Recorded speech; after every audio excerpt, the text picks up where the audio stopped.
Recorded Books presents A Searing Wind, Book 3 of Contact, The Battle for America, by W. Michael Gear and Kathleen O'Neill Gear, narrated by Kevin Orton and directed by Shane O'Connell. This book begins with the following historical foreword. Historians still wonder why Hernando de Soto turned north after the Battle of Mabila. Diego Maldonado's ships were anchored just to the south in either Pensacola Bay or Mobile Bay. True, his men might have mutinied, seized the vessels, and sailed away. But the majority of de Soto's supplies, his army's clothing, wheat for the host, wine for communion, gunpowder, flags and banners, furniture, tents, tanned leather, in short, everything of value for the maintenance of his army had been consumed by the fires of Mabila. Instead of heading south to resupply, de Soto ordered his men north into the November cold. His army consisted of men, many of them wounded, who had only the clothes on their backs, their weapons, and the iron they'd salvaged from Mabila. The mauling de Soto's troops had taken during the fighting, coupled with the loss of supplies, was the turning point. Perhaps deep in his subconscious, de Soto actually understood the situation. He would not be the last leader who insisted that his followers accompany him into disaster. On the other hand, de Soto had always succeeded despite long odds. As he led his army into Mississippi on November 14th, 1540, he had no idea that the proud Chicaza nation would be waiting for him. And had he been told, given his disdain for the native peoples, he would never have believed that they were every bit as politically adept, capable, and clever as he himself was. As terrible as Mabila might have been, after Chicaza, nothing would be the same. The destruction of Hernando de Soto's army would be only a matter of time. And now, A Searing Wind. Essence. Pain, terrible pain, squeezes tears from her clamped eyes. Unbearable heat sears her skin until it curls and bubbles. Smoke clogs her nostrils, carrying with it the stench of burning bodies. Are the agonized screams real, or simply painful memories dredged from the past? She keeps her eyes shut, terrified to open them, lest once again she see human beings exploding, torch-like into flames. She knows how their arms flail, heads back, hair bursting into halos of living fire. Mabila is burning around her.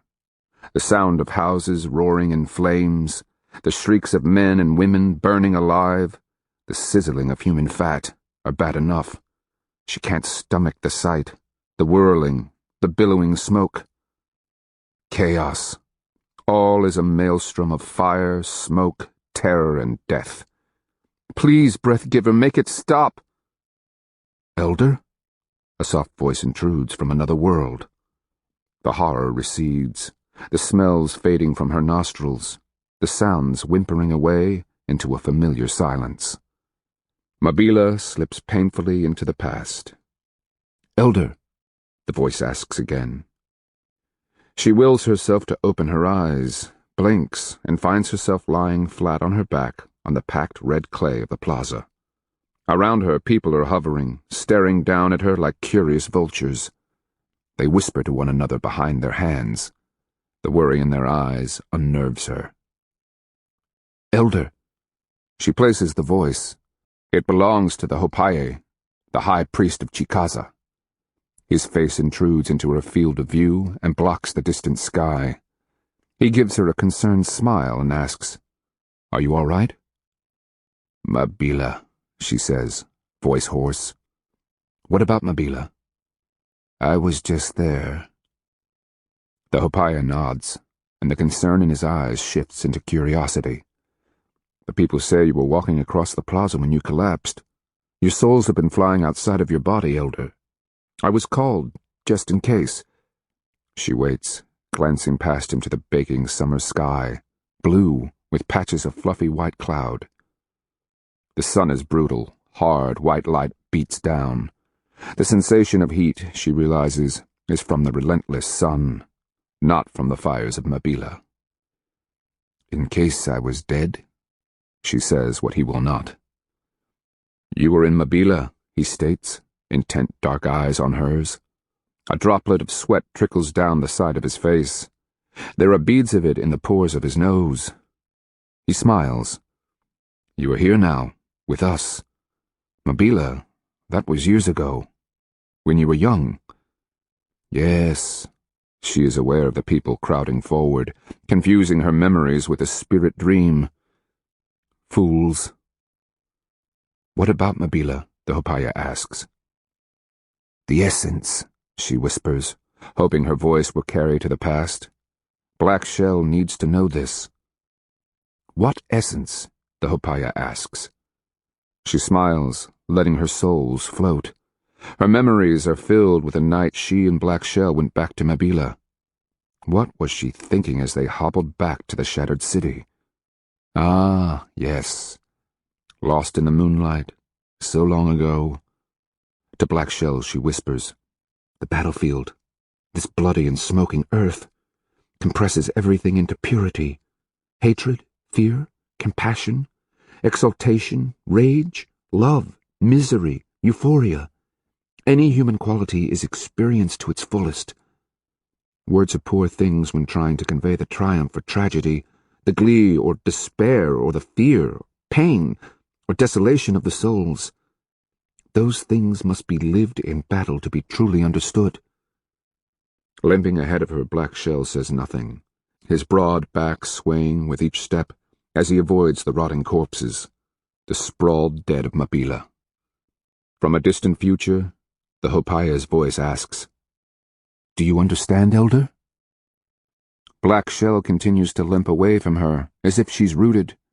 She watches in panic as he disappears through the shattered and splintered wooden gate.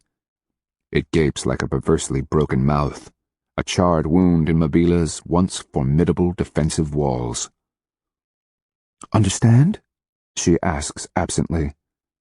Had you asked me the morning before the Battle of Mabila, I would have told you. I was prepared for the horror, the desperation, and the ensuing pain.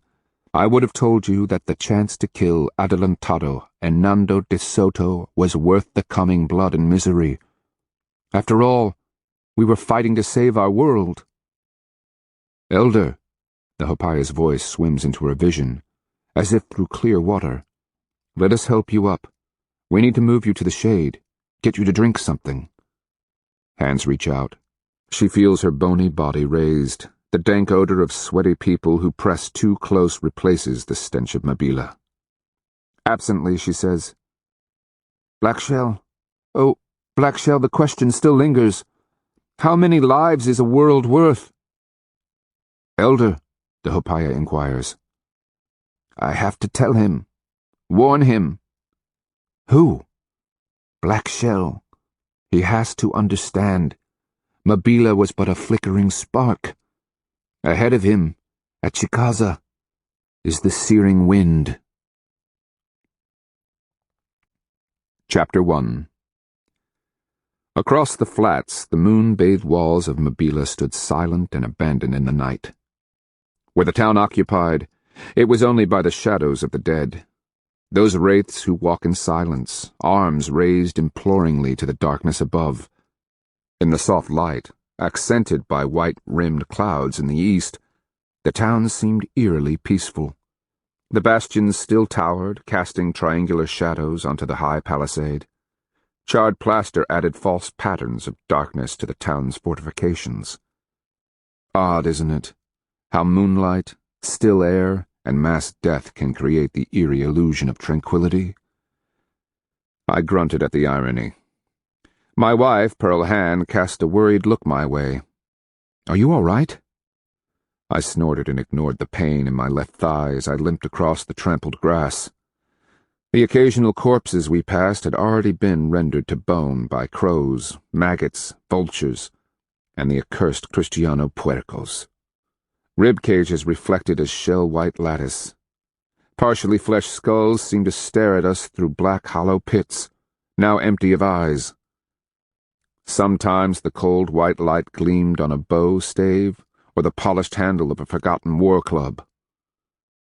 The dead lay everywhere. Are they the lucky ones? De Soto's Kristianos had killed them quickly, lancing many of them in the back, slicing others with sharp yarrow swords. Most had bled out within 100 heartbeats. Others, pierced through the guts, had died more slowly. Put in perspective, they'd watched their world die in mere moments.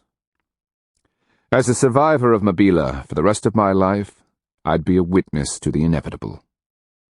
Who am I? My name is Black Shell, of the chief clan of the Hickory Moiety of the Chicaza nation. Once, not so many turnings of the moon past, I would have introduced myself as Akeohusa, an exile dead to my people. And the terrible aftermath of Mabila, concerns as petty as a man's origins, seemed disgustingly vain. I paused to ease my smarting leg and stared down at a sprawled corpse. Partially skeletonized, it lay on its back, one arm thrown wide. The forearm consisted of bones exposed, fingers missing. Chewed away, no doubt. "Why are you stopping?" Pearl Hand hissed from behind me. I studied the nameless corpse and wondered who he'd been as a man. Not even a half-moon past, his heart had been beating, blood rushing in his veins. His souls had been full of plans, concerns, courage, and fear. Cocking my head, I searched for any hint of spiritual essence that might cling to his greasy bones, dried gristle, rotting muscle, or leathery tatters of skin. Extending a hand, I tried to feel for the spirit's presence, as if it might have some temperature similar to dying embers. Who was he? I wondered, thinking back to the thousands of excited men who had streamed into Mabila before the battle.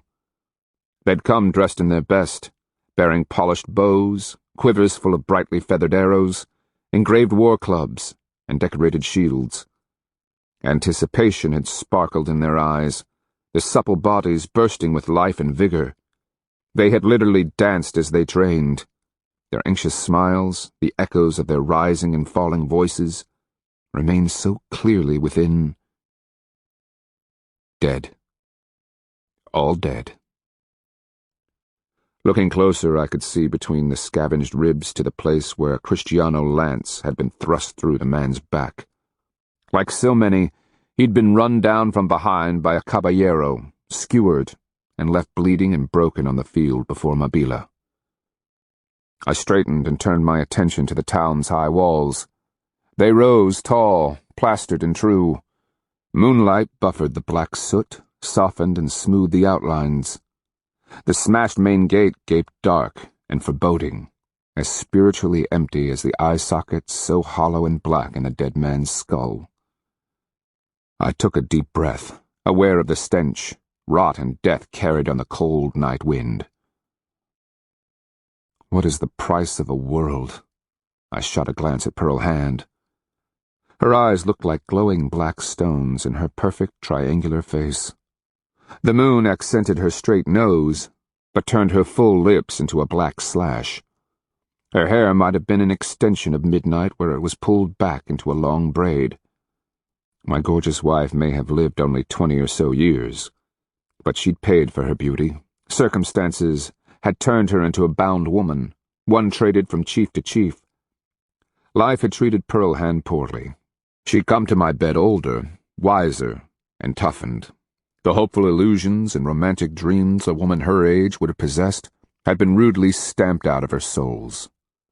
This night she wore a dark fabric blanket over a long hunting skirt that fell to her knees.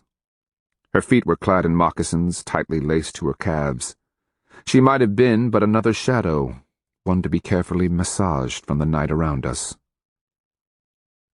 "Whatever we have to pay, husband," she replied firmly. "It's the only world we have." More than 5,000 men, viciously burned, cut, pierced, and butchered. Skipper, my dog. Bloodthorn, my friend. Tostanaki, Red Chief of the Kusa Nation. Tuscaloosa, the high Minco, supreme chief of Atahachi, the Thalco, darting snake, war chief of the Tuscaloosa nation, and so many more. And for what, I wondered, as I glanced anxiously toward where the campfires of the Kristianos winked in the distance. Unable to travel, we'd counted more than 200 of their men wounded. They'd made a camp far from Mabila as they could, and upwind from the thousands of burned and rotting corpses. "Come on," Pearlhand said, coaxing me. "We don't have all night. Morning's too close as it is." I nodded, picked up my limping pace, and made for the gate as quickly as I could. She was right. We didn't want to be caught anywhere in Mabila's vicinity come morning. As we neared the gate, we passed the place where my dog, Skipper, had been killed. He saved my life, appearing out of nowhere in the middle of the battle. He'd attacked Antonio's caballo, the great round-hoofed beast Kristianos rode to war, just as Antonio was about to split my skull with his Yarrow sword. Pearlhand, bless her, had retrieved Skipper's body while I lay half-fevered from my wounds. Together we had prepared him, painted his brown hair with colored clay, and laid both food and water in his grave. As we'd covered him in a low mound of soil, we prayed his life soul toward the spirit path that led west to the edge of the world.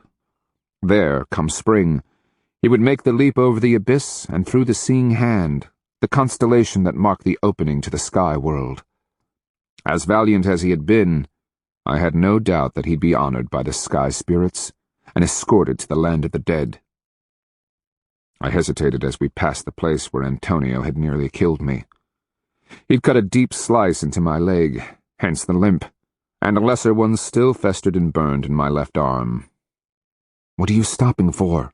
Pearlhand asked, casting a nervous glance towards the distant Kristiano camps. "I'm looking for my bow." "I told you I already looked." I had a habit of losing my bow after battles. I had to go searching for it after the fight at Napatuka, too. That time I'd hidden it in the willows as I ran from my life. This time I'd lost it while fleeing Antonio and his vile caballo. I stepped over and kicked the animal's great skeleton, happy to have at least managed to kill it. Caballos are hornless creatures with round hooves and flowing hairy tails, and they run like the wind. Kristianos, called caballeros, ride them to war. Mounted thus, caballeros can smash the most disciplined formations of infantry. Had I not killed Antonio's caballo that day, Antonio would have killed me. Fortunately, I was able to drive a couple of arrows into the animal's chest. That it was now nothing but bones was no surprise. The Kristianos had come the next day and stripped the caballo's carcass of its meat. Kristianos will eat anything, even their vile puercos after the beasts have feasted on human dead. Nowhere could I see my bow, though several of my arrows lay trampled in the grass. "Black shell," Pearlhand reminded me. "If we're going to do this thing, let's be about it. I'm worried enough as it is, let alone coming here without the dogs." She referred to the rest of my dog pack.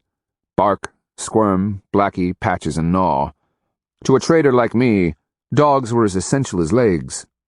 Big and strong, they carried the trade packs, or at least they had before Mabila.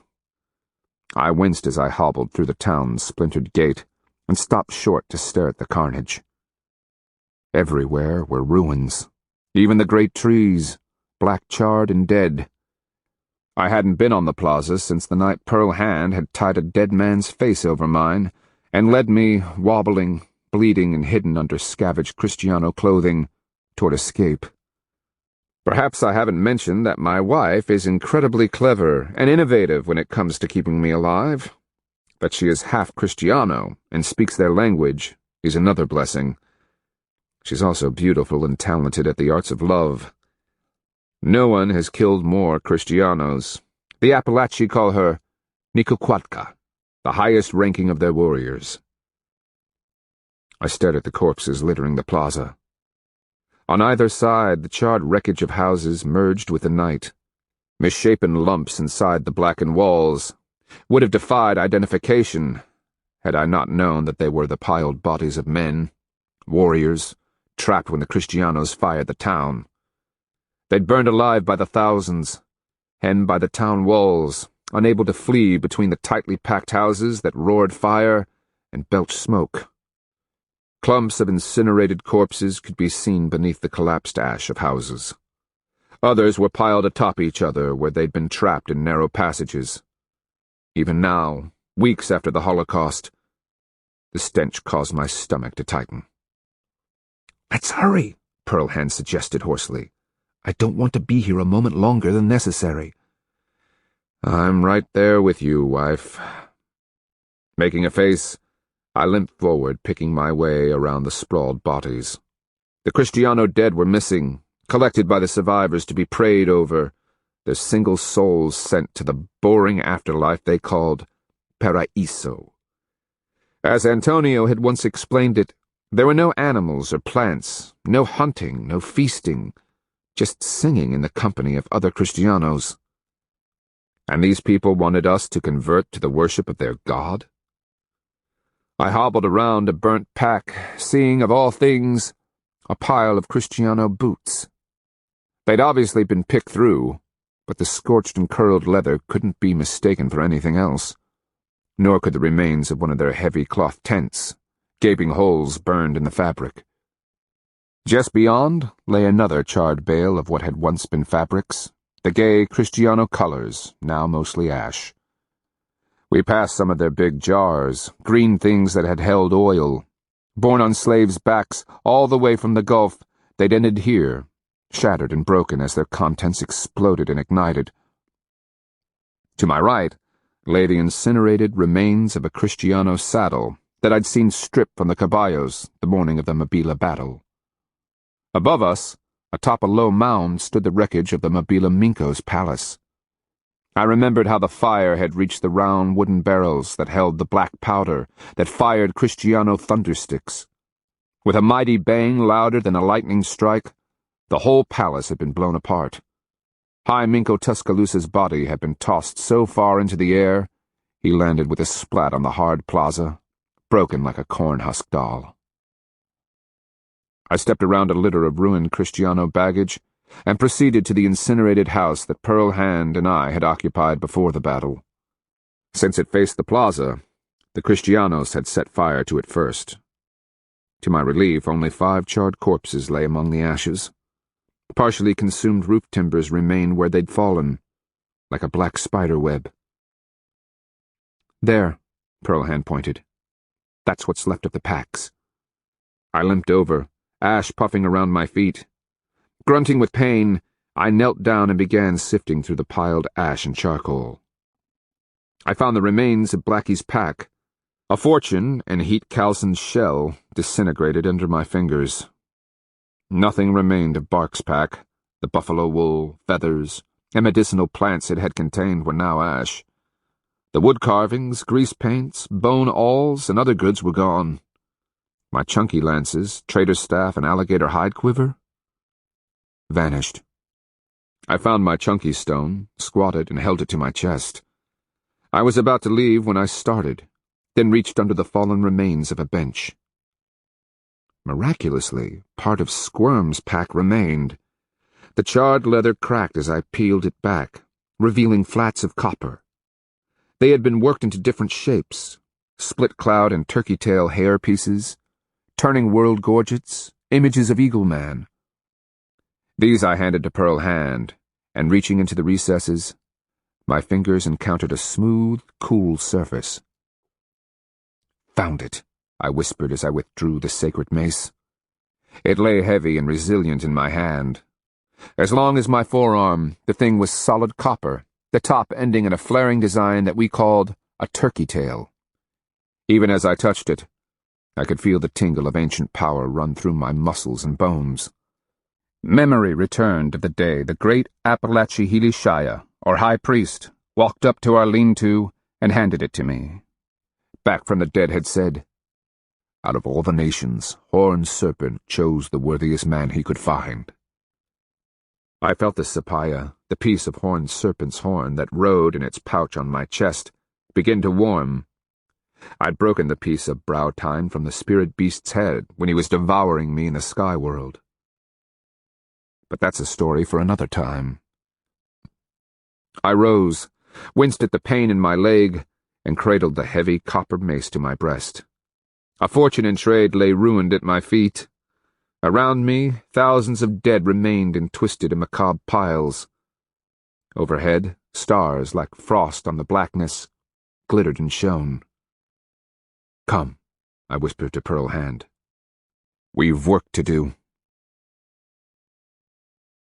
Chapter 2. Our work was the destruction of Hernando de Soto's army. He called himself the Adelantado, and his ruler, El Rey Carlos, who lived far across the sea, had supposedly given De Soto our world. I'm still a little fuzzy on this, but their high spirit leader, head of the Católicos, somehow deluded himself into believing that their God had created our world, and that silly notion, in their eyes, made it all right for their El Rey Carlos to claim our nations. Which, of course, when you think about it, is foolishness. Everyone knows that Breathgiver created our world.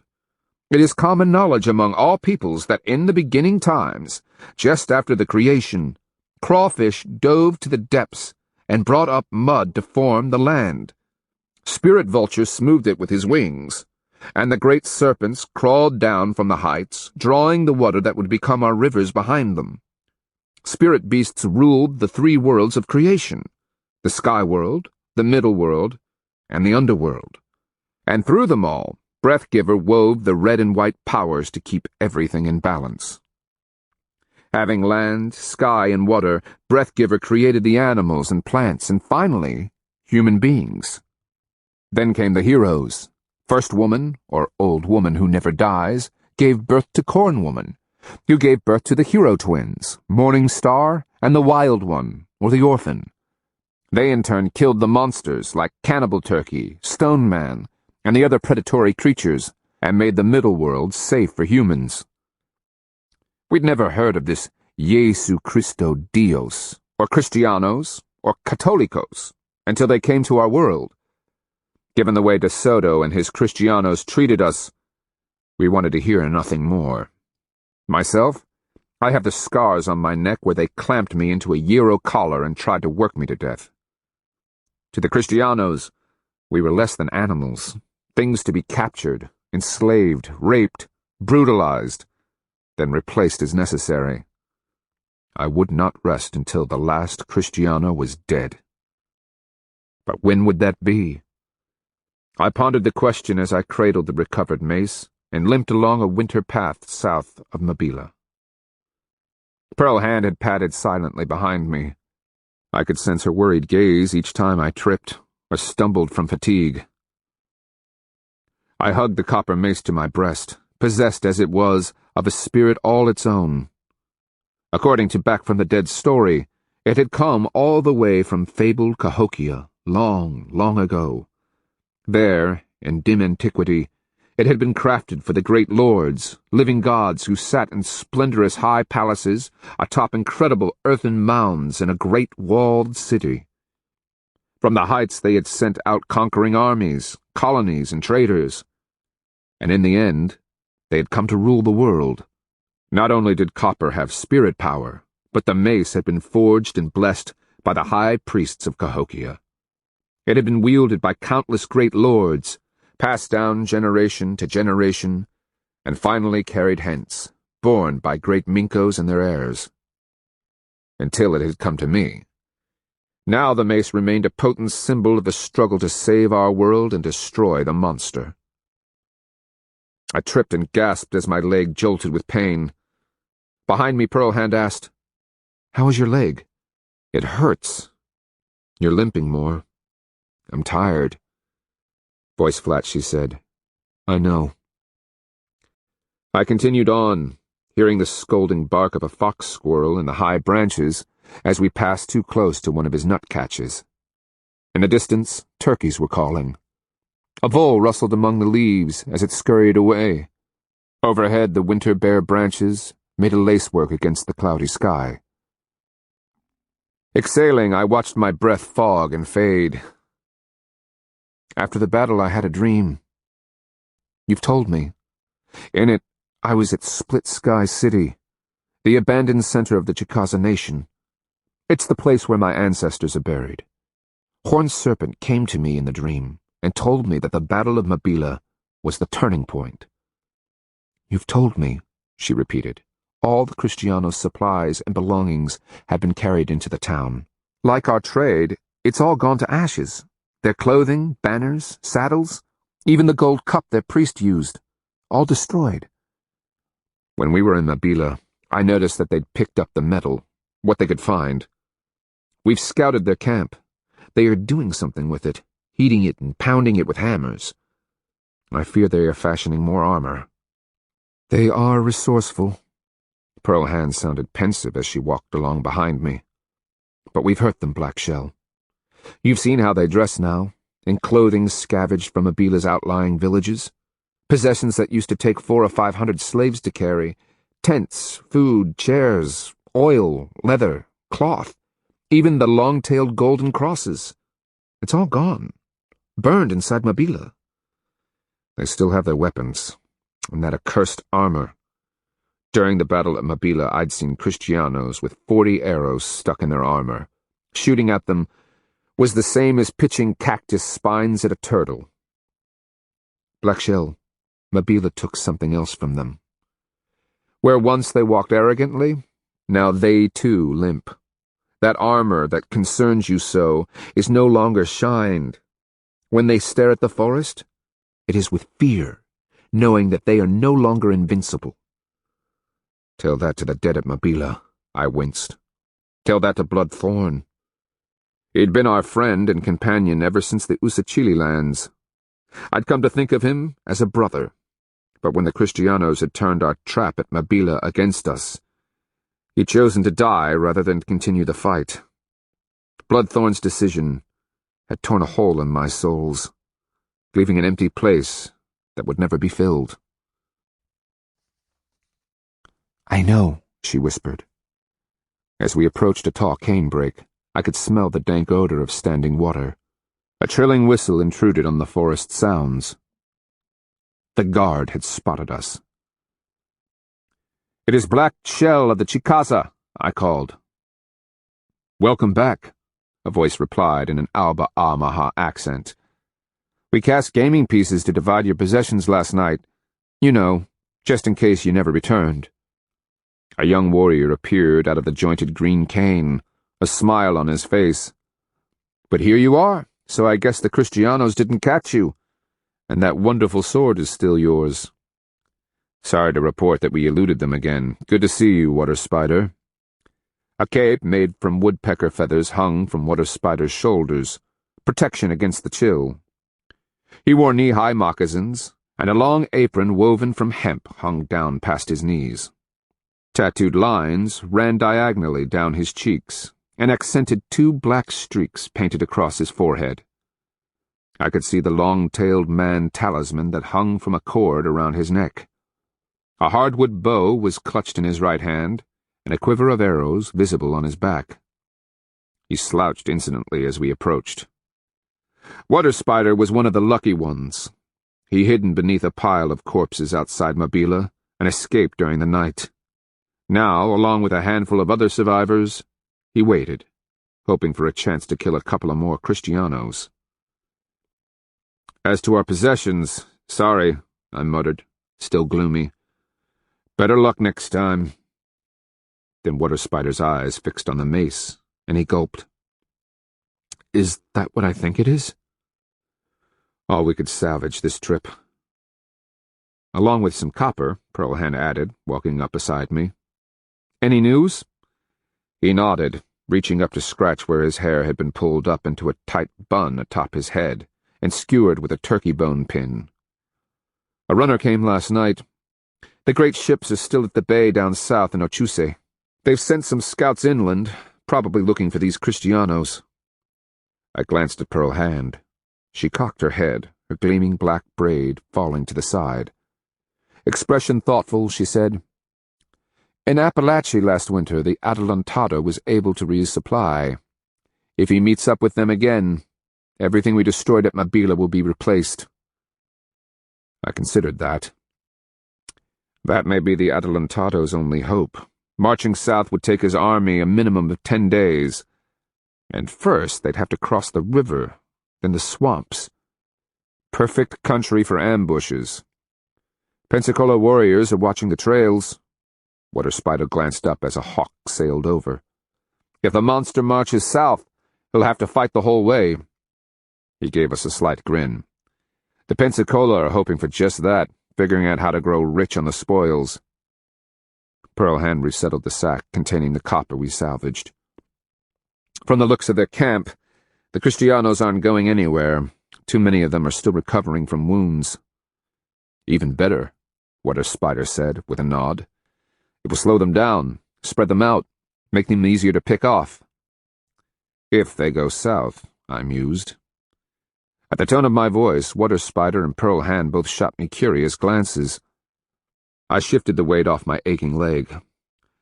It's just that heading south to resupply would make sense. That's what everyone is expecting. But since when has De Soto ever done what we expected him to do? Water Spider looked at me like I was an idiot. Pearl Hand, however, cast a thoughtful glance at the leaf-strewn ground. You told me his men don't know how to live off the land. Water Spider spread his hands wide. And if they lost their supplies, what are they going to do? Head back toward the Coosa Nation? The Coosa warriors I've talked to tell me the only reason De Soto got out of Coosa without a fight was because he had their ruler, the Coosa High Sun, as a captive and hostage.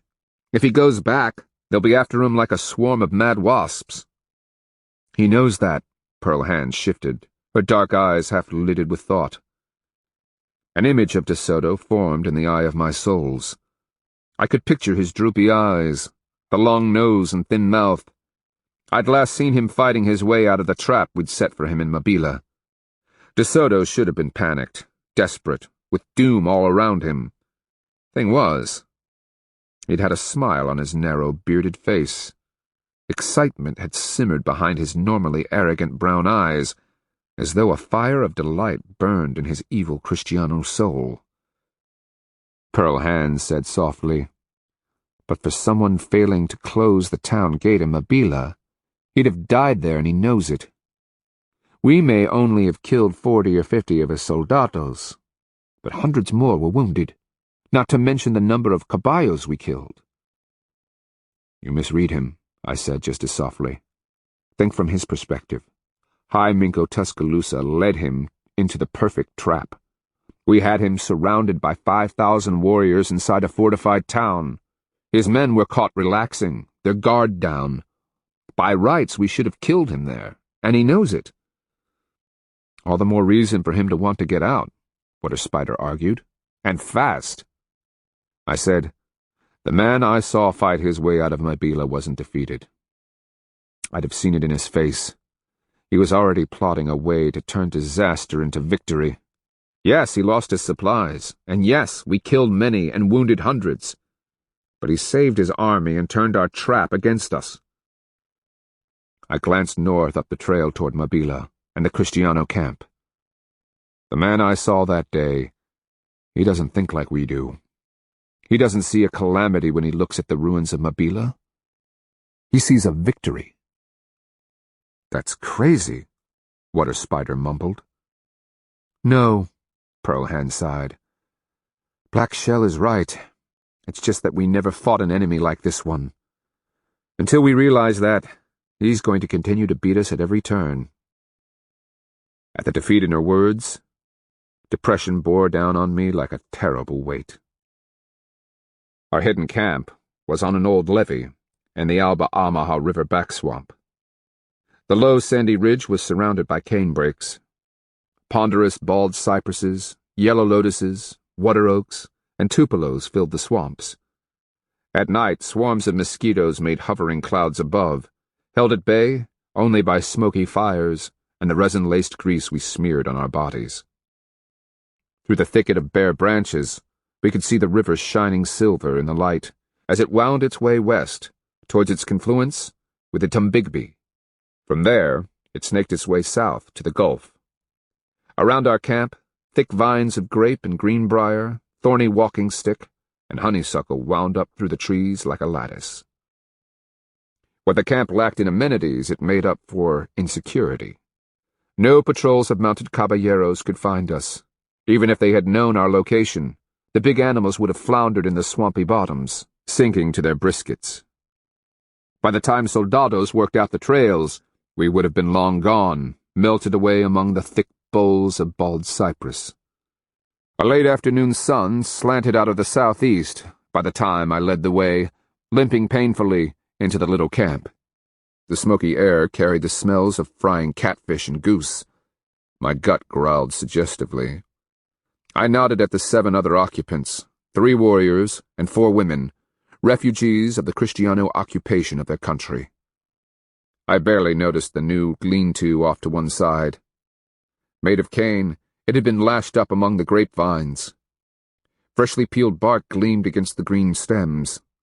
A heavy leather pack, large, travel-scarred, and worn, was propped against one of the support poles. The small shelter belonging to Pearl Hand and me sat at the top of the levee. Shelter? It was barely more than a ramada covering a fire pit, enrolled blankets. Atop our pitiful collection of belongings, the 5 dogs were sleeping contentedly. Only the occasional flick of an ear gave proof that they were alive. A trader's dogs are his livelihood. More than just bearers of burdens, they are family. We choose large animals, strong of bone and body, capable of long hours on the trail. A trader's dog must be smart, companionable, and most of all, obedient. His ultimate responsibility is to guard as well as transport. Our dogs were more than just tools. We owed them our lives. The Kristianos, too, had dogs. Theirs were rangy, tall things, bred for war.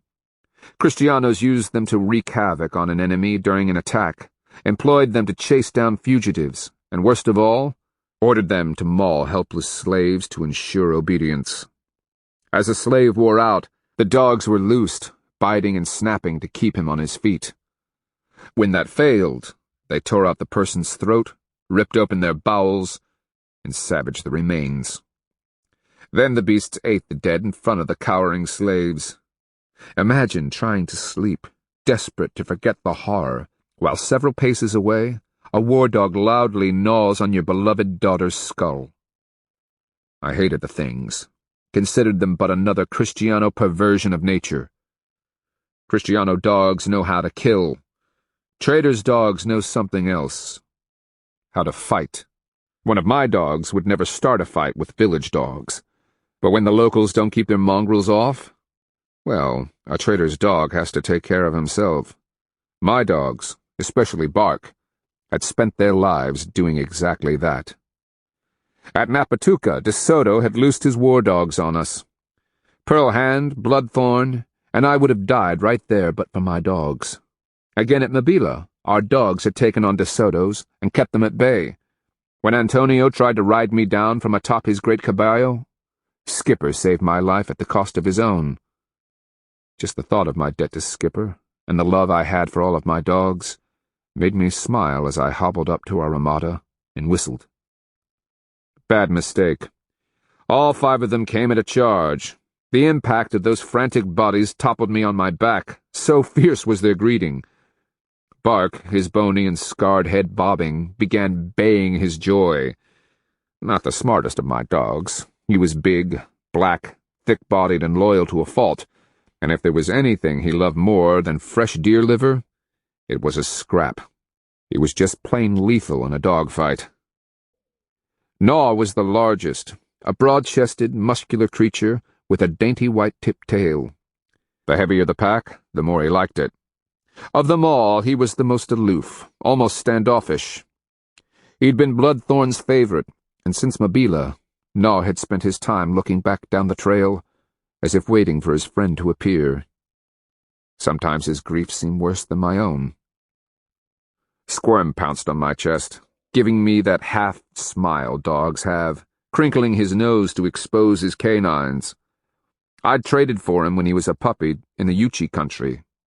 Squirm had long brown hair, a white blaze on his face, and a white bib. His specialty was squirming out of packs. Blackie? Well, the name says it. He and his littermate Patches were young, new, and still had just enough puppy in them to make them frisky and disobedient. Patches looked like he'd been put together with chunks of brown and white hide, and he had a wolfish and lean-looking face. I eased myself into a seated position, snapped my fingers, and endured the ensuing trail of thrashing dog bodies. My healing leg only got stepped on 4 or 5 times. "Enough," Pearlhand offered after Gnaw tromped on my leg a final time, bringing a wince to my over-licked face.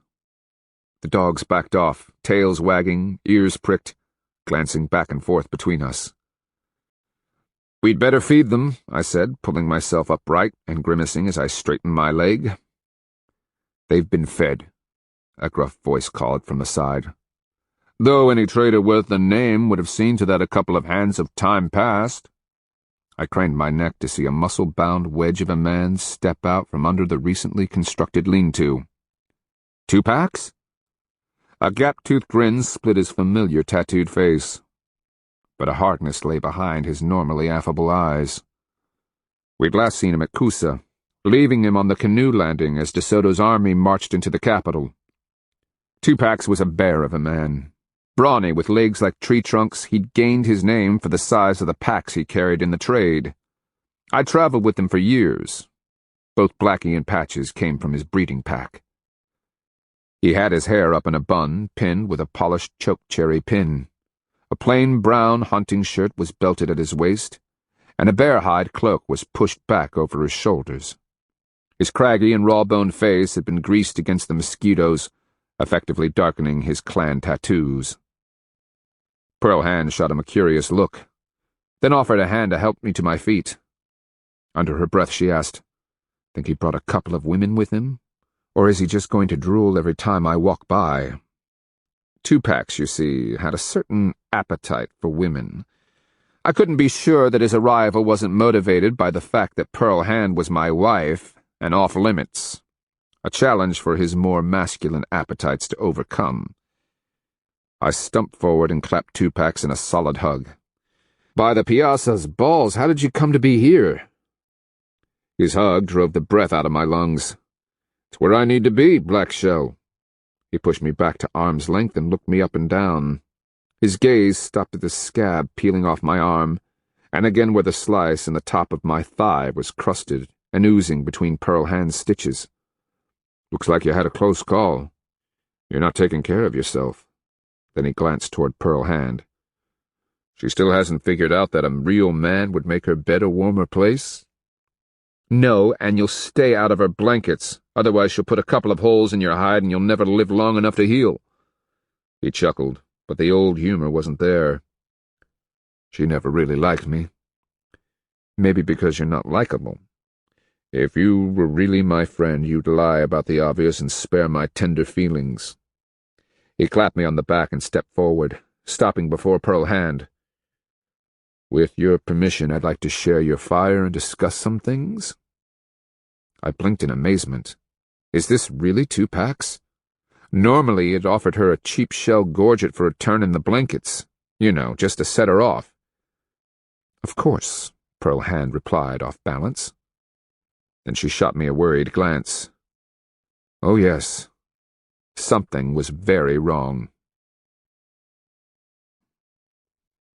Chapter 3. As 2 packs ambled off for his lean-to get wood and some food for our meal, I frowned. He's not his usual self. No, Pearlhand used a twig to coax the coals together on our hearth, and my advice would be to treat him carefully. She sent a thoughtful glance his way. I frowned after my old friend. We said little, as he packed more than an armload of wood. While I tended the fire, Pearlhand retrieved a wooden bowl she'd scavenged on an earlier trip back to Mabila. 2 packs had obviously established a relationship with the other refugees, since the women at the fires freely offered him bits of this and that. Not that it mattered. We were all in the same condition. Everything was communal. "This ought to fill the old belly hole," 2 packs grunted as he returned with a slab of bark piled with steaming meat, fish, and cattail bread. We made our food offerings to the fire and began to eat. Tupac had seated himself across from us. He growled at the dogs when they crowded around. They probably thought the newcomer would fall easy victim to their soulful eyes, sad expressions, and pitiful looks. "Flea-bitten mongrels," he muttered, avoiding our eyes as he waved the dogs away. "How are Blackie and Patches fitting in?" "Very well," Pearl Hand answered. "They're from good stock." The old Tupacs would have smiled at that. The one across from me just nodded and asked, "Skipper?" "Saved my life at Mabila," I whispered. "His souls are traveling the spirit road west toward the Seeing Hand. He'll make the leap into the sky world next spring. Fetch will be waiting for him on the other side." I saw the slightest tightening of Tupac's expression, but he only nodded again. "Bloodthorn?" "Dead at Mabila." He stopped chewing, shoulders sagging. "I'm sorry to hear that. I liked him." "What happened?" I remembered the final look in Bloodthorn's eyes, his soot-streaked face, lined with the jagged tracks of tears. "I think he finally ran out of hope. When you've been that beat up and betrayed, death starts to look pretty good. Which, I fear, is what I am coming to believe." We were silent for a time. Finally, Pearl Hand asked what I was unwilling to. "What led you to seek us out?" "Kusa," he slowly replied. "There's nothing left for me." My impulse was to ask if his wife, Willowroot, had finally thrown him out for womanizing. The tone in his voice, however, led me to caution. Instead, I asked, "Your family?" He gave me a squinty sidelong look. "The Kristianos have a word. Tamemis. You've heard it? What they call the slaves who carry their burdens." Pearl Hand supplied the definition. "Tamemis." Tupac said it like a curse. Willowroot's clan was ordered to provide people. Tamemis to carry the Kristiano packs. My boys, Red Tie and Black Rope, were handpicked for the job by the Bear Clan Miko. What could they do? It was an order. I felt a chill run down my back, one colder than the wind blowing down from the north. Red Tie and Black Rope might have been Tupac's sons, but they belonged to their mother's clan. Again Pearl Hand asked what I could not. "What happened?" "They were on the trail to Etowah, chained by the neck, when Red Tie was insulted by a Kristiano guard. Red Tie threw down the funny wooden thing he was carrying, some kind of Kristiano chair. Black Rope, chained behind him, did the same with his load." I winced. When the Kristianos came, my sons tried to fight back. Tupac swallowed hard. "When it was all over, the monsters cut their heads off, leaving the bloody collars to swing on the chain. Others were made to carry their loads." I closed my eyes, having seen it myself too many times. "So, I am here," Tupac answered, his eyes fixed on some distance beyond his soles. "What news of Kusa?" I hoped to change the subject. Tupac shrugged. "Chaos. The High Sun is deposed. Supposedly he's up in the hills trying to organize a force to retake the capital. Half the Tawas have revolted, different Mikos declaring their independence. Raiding parties are roaming the country, towns have been burned. The whole nation is coming apart like a loosely woven basket in a great wind." Pearl Hand asked, "Who has claimed the high chair?" Tupac gave a vague shrug. "When I left, there was no shortage of high sons. At least 3 factions of the ruling Wind clan are fighting each other for control. The other clans are split, fighting each other depending on who owes what to whom. It's all madness." "They might work it out," I said hopefully. "And then there's the sickness," Tupac said. "Something the healers can't cope with. A fever followed by a terrible coughing that ends up with people sweating the souls out of their bodies. and drowning in their own phlegm. Charges of sorcery are flying back and forth, people killing each other because they think their neighbors are witching them, making them sick. I glanced at Pearl Hand, sharing a look of understanding. "The death?" I asked, referring to the illness that had devastated the nation of Cofita before our arrival there last summer. She shrugged. "Or another of the Kristiano's diseases. Maybe the one that almost killed you at Usita." Tupac slapped his thick leg. "You were right all along, both of you. Where the Kristianos go, only death and misery follow." He looked back and forth at us. "I was there that night when you went before the high sun. You told the Kusa what would happen. I remember how they mocked you, how they scorned your words." Tupac paused. "I myself thought you were a little crazy." "You can't comprehend the threat until you've been face to face with Kristianos," Pearl Hand said kindly. "Yes, well, I've nothing left. They've taken everything. Ruined my nation, my home, and family. Our world is dying. I want to help save what's left." I looked at the big man, once the most vibrant person I knew. Old friend, I thought. Even our victories are defeats. As I slept that night, my dream soul wandered in search of terrifying nightmares, and found them. In an instant I was back at Usita, the town where the Kristianos had landed a full year and a half before. I was chained by the neck, blood leaking down from cuts the Euro collar made in my skin. I bore a heavy wooden box, the chains clanking as I slogged my way down a muddy trail. Ahead of me, a captive struggled beneath an awkward bale of cloth, bloody sweat streaking his whip-lashed back. To either side of the muddy trail lay beheaded corpses. Sometimes the bodies had been partially tossed into the vegetation, other times they lay parallel to the trail. The heads ended up wherever the Kristiano guards had kicked them. Crabs feasted as they plucked bloody flesh with their pincers. Flies swarmed above the maggot-ridden meat, barely disturbed by the clicking claws. "Work!" Ortiz, the Kristiano slave boss, bellowed in Timucua. Whips cracked in return, and a man screamed. I heard the war dog growling, saw it ghost in from the side. It came fast, slinking low to the ground. I shied away. As I skipped awkwardly to the side, the heavy wooden box put me off balance. Too slow, fangs sank into my leg. Then I was down, screaming. Dogs leaped in from all directions. The box crashed, wood splintering. I caught the faintest glimpse of Bloodthorn's decapitated head as it rolled from the broken box.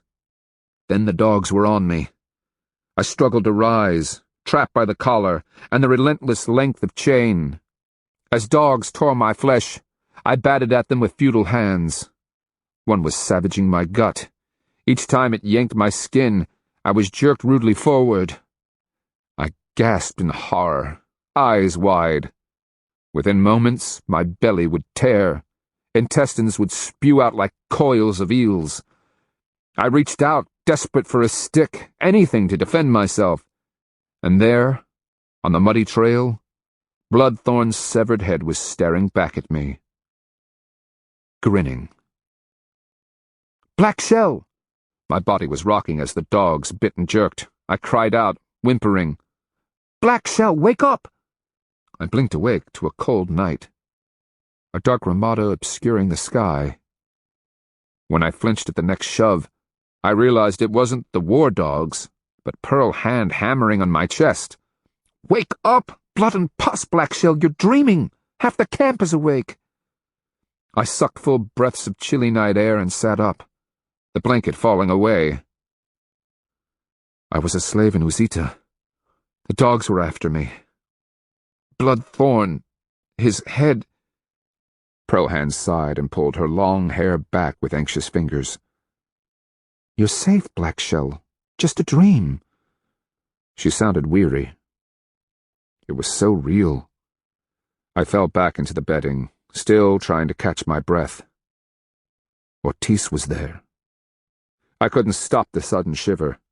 It ran through my bones and muscles, powered by terror. I barely heard Pearl Hand saying, "Well, thank the winds it wasn't Antonio. Dream or not, he'd probably have killed you." I reached down and felt the wound in my thigh. It was weeping pus again, hot to the touch and stinging. "If you recall, he almost got the job done at Mabila. Would have, but for you and Skipper." She lowered herself beside me, pulling the blanket up to her chin. I could sense her watching me in the darkness. "He didn't get away unscathed. Between your arrows slicing his cheek open and that sword cut across the nose, he's now the ugliest Kristiano in all the world. Had it not been for his accursed metal hat, I'd have left him with half a head." She chuckled at that. I wasn't sure it was funny, but her laughter made me feel better. "Black Shell? Was Horned Serpent in your dream?" "Not this time. A spirit dream is different.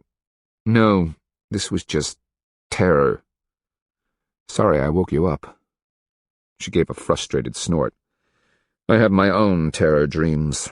Sometimes I'm captive in the old Miko's palace in Telemico. Sometimes I'm walking among the dead at Napatuca.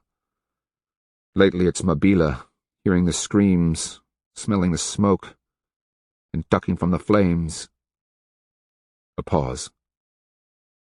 "You always wake me before the end comes." I smiled in the night, reaching over to take her hand. "We help each other. You fill my heart, and you fill mine." I drew a breath. "But the dreams, they keep getting worse." I felt her nod. I shifted uncomfortably before I forced myself to say what I'd been afraid to earlier. "I think we need to hunt." "How will shooting a couple of deer or turkeys banish bad dreams?" "Turkeys? Deer? What Oh, you miss my point." "Which is?" "Maybe hiding out in the swamp is part of the problem. Maybe our souls are punishing us, hoping to drive us back into the fight. We're not supposed to be squatting on our butts, swatting mosquitoes." Silence. Then she said, "Your leg is barely healed. You can't run. Not like you did in Appalachia." "No, but we can lay traps. They've had weeks since Mabila without a hand being raised against them." She rose on one elbow to stare at me. "You said you saw Bloodthorn in the dream. Is that what this is all about? Going out to die like he did? Is that what's pushing you?" I pursed my lips, hiding the fear that burned bright in my gut. "No, not like that. We both know we're not getting out of this alive. Someday soon, one or both of us will stop a crossbow arrow, be gutted by a caballero, or be cut down like a cornstalk. Pus and blood, must you always be so optimistic?" Pearl Hand, we should have died in Mabila. "We would have if you hadn't let me dress you as a Kristiano. You skinned a dead man, made me wear his face like a mask, and for that brief moment you were so handsome." I ignored the teasing in her voice.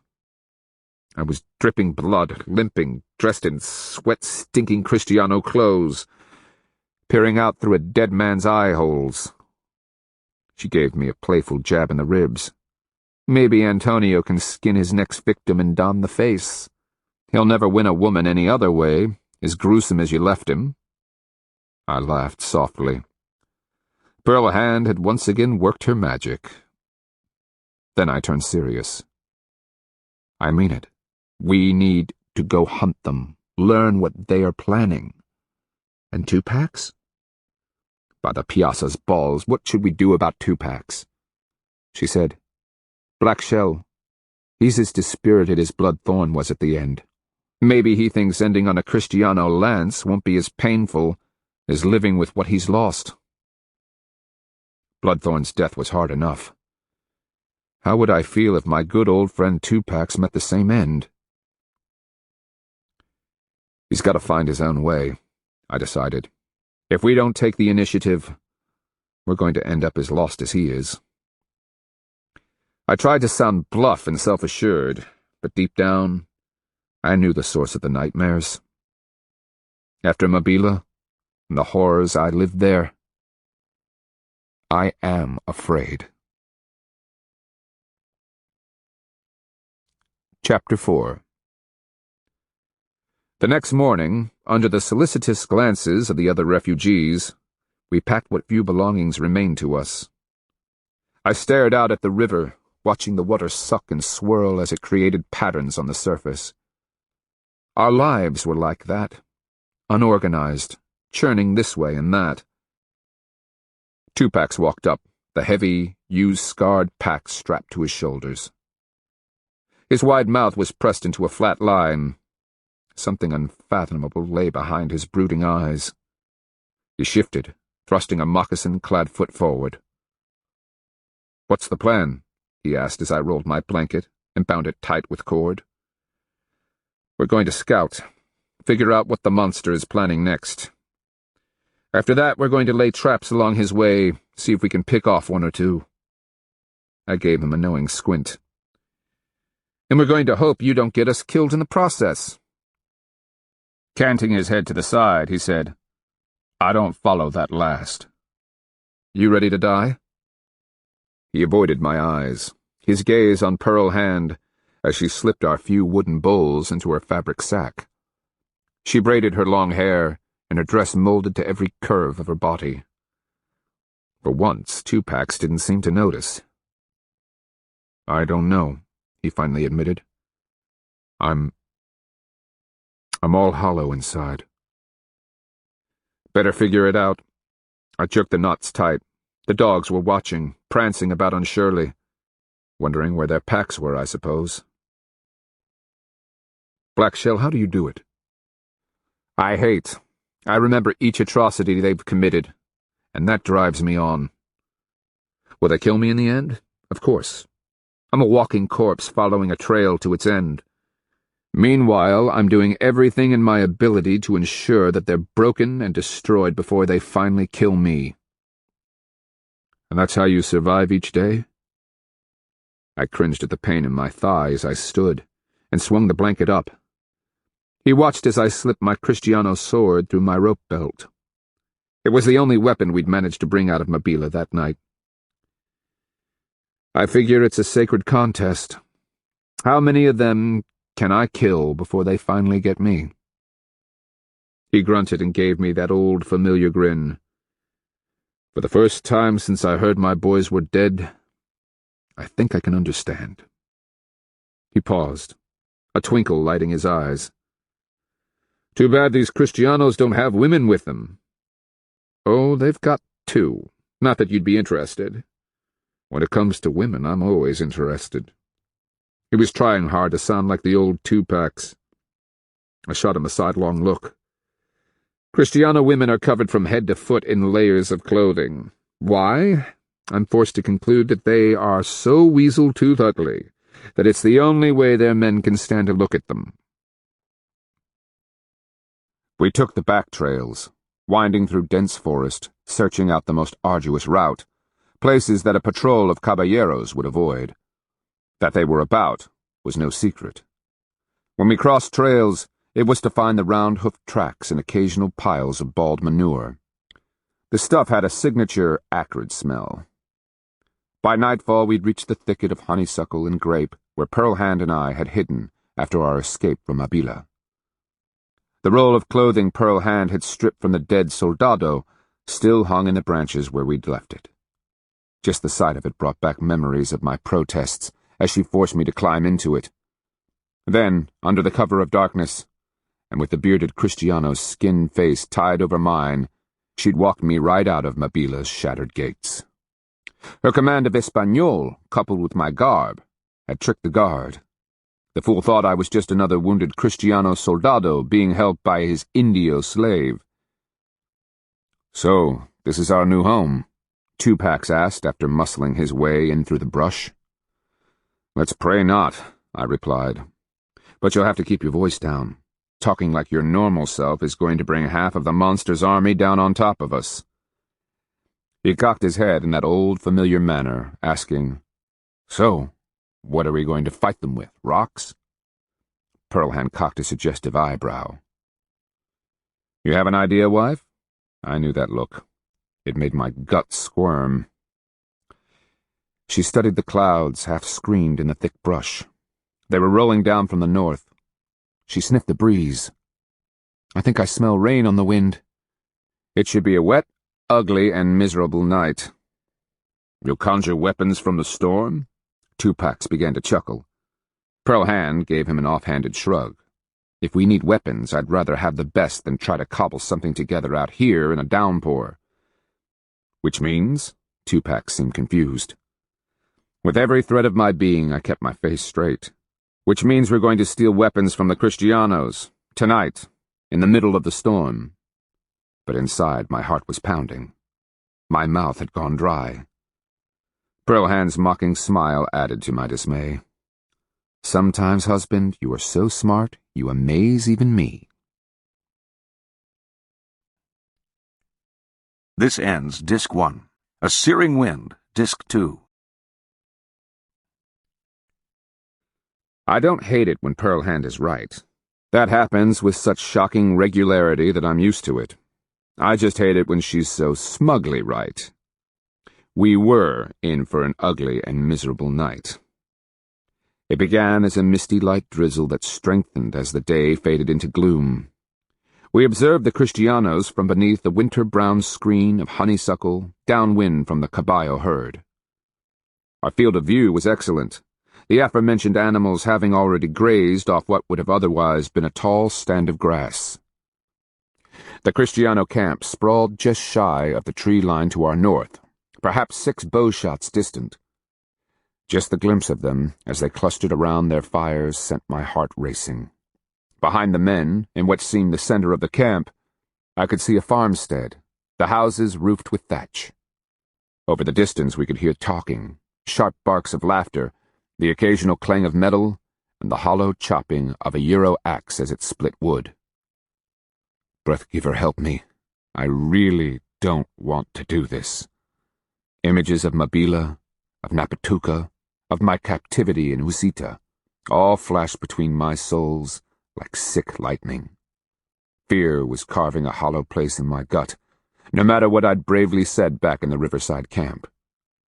I faked courage as I pointed for Tupac's benefit. You'll notice how they've laid out their fires. It's a defensive formation providing a circle of light in the event of a night attack.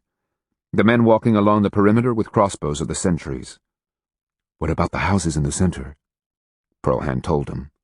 That's where De Soto, his sub-chiefs, and the critically wounded will be staying. When Blackshell and I go in, we're just going to see what we can pick up along the outlying camps. Tupac asked, Wouldn't the best weapons be with the chiefs? All of their weapons, even those carried by the soldados, are good. I kept the quiver out of my voice. Our goal is to stay close to the edge of camp. If something goes wrong, we can flee into the darkness. Please, horned serpent, may it be so. I swallowed down a dry throat. When did I become such a coward? What about the caballos? Tupac chewed his thumb, gaze on the grazing animals. Won't they ride you down? I nodded back toward the rear of the honeysuckle where the dogs were obediently lying. That's what the dogs are for. Here's the plan. If we're discovered, we'll run for the tree line. Once past the fires, it'll be too dark for them to see. They'll be fire-blinded until their eyes adjust. Pearlhand added, It will take time to catch the caballos, mount them, and charge after us. If that happens, you order the dogs out. When the dogs are snapping and barking, the caballeros will be confused. It'll buy us time to escape. Tupac gave me a sober look. What about your leg? You're not exactly running as fast as a swamp rabbit when a bobcat comes calling. Believe me, I growled in a show of false courage. My leg will be the least of my concerns. Pearlhand interjected. Even with Blackshell limping, we can make it to the trees in less than a finger's time. Most of that way will be in darkness. I'm not worried about what happens after we get out. It's being surrounded in camp that makes my bladder tighten. I nodded in fervent agreement, struggling to come to grips with the situation. I needed to do this. I had to do this. The disaster at Mabila had taken something out of me. Before the battle, I had been cautious, but dedicated. Now my most fervent desire was to turn and run, to surrender to the despair and slowly rot away from the inside out. I reached down, fingering the sapaya. The bit of horned serpent's brow tine was warm to the touch, vibrating through its leather pouch. Surely, I thought, if power was against this, the sapaya would be stone cold. Or maybe, after Mabila, power has given up? Just the notion sent a tremor of fear through me. Blood and pus, let's get away from here. I closed my eyes, willing myself to utter that final statement of defeat. I took the breath. Let's get dressed, Pearlhand declared firmly, wiggling backward under the stalks. I hesitated, hating myself. If she can do it? Sick to my stomach, I pushed myself back with my elbows, wriggling like an awkward snake. You ever seen a snake crawl backward? No? There's a reason why. Behind the screen of brush, the dogs waited, ears pricked, their coats matted and wet in the drizzle. Pearlhand helped me don the dead Kristiano's armor. Maybe she noticed my shaking, half-hearted movements. Maybe she didn't. It was dark and raining. Perhaps she just thought I was cold. I admit that I ran the day I first heard Horned Serpent's voice, but over the years, I'd laid cowardice to rest. Until Mabila.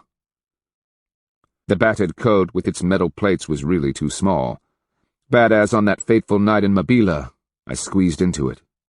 The old dry blood was smelly, and the odor of smoke clung to the fabric, a reminder of the circumstances in which I'd obtained it. The metal helmet, however, had benefits. It shed water better than any bark rain hat that I'd ever worn. Full dark came with a vengeance. I had trouble seeing my hand before my face. Fine, I could look as scared as I wanted. When we pushed through the brush, the flickers of the Kristiano fires were plainly visible. Visions of death and terror tried to paralyze my muscles. The dogs had been given orders to stay with 2-packs. They did so reluctantly. It helped that Blackie and Patches were used to taking orders from my old friend. The moist air carried the armored vest's moldy odor to my nose. I was back in a dead man's clothing, which, as a good Chicaza, should have had my soul shrieking with dread. Chicaza don't like being close to the remains of those killed violently. It reeks of perverted red power, the tainted kind that will sicken the souls. But what did a man worry about sick souls when he was about to walk into a Kristiano camp? You two be careful, 2-packs ordered. If I hear shouts, or see caballos running in the firelight, I'll send the dogs after you. Let's go. Pearlhand reached out and took my hand as she started for the distant winking fires. At her insistent jerk, I stumbled along after her, wishing I could throw up. After a couple of steps, she let go of my hand, and we felt our way across the trampled field. Remember, she murmured, I'll do the talking. If anyone asks you anything directly, just cough a lot while I answer. Oh, yes. Most of my Espanol consisted of curses and promises of mayhem, not the sort of thing to tell a suspicious guard. Fool, you'll be so panicked the words will freeze in your throat. Hard, cold rain began to fall in earnest. The loud pattering on the Euro helmet covered any sound of my limping feet as I reluctantly followed Pearlhand toward the fires. I could see men hovering around them, throwing on additional logs, holding their hands out to the heat. Maybe power favors us, Pearlhand whispered as she caught me. I'd stepped into a hole, my fear-weak muscles barely held. She added, In this driving rain, we'll be in and out before they suspect. We'd originally planned on hovering at the edge of the fires, watching until the Kristianos sought their blankets. Then, a hand of time later, we'd walk in, assuming, of course, that they were all asleep. As hard as this rain is coming down, this might be the best chance we get, I muttered. wincing at the pain in my leg. As if Horned Serpent himself had heard, we could see the silhouettes of the sentries as they backed in toward the fires. Pearl Hand agreed. All the better. Just keep your face averted so that no one gets a close look at you. If only I had a beard to paste on your chin, they'd never suspect. I know I sounded hysterical when I said, "You could always kill another soldado and skin his head. You know, keep it in your pack for nights like this." "I'll see to it. Good thinking." She was joking, wasn't she? "There," she pointed, "between those fires. The gap is a little wider." I heard the tension in her voice. No one got close to Kristiano's without being afraid. Then it hit me. If they caught me, I didn't need to worry about being made a slave. All I had to do was shout, "Yo soy el concho negro." Antonio would run up and chop off my head with one swipe of his sword. Pearl Hand, however, they'd strip naked, chain spread eagle to the ground, and, well, you can guess what they'd use her for. The urge to vomit tickled the back of my throat. "Don't look directly at the fires," she reminded, as we walked into the light. Her attention was on the crowds of men clustered around the fires as the rain beat down. They faced the flames, hands out, stepping as close as they could to keep dry and warm. Most wore their helmets and had blankets around their shoulders. Their clothing steamed on the fireside. When they got too hot, they'd turn, presenting their backsides. I could hear the voices now, talking softly in Espanol. Occasionally someone would laugh, but it was without the boisterous quality of happy men. My throat was so tight, I couldn't have pounded a swallow down it with a wooden pestle. We were easily visible now, and I kept my head down, hiding as much of my face as I could behind the helmet rim. Pearl Hand, a bark hat over her head, walked with an unaccustomed stoop to her shoulders, the way a cowed woman would. Between the streams of water running off the helmet, I shot terrified looks at the Kristianos. If they noticed us, it was only to dismiss us immediately. Then I got a closer look.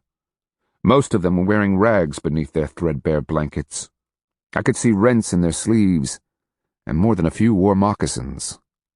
Moccasins? I remembered the burned boots we'd seen the night we returned to Mabila, and the charred tent, but one of many carried into Mabila. Had any of the tents survived? Looking around, I realized that the soldados were sleeping in crude shelters, built of matting, scrounged from outlying villages. Nowhere did I see a tent. Shielding my eyes from the fire's glare, I identified the blankets they cowered under as being of local manufacture, and there were not many of those either. The men crowding the fires were huddled against the cold rain, with arms crossed tightly for warmth. "I begin to understand," I said softly. "What?" "They lost so much in Mabila." "Except their weapons," Pearl Hand retorted, pointing. Ahead of us, next to one of the patched-up shelters, stood a rack of the long spear axes.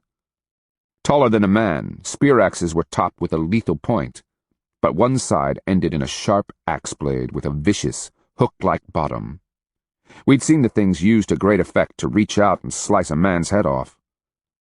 Keeping a careful eye on the men around the fires, we splashed our way around the shelter, searching in the reflected light. "Careful," Pearl Hand warned me, as a figure came plodding our way. "Just walk normally." I'd love to, but my leg hurts. Heart leaping in my breast, I limped alongside Pearl Hand. The man, wearing one of their round helmets, barely nodded as he approached, and to my relief, I realized he was limping worse than I was. "Buenas noches," Pearl Hand said as he passed us. "Esta noche, que ya está bien," he replied, stumping past.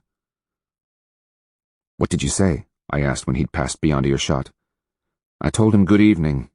She sniffed in irritation. He said there was nothing good about it. I took a deep breath to keep my heart from leaping out of my throat. Breath and thorns. I thought we were dead. "Not enough light," she gestured toward the fires. "Their bodies block most of the fires." A pause. "Ah, there!" I followed her to one of the shelters. She bent, removing a pack from beneath the shelter. On the march, Kristianos carried their weapons by lashing them onto a pack. This one bore a crossbow with its quiver, a sword, and a knife.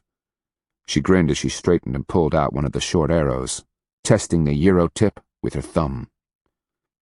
"We don't want to take too much." I tried to keep the quaver out of my voice.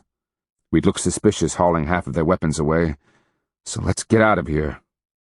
She fingered the crossbow's wet wood, then slipped the heavy pack over her shoulder. I was ready to run, as fast as I could with a hurt leg, but to my surprise, Pearl Hand was staring intently at the cluster of huts no more than a vigorous rock's throw distant. I almost cried. "What are you thinking?" "Shh." Then she headed straight for the center of camp. Desperate, I looked back at the darkness beyond the knots of men around the fires. Safety. Right there. All we need to do is back away, and we're free. Pearl Hand, however, was walking purposely toward the huts. For a moment, heart pounding, I couldn't make myself move. Then, my guts in a cold knot, I cursed under my breath and hurried after her. Blood and muck. She's going to get us killed. Chapter 5. At Napatuka, when the fight turned against us, Bloodthorn and I had fled to the safety of a lake. There, after 2 days treading water, I was dying from the cold. As my soul slipped away, I was dragged down to the underworld by the spirit beast we call Payaso. Part panther, part snake, part bird, the Payaso rules the underworld. He frightens me. But not even Water Panther scared me as much as Horned Serpent had the time he seized me in his mouth and bore me to the sky world. There, he ate me alive while I wailed in abject terror. As I limped after Pearl Hand, I was almost as fear-numb as I had been when Horned Serpent crushed my body and swallowed it. Almost. Somehow I managed, breath shivering in my chest, to follow her into the very heart of the Kristiano camp. Soft voices came from under the cobbled-together shelters where men shivered in misery. The damp air carried the scent of pus and unwashed bodies. These were the miserably wounded, hoping to convalesce, unable to stand or make their way to the fires. Instead, they had to huddle beneath their leaking roofs, curled in soggy blankets, praying desperately to their Dios. I made a face as I passed one such. I knew that smell. The odor of a rotting limb tickled my gag reflex. Arrow wounds always infected. I hurried even faster after Pearl Hand. We were nearly to the first hut, its wet sides gleaming in the firelight. Pearl Hand slowed, and I hobbled up, demanding, "Have you taken leave of your—" She slashed her arm for silence, sparing me a quick look. Just that faint glimpse in the rain-muted firelight was enough. Fear shone from her eyes. I cursed myself under my breath. Panic had overcome my wits. What if someone had heard us speaking in Muskogee? Sobered, I followed as she crept close, balanced against the weight of the pack, and placed an ear against the clay wall. She listened for a moment, then straightened, lips to my ear. "The 2 Kristiano women and their servants." As I'd told Tupacs, a couple of De Soto's nobles had brought their wives along. The fact amazed me when I first saw them in Uzita. That they'd made it this far, dressing as they did, and carrying their entire households with them, amazed me.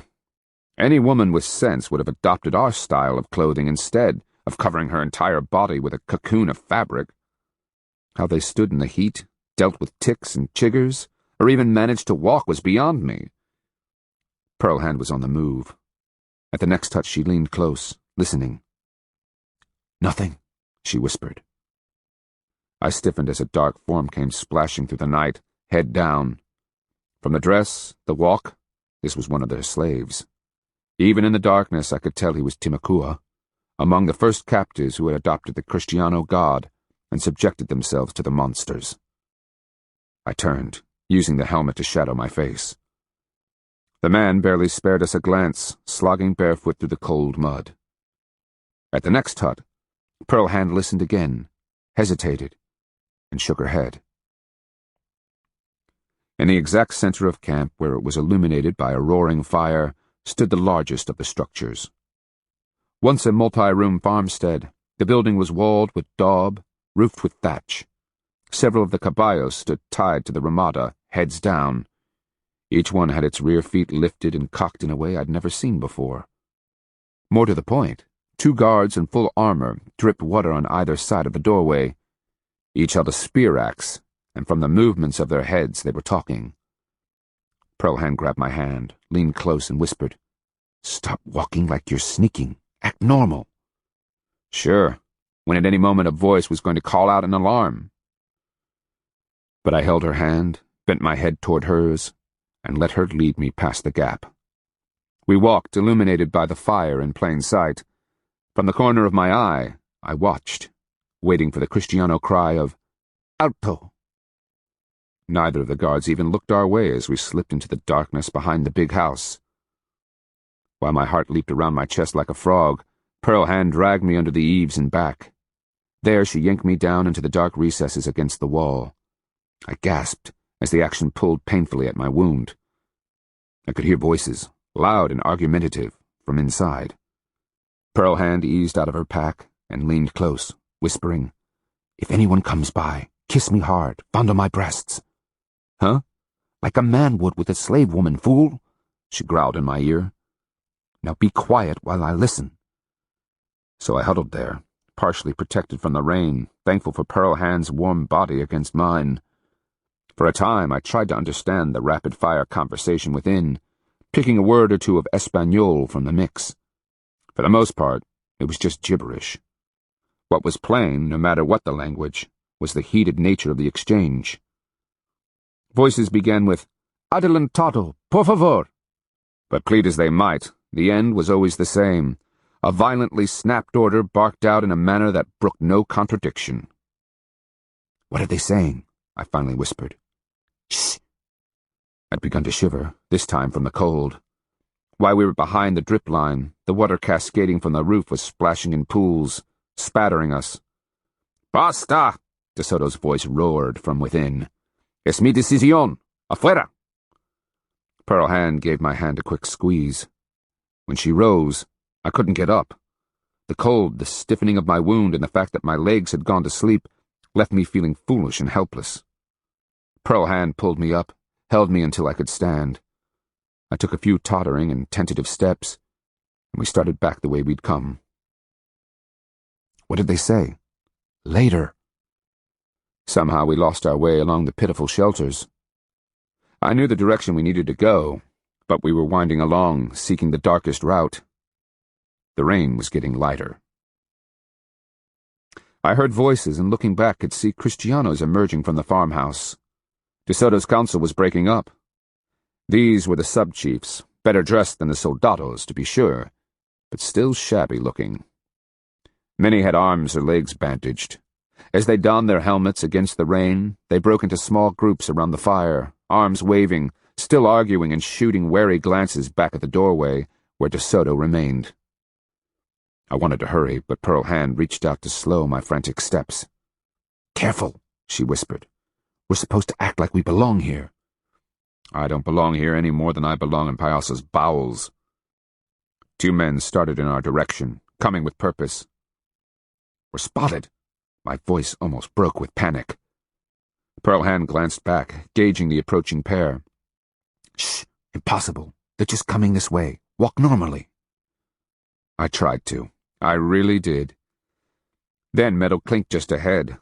Slowing, I could barely make out the shadowy forms of slaves huddled along a collection of thick posts, driven into the ground. The clink came again, and from experience and nightmares, I knew the sound. Chains. In the gloom, I made out perhaps 30 naked people. They'd done their best to press together for warmth, as much as the short chains would allow. Firelight reflected off their wet skin and gleamed on the Euro-links. These, in turn, were fastened to the posts. Over the patter of rain on my helmet, I could hear the chattering of their teeth, the low moans of suffering. Just to the left was a rudely domed hut, smaller, with a low roof. I wondered at how silent it was, and why it would be adjacent to the chained slaves. As cold as I was, I could imagine their misery. Was there any way to set them free? In the darkness, without tools, it would be impossible. Yes, even if you did, they'd immediately run. The whole camp would be alerted.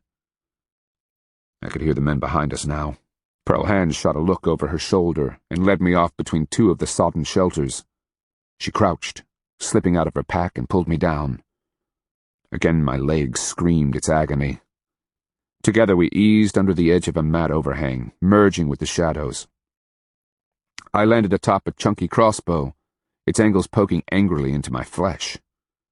A man's sleep-pearled breath came from no more than an arm's length away. His sweat-sour Kristiano stink burned my nose. In the darkness, I thought I could see his blanket-covered form. My fingers encountered a quiver full of crossbow arrows next to his blanket. Splashing feet announced the arrival of the two, their conversation heated. They were obviously trying to keep it low, but the passion carried. I caught the words, "loco" and "imprudente." "Este es un decepción." I knew that voice, remembered it from when we had taken the young Kristiano captive. Antonio! Images of his cruel face flashed between my souls. He'd smiled as he rode me down outside Mabila, sword swinging.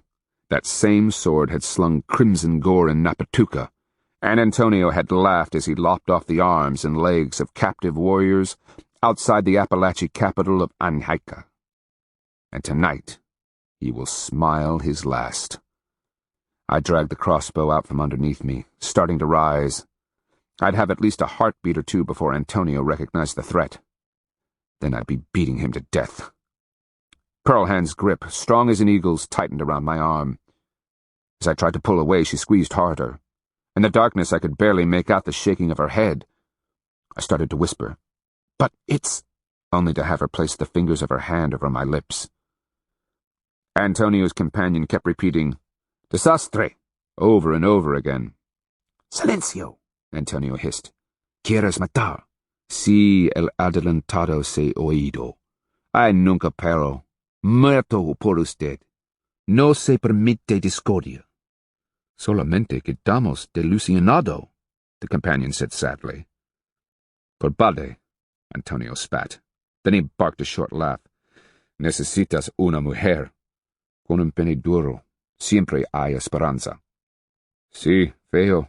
Otra vez te piensas con sus huevos." I heard the slap of a hand on the shoulder as if in reassurance, and the two splashed off. Pearl Hand kept her talon-like grip on my arm, leaning forward to whisper, Now, come, we've got to talk."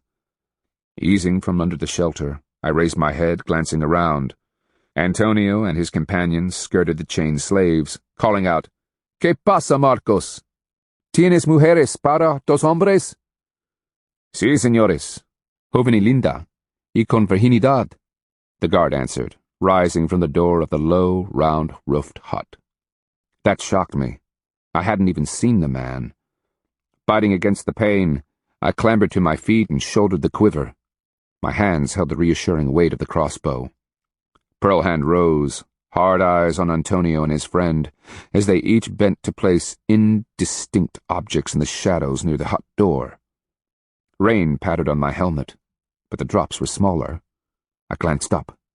The sky might have been brighter, or it might have been just my imagination. Pearl Hand led the way. We skirted around the chained slaves. The great watchfires were still surrounded by men, but I could see that the flames had burned down considerably. The wet wood that had been added was puffing clouds of gaudy red smoke into the air. "I could sneak up behind them," I said insistently, "just close enough to drive an arrow through his back." "And wake the whole camp? I owe him. We all do. Now is not the time. We need to get out of here." "Pearl Hand, it's Antonio who—" "And if you try to kill him, you'll kill us in the process. Don't be a fool." As she led me around the miserable, shivering slaves, I wasn't surprised to see a doorway in the low hut. The guard crouched to one side, a sodden blanket around his shoulders, helmeted head down to shed the rain.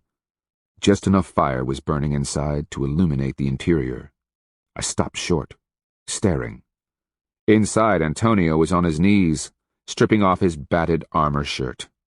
Even as I watched, he began undoing his belt. In front of him sat a despondent woman, stark naked against the chill. Her hair hung in a filthy tangle over her shoulders. Expressionless, eyes vacant, she wearily dropped onto her back and spread her muscular brown legs to expose the black triangle of her pubic hair. She turned her head to the side as Antonio, pants knotted around his knees, threw himself onto her limp body. I pulled an arrow out of the quiver. She was someone's daughter or wife. She'd been a young woman with a life and a future, full of dreams and love. Once she laughed, smiled, and delighted herself with little things in life, a pretty sunrise, the first spring flowers. "Black Shell," Pearlhand growled.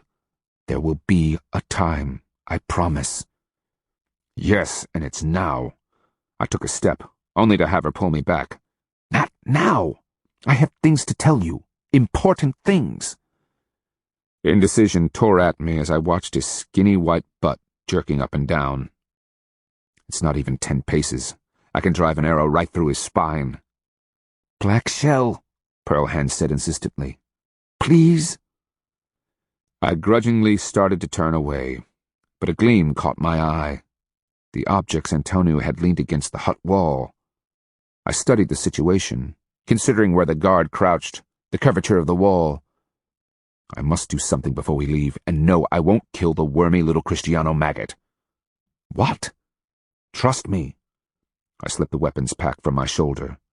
"Stay here and don't move. Black Shell, so help me." I could hear the terror behind her voice. "Shh! It will take but a moment." I eased through the shadows, crept along the side of the low hut, and reached out, fingers trembling, to retrieve my prize. I backed away, feet sucking in the mud, and hurried to Pearlhand. My only regret was that Antonio would have no idea who was responsible. Still, not until we reached the edge of camp and eased out into the night with my prize did I realize I wasn't scared any longer. Chapter 6. "We're acting like a bunch of flushed quail. Why do we have to be in such a rush?" Tupac groused as he slogged down the muddy trail ahead of me. Pearlhand followed, the dogs winding in and out of our path as we slipped and scrambled. This was the first time they'd ever taken the trail without packs. You'd have thought they were puppies again, running and coursing, tails slashing the dew-covered grass. They'd pounce, feet first, trying to catch voles or mice, or charge off after rabbits, flush bob-white, mockingly growl as they pushed and shoved. As I struggled under the weight of my own pack, battled for footing in the slick clay black mud, and endured the pain of my wound, I vowed the first thing when we arrived wherever it was we were going, I'd look for leather and start building new packs for my frisky beasts. As daylight grayed the east, I could see the spoils from our night scout. 2 heavy weapons packs, in addition to Tupac's battered trade pack, swinging from the man's wide shoulders. Me, I hobbled along as best my wounded leg and fatigued body would allow. Granted, my load only consisted of blankets, a couple of sacks of provisions, a sacred mace, and, of course, my prize stolen from Antonio. But it had been a long day, followed by a longer, colder night. My reserves had been pushed about as far as they could go. In answer to Tupac's question, I replied, "Pearlhand says march, we march." My breath fogged before my face. Behind me, she called, "They're going to be right behind us." I muttered, "I wish you'd tell me—" "Save your breath for travel, husband," she retorted. "Find us a place to lie low, and then I'll tell you everything. Besides, I need to think about it. Put everything in its place."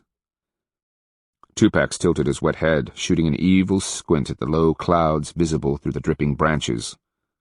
They continued to scud down from the north, trailing misty strings of rain. "Where exactly are we headed?" he asked. "Apafalaya," she answered. "It's the closest nation to the west, isn't it?" Made up of the Alba Amaha-speaking people, the Apafalaya nation lay on the lower reaches of the Black Warrior River and consisted of a collection of towns, each with its own Miko, a relative of the high Miko Apafalaya. "Maybe you'd better not introduce yourself as a Chicaza for once," Tupac half turned to give me a knowing look. Why not? Pearlhand asked. Tupac shrugged his massive shoulders. I've traded there for years. Generations ago, the Chicaza conquered the Alba Amaha. That was back when the Sky Hand people, the ancestral Chicaza, lived at Split Sky City. Warfare with the Choctaw and the Natchez off to the west led the Chicaza to strengthen their western border along the Tobigby River. Split Sky City became more of a ritual site than a capital. Holy ground, if you will. Some like Tuscaloosa's ancestors moved south, establishing their own nation. The Alba Omaha who remained in the Black Warrior Valley allied with him. The Chicaza took a dim view of that but never got around to reasserting control. Most of their efforts have gone into fighting the Natchez, Kiskis, and Choctaw, and they've paid for it. Chicaza is a smaller nation now, toughened by war. They'd like to train their young men by raiding the Apafalaya before they send them off to fight the Natchez. The constant raids drive the Apafalaya into a frenzy, but knowing the Chicaza just use them to train young and inexperienced warriors, that makes those people foam at the mouth. Ah, the price of Chicaza arrogance. Pearlhand's tone brought a flush to my neck. She so loved to goad me on occasion. Is that who Black Shell was fighting that long-ago day when he ran away and got declared a coward? It was the Natchez, I snapped, so fatigued I didn't bother to keep the acid from my voice. My, touchy today. I took the bait, craning my head around to see her give me a wink. Bad move. I had just started to turn when I tripped over my feet and tumbled face first into the mud. The sacred mace hit my back with the force of a swung mallet. Burdened by the pack of blankets, swords, Kristiano armor, and bulls, I didn't have the strength to get up. Black Shell? Pearlhand was crouching beside me, concern in her eyes. Sorry. I ground my teeth against the pain. I guess all of my Chicaza arrogance has finally run out. Forgive me, are you all right? My leg hurts. I rolled over, checking the wound. Miraculously, it hadn't broken open again. The dogs were crowding around, getting in the way, sniffing, trying to figure out what I was doing down on their level. Nos stuck his wet nose to mine, licking me across the lips. Vile beast. Come on. Tupac pushed the dogs aside with a foot, then leaned down, and despite the load he carried, lifted me to my feet. I wobbled, panting for air. It's the wound, I murmured. It's as if I can't get my old strength back. Tupac gave me a mocking smile. You're not the traitor you used to be. Maybe I never was the traitor I used to be. Thought of that, have you? He studied the mulberry and chestnut forest around us. Water had left dark streaks down the bark. Thick vines hung like crooked gray rope.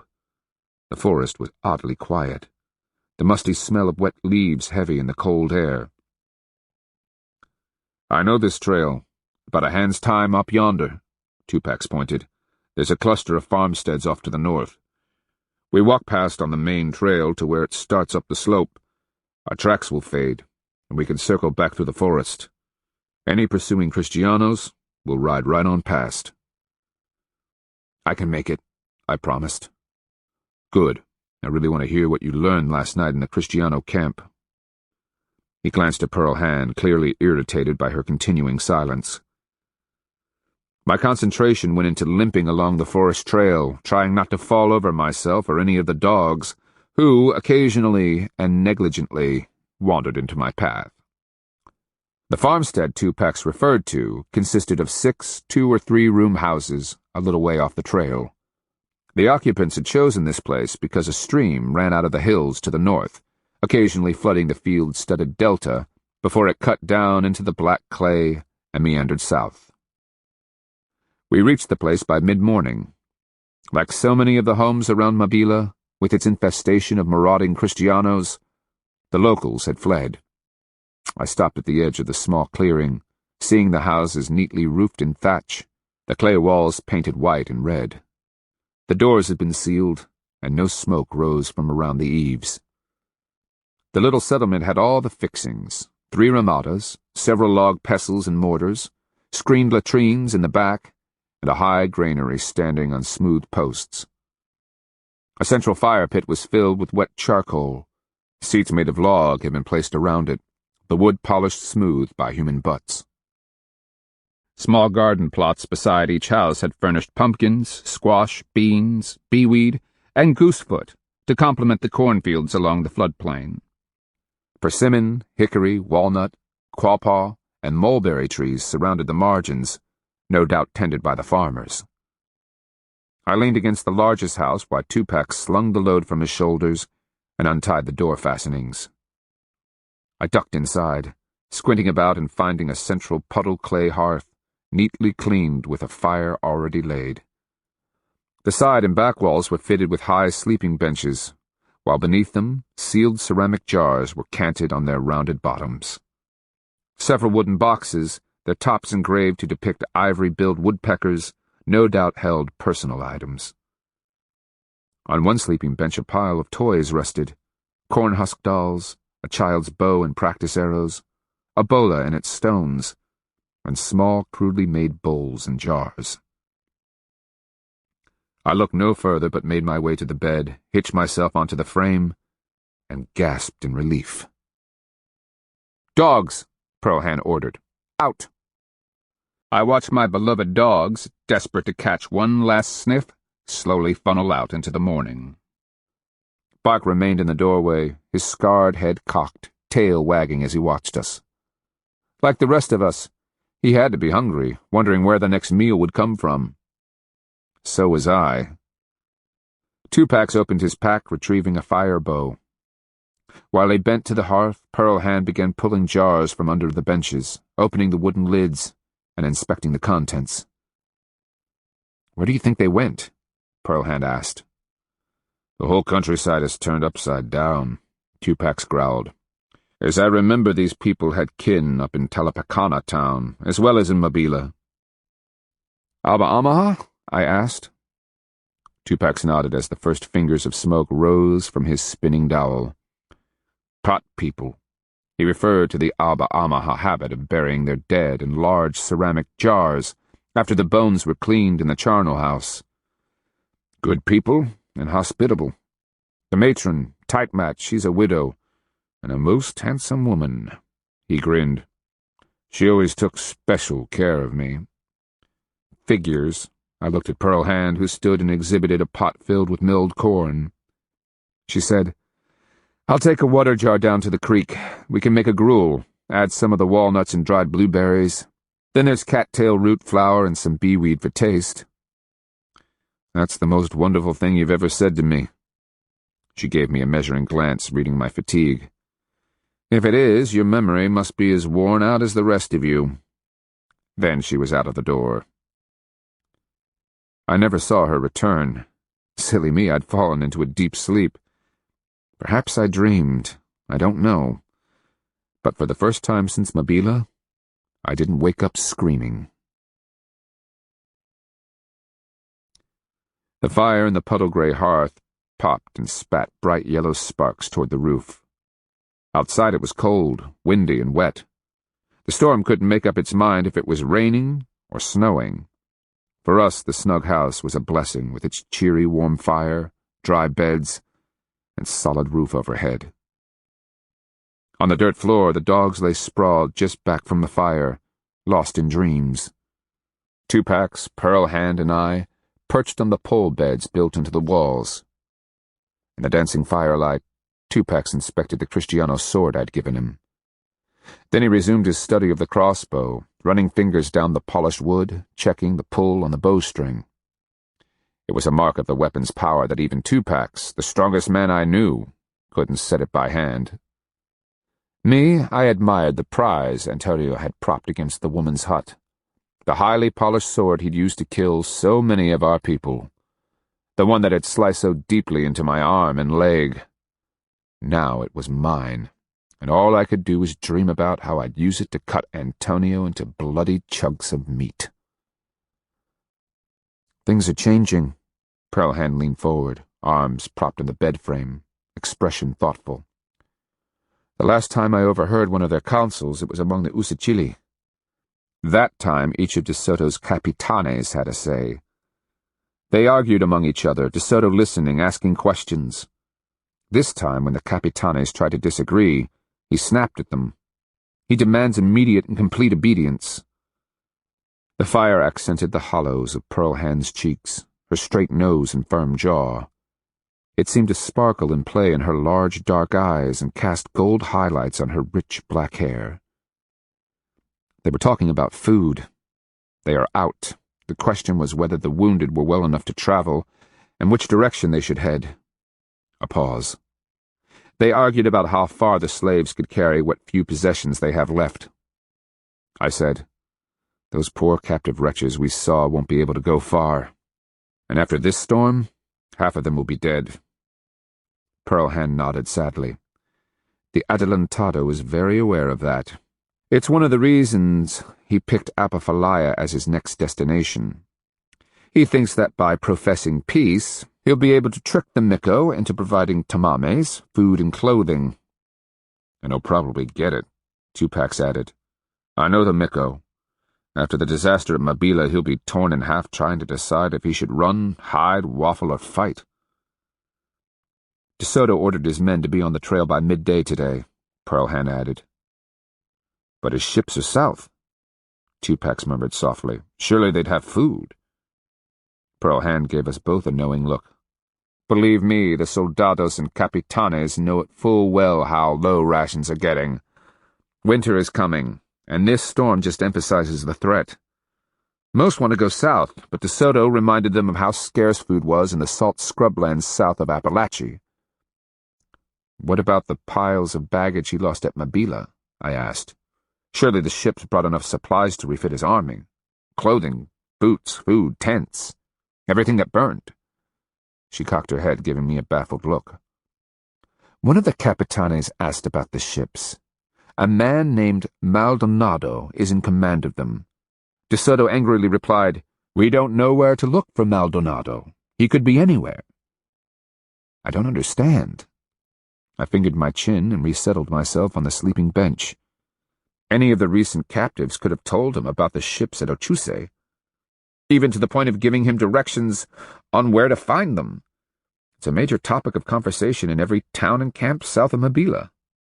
She shrugged, looking mystified. "Then for once it would seem that we know something the Kristianos don't." "Do we? Or is he keeping it to himself for some reason?" Tupac looked confused. "Is he intent on his own destruction?" Pearl Hand shook her head. "He didn't sound like it. He sounded so sure of himself, as if he were the holder of some great and absolute truth." "Just wait," I countered. "As dispirited as his soldados are, they'll scramble off like children after sweet corn cakes the moment they hear those ships are waiting." Pearl Hand's stare sharpened. "Do you think?" "Think what?" My turn to be baffled. A crooked smile bent her lips. "Do you think that's what he's doing? Hiding the fact from his men? Think about who he is, how he sees himself. You've said it yourself. He's arrogant, unlike any man we've ever known. No matter what the setback, he's always found a way. Just like on the plaza at Mabila, or when White Rose surrendered Kafita Cheki to him, or when he tired of fighting the Appalachia." She nodded thoughtfully. "He thinks he can save himself." "How?" Tupac demanded. I sensed the truth of it. Pearl Hand is right. He's always done the unexpected, and it's always paid off. "Still, Black Shell makes a point," Pearl Hand told him. "The soldados and caballeros are shaken, many of them wounded, without supplies. If they learned about the ships, they'd bolt for the coast. Where the Pensacola are waiting to wipe them out." I tenderly prodded the scabbed wound on my thigh. "His only chance is to keep them as far from the ships as he can." Pearl Hand chuckled to herself, eyes fixed on the fire. "Want to share with the rest of us?" I asked. An ironic smile on her lips, she said, "He's in a real predicament. The only way he can replace what was burned in Mabila is by meeting up with the ships down south. But if he does, his men will revolt, demanding to be taken back home." The lines of concentration in her high forehead deepened. "You heard Antonio and his friend?" That discussion they had? My ability in that language is limited to hurling insults. Thank Breathgiver above you have me. Antonio and his friend believe everything is lost. They as much as called the adelantado a fool. Both think it's a disaster, and that they're being misled. Even better, Antonio said, "No se permite discordia." De Soto punishes dissent in the ranks, and Antonio and his friend weren't the only ones. No one in that camp was happy. I shot her an evil look. You should have let me beat him to death with that crossbow. Had I, you might not have had the chance to steal his sword and armor. Her smile turned wry. You remember what Antonio's friend called him? I'll repeat it. Feo. You know what feo means? No. It means ugly. The wreck you made of Antonio's face at Mabila is sticking with him. I allowed myself the smallest of grins, reliving the moment. I'd already sliced his left cheek open with an arrow. Then I whipped a sword across his face. The blade stopped short by the margins of his Euro helmet. It had opened a gaping slit down to the cheekbones and left his nose hanging. And the rest? You know, after the part about his being ugly? Pearlhand chuckled. His boon companion has come to the conclusion that Antonio only thinks with his balls. I remember how he'd stared at Pearlhand's body when we had him captive down in the peninsula. At the memory, I reached over and patted my stolen prize. Pearlhand saw, arching an eyebrow. Happy with that, aren't you? I told you to trust me. Even as I said it, I pulled Antonio's sword from its scabbard and wrapped the hilt on the hard curve of his once impregnable Euro breastplate. This is the second time we've stolen his armor. He's going to be furious, Pearlhand said thoughtfully. Fuming and foaming at the mouth, I smiled agreement, studying the breastplate. It's always been way too big for him. So, what's the plan? Tupac asked. I studied the shining sword, firelight gleaming on the Euro blade. The hilt was a thing of beauty, a silver basket woven to protect the hand, the grip soft leather bound by threads of string-like metal. Red and green polished stones, almost transparent, like the finest chert, had been set into the silver. They sparkled in the light. I'd seen the same blade so fouled with blood at Napatuca that it slung thin streamers with every stroke Antonio made as he waded through victims. I touched the keen edge, painfully aware it had eaten deeply into my own thigh and arm. My wounds almost ached at its mere presence. I mused. De Soto is heading away from his supply, away from any chance to escape. You say the Apophalia Miko is unreliable? Tupac shrugged. The answer to that floats like a leaf on the wind. I tapped the thumbnail on Antonio's blade, hearing it ring musically.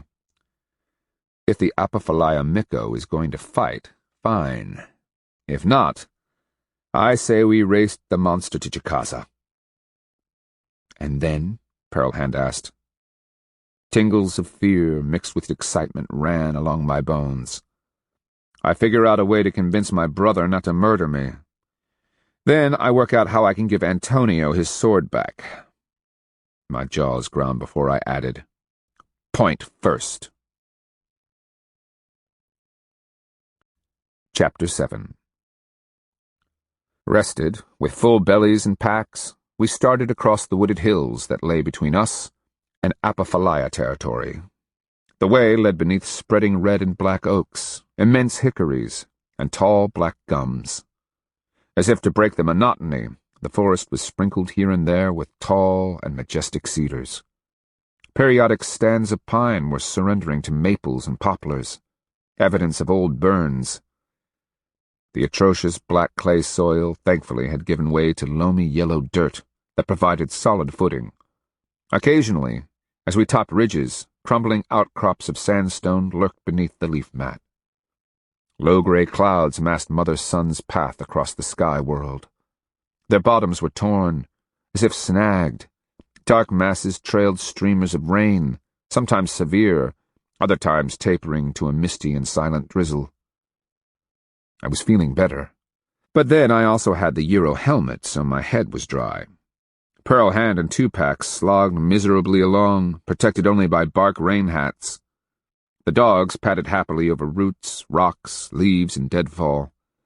When they got to feeling too wet, they'd walk up close beside me, stop short, and shake from nose to tail tip. Maybe they liked my bellow of rage. More likely they knew I was wounded, certainly not moving fast enough to give them a healthy kick. Whatever their motives, they acted amused as they skipped gleefully away from my wrath. Around us the forest was uncharacteristically quiet, but for the heavy drops of water that dripped from naked branches. They hit the leaf mat with a mild slapping sound. When they burst on my Euro helmet, it was with a ringing noise. No more than a hand's time on the trail, and we were cold, soaked, shivering, and thoroughly miserable. Our only solace was that the Kristianos, many severely wounded, had to be even more wretched. You're headed home, Black Shell, and when you get there, what then? I'd been branded a coward, declared dead to my family and clan.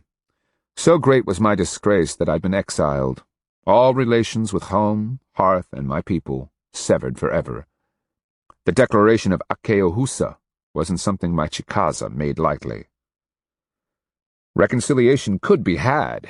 It involved making an application to the High Minko and the Hopaye during the moon before the green corn ceremony, what we called the busk. Gifts had to be sent, apologies tendered, and offerings made. Then, at the height of the ceremony, when the sacred fire was rekindled, signifying the rebirth of the world, the poor wretch might be forgiven, his reputation renewed.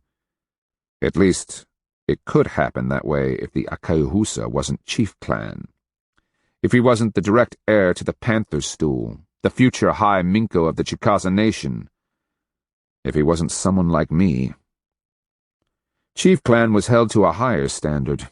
No matter what the threat from De Soto, no one is going to be happy to see me. I was feeling even more depressed when Naw trotted in from the side, stopped short, and shook from nose to tail. I roared as the cold spray soaked my clothing. A couple of nights later we made camp in the ruins of Split Sky City. Ruins may be too strong a term. The place has become, and will forever remain, a city of the dead. Perched atop a high bluff overlooking a loop of the Black Warrior River, it was designed by my ancestors and built with the blood, sweat, and hard labor of the conquered Aba Amaha. My ancestors called themselves the Sky Hand, named for the constellation that marked the opening in the sky world, the Seeing Hand. In mid-spring, right after sunset, the constellation lies on the western horizon. At that time, the souls of the dead, after traveling to the edge of the earth, can leap across the narrow gap between worlds. Those found worthy pass through the Seeing Hand and continue their journey toward the path of the dead and the revered ancestors. The unworthy tumble into the abyss. My people lived at Split Sky City for generations. They created a great nation that dominated both the Black Warrior River and the Tobigme off to the west. It is said that the Kuza, the Appalachee, and the Pensacola bowed at the mention of the Sky Hand, and that tribute poured into Split Sky City from all corners of the world. Not since the fabled Cahokia had a people gained such prestige. And then, so the stories go, the great High Minkos began to think of themselves as gods, not just in Chicaza, but all over the world. In their arrogance, they challenged the spirit beasts, and perhaps even Breathgiver. Whatever the cause, the spirit beast refused to call the rains. The winds blew cold and bitter weather down from the north, frosting the few drought-shriveled crops left in the fields. Famine, as always, led to war. Red power raged across the land. Even before the terrible droughts, fires, and freezes, Split Sky City had become a sacred shrine for both the ancestral Chicaza and the Aba Amaha. The greatest honor that could be paid to a recently deceased leader was to bury his remains in the mounds at Split Sky City. After more than 150 years of war, the great nations were either broken and vanished, or collapsed into the surviving Chicaza, Aba-Amaha, Kuza, Natchez, and others. They existed as mere shadows of their ancestral magnificence. That vanished greatness extended to Split Sky City, now a collection of grassy mounds, shrines, and haunting burials. Here the ghosts of our ancestors walked on moonlit nights. Here was our most holy ground. Approaching the city, we crossed the long, abandoned farmland. The forest here was young, the trees no more than 100 years old.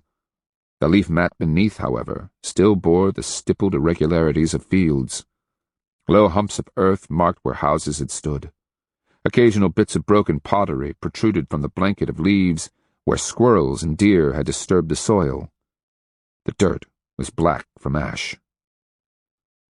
The trail wound through brushy forest margins, and when we stepped into the open, we stopped short. Breath puffing in the cold air, I marveled at the great earthen mounds of Split Sky City. Nothing I'd seen in my travels could rival it, though I heard that Cahokia was larger. In awe of the immensity, I shook my head, trying to imagine the city as it had been at its height. How many people? How many buildings? How tall had been the mighty temples atop those still impressive earthen mounds? Pearl Hand stepped out beside me, a look of disbelief on her face. Her lips parted, eyes widening. She stood speechless. "Looks a little more overgrown," Tupac blurted irreverently. He pointed to the fuzzy growth of poplars that had sprung up in the old stickball grounds. "Didn't the Aba-Amaha used to cut those out?" I sighed, touching my forehead respectfully as I started forward past the shrines that marked the boundaries of the sacred city. They did. Maybe they've had more pressing problems dished out to them recently. "Everything's falling apart," Tupac muttered, shaking his head. "Maybe we're the living end of the world. Ever thought of that?" "More often than you could know," I whispered, following the trail across grassy flats and past the panther-clad mound. Atop its grass-covered heights, a small ramada stood, its roof in tatters. Pilgrims no doubt had built it for protection as they offered prayers to their ancestors, the pitiful construction a far cry from the great temple that had once dominated those heights. As I entered the plaza, a shiver slipped down my spine. Images played at the edge of my vision, as if colorful, feather-bedecked players, ball sticks in hand, raced just beyond the limits of my vision. The distant whisper of wind in the winter-bare branches might have been the echo of watching crowds, cheering the long-dead players. I shot a worried glance at the chief clan mound, its green top square and prominent against the stormy sky. "Are you up there, great uncle? Even now do you see me pass below?" The eerie feeling of hidden eyes, watching, evaluating, made the hair at the nape of my neck lift. Pearl Hand stared around, struggling to take in the majesty of the place. Then she glanced at the darkening sky. "Night's coming. Where to?" "The canoe landing." I pointed northwest, toward the gap between the old Chicofa mound and the towering Chief Clan mound. The bulk of the Raccoon Clan mound marked the trailhead that led down the only easy slope to the river. "If there's any shelter, it will be there." Even the dogs acted cowed as we walked across the silent and vacant land. I winced, sensing the dead as they reached out to finger the hem of my hunting shirt. Their whispers hid in the tall grass as they pointed and hissed about my Kristiano helmet. Another shiver played between my soles. I inexplicably reached around and brought the great copper mace from its carry sack. Holding it before me, I arched my back and limped forward. Filling my lungs, I called out, "I am Black Shell, of the chief clan of the Hickory Moiety. Let me pass in peace." Face straight, I ignored the curious looks Pearl Hand and Tupac shot my way. As if in reply to the mace's presence and my challenge, a warmth filled the sapphire where it bounced against my breast. "Afraid the dead wouldn't recognize you?" Tupac asked dryly as we passed beneath the Chicofa mound. "In this hat? I asked from the corner of my mouth. My own mother wouldn't know me. Knowing what I do of your mother, you'd better keep that hat on when we get to Chicaza. Joking broke the tension, but the power of the place, the eyes of the dead staring so intently, pressed down from all sides. Generations of feet had worn deep trails into the slope that descended to the canoe landing on the Black Warrior River. Just up from the high water mark, pilgrims had constructed a small temple with clay walls and a split cane roof. Around it, guardian posts in the shape of panther, snapping turtle, falcon, raccoon, and rattlesnake stood facing the cardinal directions. Stepping inside and squinting in the dim light, I could see the image of Tailed Man, rendered on the rear wall, indicating that it was an Alba Amaha shrine. A stack of dry wood had been placed below one of the benches surrounding the walls. Other boxes contained ritual materials, feathers, masks, capes, and wands. Those we didn't touch. Tupac busied himself with the fire while Pearlhand and I scouted the riverbank for driftwood. As much rain as we had, nothing was dry, but with a hot enough fire, even the stuff we scrounged would burn. We needed to leave as much wood drying out for future as we'd found. To do so was just polite. I stopped in my task and turned uneasy eyes on the river. Murky brown water lapped at the sandy shore, its surface roiled, sucked, and swirled, all patterned with the spreading of rings of falling rain. After being wounded in Mabila, I'd hung between life and death. Fevered, I'd had a spirit dream, the images of it as perfectly preserved between my souls now as they'd been then. My feet had been planted right here, on this very spot. As I had looked up at Split Sky City, Horned Serpent had risen behind me, his majestic wings spread. I glanced nervously over my shoulder. Nothing but evening silvered water stretched smoothly across to the other bank. "Want to tell me about it?" Pearlhand asked. "Everything it means to be Chicaza. It all comes back to here, to this place." She shot a look across the river, then back to where a couple of canoes rested upside down on logs just off to our left. "Sure you don't want to cross?" "We've just enough daylight." I indicated the darkening clouds. "It'll rain harder tonight, maybe snow. And, dear wife, if I'm not safe surrounded by my ancestors, where on earth will I be?" Swallowing hard, I fingered the sapaya, aware that it had turned as cold as the damp air, and every bit as uncaring. Tupac had no doubt kindled the fire by now. "We'll stay." My words sounded weak, even to me. After we'd eaten, I sat on the black bench with the copper mace clutched in my hands. I had always dreamed of returning to Chicaza. Exiles never truly forget. The memory was like a nagging splinter driven deep into my souls, the sort of irritating thing you pick at, dig for, but can never really pull out. Over time, the festering seeps ever deeper, hardening. Though eventually scabbed, it forever remains an ache felt most poignantly in the lonely hours. Some exiles dream of entering the plaza as long-lost kin, forgiven, even vindicated. Somehow people have discovered over time that they were wrong, that a terrible injustice was committed, and by families and clans as they line up, smiles beaming as if to express their heartfelt apology. Another common fantasy is the victorious return at the head of the conquering war party.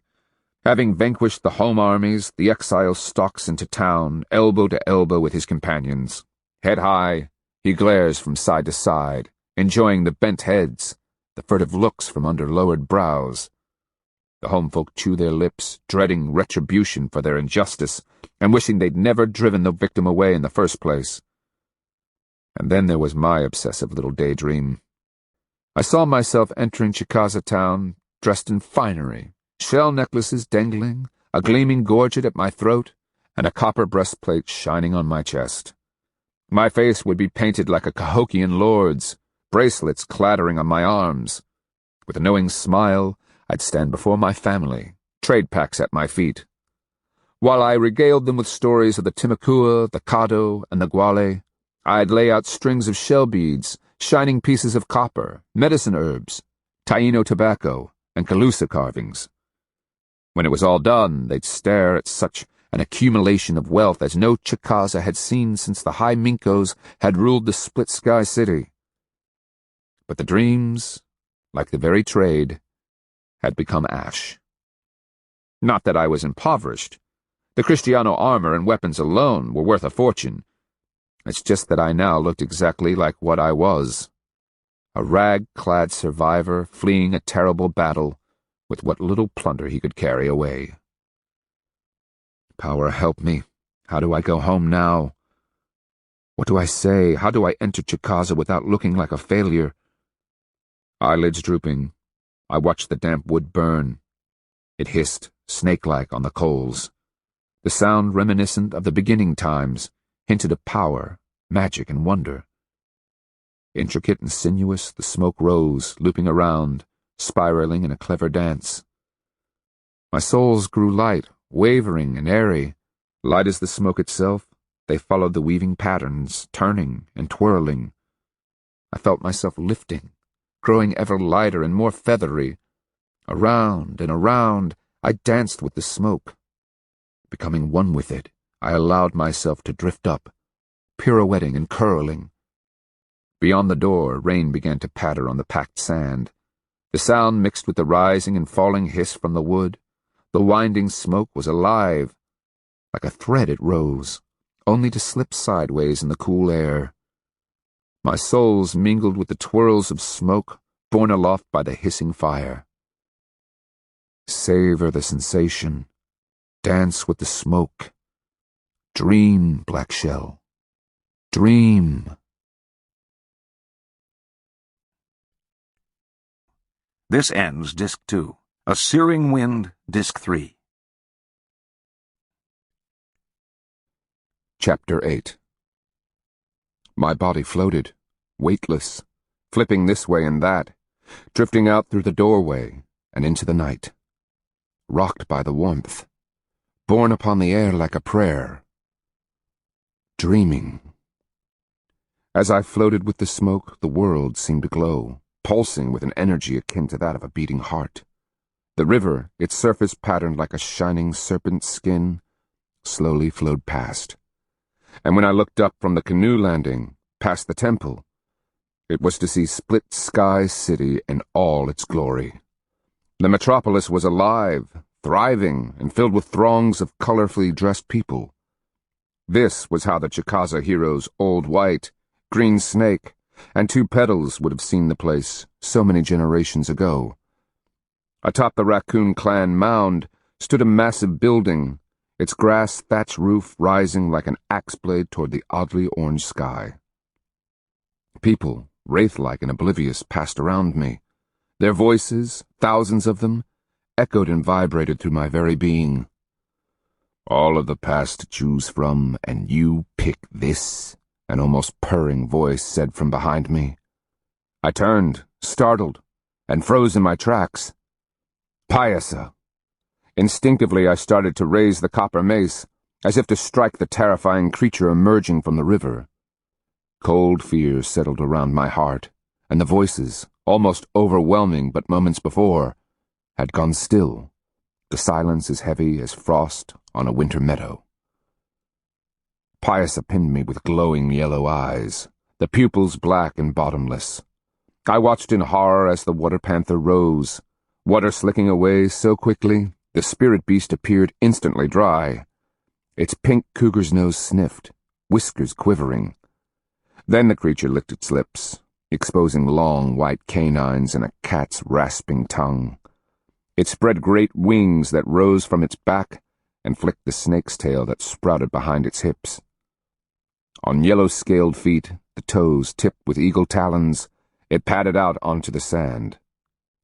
In the head fur, I could now see the three-forked eye pattern that marked Pyasa as master of the underworld. "What do you want?" My voice strangled in my throat. Pyasa's lion-like eyes fixed on me. "What I'll have in the end, you, traitor." We bargained this before. The power of trade holds. I said you could have my life. I have yet to hear your offer in return. I'm waiting. Pyasa fixed on the copper mace held menacingly before me. Did the lips curl? Was that the barest essence of a smile? Did Pyasa even have a sense of humor? The creature reached out with a tentative foot, talons spread, as if it would snatch the mace. I pulled back, stepping away. "It's not yours," I said with a growl. Well, at least as much as one dared growl at a spirit beast capable of disemboweling a person with a single lazy swipe of a talon foot. Pyasa cocked its head, studying the mace. "Do you know where that came from?" "Cahokia." "Ah, yes, marvelous Cahokia." Its head extended, the flat pink nose sniffing. The copper smells of the far north, and of the trader who carried it to Cahokia. The scent of he who crafted it lingers along with the echoes of each hammer blow used to forge the piece. The beast stepped even closer, its nostrils and whiskers quivering. And the Cahokian lord who once wielded this mace from his splendid palace high atop the giant mound? He might have been the greatest of all of them, master of most of the world. His scent?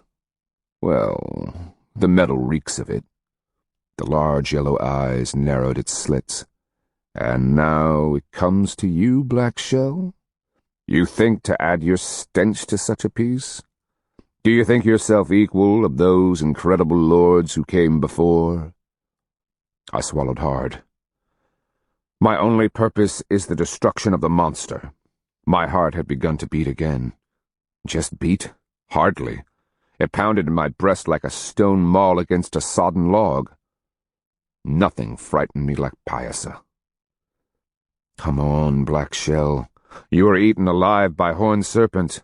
You felt your body crushed as it was swallowed. What can Pyasa do to compare with that?" I didn't want to find out. I took another wary step back, desperate to keep distance between us. "Destroy the monster?" Pyasa's lips curled. "Didn't work out so well in Mabila. Kristianos are tough to kill. They fight better than we do, and with better weapons. That accursed armor alone—" "It's always excuses with you. The glib tongue, the chatty misdirection." I bottled the fear inside me, stepping forward. "I'm fighting for our world. May the ancestors help me. Why are you always against me?" The creature's long fangs had a white glow in the dusky light. "Because I think you're a failure. You're anything but a hero. Your own people threw you out as a coward. And, of all men, Horned Serpent chose you? Has faith in you? Where are your victories? It's almost 2 winters now, and the Kristianos continue to pollute our soil with their filthy feet, violate our power with their long-tailed cross." It spit its anger, the droplets like fire on my skin. "You will doom us all, Black Shell. I will curse your vanished souls for the time we've wasted." "We're all afraid," I answered, remembering the long-ago words of Snapping Turtle when he explained Pyasa's violent rage. "I can only die. But for you, facing an eternity of slow dissolution as your memory fades from the minds of men? The most terrible spirit beast of all, just evaporating into nothingness? No wonder you're afraid that—" Quick as a lightning flash, the raptor-clawed foot fastened around my throat and crushed my windpipe. The bones in my neck grated and groaned. Pressure built inside my skull. My tongue jammed painfully against my teeth. Those terrible yellow eyes were but a finger's width from mine, the black pupils expanding, swallowing my souls. As pain and terror grew, I felt myself falling into those endless, inky depths. The creature's hot breath purled against my face. Stiff whiskers tickled my cheeks. "Threaten me, will you? Challenge my courage?" I could feel my body being shaken, but the sensation was remote, as if from a distance. My arms were flopping loosely. The mace spiraled away. The way my legs jerked this way and that, they might have been made of rope. My frantic lungs heaved and sucked at my collapsed throat.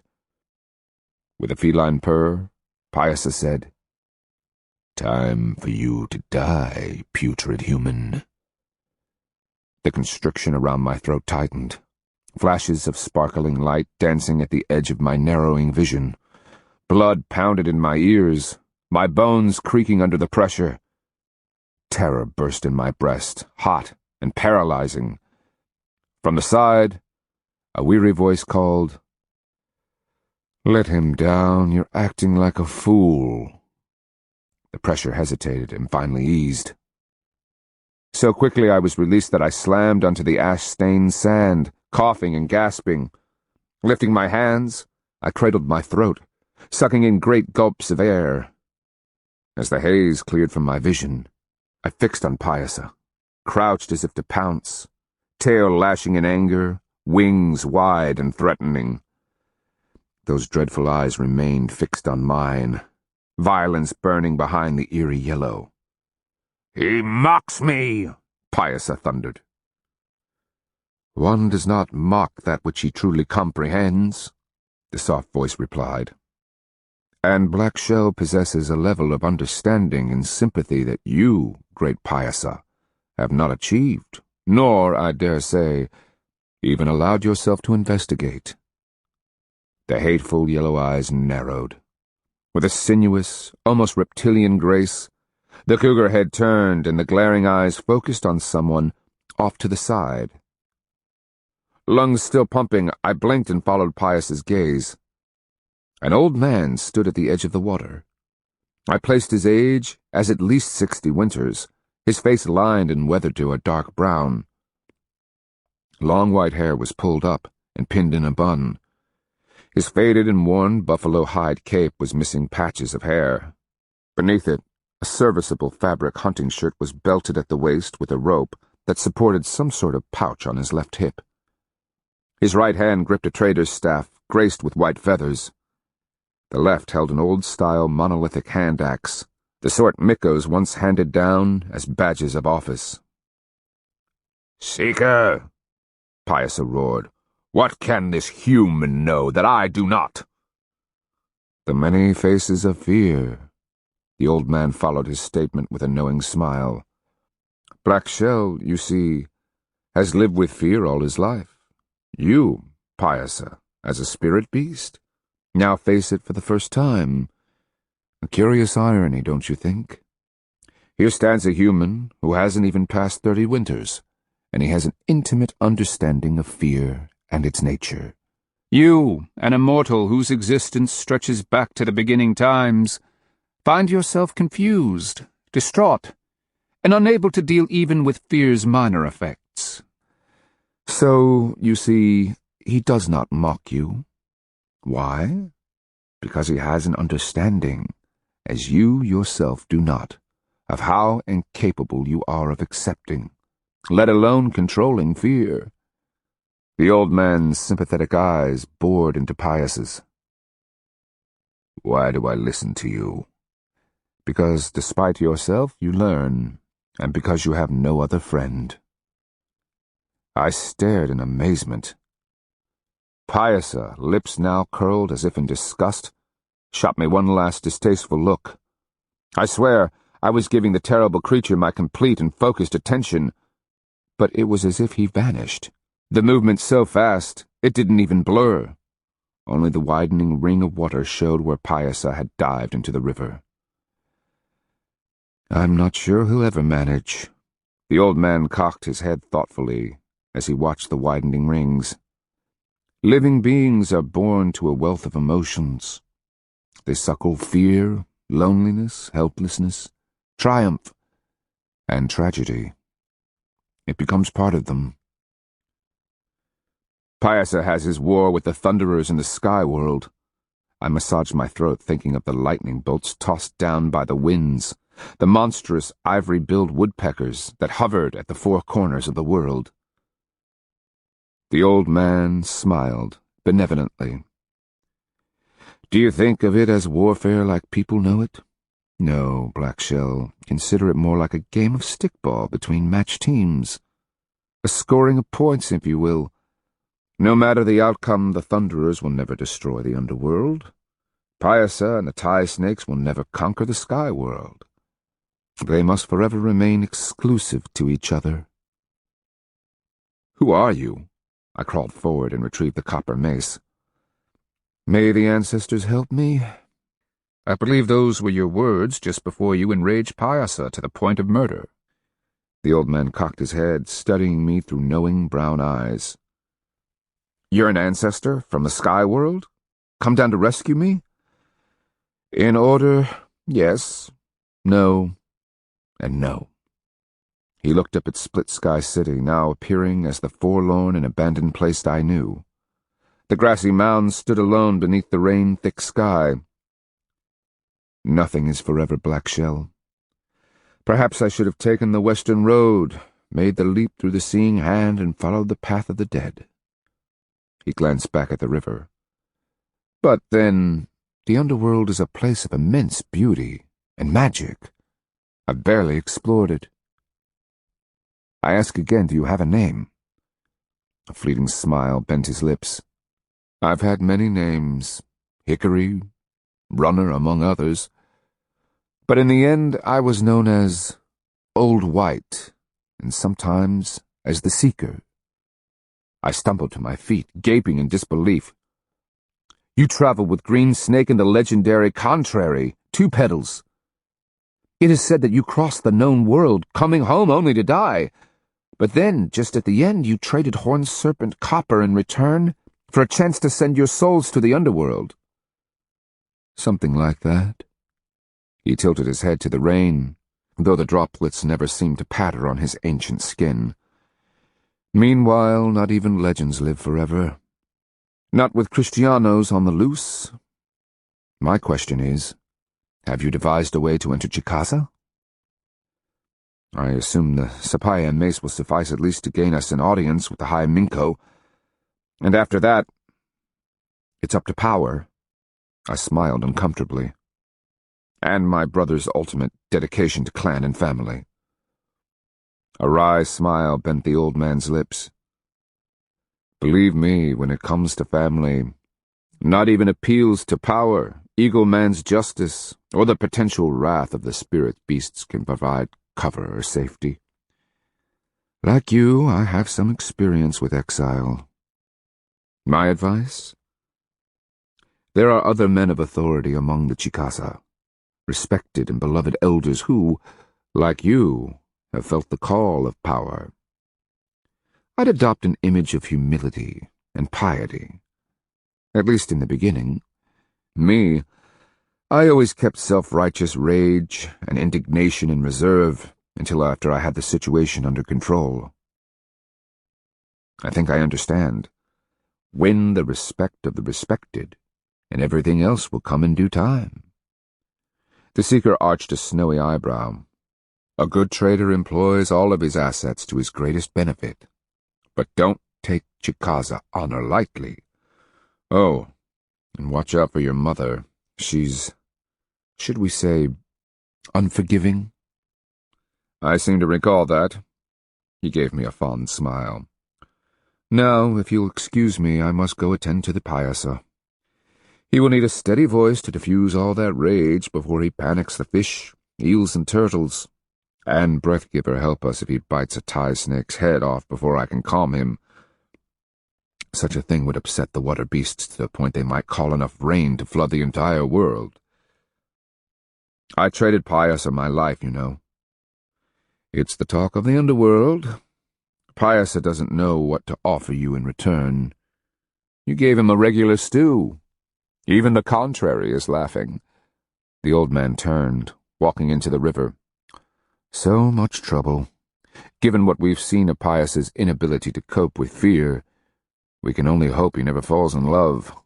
Should that occur, his distress might melt the very rocks. And with that, he disappeared under the roiling waters. I blinked, Pearl Hand and Tupac's faces swimming into focus. They both crowded in front of me, concerned eyes fixed on mine. I started, rearing back, aware that I still sat on the temple bench. Beyond, I could hear the rain pattering on the canoe landing, and the very air seemed to whisper with the ghosts of Split Sky City. Glancing past Tupac's shoulder, I could see the dogs sprawled on the floor, sound asleep, and no doubt thankful to be out of the cold winter rain. "What happened to you?" Pearl Hand demanded. "I was at the canoe landing," I said, off balance, talking with the Seeker. "Who?" Tupac's expression was dubious. "An ancestor," I whispered, clearly seeing the old man through the eye of my souls. "And before that, the peninsula." I winced, reaching up to press at my throat. "You made a horrible sound," Pearl Hand declared. "Started us half out of our skins. You were sitting bolt upright, back arched, a terrible expression on your face. We rushed over, but you were stiff as an old oak branch. Your eyes had no focus. It was as if we weren't even here." "I was on the landing," I pointed to in the rainy night beyond. "Pyasa came, tried to strangle me. Then Old White, the Seeker, called him off." "Who is this Seeker?" Tupac shot a nervous glance at the door. "Is he out there? Now, even as we speak?" "An ancestor. He too was chief clan," I whispered. "Long dead. Well, maybe dead. According to the stories. Like me, he was in exile. After roaming all over the world, he returned to Split Sky City with Green Snake. The Seeker had come home to die, but at the last minute, so the story goes, he bribed Horned Serpent to carry him down to the underworld. With copper for payment, he stepped out of a canoe. I pointed toward the door. There, just beyond the shore. He was last seen being engulfed by Horned Serpent and carried down into the depths." "You have colorful ancestors," Tupac muttered. I grunted uncomfortably. "Oh yes, murder, mayhem, and magic. Some legacy." Pearl Hand took a deep breath and squeezed my hand. "You frightened me. One moment you were here, the next your souls had flown."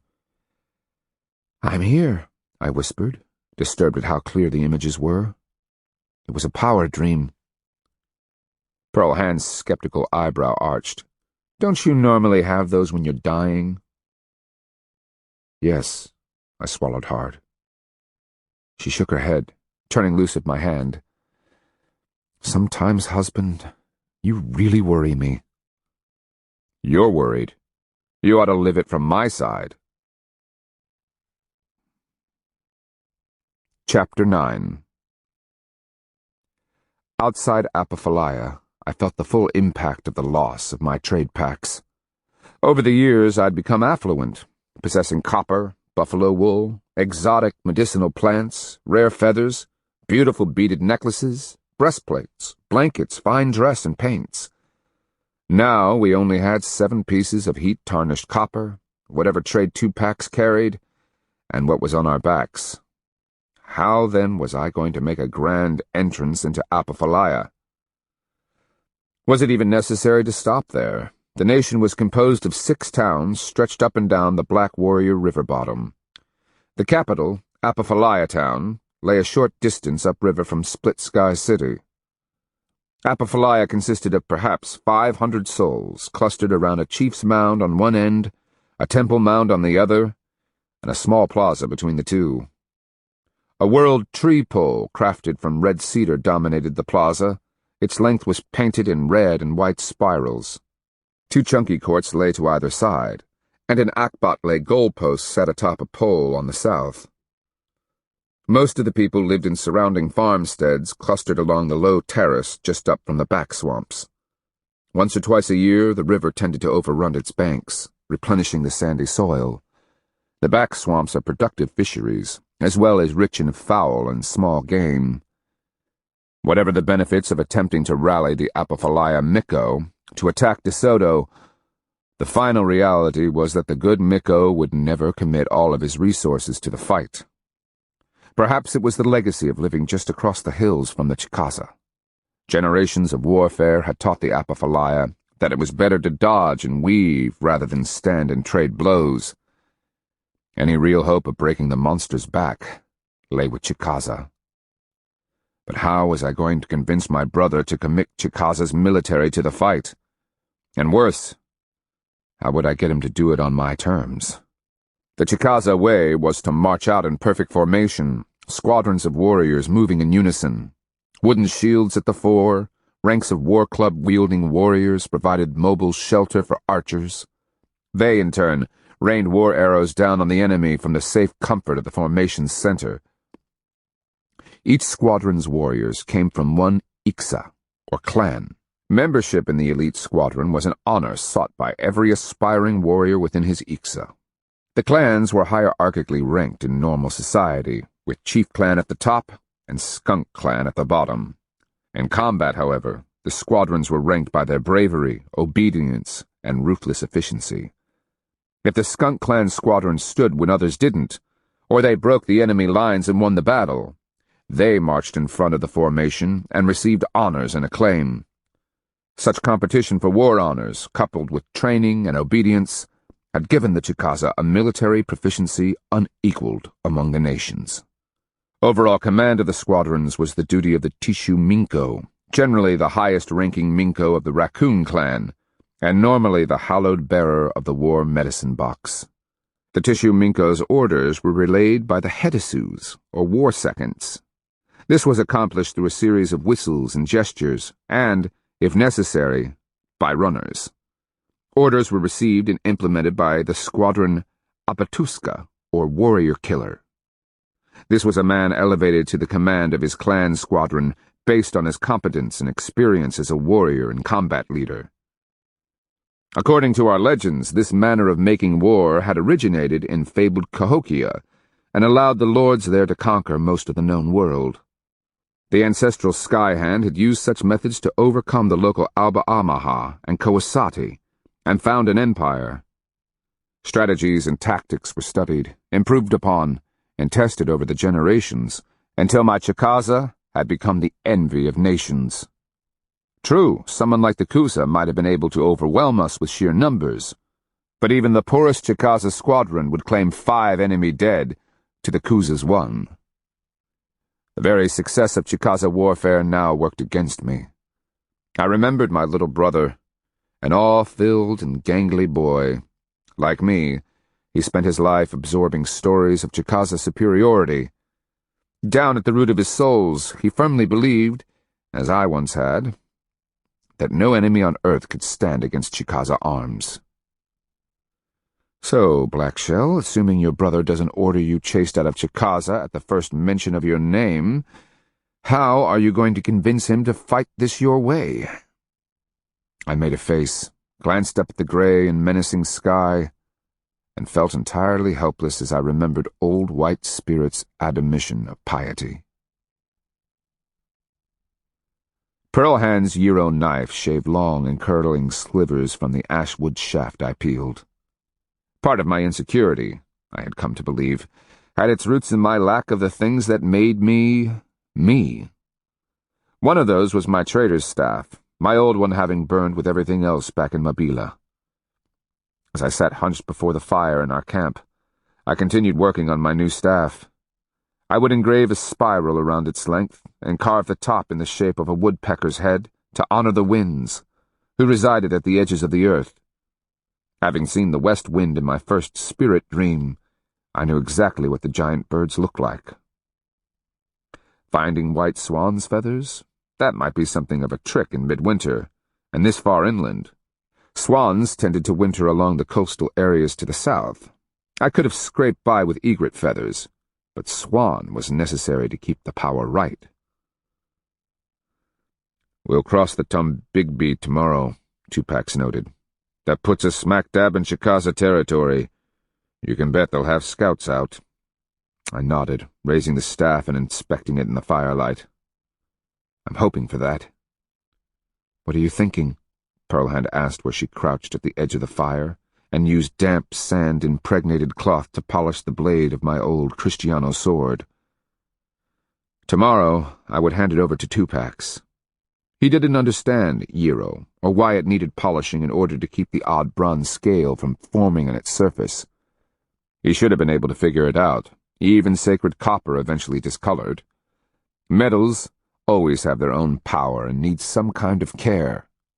For a seasoned trader like Tupac, it should have been second nature.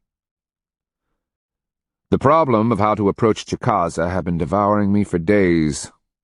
Thinking of piety and of what few assets remained to me, I glanced at Tupac's. "Tomorrow, as soon as we cross the river, I need you to go ahead, old friend." He shot me a look from behind narrow eyes. "An envoy to your brother?" "Precisely." I gestured to the sword Pearl Hand was polishing.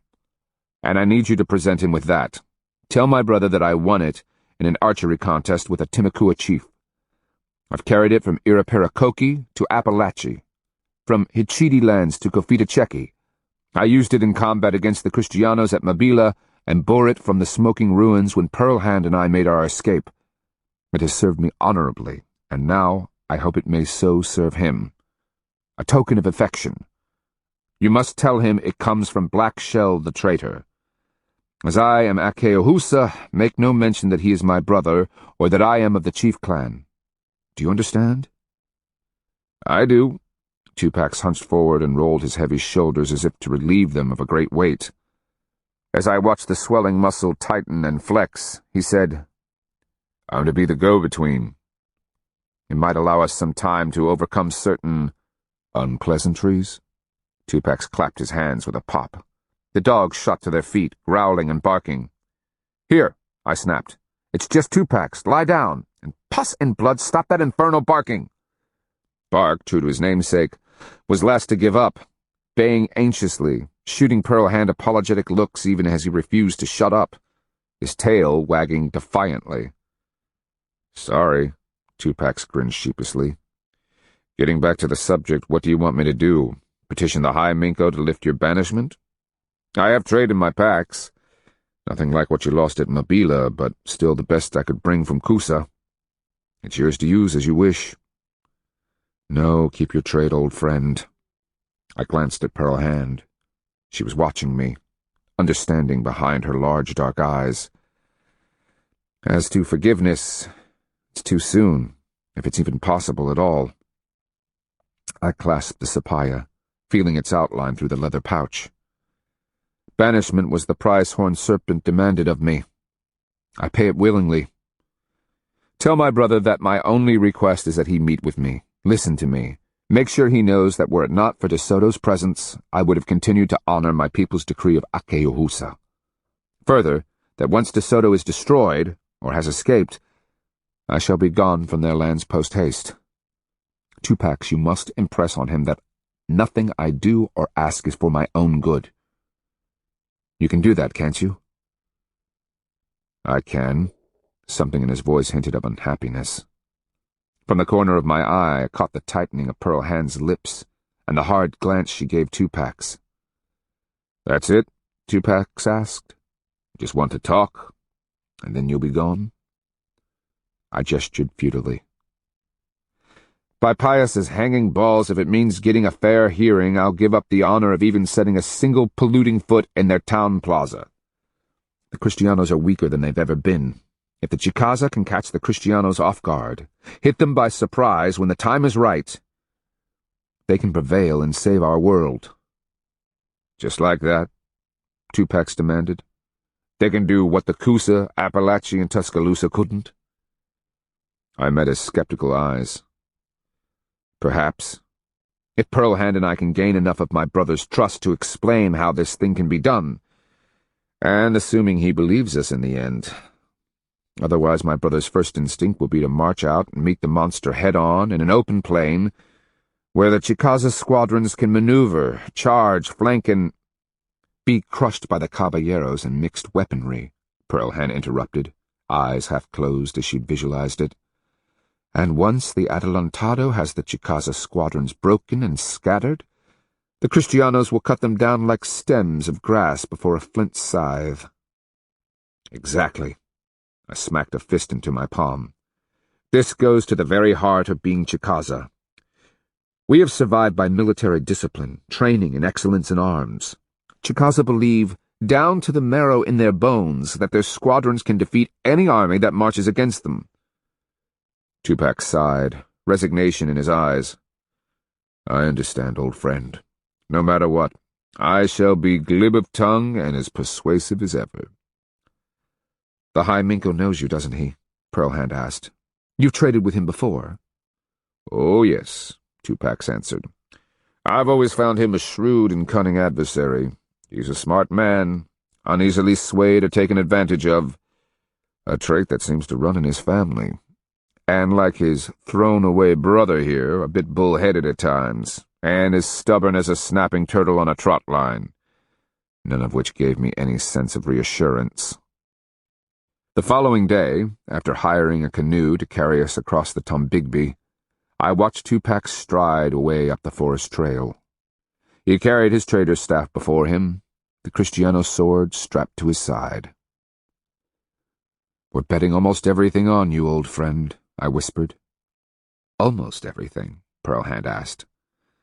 I have one other possibility, I answered, jabbing my new staff at the soil.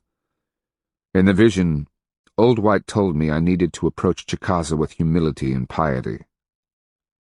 That's not you, she said dryly. Of course not, but I have a plan. Why doesn't that reassure me?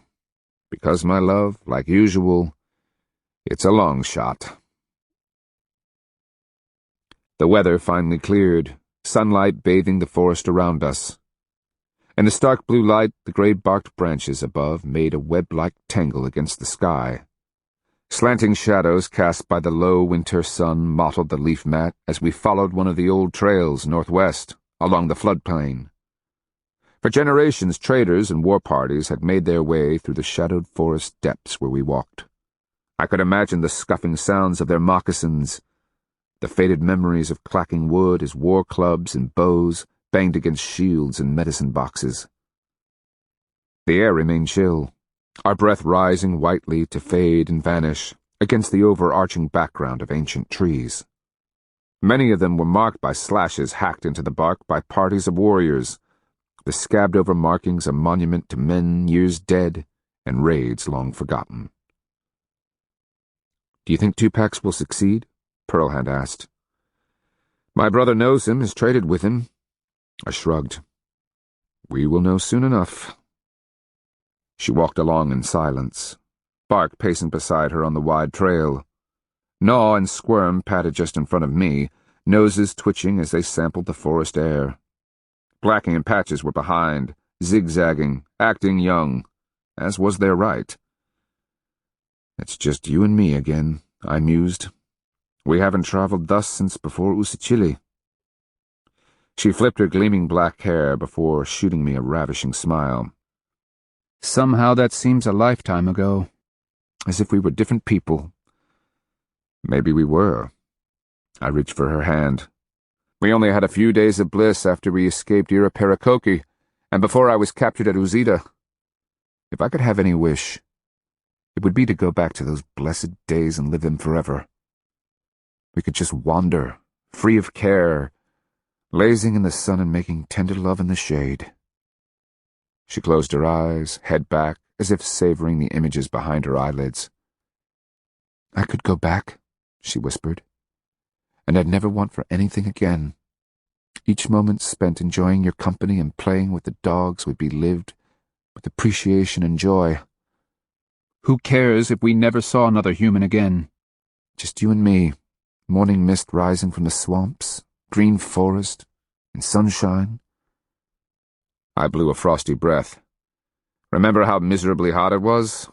We could sure use some of that now. My feet have been so cold for so long they've lost feeling. Tonight, I said in promise, we'll make a big fire to keep your feet warm. Then we'll snuggle under the blankets and I'm going to savor every inch of your body, over and over and over again. At that she laughed, shook her hair back, and gave me a saucy wink. We'll see. How's that? Puss and blood, she wasn't going to play shy, was she? Since you've been wounded on those few occasions, I can coax you into it. Well, You don't seem to have the old stamina. Tonight I'll have you begging for mercy. Husbands who brag had better be able to back up any hollow words with hard action. She was giving me that challenging look, the one where her dark eyes gleamed and her full lips curled in amusement. Think you've got more energy than me? I know I do. Then she changed the subject, catching me off guard. Tell me about your brother, Blackshell. You grew up with him? What was he like as a boy? What kind of man do you think he became? Most likely a good one, I thought back. He was called Wind Rabbit, just 2 years behind me. What can I say? But for being chief clan and being trained for the high chair, we were like most brothers. We squabbled over some things, backed each other over others. Little brothers always hate and worship their big brothers, often in the same breath. So it was with him. I was being groomed for leadership, so I got the majority of the attention. Wind Rabbit always took second place. Thinking of that now, I wonder how it's influenced his leadership. How did he react when you're declared Akahusa and cast out? I felt my guts tighten.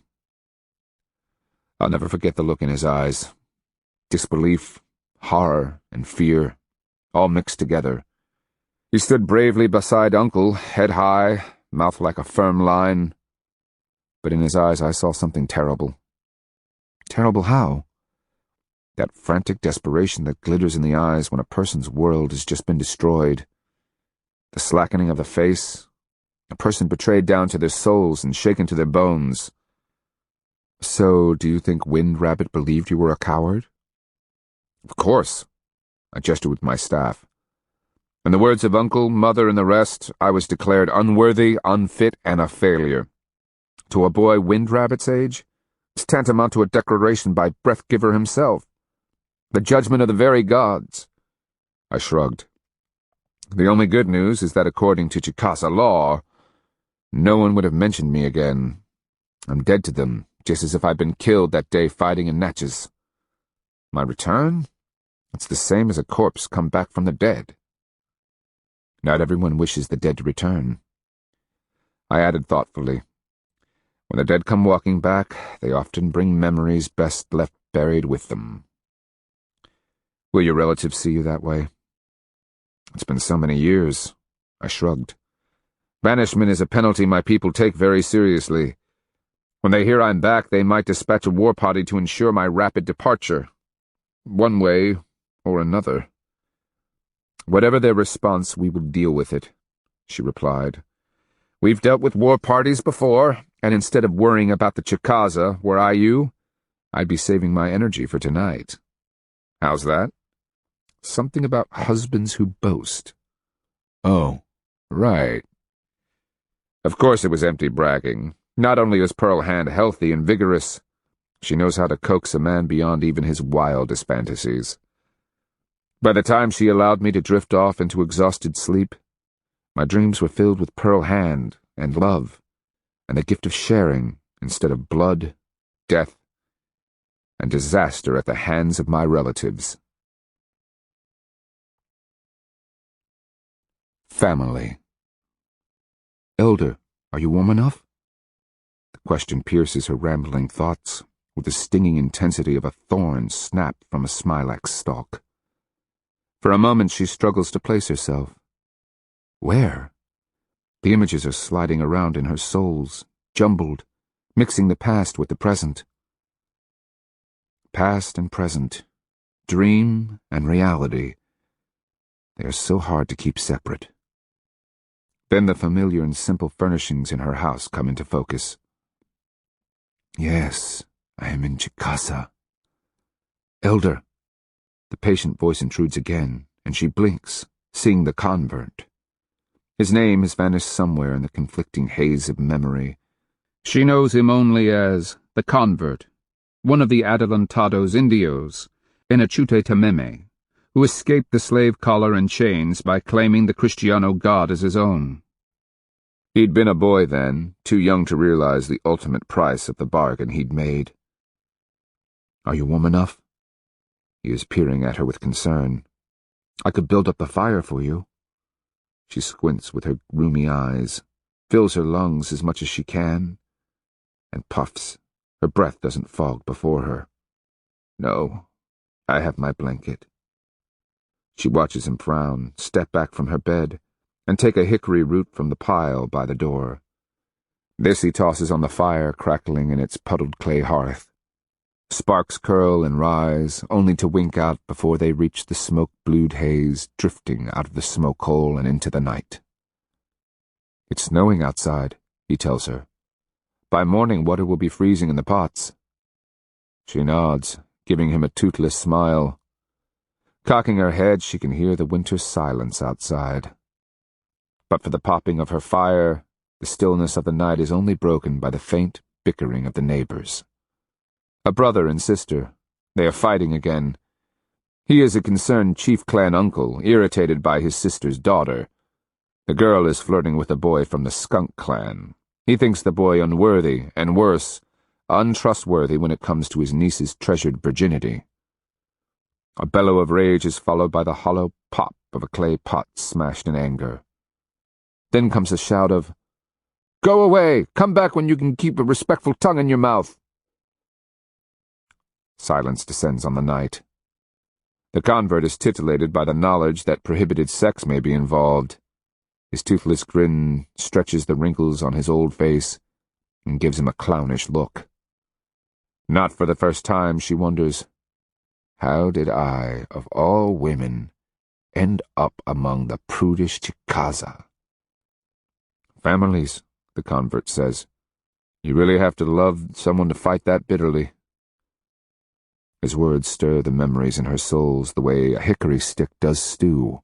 Images rise and swirl, then surface, only to submerge again in the fog of memory. In an instant, Black Shell's face appears, as fresh as if it were but yesterday.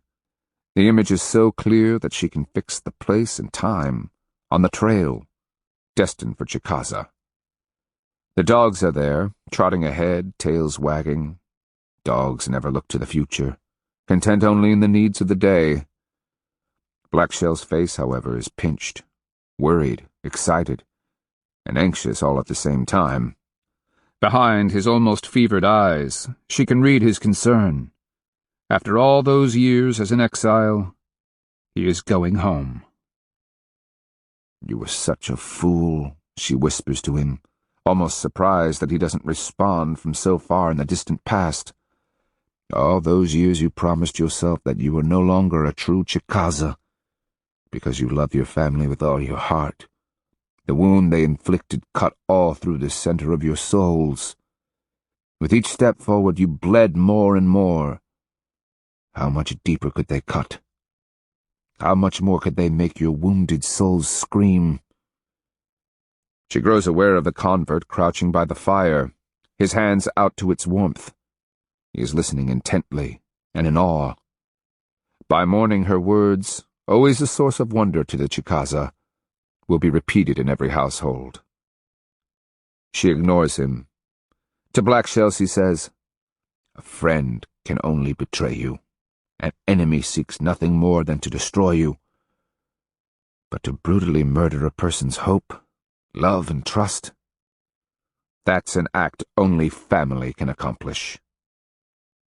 And in that instant, she is back on the trail, following Black Shell into Chicaza, knowing all along that his family awaits just beyond those rolling, forested hills. Chapter 10. What is the plan again? Pearlhand asked as we walked quietly down one of the forest paths that skirted the low hills east of the Tombigbee. To the right, Green Hickory Creek, a tributary of the Tombigbee, was thick with old oaks, shagbark hickories, occasional bald cypresses, and gum trees. We waded across small streams, the crossings shaded by overhanging branches. I've been thinking about what Old White told me. In all of Chicaza, there is only one man more respected than the High Minko.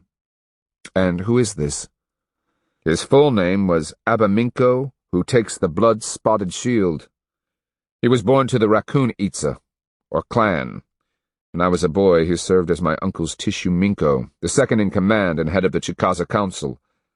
A little over a year before I was outcast, Spotted Shield led a full battle against the Kiskis Nation. I pointed off to the northeast. Unbeknownst to any of our people, the Kiskis were hosting the Natchez, Kaski, and Pakaha nations in a war council at their capital town, hoping they could join forces to attack Chicaza. Not only were the great Minkos present in Kiskis, but they'd all brought delegations of warriors and their stickball teams. The nations were camped up and down the banks of the Father Water. Sounds like bad news. Pearl Hand bent down to help Gnaw remove a batch of cockleburs before they could embed in his fur. Spotted Shield's scouts had no more than reported the situation before the Chicaza force was discovered. They were more than halfway across the fields, headed for the capital, when a mass of warriors poured out of Kiskis. Spotted Shield immediately ordered his Atisus to call the retreat. The Abaminkos kept the squadrons in formation as they turned back for the forest. What began as a mobile retreat grew into a 4-day battle as Spotted Shield fought his way back to the forest against overwhelming odds. To this day, no one has ever determined how many warriors the Kiskis and their allies threw against Spotted Shield's squadrons. The surviving Chicaza described it as a frenzy of massed men. There were so many attackers they tripped over each other, a tangled confusion of mixed formations. What they couldn't do through maneuver, they tried to accomplish by massed attacks meant to literally smother the struggling Chicaza squadrons. Pearl Hand straightened, pitched the cockleburs to one side, and sucked her fingers. Spotted Shield escaped? Barely. Only his courage and brilliance on the battlefield, coupled with Chicaza's skill and discipline, kept the raid from total disaster. As it was, he lost nearly a third of his warriors. And the Kiskis and their allies? I looked up at the trees, the high branches gray against a glassy blue sky. They lost about half of their forces, either killed outright or wounded so badly they couldn't continue the fight. Spotted Shield marched nearly 100 captives back to Chicaza, his surviving warriors brandishing a couple hundred enemy scalps on cedar branches, trophies they'd managed to take during the fighting. Pearl Hand nodded as we continued on our way. I take it the Kiskis retaliated. They tried to. Remember, they'd originally called the council in hopes that they could put together a military coalition strong enough to crush the Chicaza once and for all. To the Kiskis it appeared that Breathgiver himself had offered us up on a platter, and right in their own cornfields. Was the alliance ever formalized? I chuckled. Oh, they chased after Spotted Shield, only to fall into ambush after ambush once he made it to the forest. As the survivors came staggering back to Kiskis, first the Pakaha, and then the Kaski packed up and straggled home. The Natchez, well, without the nations from the other side of the river, they were no better off than before. Then I take it Spotted Shield came home a hero. A hero to everyone but himself. The Tissue Minko relinquished his position, surrendered his war honors, and buried his weapons in a hole before the men's house. He cast off his fine robes, dumped his possessions in the center of the plaza, and walked away in rags. Why? Pearl Hand ducked a branch. Spotted Shield was a humble and devout man. I ducked behind her, hearing the branch rasp as it slid over my pack. He couldn't figure out how he could have walked into such a disaster without some kind of warning from the spirit world. Up until the moment the scouts came running, panting, crying that Kiskis was full of warriors, he had no idea that anything was wrong. None of the usual signs, an owl hooting in the day, a crow roosting in the trees, a warrior breaking one of the taboos, the war medicine being dropped. None of these things had happened. Even the priests who accompanied them, and the young women who expected to sing for the warriors as they fought, had conducted themselves in an exemplary manner. Pearl Hand shot me one of those knowing looks. Maybe power wanted him to walk headlong into that mess. You and I have the same reservations about power. I shot a wary look at the surrounding forest, the back of my neck prickling. Bark stopped short, his black hair rising. Squirm's ears pricked, his nose quivering. Gnaw began a low growl, attention fixed on the maze of tree trunks to our right. Easy, I ordered. Quiet. The forest around us had gone deathly still. I stepped forward, giving the dogs a down signal as I called out, I am the trader known as Black Shell. With me is Pearl Hand of the Chicora. We approach under the power of trade and bind ourselves to it. Silence. Pearl Hand shifted, allowing the crossbow strap to slide down her arm. I gave her the desist sign. We come in peace, I added.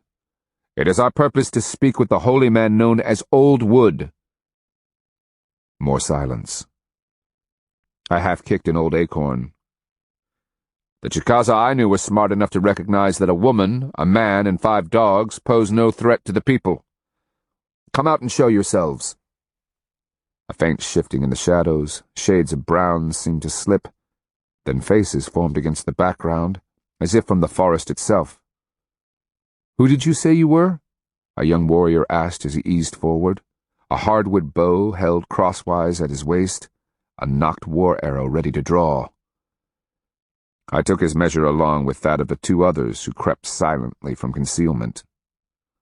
None of the young men seemed to have passed 20 winters, but all were blooded warriors, given the tattoos and the bearded forelocks hanging down to their noses. Each wore a mottled brown hunting shirt and high moccasins. Each carried a bow backed by full quivers. I'm known as Black Shell. I'm a trader. My wife, Pearl Hand, and I have come under the power of trade and bind ourselves to it. We wish only to have counsel with Old Wood. Why would you bother him? The first asked, hard black eyes taking in the Kristiano weapons, unsure of their design or purpose. You've heard of the Kristianos? Pearl Hand asked, jutting her hip to brace the crossbow. Something, yes. The young warrior gave her a shy smile, as if he'd finally realized what a beautiful woman she was. Then, being Chicaza, he glanced away, careful lest he give offense for staring at another man's woman. Ah, I was home. We need to speak to Old Wood, I said insistently. We require the Holy One's counsel. We would speak to him of the Kristianos and the threat they pose. And you know something of Kristianos? The second asked, frowning. We come from Mabila, Pearl Hand replied. That is why we need to see Old Wood. She shot me a glance to make sure she was correct. At the mention of Mabila, they straightened, interest piqued. I stepped forward, looking him hard in the eyes. That's right, Pearl Hand and I come from Mabila, bearing the lessons we learned there. I don't need the holy man known as Old Wood nearly as much as I need to hear wise counsel from the man who once called himself Abaminko, who takes the blood-spotted shield. Ah, Pearl Hand whispered in Timakua. So they are one and the same. Indeed. I let my gaze bore into the young warriors. In Chicaza dialect I added, And now you will take us to Old Wood. We need to see him now. He still hesitated, trying to figure out if we were some kind of threat. I still don't... Because, young fool, I declared hotly, the Kristianos are coming to Chicaza. When they get here, they will want to take the High Minko and the beloved elders hostage. They are coming to confiscate your corn, to rape your sisters and mothers. Assuming you don't want to die like the thousands at Mabila, you will take us to Old Wood now. My use of the imperative tone, common among high-born Chicaza, did the trick. He swallowed hard, turned, and gestured to his companions. Let's do it. If it's the wrong thing, Old Wood will tell us. Turns out it was just as well we'd run into the warriors. Chicaza is densely populated, the rich sandy loam in the bottomlands perfect for the cultivation of corn, beans, and squash. Clusters of small farmsteads, often 3 to 6 houses, their granaries, and their fields dot the land. So, too, do small and intermediate-sized villages and towns. These report to town Minkos, and they to the clan Minkos in Chicaza town itself. But for the guidance of the young warriors, we might have spent days asking for directions at the small towns, chasing out trails, and asking further directions at the next town. Worse, Old Wood had chosen a remote, hard-to-find location for his hermetic retreat. The place was in the western uplands, flanked by thickly wooded ridges and nestled in the bottom of a narrow valley. My body was tense, almost prickling from anxiety as we walked down the wooded slope, and into the grassy clearing beside a small creek. Here a couple of cornfields had been hacked out of the walnut and gum trees. The fields lay just below an old terrace where a square, walled house stood. The walls were thickly plastered. A split cane roof extended the drip line, at least an arm's length from the walls. The dwelling stood beneath the protective branches of an ancient chestnut tree. In the rear, behind the latrine screen, a granary rose on 4 tall posts, roofed with bark shingles and sporting wooden willow stem walls. I could see it was brimming with corn and squash. The ramada with its pestle and mortar stood off to the right, a few dried leaves still clinging to the branches lashed to its sides, once protection from the slanting summer sun. The 3 warriors escorting us slowed as we emerged from the forest trail. They cast uneasy glances at each other, and then at Pearl Hand and me, wondering, no doubt, if bringing us there had been smart. I was wondering that myself. Here, after all, was one of the most intimidating men I'd known as a boy. Not only had he been a towering warrior, but by leaving his authority and influence behind and adopting a life of sacrifice and poverty, he'd become almost godlike to rank-and-file Chicaza. "You all right?" Pearl Hand asked softly in Timucua. "Just a little nervous," I answered, almost wincing when the 3 Chicaza shot us warning looks. They were gripping their bows so hard the knuckles were white beneath that smooth brown skin. At that moment an old yellow dog, white in the muzzle and with graying eyes, limped out. He raised his blocky head, baying in a hoarse voice, his tail whipping in time with each "Aroo!" "Dogs," I ordered, brandishing my unfinished staff. "Down!" True to their training, they dropped onto their bellies, attention fixed on the old dog that waddled forward, panting. The beast's teeth, colored with age, had been worn down to the gums, the canines like flattened pegs. "Elder," one of the Chicaza called, cupping hands to his mouth. "Strangers come. They demanded to speak with you about the Kristianos." What if he recognizes me? Tells me to leave before I pollute his doorway. I stopped short, waiting, grinding my teeth, prepared to turn and vanish into the forest. Some hero I was, my heart pounding, a squeamish feeling in my guts. Thank Breath-Giver he's not home. I drew a breath to state as much when a voice from the forest called, "Who comes, Wildcat? What do they wish with me?" The young man called Wildcat stepped forward and touched his forehead respectfully. "They say they come from Abila, beloved elder, and wish to talk to you about the Kristianos. They invoke the power of trade and say they bind themselves under it." "Who says these things?" The man who emerged from behind a thick tangle of raspberry and grape bushes wore only a patched and frayed brown hunting shirt that fell to his knees. Long black hair threaded with white tumbled in silky waves over his shoulders and down past his waist. Plain buckskin moccasins clad his feet, and a rope served for his belt. No matter how poor his dress, his face left no doubt that he came from nobility, tattooed as it was, with the forked eye and the dark band of the Raccoon clan. The slant-line cheek tattoos proclaimed him an Abaminko, or chief killer, referring to a personal victory he had over a Yuchi Balegabadane, as they call their chiefs, up on the Tanasi River. Old Wood, I realized, had been able to shed everything but his skin, and it would mark him forever, no matter how hard he tried to forget. He remained as impressive as I remembered him, and just as scary now as he had been when I was a boy. When his penetrating gaze met mine, I felt my soul's chill. Time stopped. He pinned me the way a child with a long thorn might skewer a beetle. Pearl Hand, sensing my turmoil, stepped forward, calling, "Hopaye, we come under the power of trade and bind ourselves to it. We wish only to discuss the arrival of the Kristianos in Chicaza land and the implications it has for your people." "I am no Hopaye." He cocked his head, hard dark eyes cataloguing us from head to foot. For long moments his attention fixed on Pearl Hand's crossbow. Then he frowned at my sword and the pack of armor I carried. Wouldn't your purposes be better served by speaking with the priests and chiefs at Chicaza town? Pearl Hand shot me a questioning glance.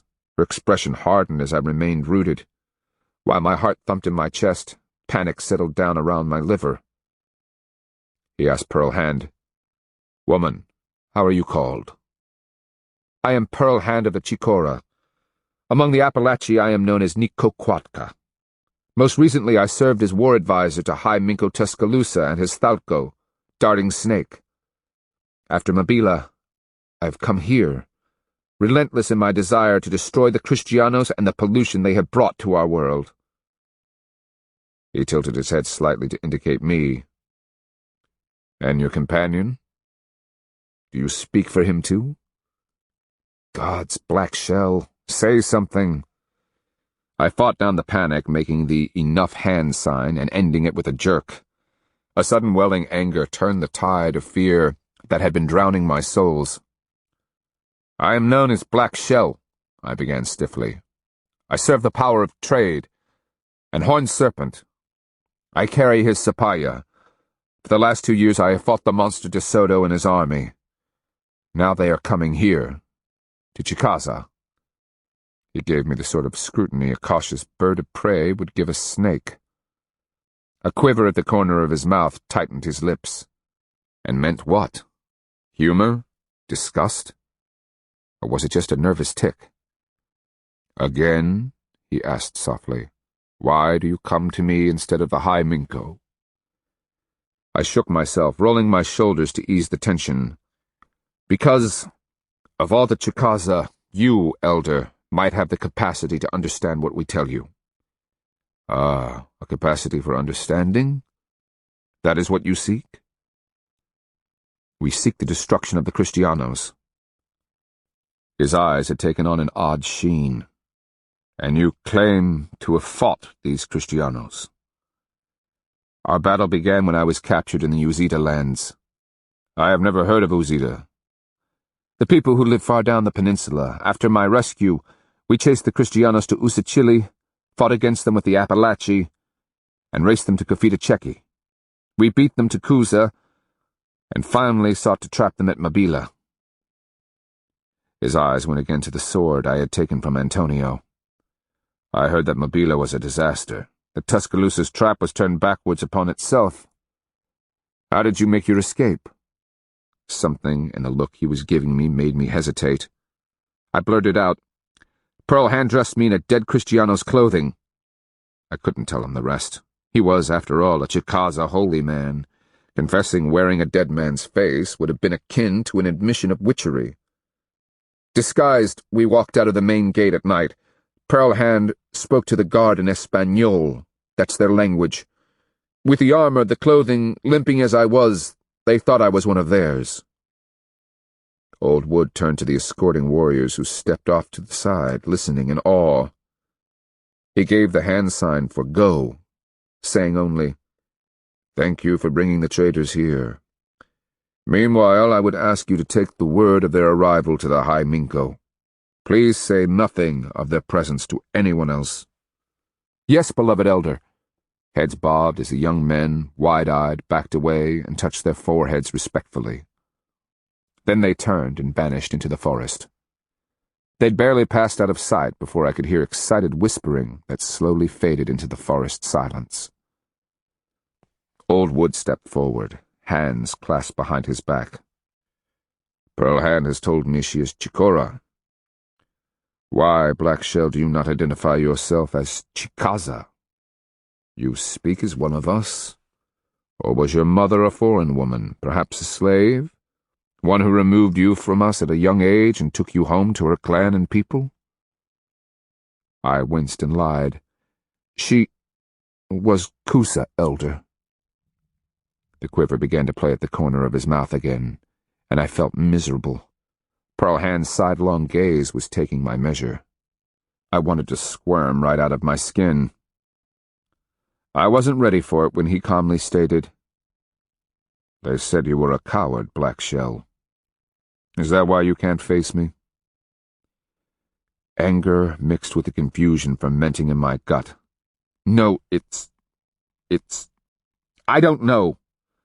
After everything that's happened, the captivity, the gratuitous death, the misery and suffering, the hatred and desperation, I laughed, the sound of it maniacal even to my ears.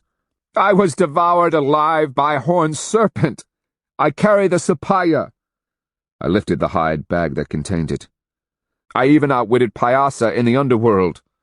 One would think that approaching you would be the least of my worries. A thin smile bent his lips for the first time. No enemy is as formidable as the one you keep in your heart. No foes can wound a man as deeply as the ones whom he loves. That places you at a grave disadvantage. I nodded, feeling like a man suddenly stripped naked, exposed from all directions.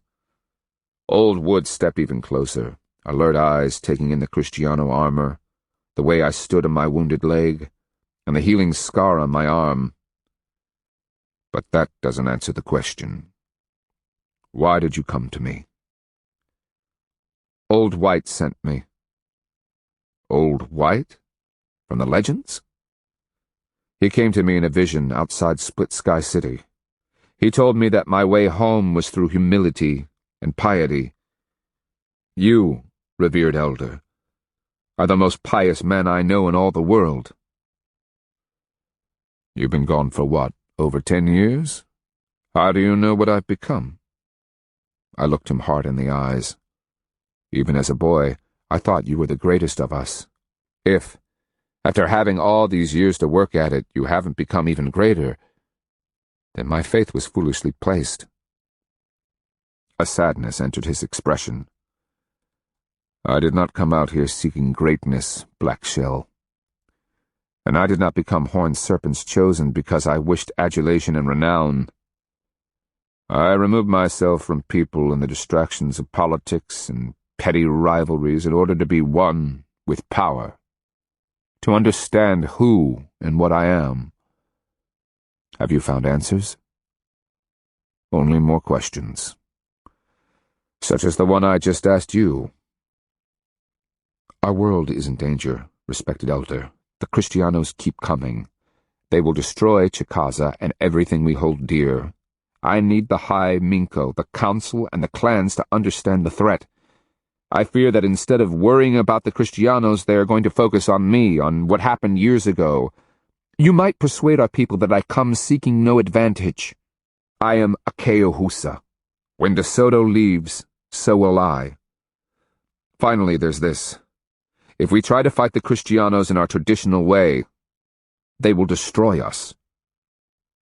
He cocked his head, glanced at Pearl Hand, and then the dogs who waited so obediently.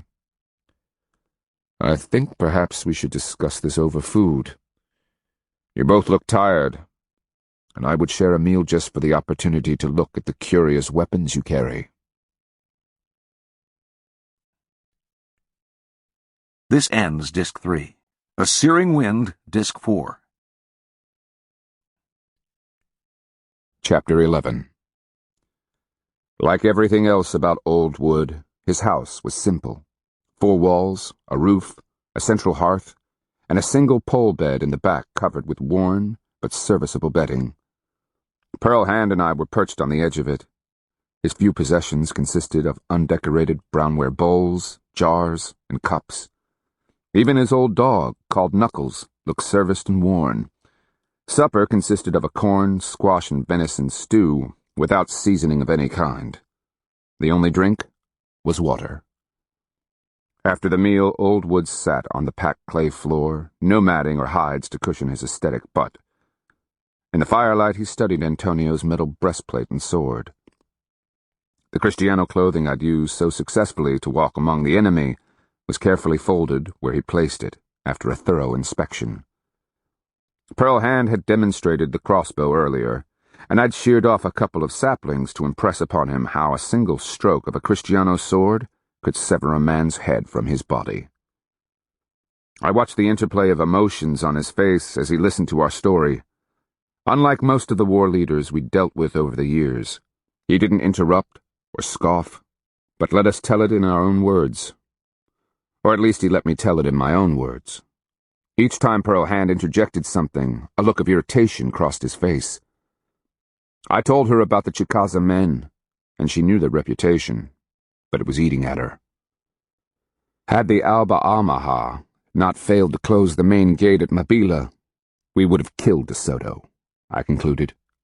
Battles often hinge on the smallest of things. In this case, that open gate allowed him and his capitanes to fight their way out of the trap. Our forces still had him surrounded, and would have managed to finally kill him. I paused. Then, Elder, as it always happens, a squad of caballeros appeared. Once they came charging down, all was lost. Old Wood nodded, a grim expression on his face. You are telling me that a band of 50 men could fight their way out of a trap where they were surrounded by thousands? I leveled a finger at him. You fought your way out of Quisquis. Had you possessed Kristiano armor, their marvelous weapons and caballos, you'd have won the field and taken the city. In the process, you'd have easily destroyed the Natchez, Pacaja, and Koski armies to the last man. I shrugged. All but for the few who escaped by running like terrified rabbits at the first opportunity. These caballos, tell me about them again. He studiously ignored Pearl Hand. They are animals, grazers larger than elk, with rounded hooves. All in all, they're easier to kill than a buffalo, but the Kristianos cover them with armor to protect them from our arrows. The only way to bring them down is up close, where you can pick your shot and drive an arrow through the cracks in the armor. He thoughtfully tossed another stick into the fire, then resumed his study of Antonio's Hierro chest piece. Periodically he'd tap it, listening to the musical ringing. And they ride these animals in formations, massed so they can spear those who flee before them. The Kristianos form both caballos and soldados into squadrons. Like our own military, their commander, De Soto, orders their movements and maneuvers. What the caballos give them is unbelievable speed, mobility, and invincible mass. Imagine, if you can, 100 warriors mounted on bison. Then imagine they can organize their maneuvers the way a Tishu Minko does warriors. What chance would even the best battle-hardened squadron have of stopping a mass charge when the bison smashed full tilt into their shield line? He thought for a moment, then asked, Caballos actually do this, surrender their spirits to human domination to the point that they will fight for their masters? They do. What sort of souls do caballos have? I don't know, nor do I want to. None of my meetings with caballos have been pleasant, let alone conducive to either long life or continued health. He studied me, avoiding so much as a glance at Pearl Hand. In Chicaza society, women had their own place in power. The province of war wasn't one of them. From the corner of my eye, I could see Pearl Hand's jaw muscles tensing. Finally, he asked, Blackshell, from the time you were a boy, you were trained to command, to understand the art of war. You've seen the Kristianos destroy every force thrown against them. But how good were the Usachili, the Apalachi, and the others? I smiled grimly. The Usachili were competent, Elder, and the Apalachi, they know how to fight Kristianos. Matched squadron for squadron, Chicaza are better warriors, but never speak disparagingly of Apalachi military ability. In the end, they would have beaten De Soto. Not through a massed assault, but through endless ambush and harassment. The monster understood his peril, and left. I rubbed my nose. Kofitacheki, before the plague, could have easily destroyed De Soto's starving army as it staggered, hungry and disorganized, out of the pine barrens. The Kusa had the manpower and numbers, but they were defeated by their own parasitic politics before a single warrior even took the field. I raised my hand, thumb and forefinger almost touching. At Mabila, High Minko Tuscaloosa came this close. But for the open gate, and but for the unfortunate arrival of the caballeros, De Soto would have been killed and his army fleeing through the swamps for Achuse with the Pensacola hot on their tails. But you think De Soto is coming here? I nodded. He's in Alpafalaya as we speak. The Miko there will do anything he can to rid himself of De Soto, which means he's going to send the monster here to Chicaza, even if he has to carry the murderous filth on his own shoulders to do it. You don't think he'll stay in Apophylia? No. The Apophylia know enough to have hidden their corn supplies, and probably the women and children as well. After thinking for a moment, Old Wood glanced absently at Pearl Hand. The Chicaza will not stand for the molestation of our women. I am well aware of that. Pearl Hand chuckled slightly. I shot her a warning glance. Old Wood found no amusement in the notion that a woman would laugh about such a serious subject. I jerked a thumb toward Pearl Hand. She's killed more of them than I have. The Appalachian made her an Icoquatka. Biting my tongue for the next couple of moons, Pearl Hand narrowed a squinting eye, and acting appropriately is going to be one of the hardest things I've ever done, Elder. He gave her the sort of smile reserved for inquisitive children. We Chicaza believe that Breathgiver decreed separate ways and power for men and women. It's a miracle that you can manage to reproduce, Pearl Hand replied through her own sweet and inoffensive smile. That coupling business can get so spiritually messy. Wife, I warned as Old Wood's expression tightened. Ignoring her, he spoke softly. If I am to help you, I would know how you ended up as an exile, Black Shell. It was said that you turned and ran in the middle of a battle with the Natchez.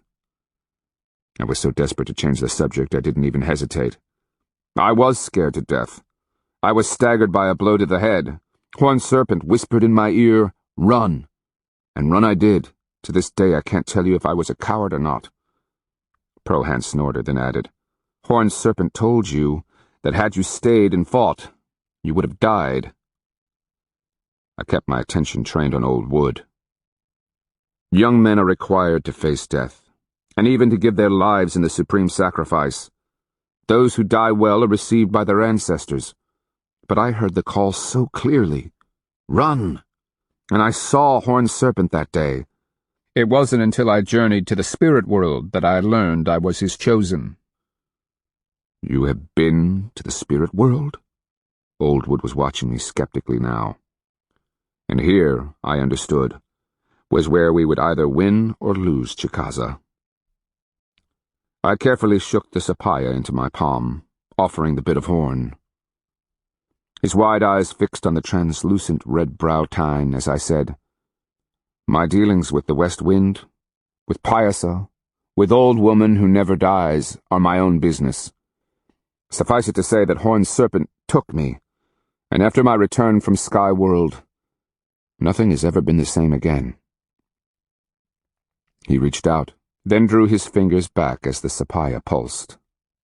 He swallowed hard and nodded, even if he was having trouble believing what was coming out of my mouth. Your claims border on the fantastic. I replaced the sapaya and gave a slight shrug. Pearl Hand, through gritted teeth, said, If the Chicaza choose not to believe us, we will go on. Who is farther west? The Natchez? The Kiskis? Old Wood fixed his eyes on the wall behind her head, as if speaking past her.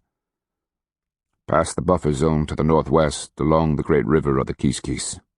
Across the river from them are the Koski, relatives of the Kaskinampo. To the west and south are the Natchez. Pearl Hand snapped. Then we shall go there and see if we can gain allies to destroy whatever Black Shell's fool brother doesn't tackle. My fool brother?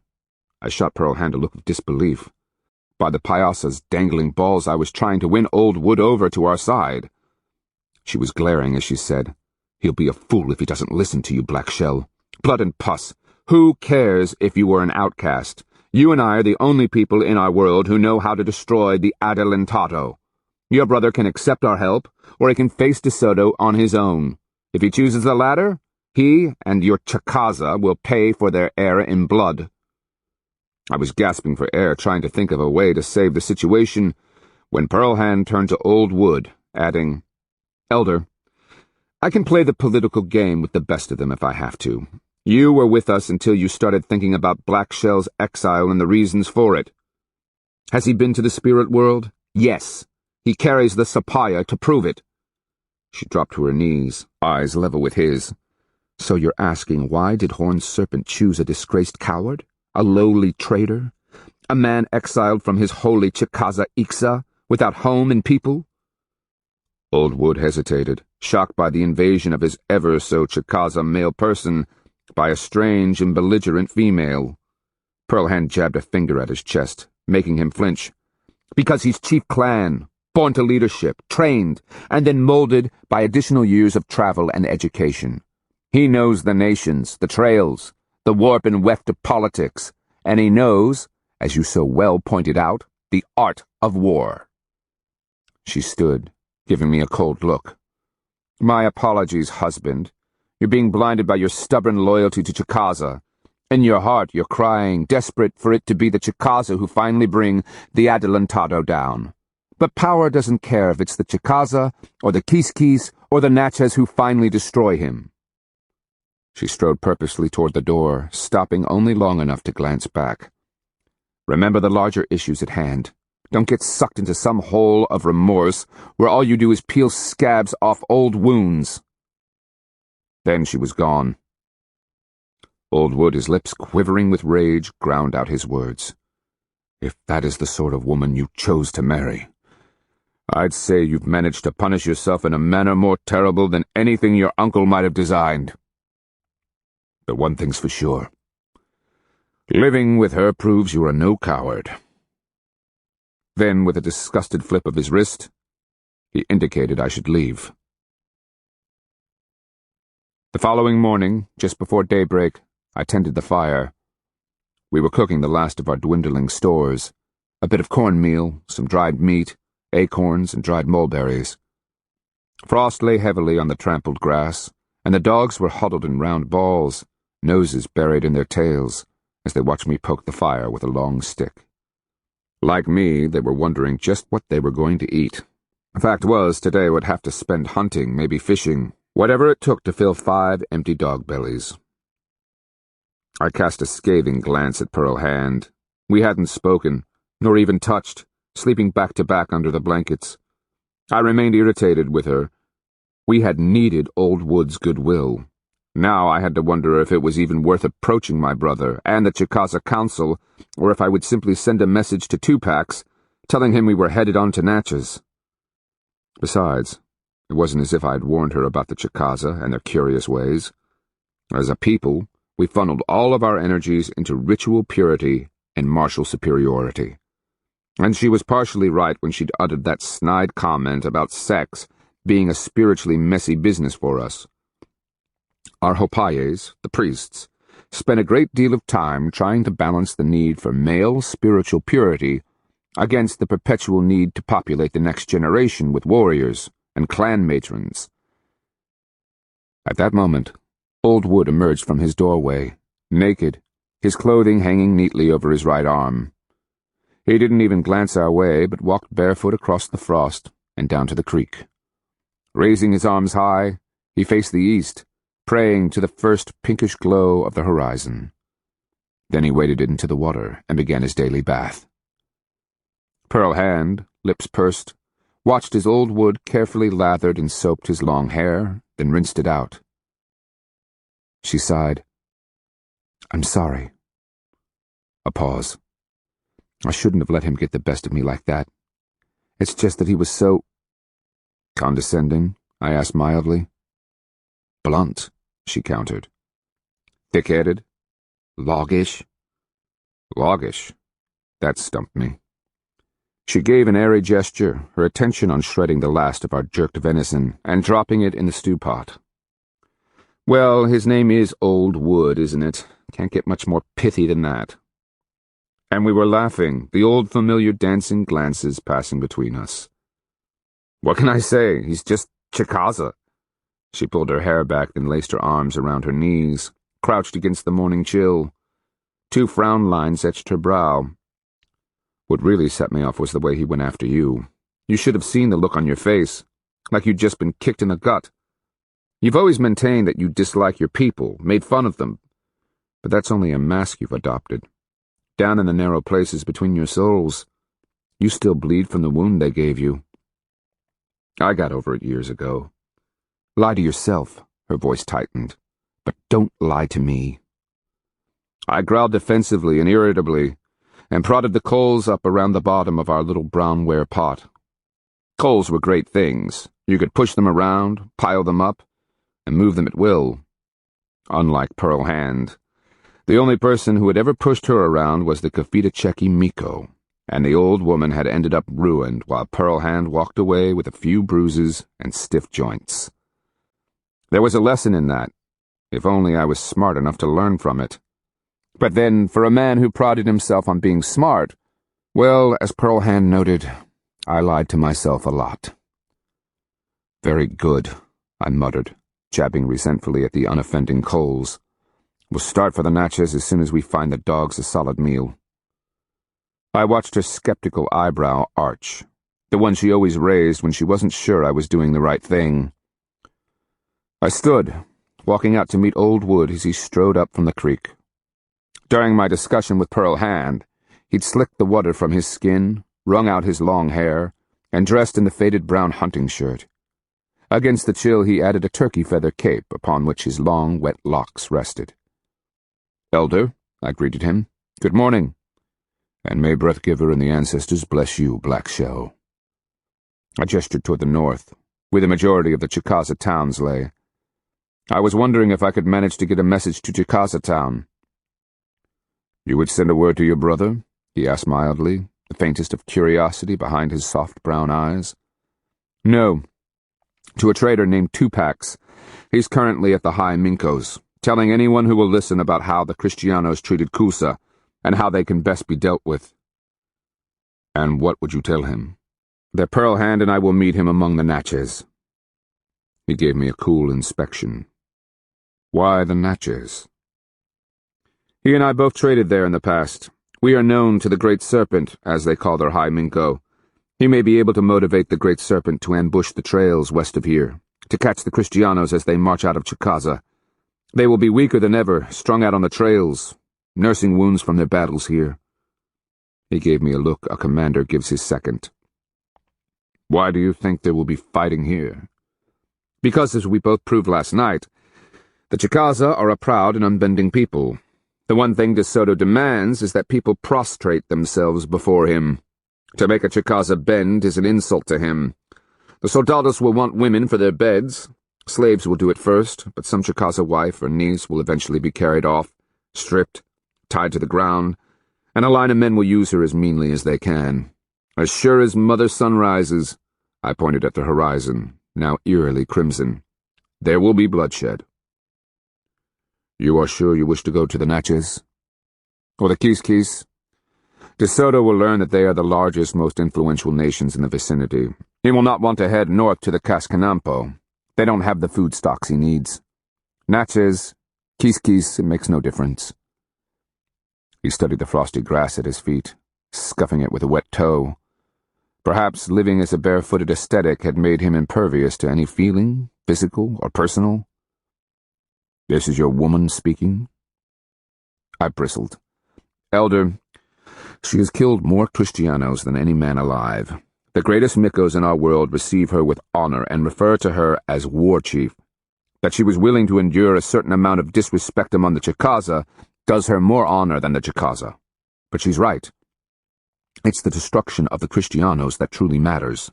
She was also right when she observed that as long as I'm here, the focus is going to be on me, on what I did, and what I might want to gain, instead of on killing the Adelantado and his army."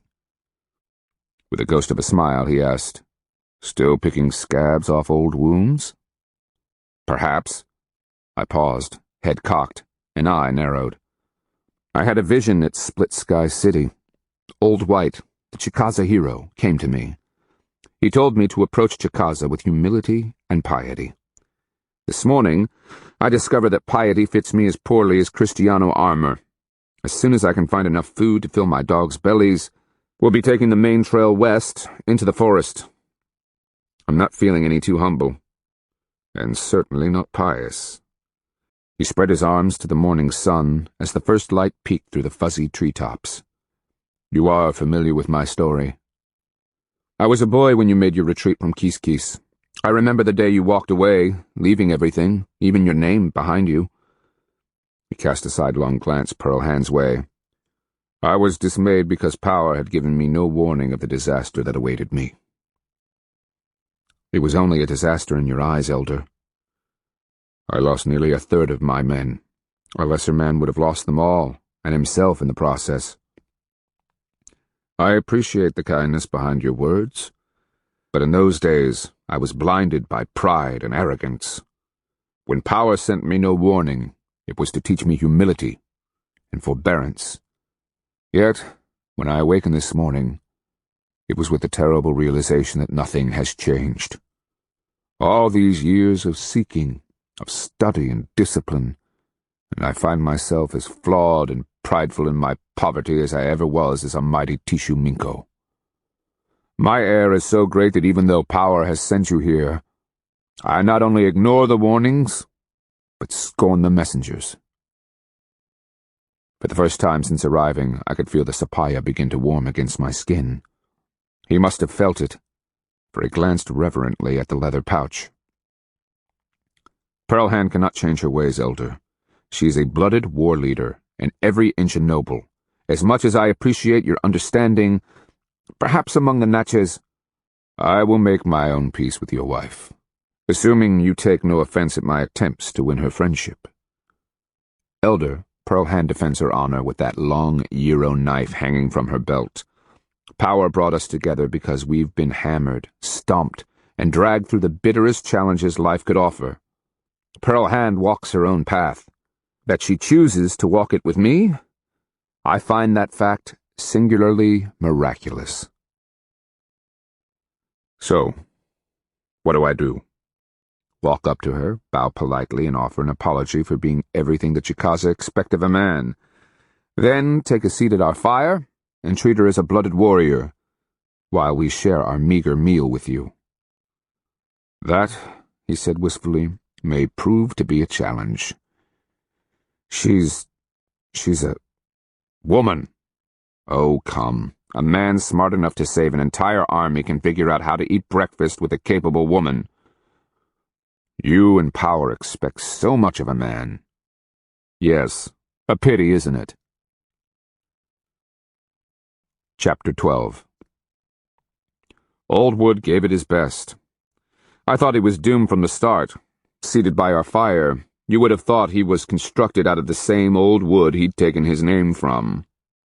Sun-dried rawhide would have been more flexible. His muscles knotted like stone balls. His jaw seemed to be clamped like a shell-cutter's vice, and the poor man had no idea what to do with his eyes. Thank power he'd given the dogs a basket of dried fish. They gave him something to look at as he managed to stare at everything but Pearl Hand. What can I say? He was battling against an entire lifetime. Pearl Hand watched him with cautious amusement, her moves graceful and reserved, as she served up his portion of the breakfast stew. With 2 packs in Chicaza town, the High Minko should at least be apprised of the threat. I lifted my cup to my lips, sipping the hot stew. As chilly as the morning was, it felt good. The first thing De Soto will attempt is to take the High Minko hostage. Once he has him, he's going to feel invincible. Pearl Hand glanced over to where Bark growled at Gnaw. But can the High Minko grasp the depths of Kristiano treachery? That they will approach under the white power of peace? Maybe even send the white arrow? Does he understand that as soon as he is within their ranks, they will take him prisoner, chain him by the neck, and use him against his own people? She shot a look at the fidgeting old Wood. Like all the others, your High Minko's simply going to accept that Kristianos play by our rules of civilized behavior. How can they not? To defy the laws of power is to deny the very foundations of creation, old Wood said, even more unsettled. They abuse power any way they wish as long as it serves their purposes. Pearl Hand raised her hand. And it has come as a shock to everyone that power doesn't strike them down. It can't. I saw disbelief in his eyes, and added, When I was in the spirit world, old woman who never dies told me that this war will be decided by men. For some reason, the power of the Kristiano, Jesu Christo, and Breath-Giver are balanced, like our notion of red and white powers. Neither can ultimately triumph over the other.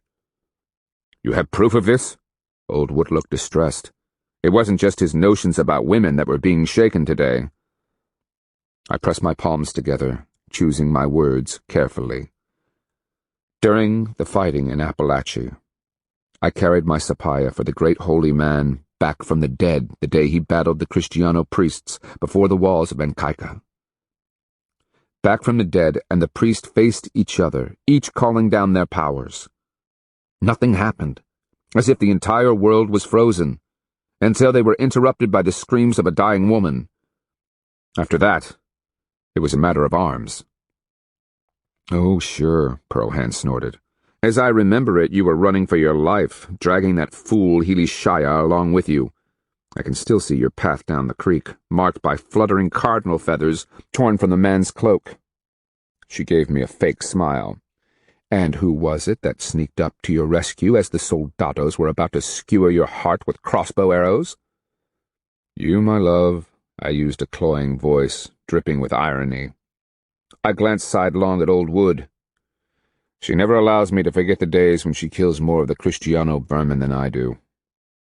"Or the times I pull your stringy buttocks out of whatever fire you've managed to kindle around you," she added tartly. That too." I thought I detected the first cracking of Old Wood's reserve. Then a smile died on his lips. "Last night you insisted that if we marched out in traditional squadrons, we'd be crushed. What do you recommend we do?" "Chicaza town is fortified?" I asked. He shook his head. "Anyone who invades Chicaza has to pass a gauntlet of scouts, and behind them are the outlying farmsteads. When an enemy is approaching, we'd rather face him with a mobile force on ground of our choosing." "Which would be disastrous against Kristiano caballeros and armored soldados." Pearlhand glanced at the ring of dogs as they licked the grass for last bits of fish. Old Knuckles sat off to the side, watching with unsure eyes. "Ambush the trails," I suggested. "Make them fight their way in, see if we can hit them while they're strung out in the trees." She shook her head. "At Appalachia, we had thick brush, wild patches of second-growth forests and swamps. Here the forests are open beneath the high canopy, perfect for caballeros.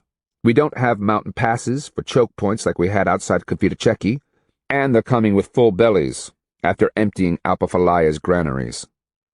"You're right," I agreed. "And they've had their noses bloodied at Mabila. Many are still feeling their wounds, wary of how close they came to dying. Individuals won't be straggling or straying from the protection of the main group." Old Wood had listened thoughtfully. Now he asked, "What about small parties who attack and fall back as bait to lure the pursuers into an ambush?" "We've used the tactic successfully in the past," I told him. "On those occasions we had time enough to construct traps for caballos, pits, deadfalls, sharpened stakes, trip lines, those sorts of things. There must be a way to safely evacuate from the ambush when things go wrong. And Elder, they will go wrong. The Kristianos have taught us that bitter lesson over and over." "The problem with ambushes," Pearlhand raised a finger for emphasis, "is that they must be intricately planned. We won't know the Adelantado's route until he comes. Before that, we'd have to have warriors assembled, escape routes established, and traps built." Old Wood mildly said, "Why not just place our men in hiding, bait the enemy into the kill zone, and shoot them down?" I reached over and tapped the armored breastplate. "Because they are like turtles, Elder. Our arrows just bounce off them, or stick. At Mabila, I saw Kristianos that looked like porcupines, but for the restriction of movement, they fought on with grim determination. To kill them," Pearlhand added, "takes a shot to the face that penetrates the brain or cuts through the spine or blood vessels of the neck.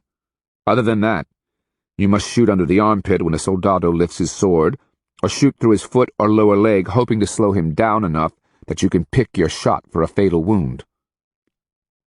I watched Squirm roll onto his back and wriggle, all 4 feet pawing the air. In the early days, Kristianos were easy to ambush. Unfortunately, the Appalachia taught them a great deal about ambushes and how to avoid them. We might get lucky once or twice in the beginning, but my guess is that they'll remember very quickly. "And we can't forget the caballeros." Pearlhand made a pay-attention gesture. "When the ambush is finally overrun, and it will be, your escaping warriors will have to be able to vanish into the underbrush, They cannot escape across open fields or through old-growth forest. Caballeros consider it the height of sport to run down fleeing warriors one by one, or en masse. Chicaza are fleet runners, Old Wood reminded her. Elder, I have never seen a human come close to matching a caballo's speed, let alone outrun one. You must take our word on this. He gave me a scowl. You make them sound invincible. Good, Pearlhand snapped. As soon as you lace that notion into your thinking, you'll have a whisker's chance of surviving your first combat with Kristianos. Not winning, mind you, just surviving. He finally gifted her with a bitter look. So the only way to beat them is not to fight them. I responded mildly. The only way to beat them is to fight them when they are not expecting it. That was tried at Mabila. Old Wood lifted an eyebrow. How many thousands died? I lowered my eyes, saying nothing. Pearlhand spread her arms. There are no easy answers. We might just surrender and allow the Kristianos to kill our world and destroy everything we believe in, or we could remove ourselves from their path, hope they go on to bother someone else. But that, in the end, is also surrender. Or you can choose, as Black Shell and I have, to fight them, no matter the cost, in blood and misery, until they are finally destroyed. She raised a hand to still his protest. If you choose to fight them, Elder, you must grant them their military superiority and figure out a way to attack them when their guard is down. Under all that armor, they are just men. At that moment the dogs perked, growling eyes and ears alert as they turned toward one of the trails. Knuckles tilted his head back, howling. Arrgh! We could hear the patter of approaching feet. Old Wood stood, straightening his hunting shirt. A young warrior, his bow in hand, wooden shield on his arm, trotted into the clearing. Spying us, he approached, chest heaving from his exertion, sweat steaming in the cold air. Elder! He dropped to one knee, touching his forehead in respect. High Minko Chicaza requests that you accompany me to Chicaza town immediately. He has need of your counsel. Invaders come from the east, an entire army. The Kristianos that we have heard so much of are coming here. The messenger glanced sidelong at Pearlhand and me. He has also asked that the strange traders from the east follow. He was aware of their arrival before your message, and is anxious that they should not have bothered you, beloved Elder. Even as he spoke, 8 young men burst from the forest, an empty litter chair on their shoulders. My brother wanted Old Wood to ride in luxury. Old Wood looked at me, a flatness behind his eyes. It would appear, Black Shell, that you have your wish. I will take you to your brother and ask that he listen to your words. He hesitated. Though I have no idea if I'm doing you any favors in the process. I am going home. The words spun around my soles the way a worm creates a cocoon. Once again I amazed myself with the way giddy anticipation could jet through my veins and such close association with abject terror. Almost 12 long years had passed since I fled Chicaza. Even after all that time, declarations of condemnation and loathing still rang in my ears. Coward, banishment, disgrace, but most of all, a Keohusa. I hobbled along after Old Wood's litter, my pack of Kristiano armor bouncing on my back, Antonio's sword swinging from my hip. And in its sack on my back, the copper mace bumped reassuringly against my spine. Is going home a mistake? I couldn't help but remember the stunned hopelessness that had cored out my very guts as I fled Chicaza. Eventually I would have died of despair or starvation had I clung to the outskirts of Chicaza territory. A lesser man might have been taken as a slave by another people, perhaps be executed on the square, or, if lucky and brave, adopted into some foreign clan. Instead, hungry and frightened, I'd stumbled onto a party of traders, Kusa men and their dogs. They'd been headed for the Natchez, hoping to travel to the Caddo. That night they fed me, told story upon story of the trail, of the places they had been, and the people they had met. I found a single, thin thread from which to cling. So, having fashioned my first trader's staff, I began with nothing but the power of trade. I told stories of the Chicaza rulers in return for food and shelter.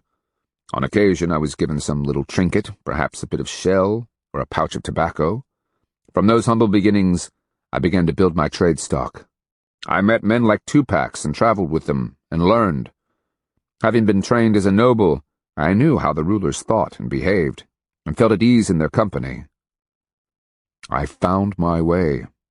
I saved myself. Now I wondered if there was any way to save Chicaza, and why I cared so much. They called me liar, said I invoked the name of Horned Serpent to save myself, that not only was I a coward, but also that spirit power would punish me for disrespect. Mother would be there, older, gruffer, her hard eyes boring into mine. Would she even bother to speak to me? Or would she treat me as if I didn't exist? My gut began to churn. "Husband," Pearlhand asked as we stopped at a creek crossing below yet another of the countless farmsteads. People were watching from the yards before their houses. I waited as the litter-bearers lowered old wood, and one by one, in order of rank, they bent to drink. "Yes?" I turned my attention to the dogs, ordering them back so they didn't foul the water. She stepped close, concern in her dark eyes. "You all right?" I chuckled. "Honestly, wife, I don't know. All those years I imagined the way I would finally return to Chicaza. It wasn't like this." I gestured to the warriors as they helped old Wood reseat himself in the chair, following along behind a beloved elder like an afterthought. "And how did you see it?" "I was going to make a grand entry, the way we did at Kafita. I'd be painted, shell and copper necklaces would drape my neck, a polished copper chest piece would rest over my heart. My turkey tail headpiece, polished to mere brightness, would ride atop my head, and I'd be wearing the finest of linen aprons. Around my shoulders would be a spoonbill feather cape, and swan feather sprays would adorn my arms." Wanted to really rub their noses in it, huh? You might say I've had the acid bitterness of an unripe acorn stewing in my heart. The warriors neatly swung old Wood up on their shoulders, not even glancing back to see if we'd taken our time to drink. What did they care? We were just strangers. An inconvenience to rapid travel. I laid my pack to the side, dropped onto my knees, and sucked up the cool water. When I stood, old Wood was turned in his litter waiting, his hand out to keep the bearers in place. They kept shooting occasional glances back, irritated at the delay. As I reslung my pack, I called, "Afraid you'll lose us, Elder?" He flashed a smile. "I'm not worried about you, Black Shell. It's Knuckles who concerns me. He's almost older than I am. Keep an eye on him, will you? If he starts to falter, I may have to put him in the litter and run along behind with you." I chuckled at the kindness of his lie. Then I motioned for the dogs to drink. They piled into the creek, lapping at the water, wading around. Knuckles was doing fine. He panted a little more and walked a bit stiffly, but at the pace we were keeping, he'd make it. "Wouldn't the High Minko take it poorly if the litter arrived bearing old Wood's dog?" Pearlhand asked. "Wouldn't that be considered some sort of insult?" "Oh yes, if the miscreant were anyone but old Wood. Having the reputation of being the greatest warrior and holy man in our time buys him a heap more behavioral leeway than being a clanless traitor. I'll keep that in mind. We'll live longer that way. Let's see if I have it. When your brother sends a litter for me, I ride up top, Bark runs along behind, we all stay healthy. You're quick. Faster than a Kuza war arrow, and just as pointed." We resumed our journey, and as we made our way through villages, I was constantly reprimanding the dogs, keeping them in line. People crowded the trail to see old Wood pass. They called their greetings, touching their foreheads in respect. Then we'd be through the collection of cane-roofed dwellings, alternately crossing winter fallow fields, thick with standing dead corn, and then woods, consisting of walnuts, hickory, gum, ash, and maple. Occasionally we'd pass travelers headed the other way. Politely they'd step off the trail, touching their foreheads as old Wood passed. I'd forgotten how populous Chicaza was. In late afternoon, we crested yet another of the timbered ridges and dropped down onto the flats. The trail here was like a deep rut, worn into the forest floor. Even roots had been chopped off to make the passage quicker.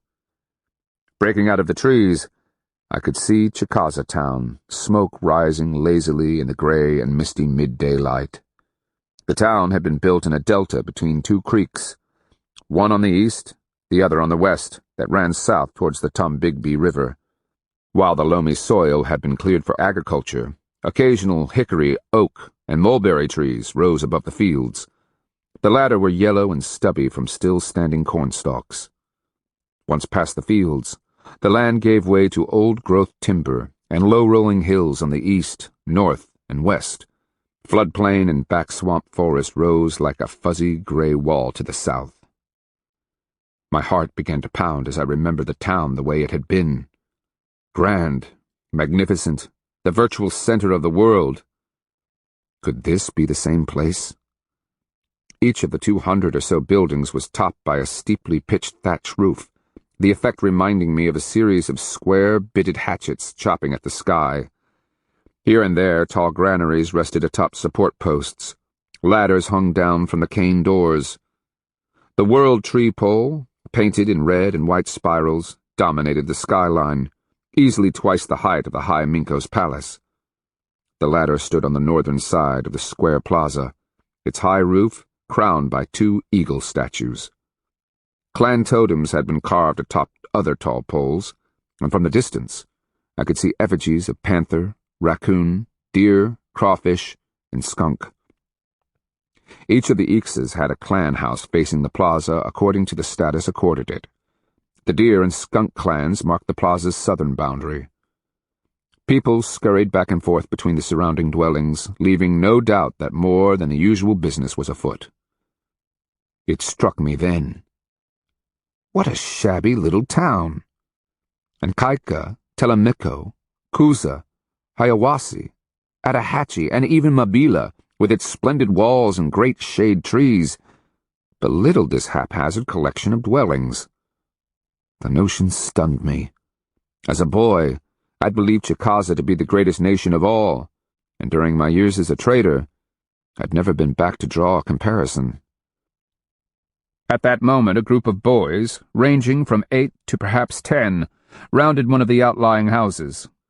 Naked and barefoot in the cold, they ran, bows in their hands, quivers bouncing on their slender backs.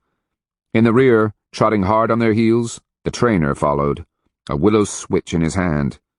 I could hear the rising melody as the old, familiar war song carried on the winter afternoon. May the red power bless me, and forever our enemies fall. May their blood turn to water, and their courage flee. When our tissue Minko issues the war call, power grant me courage and strength of arm, as I lay low our enemies and keep Chicaza from harm. For just an instant, I might have been a child again, running naked in the freezing air. Here was the heart of Chicaza. My people no longer built great cities, temples, and walls. Instead, we suckled terrible young warriors, steeped them in the traditions and skills of war, and drilled discipline and glory into their bones. As one of the boys began to lag, the trainer leapt forward, slashing the willow across the boy's vulnerable buttocks. Sting as the whip might, the humiliation of such a blow carried an even greater weight. The lad shot forward, taking the lead from his fellows. I flinched at the very memory. I'm home. Chapter 13. The sapaya on my chest felt warm when we finally made our way across the plaza and stopped just short of the Chikofa, the grandest structure in all Chicaza. Supported by a log framework, the Chikofa dome was covered with a thick layer of earth. The Chicaza Council, composed of Ixa Minkos, met outside, away from the eyes of the people. Under the shelter of that smoky roof, policy was made, grievances were addressed, and the politics of my warrior people were conducted. Pearlhand and I laid our goods beneath a ramada to the right of the Chikofa doorway. After the litter chair was lowered, Oldwood was ceremonially lifted to his feet by burly warriors. He glanced at us, asking, You will be all right here until I call for you? Of course, Elder, and we'll see the knuckles. The plaza was filled with people, their attention fixed on Old Wood. They whispered excitedly, eyes gleaming. I motioned for the dogs to guard our belongings and hitched my belt around my waist, setting Antonio's sword within easy reach. Our entrance into Chicaza had been anticlimactic. All eyes had been on Old Wood. People had bowed. Some had dropped reverently to their knees. All touched their foreheads in solemn respect. The glances of the Chicaza, spared for us, were mildly curious, and then intrigued as they spotted the Kristiano equipment. A couple of people pointed, wondering what the stuff was, having never seen its like before. Since we were accompanying the beloved elder on what was obviously a solemn and official mission, no one considered it prudent to call out to us. They just naturally figured we were some kind of servants. I'd spent a lifetime announcing my presence, calling out to all who would listen that I, a noted trader, had just entered their town. I expected to be the center of attention. Black Shell, the tainted exile, had returned to Chicaza, and his arrival didn't even merit a yawn. The sensation of being ignored was just plain eerie. It further served to stagger my already unbalanced souls. Naw looked up at me with his soulful brown eyes, his expression asking, "So, what's next?" His white-tipped tail slapped the dusty ground in emphasis. The dogs might have been watching us. Everyone else's attention was on the Chikofa, where the High Minko, the Tissue Minko, and the Chicaza Council would be meeting. That's where the real excitement lay. "You have a plan?" Pearlhand asked, straightening, her eyes taking in the crowd that jostled around us. They were dressed in fabric or leather hunting shirts, many with blankets around their shoulders. Tall moccasins protected their feet from the cold, and many wore warm capes crafted from bear or buffalo hide. Every male inside over the age of puberty carried weapons. They peered intently, seeking a better view of Old Wood where he stood beside the guardian posts and waited to be escorted into the Chikofa. "Find 2 packs," I said, anxious to hear what he had learned about Chicaza's disposition toward the Kristianos. Meanwhile, heart thumping, I searched the crowd for familiar faces. Was someone going to point, shouting, "Look, it's the Akeuhusa Black Shell! Pelt him with excrement!" 12 years was a long time. Could that old man talking to Old Wood be Goose? The hunter who once offered each of his first-season deer to Uncle? I couldn't be sure. Then I saw my cousin, tall, straight, his face tattooed in lines. When I'd known him as a boy, his name had been Makes Grass, my Poknakni, one of Uncle's grandchildren, descended from his second wife, a Raccoon Clan woman. Makes Grass had grown into a tough-looking warrior and carried a hardwood bow, a quiver of war arrows, and a heavy wooden shield on his left arm. 3 honorary miniature white arrows were stuck through his hair bun, evidence of the highest distinction in battle. He glanced in my direction. I froze, only to have his gaze pass over me as if I were smoke. "Nervous?" Pearlhand asked, having seen me flinch. I was literally chased from Chicaza by people throwing trash, feces, sticks, and stones. If they'd caught me, they'd have doused me with ashes, urinated on me, and beaten me half to death. I looked glumly at the crowd. Shouldn't my reappearance bring at least a little disapproval? "Don't tempt fate," she growled. I feel like a mixture of fire and ice, excited, anxious, frightened, and very nervous. I was swallowed alive by Horned Serpent in the Sky World. I fought and killed Kristianos and stood face to face with the Adelantado himself. I've argued with and cowed the greatest Minkos in our world. I survived Kristiano captivity, Napatuka, and Mabila. Why does being here upset me so? She shot me that thin-lidded look. Because, my dear lover, you are living your own personal dilemma. There are 2 Chicaza peoples existing inside you, the ones you hate and mock because of the injustice they meted out, and the ones you love for their courage and bravery. You delight in ridiculing your Chicaza heritage and take pride in the ways you've raised yourself above their pettiness.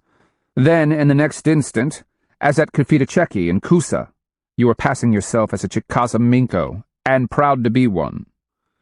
She laid a comforting hand on my shoulder.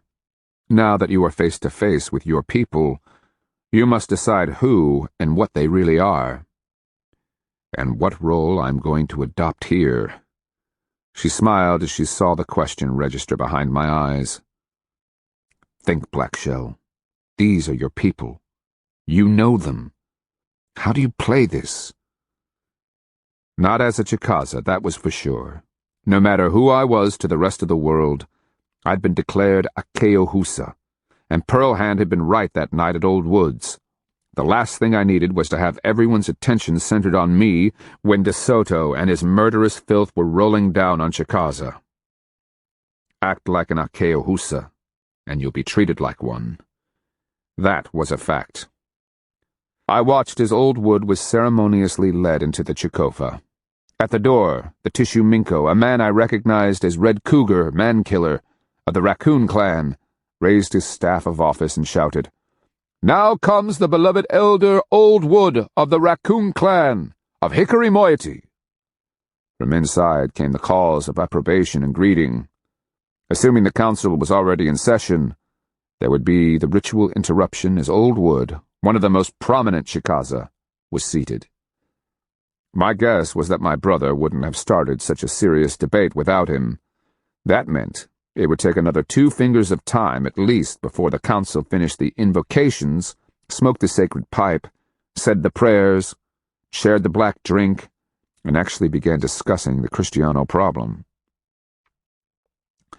"We've got to be nobles," I whispered. "But how?" Blackie yawned and scratched, obviously missing the import of our dilemma.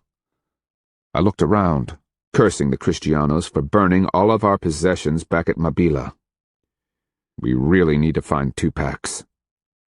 Pearl Hand's shoulders twinged as she shrugged. "Dogs, stay." She looked at me. "Do we need to carry the Kristiano armor with us?" I glanced at the crowd, then shook my head. "This is Chicaza." Then I gestured to one of the older boys. Not quite a man. He was still at the stage where he was all eyes, skinny arms and legs, and mussed-up hair. He had a quick smile, twigs in his locks as if he'd been wrestling in the leaves, and a Panther clan blanket wrapped around his shoulders. "These things arrive with the beloved elder Old Wood and are gifts to be presented to the High Minko. Please explain that to anyone who might show an interest in them. These dogs are here to guard them." I pointed at the old dog, who immediately flopped onto the ground, panting. "And that is Knuckles, the elder's animal. Inform his relatives in the Raccoon clan that Old Wood holds them responsible for the dog's care." "Yes, of course." He was obviously struggling with who I was and where to place me within the rank and relations of his Chicaza world. Ordering the dogs to stay in guard, I took Pearl Hand's hand, and we set off, heading first for the palace. Along the way, I told passers-by, "I am looking for the trader Tupac's." The third person we encountered smiled and pointed. "Ah, he's residing in Minko Flying Squirrel's house, just there, east side of the plaza, and down 3 houses. "Everyone knows everything," I sighed. We walked wide around the chunky court, and I couldn't help but cast an evaluative glance at it. The clay was raked and level, obviously well cared for. My estimation of my brother's administrative competence rose. At Minko Flying Squirrels, I stopped. The house was in the traditional trench wall style, rectangular, and with a soaring thatch roof. The high ridgepole was topped by a weathered carving of panther. Additional images of panthers were painted on the white walls. The tall clan totem, sporting a clawing cougar, towered above the plaza.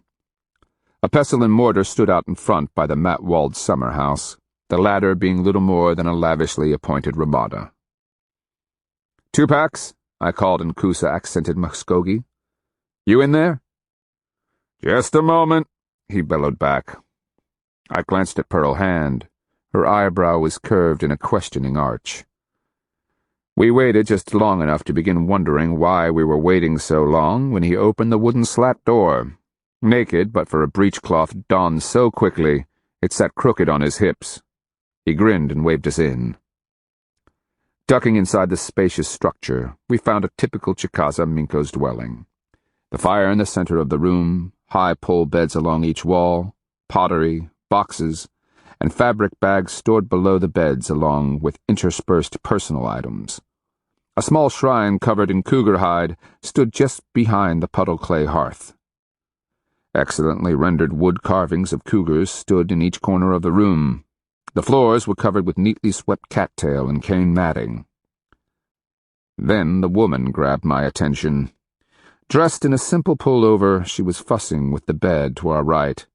As I watched her smooth the rumpled blankets, I noticed that her long hair was down and disheveled. She straightened, shooting me a knowing look, a slight smile on her attractive face. Then she arched her back, an act that emphasized her full breasts, and cocked her hip. With a flash of her eyes, she tossed her hair back in a sensual motion before combing it out with her fingers. She gave Tupac a saucy wink, pulled her dress straight, and neatly caught the shell pendant he tossed her. Walking to the door, she frowned slightly and turned. Her inquisitive gaze fixed on me for a moment. Then she gave me a ravishing smile. With a slight nod of recognition, she ducked out. My last glimpse was of her swishing hips as she tucked a blanket around her shoulders and sauntered away. "I hope that's not someone's wife," I groaned. "Paid woman," Tupac said with a yawn as he slipped on his coat. "Name's Wild Rose. She's Coasati, taken in a raid as a young girl and gifted by her captor to the Deer Clan. The way Wild Rose tells her complicated story, as she drew into adulthood, the woman who owned her was Deer Clan. The Deer Clan woman had a husband, a Crawfish Clan man, who began to find Wild Rose interesting, promising to buy her from Deer Clan and have her adopted by someone in Panther Clan so that he could marry her properly as a second wife.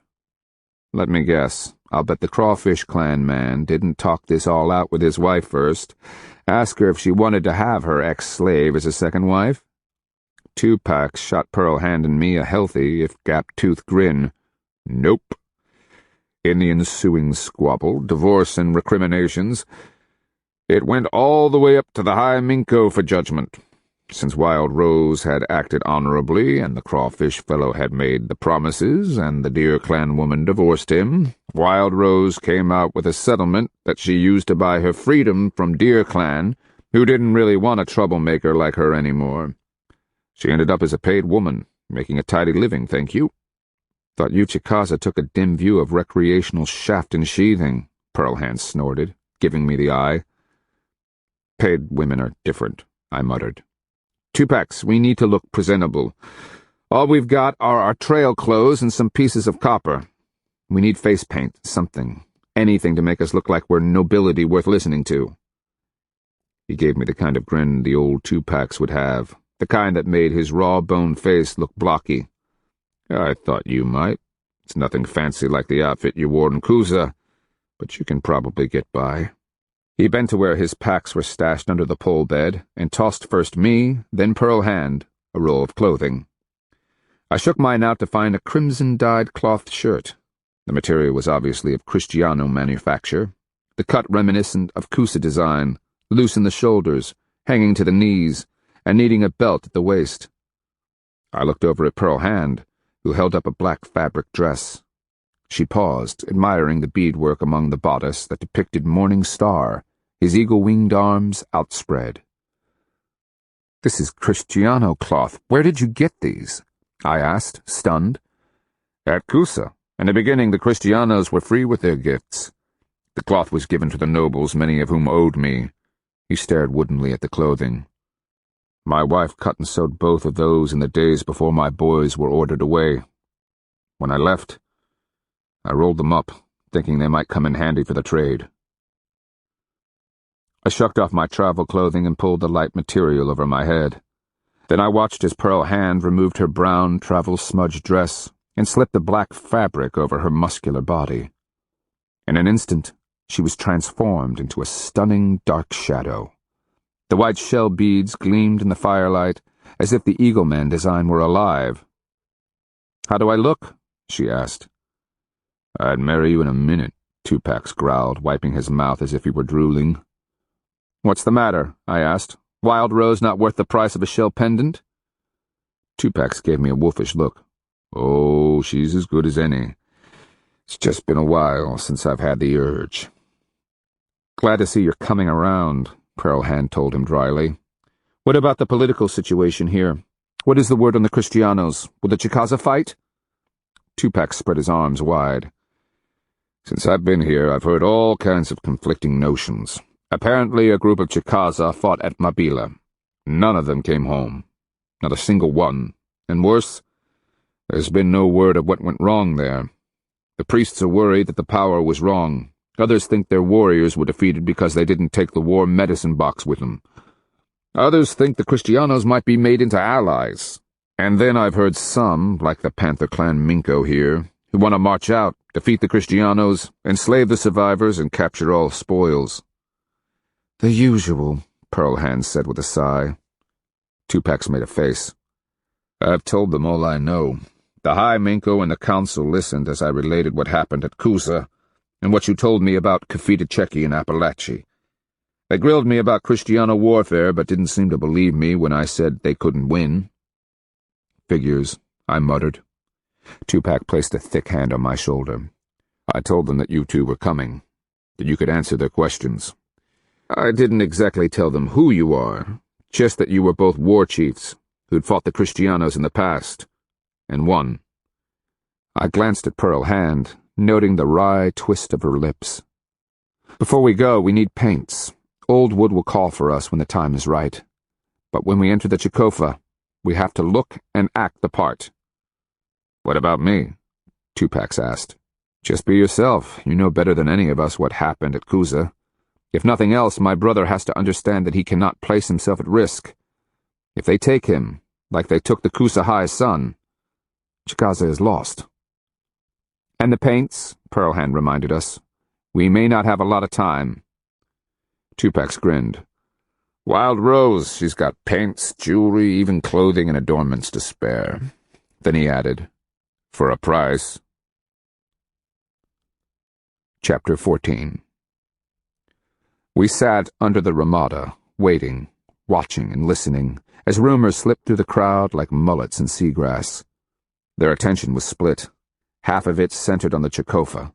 The other half was focused on Pearlhand, me, and Tupac's, dressed as we were, our pile of Kristiano armor beside us, the dogs sitting patiently in a protective ring around us.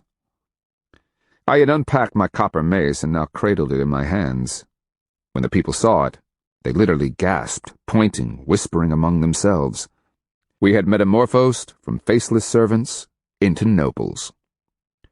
Tupac's, forever sniffing out opportunities for self-aggrandizement and self-promotion, walked along the periphery, his face painted in blue and yellow, explaining to people that we were foreign nobility, come to address the council about the Kristianos. Myself, I was nervous and fidgety. Any moment now I'd be face to face with my brother, my mother, my sisters. And then what? My reception could be anything from being tossed disgracefully out on my ear to a welcome home hug. Okay, probably no welcome home hug. The important thing was that they listened to me, and if not me, to Pearlhand, which, in either case, would be a stretch for them. We've established their views on Akeahusas like me, and though the Chicaza occasionally fielded women warriors, they were considered berdash, women's bodies containing male souls. Such women generally took other women for wives and kept their own households. Pearlhand had as little chance of holding their attention as a bit of milkweed down. As I considered these things, I tried not to mess with my face paint. Wild Rose, as Tupac had promised, did not disappoint. Her house was a tidy three-room affair on the edge of the Wildcat clan grounds. I had remarked on the berry bushes that grew around the yard and next to her summer house. So her clients can come and go in anonymity, Tupac replied. She also has another door out the back. Ah, Pearlhand sighed. Chicaza morality. The tighter a people tries to lace themselves into a coat, the more they long to wiggle out of it when no one is looking. Wild Rose had greeted us at her door, her knowing gaze lingering on me. She'd taken in my blood-red shirt before fingering the textile. Then she'd slowly and thoroughly inspected Pearl Hand in her form-fitting black dress. "You could be real competition," she said at last. "You honor me," Pearl Hand replied easily, "but I like keeping the vows that bind me to my husband." At which point Wild Rose turned her attention back to me. "So, Black Shell, the Akeohusa has returned to his people. Why haven't they started pelting you with trash? With the exception of Old Wood, no one knows who I am. You, however, seem to have recognized me right off." She gave me a clever smile.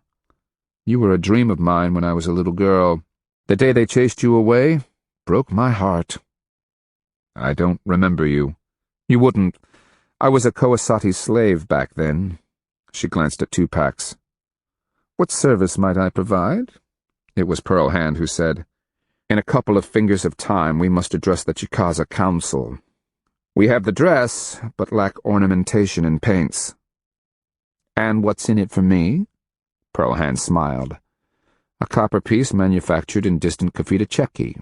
Once it was the property of the High Miko there. You'll find it slightly discolored from the fires at Mabila, but well worth the use of your paints and a generous selection of your jewelry." Wild Rose remained silent, her gaze locked with Pearl Hand's. "Very well, if your word is good." "I'll make the offer under the power of trade," Pearl Hand replied, "and as a woman who, like you, has lived by her wits." A ghost of a smile crossed White Rose's lips as she gave me a sidelong glance. "It appears, Black Shell, that in contrast to your brother, you've married well." She had then stepped aside, gesturing grandly. "Make yourselves at home. Let us see what we can do about making your appearance worthy of the glorious Chicaza Council." She'd been as good as her word. I caught myself just in time as I reached up to dab at my face paint. Wild Rose herself, accompanied by Pearl Hand's suggestions, had painted my face.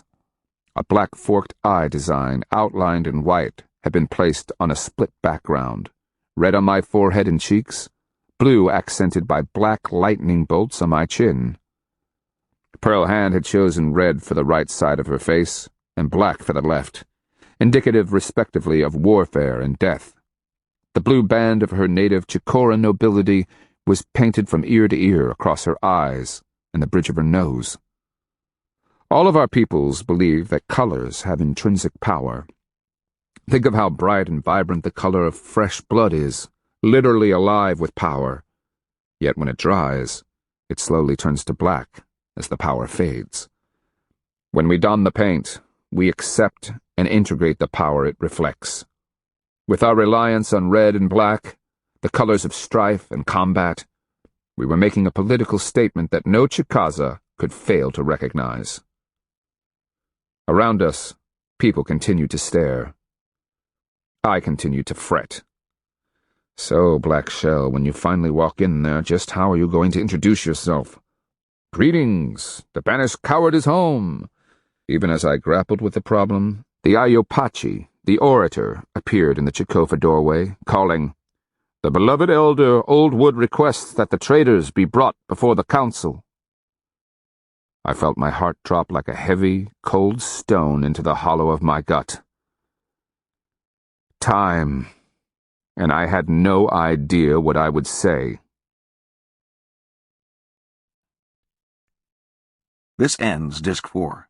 A Searing Wind, Disc 5. Shoulder to shoulder and seated by clan, people packed the Chikofa. Anybody with even a modicum of status had managed to squeeze into the round, earth-covered room with its heavy log ceiling. My heart was pounding, a fluttering in my guts, as the Ayopachi cleared the way for us. People crowded so close to the aisle that the Kristiano armor thumped shoulders, elbows, or heads that jostled too close. Curses erupted in the wake of our passage. I swallowed hard when we stopped in the small, open area before the sacred fire. One of the 4 logs popped, sparks rising toward the open smoke hole above. The Chikofa was divided into sections, each of the Ixas having its piece of floor. The chief clan's area was in the rear. The High Minko stood beside the panther chair in advance of a knot of people. In place of honor to the high Minko's left stood old wood. An impassive expression masked his thoughts. Beside him would be the Tishu Minko, red cougar man-killer, and several of the hopayes, or high priests. The older man, to the high Minko's left, I recognized as Flying Squirrel Man-Killer, the Panther Clan Minko, at whose house Tupac was staying. Behind and between the two was my cousin, Makes Grass, though I was sure he had a man's name by now. On the point of trembling, I met the high Minko's gaze across the hot fire. For the first time in 12 years, I stared into my brother's eyes. In my mind, he remained frozen in time, forever the horrified little boy who watched my disgrace with wide, disbelieving eyes. That long-ago day, hot tears spawned by fear and betrayal had marked his round, brown cheeks. His quivering chin and clenched fists signaled the depth of his distress. Before me stood a handsome man, tall, with broad shoulders. A bear-hide cape was draped back over his shoulders, revealing a deep chest and rippled belly. A white apron hung down to his knees, an eagle embroidered upon it with black thread. He cradled Uncle's copper-headed ceremonial axe, its handle carved in the shape of intertwined red and white serpents. Uncle's words haunted my memory. "This will be yours one day, Black Shell." The axe had become my brother's burden to bear. At least 10 strings of shell-beaded necklaces hung at his throat. Atop his head, a polished copper hairpiece in the shape of a falcon gleamed in the firelight. His face was painted, half red, half white, indicating he brought no preconceived desires for either peace or war to this council. Like a blow to the gut, it hit me. But for the call of power, it would have been me perched there on the 3-legged stool with its thick covering of panther hides. He frowned slightly, trying to peer through my paint, distracted by the vibrant red Kusa shirt and the pack of Kristiano armor. Then he turned his attention to Pearl Hand and the Kristiano dress that conformed to each of her sensual curves. I saw the slightest quiver of his hard lips. Then he fixed, puzzled, on the crossbow she held across her flat belly. I could read the question in his eyes. Who'd put such a small bow on a handle? Was it some curiously designed toy? From his experience, such an arrangement would only be good for rabbits and squirrels. Brother, you've a hard education ahead of you. When I saw my mother, it felt like a fist had closed on my throat. She stood in the Ishki Minko's place, behind my brother's right shoulder. A red myrtle fiber dress clung to her still slim body, and she draped her neck with shell and copper beads. Breath froze in my lungs as she turned her attention to me. Her hard features, the set jaw and high cheeks, remained unforgiving. Age, however, had etched her mouth and chin with the finest of lines. She looked even more implacable. Her eyes might have been obsidian pebbles, cold, hard, polished, and unforgiving. I had to order myself to breathe again. My 2 younger sisters waited immediately behind Mother. My memories of both consisted of mixed images of giggling, silly little girls. They had grown into attractive young women, and both were obviously pregnant. Behind them stood several of my male cousins and their mothers, each positioned according to their lineage's rank. To my brother's right was the old camp moiety, composed of Deer Clan, Hawk Clan, Crawfish Clan, and finally the Skunk Clan in the south, beside the Fish Clan. My brother's gaze returned to me and fixed on the Cahokian mace. His eyes widened. Following his gaze, people around the great hall began to shift and whisper. Those not rude enough to point indicated the mace with their chins or a tilt of the head.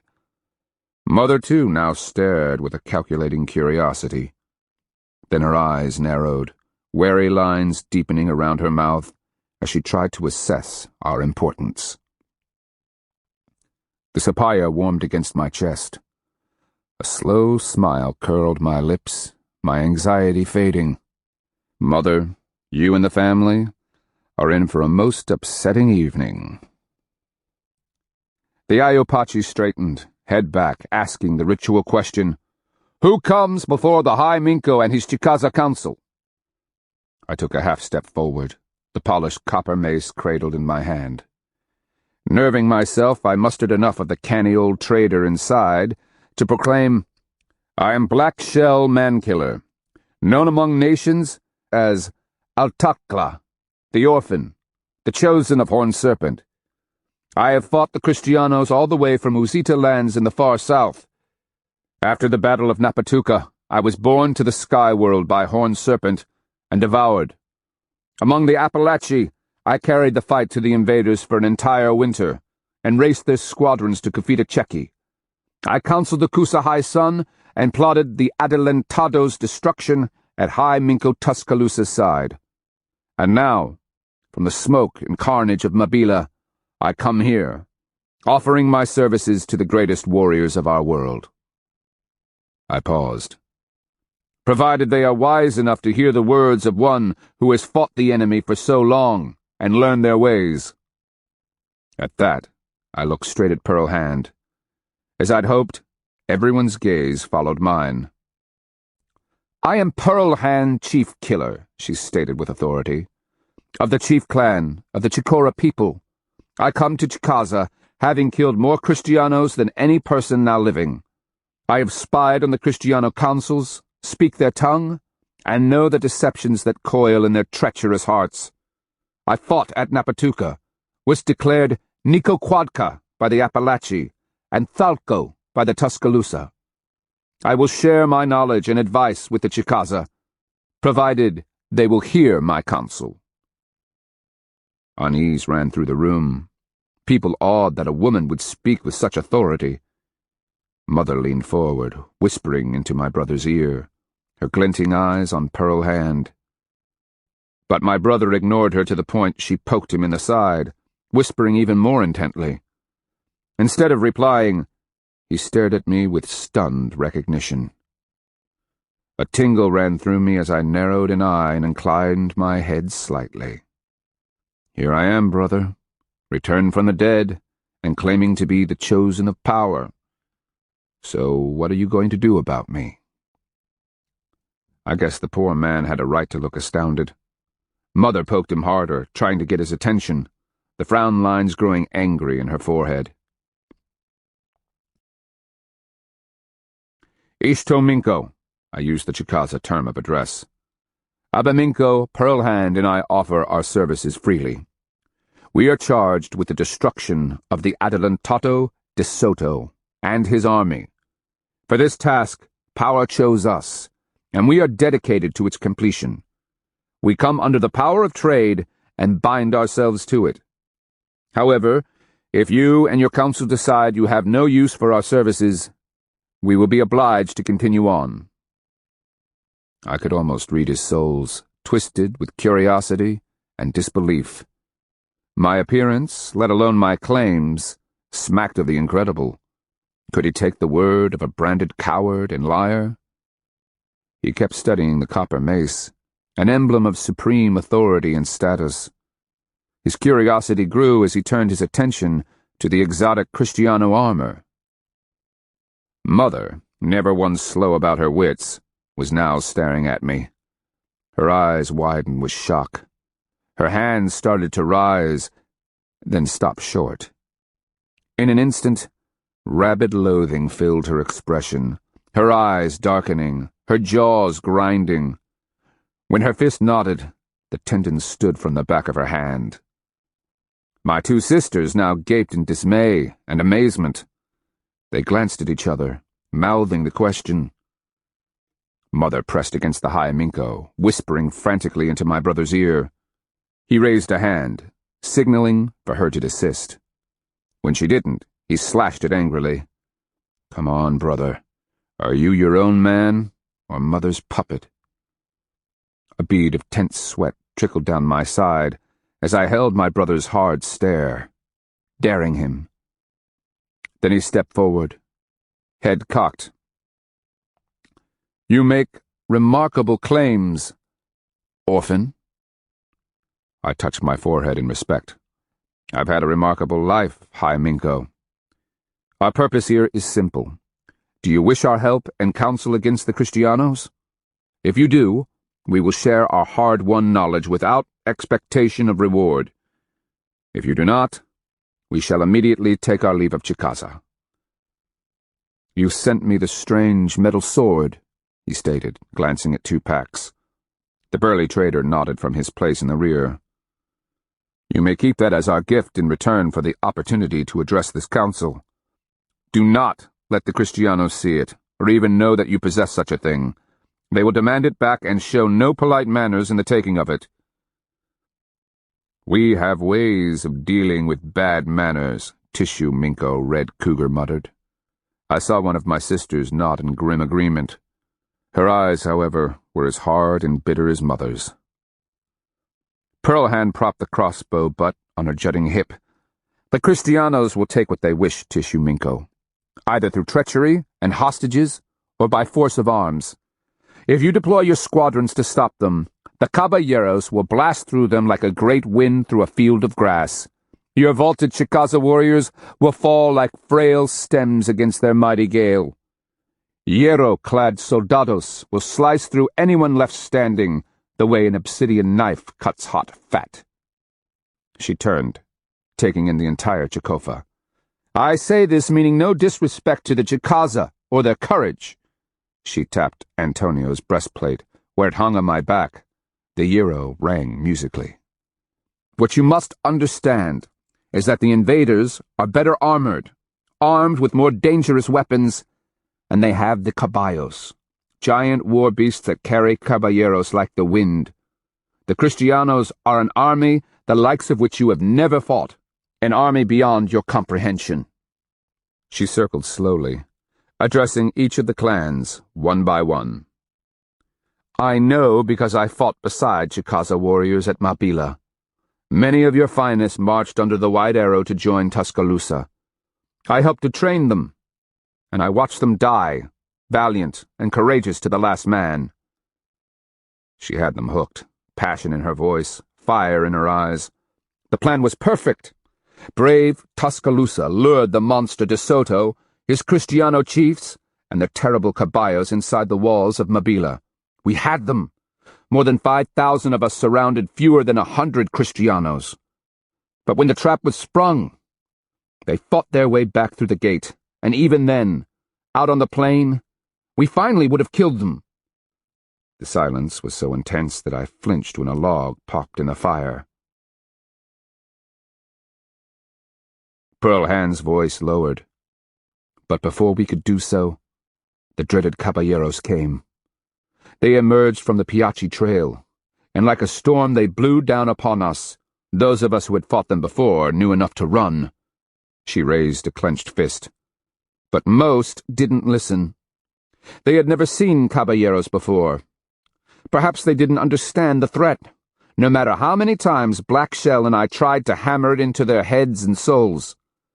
Or perhaps it was the novelty of seeing men riding such strange and terrifying war beasts that overcame their sense. She shook her raised fist. "All but the Chicaza. They alone followed the order to withdraw. They covered the retreat of those who ran, and but for them, many more would have died on the field." She smiled fleetingly. The caballeros blasted through them, the beasts tumbling men like kicked pots, riders lancing them as if skewering fish in a shallow pond. She lifted her head, chin forward. "Many Chicaza managed to make it back within the walls. Many helped to free the slaves we rescued from the Kristianos. And finally, the last of the Chicaza died battling man to man with the soldados who breached Mabila's walls. Even at the last, when the Kristianos managed to fire the town, none of the few surviving Chicaza admitted defeat. To the last, they fought." She paused. "I came here for them, to tell you how your warriors died. I came to tell you to honor them and cherish them, and to make offerings for their souls. It matters not that they died in distant Abila. You have Horned Serpent's word that their souls are already on their way to the seeing eye and the sky world, where they will be greeted by the ancestors. She took a deep breath, looking at me. I have said my piece, orphan. If they have no further use for us, we can leave now. I nodded, knowing full well that Pearl Hand, at least, had just won over most of the council. I turned, inclining my head toward my brother. I, Minko, in the name of Horned Serpent, we have spoken. Mother smiled, a victorious glint in her eyes. She filled her lungs, raising a hand. Whatever it was, it would be bad. But it was Old Wood who stepped forward, asking, If I may, High Minko. You may speak, beloved elder. I watched Mother give the elder a sly, sidelong glance, but she stepped back. Old Wood gave Pearl Hand and me a thoughtful inspection. Then he turned to the council. I was surprised when these people appeared at my house. I came to realize that power sent them to me. No matter who this man might have been, he pointed at me, he is a smart and pious individual. I have questioned them both on spiritual and military matters. Black Shell, who calls himself the Orphan, wears a sapaya. The Hopayes perked up at that. Whispers ran through the crowd. My brother's frown deepened. Mother's eyes narrowed craftily. Old Wood added, How he obtained it, I have no idea. But the fact that he wears it and does not boastfully flaunt its power tells me a great deal about his character. The Hopayes were whispering back and forth. Old Wood turned to the High Minko. My opinion, High Minko, is that whoever the orphan might have been, he is someone different today. An exile possessed of a sapaya and a Cahokian mace, a woman honored by so many peoples as a war chief, their presence here reeks of power and should not be summarily dismissed.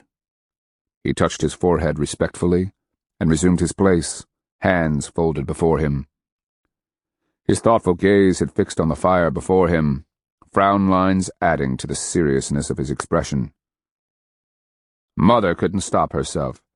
Beloved elder, you actually believe these lies? They do not lie, Ishki Minko.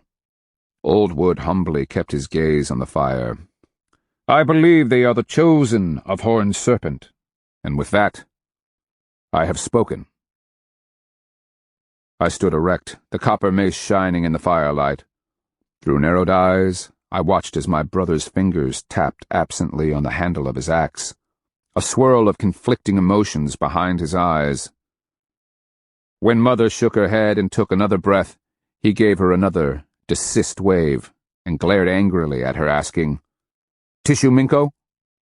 Red Cougar stepped forward, gesturing helplessness. While I would be most interested in learning what they know of the Kristianos, if this man is who I think he is, well, I defer to you and your Iksa obligations. Meaning I've been declared Akeahusa by Chief Clan, so they could bloody well make the decision if we stayed or went. By now, the great room was awash with whispers, jostling people, and shuffling feet. Through the growing hubbub, I heard the name Black Shell, and He's back, whispered from lip to lip. I watched my brother's eyes as he glanced from Minko to Minko, where they sat at the heads of their clans. Calmly he called for their votes. One by one, they abstained, leaving it up to him. Mother had been conversing with my sisters in low tones. Now she stepped up, again whispering in my brother's ear. All the while, he kept his eyes fixed on me, a familiar irritation behind them. I held my breath, curiously calm as my fate was being decided. At last he spoke. Given who this man once was, the chief clan will need time to make its decision. Ayopachi, please escort them from the council. Yes, High Minko. And just like that, we were ushered out of the Chicofa and into the welcome chill of the cold, gray evening. People boiled out behind us, pointing, whispering, gawking for all they were worth. That went well, Pearl Hand said with her usual caustic humor. Think they'll come to a decision before supper? Or should we consider an invitation to a feast to be a long shot and go find our own?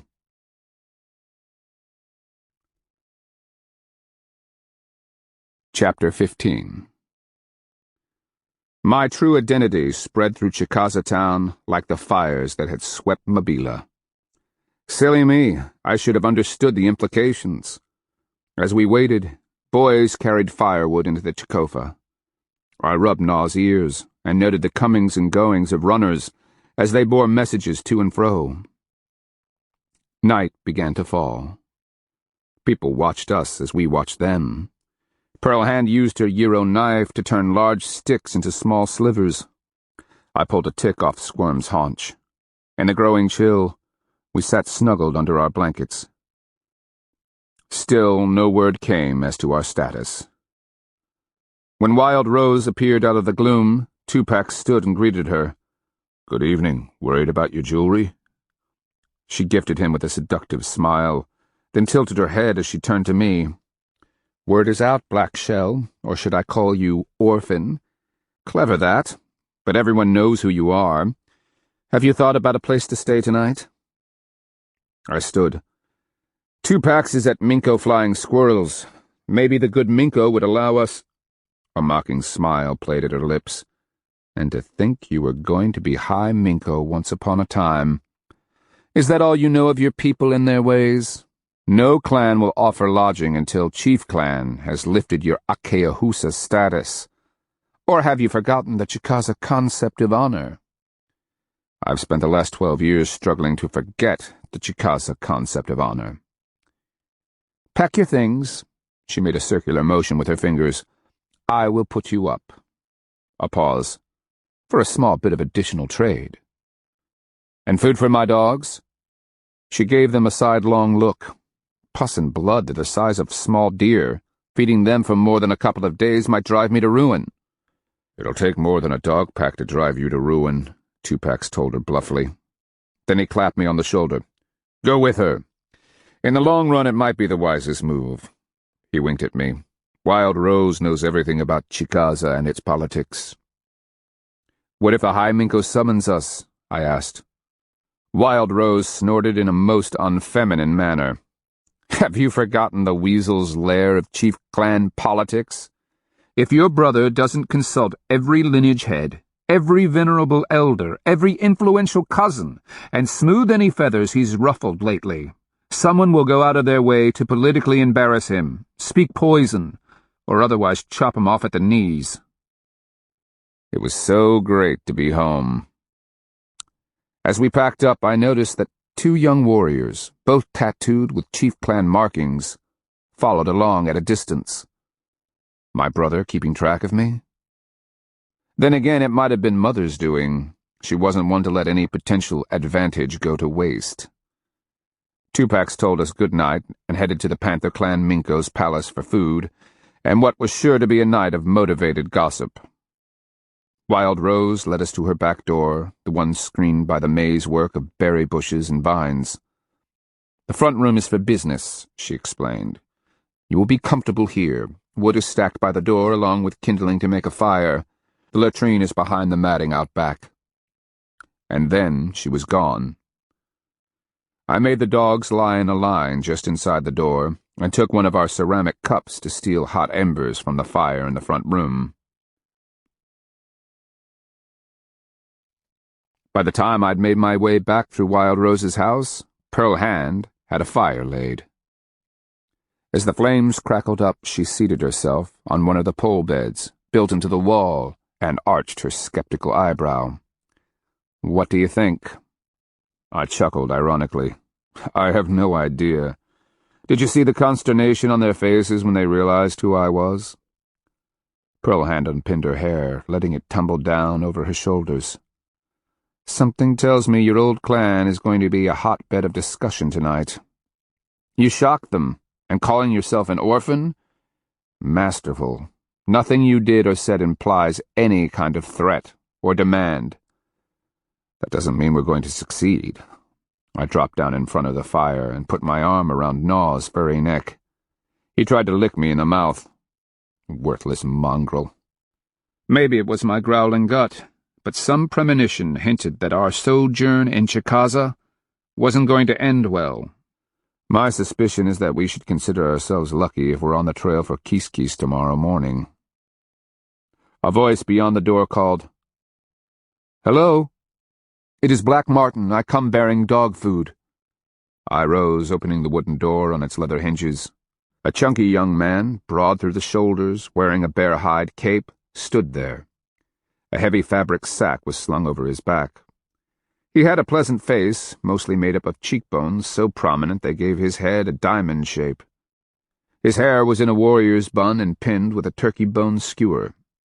The parts of his face that weren't cheekbones consisted of a smile, 2 twinkling brown eyes, and a nose so flat it barely deserved mention. "Beloved Elder Oldwood sent me with a deer half. He said you needed dog food. My brother, he's a pretty good hunter, but not such a good provider, you know. He hung this a couple of weeks back and never got around to retrieving it. Mostly it's jerky now." "In here," I said with a grin. He dropped the sack just inside. The dogs immediately sniffing, noses quivering and wiggling as they anxiously inspected the soiled old bag. Blackie started to oozle forward, inching along on his belly. Knuckles looked worried, probably afraid his age worked against him getting his share. "What do I owe you?" I asked. He gestured it away. "Nothing. I do this for the Elder, and it's just worth it to see you up close. You're really Akeahusa? The same black shell who is going to be High Minko?" "Among other things," I replied dryly. "Talk is all over town about you," Pearl Hand asked. "And what do they say about us, Black Martin? Is it good or bad? Should we just pack up and leave? Or are the Chicaza interested in what's going to happen when the Kristianos finally arrive?" He continued to watch me through skeptical eyes. I couldn't blame him. As High Minko, and politics being what they are, he was lied to constantly, and by just about everyone seeking advantage or favor. And I'd once been branded the biggest liar of all. He said, "The fact that Old Woods speaks for you carries a great deal of weight. Why did you go to him first?" "Something Old White told me at Split Sky City. He came to me in a vision. He didn't need to hear about my problems with Pyasa." "Old White, the legendary hero of the Chicaza people, came to you? And Akeahusa?" Pearl Hand's eyes had narrowed to slits, and her jaw was clenched. Her right hand gripped her knife handle so tightly, the knuckles were white. My brother shot her a sidelong warning glance. I saw where this was going. "Forget it, High Minko. We will be on the trail to the Natchez come first light. But I owe you this. Do not attack the Kristianos head-on. Heed me on this." I waved down his protest before he could utter it, adding, "The Tishu Minko will insist. So will the Ixas. The squadrons have always prevailed. It is a belief as deep as our souls. But if you let them march out in formation, the caballeros will cut through the formations like hungry trout through a school of minnows. The vaunted Chicaza discipline will shatter into chaos and confusion. Then, just as the Abatuscas begin to reform the ranks, the caballeros will crash through them again and again and again. Behind them, the soldados will approach like a wall of impenetrable hierro." I reached over and tapped the metal breastplate, "and murder the survivors like a flock of disoriented bobwhites caught in a net." He didn't believe a word I said. Pearl Hand placed a hand on my shoulder. "Black Shell, it's just like the Kusa. You can't save people who won't listen, won't believe." I exhaled wearily. "Yes, I know." "All right," Choctaw Hare gestured his irritation. "I believe you. I know you, Black Shell. Or I did. What do you want us to do? Surrender? Pus and blood, no. I want you to destroy the filthy invaders. Of all people, the Chicaza can do this. But it's got to be done carefully, judiciously, and cautiously. How then? Guile, gamesmanship, and political skill. The only way to beat them is to get them out of their armor, scattered, disorganized, and half asleep. At the same time, you and the rest of the Minkos have to avoid becoming their prisoners and hostages. Chicaza honor will be your greatest strength and weakness that could kill you and your people. Honor? A weakness? How? Because the Chicaza live by honor, and the enemy will use it against you like a poison. Kristianos lie. They cheat. They steal. They breathe treachery with the very air. Slave or Minko's wife, if she's captured, she'll be chained to the ground and raped by tens of unwashed men. They insult our gods and spirits and profane the dead. Your food becomes theirs. You must surrender your palaces, the Chikofa, and the temples, all of Chicaza town. Hand it over to them. The look he gave me normally would have been reserved for the insane. I spread my arms wide. Hard to swallow that? Here's what you'll have to endure if you expect them to honor the laws of hospitality. After raping your wives and sisters, they will sleep in your beds. Wandering in and out of the temples and men's house, they'll finger the sacred medicine boxes, removing pearls, copper, or anything that excites them. They will expect honored Chicaza warriors to carry their burdens like slaves, and if the warriors resist, they will be chained by the neck with hierro. I lifted the necklaces, exposing the scars on my neck. His eyes widened. If the chained Chicaza refuse to work, they will be whipped. If they try to fight back, the Kristiano war dogs will be loosened upon them. The foul beasts are trained to tear a person's guts open. I pointed to the area just above my hip bone. Here. Then they hook the intestines and pull them out through the wound as the man screams. Once the victim is finally dead, his head will be cut from the body to free the collar and the corpse thrown to the side. There, untended, unmourned, the hideous puercos will be allowed to devour the dead. What's a puerco? Imagine a beast with a flat nose, small eyes, and floppy triangular ears, rounded body, and covered by sparse, bristly hair. The tail ends in a curl. They grunt, bob when they run, and rut on the ground. The Kristianos use them in war? No. Food. After the beasts eat the dead, the Kristianos eat them. Black Shell, is this a way of ingesting the souls of their victims? Hi, Minko. They think our souls are unclean until we accept their Dio Cristo God. After that, the Kristiano soul, they claim there is only one, goes to a place called Paraíso. It is barren, sterile, without animals or plants or even dogs. There they sing and smile in the company of all the other murdering Kristianos. Why anyone would want to go to such a place is beyond me. For long moments, brow pinched in thought, he sat, eyes distant. Finally he asked, "Why do they come here?" "Looking for gold," I answered. He gave me a quizzical look. "It's a metal. Comes in little yellow specks that can be occasionally found in the streams in the eastern mountains." "If it's in the mountains, why do they come looking for it here?" I shifted my weight, giving him a sympathetic look. "Because the man who leads them, the adelantado, this Hernando de Soto, has convinced himself that somewhere in our world is a nation filled with vast stores of gold. And once convinced, he is not the sort of man who will allow himself to fail." I smiled wearily. "Even if it means the total destruction of himself, his army, and all the nations in our world." "He sounds insane." "Worse. He learned that the Kuza people believe their High Miko, the High Sun, to be a god. Since De Soto took him prisoner and married his niece, he too began calling himself a god." Why does power endure his insults? Why don't the spirit beasts strike him down? Why doesn't red power sicken his souls? Or is he some sort of terrible witch using power in perverted ways? I shook my head, tired of answering the same old questions. When I was in the spirit world, Old Woman Who Never Dies told me that his power and ours balance. Like the red and white powers, neither can destroy the other. She told me that men must decide this through war and conquest. Even the Peninsula is terrified. The stunned expression on his face melted into disbelief. Bloody dripping pus, I'd gone too far.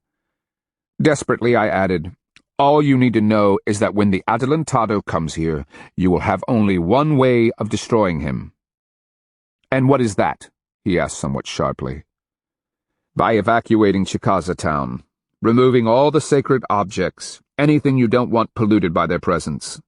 Women, children, and elders need to be relocated into the hills, at least a hard day's run from here, somewhere beyond the caballeros' slave-hunting sweeps. Forest trails must be ambushed by warriors using thickets, where they can launch arrows and then fade away. Traps must be constructed, deadfalls, sharpened stakes, pits, anything that will disable a caballo.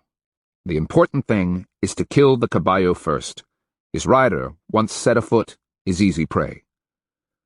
I had his full attention as I continued. Doing these things may not be as easy as it was in the past. At Mabila we almost destroyed them. Many of them were wounded and are still healing. They will not be as arrogant now. Pearl Hand interjected. De Soto will. Where a sane commander would consider his escape at Mabila a miracle, the Adelantado considers it proof of his invincibility. That will depend on what is happening in Apafalaya, I countered. If the Alba Amaha are fighting him every step of the way, bleeding him, the Kristianos— Apafalaya folded before the invader like a pigeon's wing, my brother said. The Apafalaya Minko massed his forces on the banks of the Black Warrior River, figuring to destroy the enemy as it sought to cross.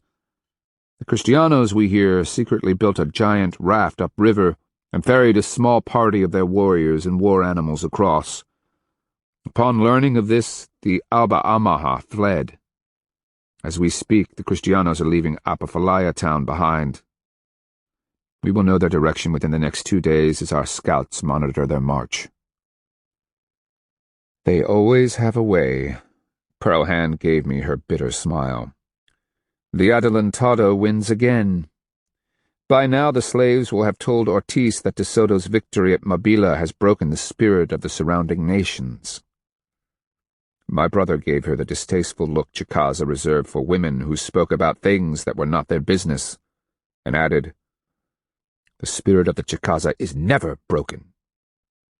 Pearl Hand met his gaze, held it, and said flatly, Then you had better preoccupy yourself with how to use that spirit of yours, because when we sneaked into their camp at Mabila, I heard the Adelantado himself set Chicaza as his goal. They believe you have enough food stored here to keep them through the winter. You heard them? My brother's voice dripped skepticism. Hablas usted español, cacique? At Choctaw Hare's blank look, I translated, Do you speak the Kristiano tongue, High Minko? He sighed, rubbing his hands together, a trait I remembered from when he was a worried boy. How come you, Black Shell, of all people on earth, know these things? Because I was chosen. Everything from my birth, my education and training, my banishment, and the years I spent traveling among nations was planned, right down to the desire that led me south to find Pearl Hand and Kristiano captivity. It was all orchestrated by Horned Serpent. For this I was born, and for this I will die. And if I choose not to believe you, we will continue west to either the Natchez or the Kiskis. They are your enemies, he cried. Hi, Minko, I stiffened. I am the orphan, the Altakla, the chosen of Horned Serpent. My enemies are the Kristianos, and the Kristianos only. We came here to aid the Chicaza, to make them understand that everything they believe will give them victory over the Kristianos will instead lead to disaster. If you choose to dismiss the lessons Pearl Hand and I have learned at the expense of so much blood and death, you may. Under the power of trade, we will continue in search of a nation and Minko smart enough to listen. He narrowed his eyes, lips thinning with anger, as they had when he was a boy. I was pretty sure no one had spoken to him in that tone of voice since he descended the panther chair. Under my hard gaze, he slowly composed himself. Then a smile began to form. You always left me dazzled and intimidated by your greatness, Antikba. When you left, I staggered and stumbled in an attempt to take your place. After all those years, as I finally begin to live up to the expectations Mother and Uncle had for me, you return and leave me again standing in your shadow. Antikba. In violation of clan law, he called me his big brother. I smiled, offering him my hand, pulling him to his feet, and clasping him to my breast in a fierce hug. No, Nakfik. You and the Chicaza are the lucky ones. What I was chosen for, it comes at a terrible price. One that has and will continue to cost me everything I hold dear. He pushed back, as if to stare down into my very souls. You and Horned Serpent. You really think there is a way to destroy such an enemy? I do. But High Minko, understand this. Trapping and killing Kristianos is a terrifying and deadly business. Nothing is ever sure. Attempting to manipulate and finally destroy them will be the most dangerous thing the Chicaza have ever attempted. Our discarded and rotting corpses may end up feeding maggots and puercos. I watched his expression harden as that sank in. I believe you. And having learned what I came here to find out, I now have to go. If I can convince the others, will you come to a meeting at the men's house to explain what you have told me? I pointed at Pearl Hand. She would not be allowed inside. The Chicofa would be a better location. But she's... Yes, I see. Always trouble, aren't you? He opened the door, glanced at his warriors. Guards, no doubt, to ensure no one saw the High Minko slipping from Wild Rose's back door. They nodded, and he disappeared into the darkness. Pearl Hand wasn't amused by his last words. A woman? Isn't that what he was about to say? Lost in thought, I lifted the bottom of the dog's sack, spilling the deer carcass on the floor. I cut a roast out for Knuckles. At my signal, the dogs tore into it.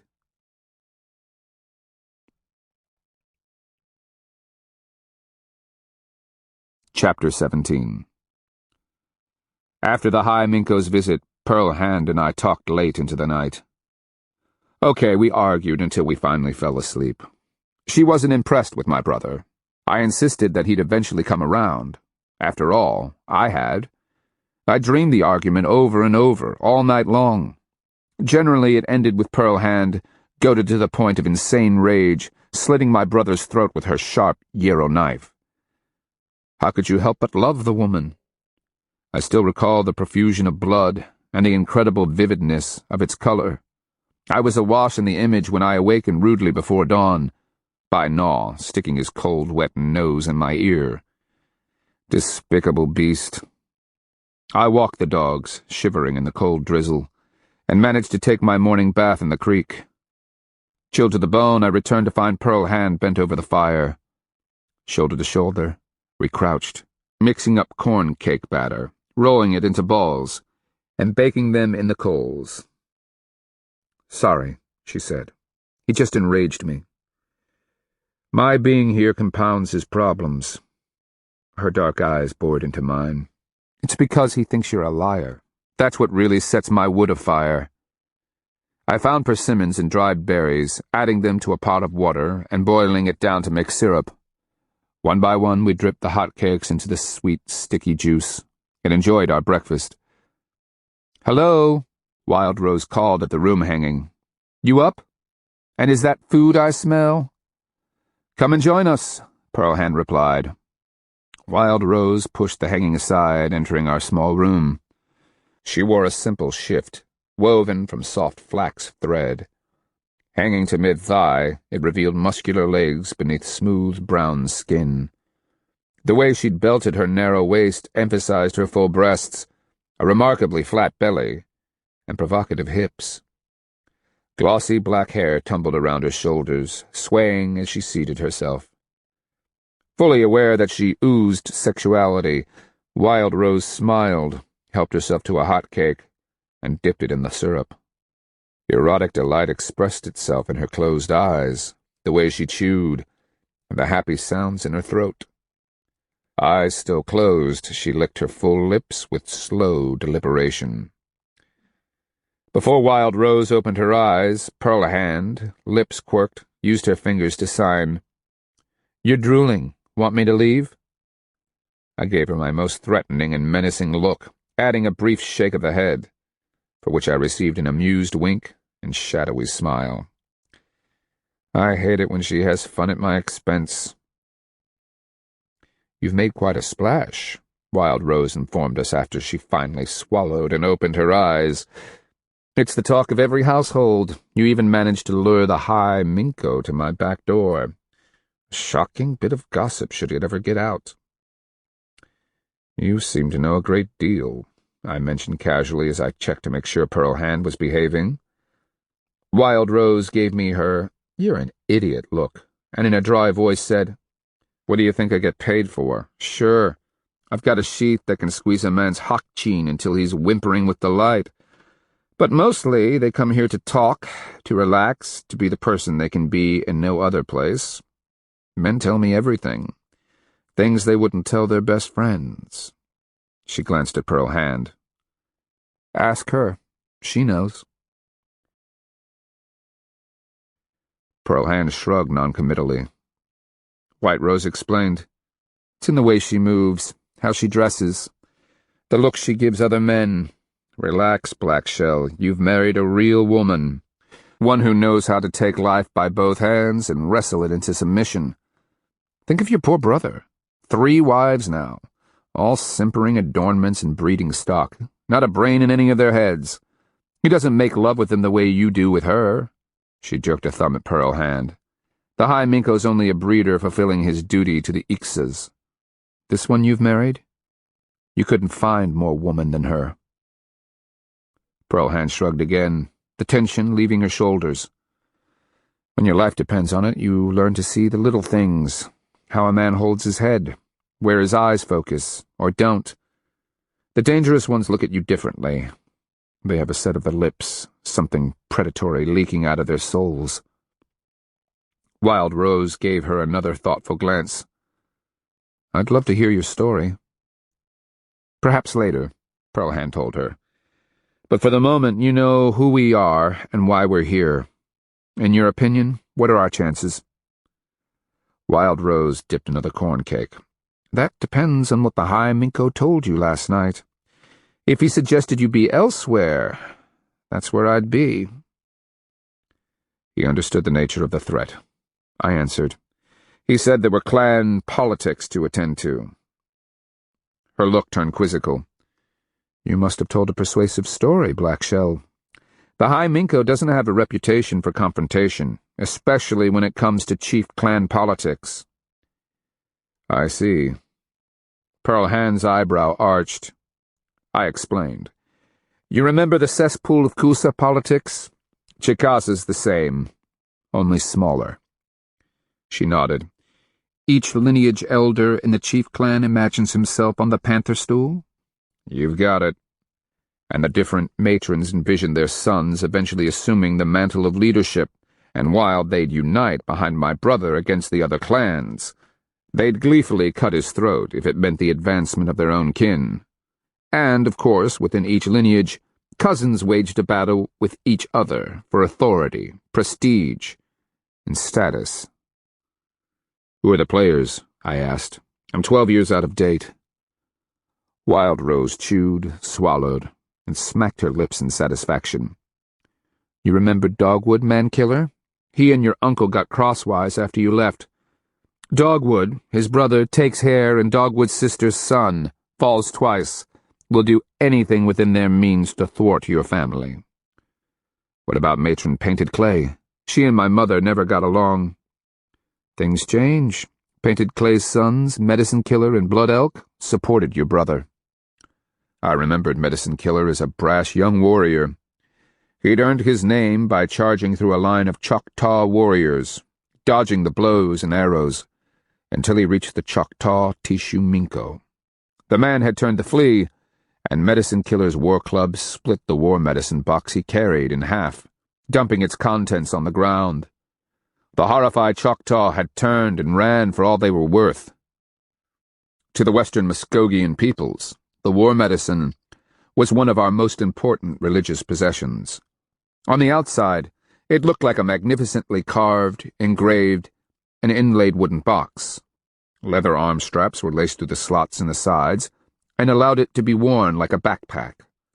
Inside were kept talismans of power, things like sapphires, scalps, sacred crystals, dried falcons, eagle skulls, copper effigies, and other items that concentrated spirit power.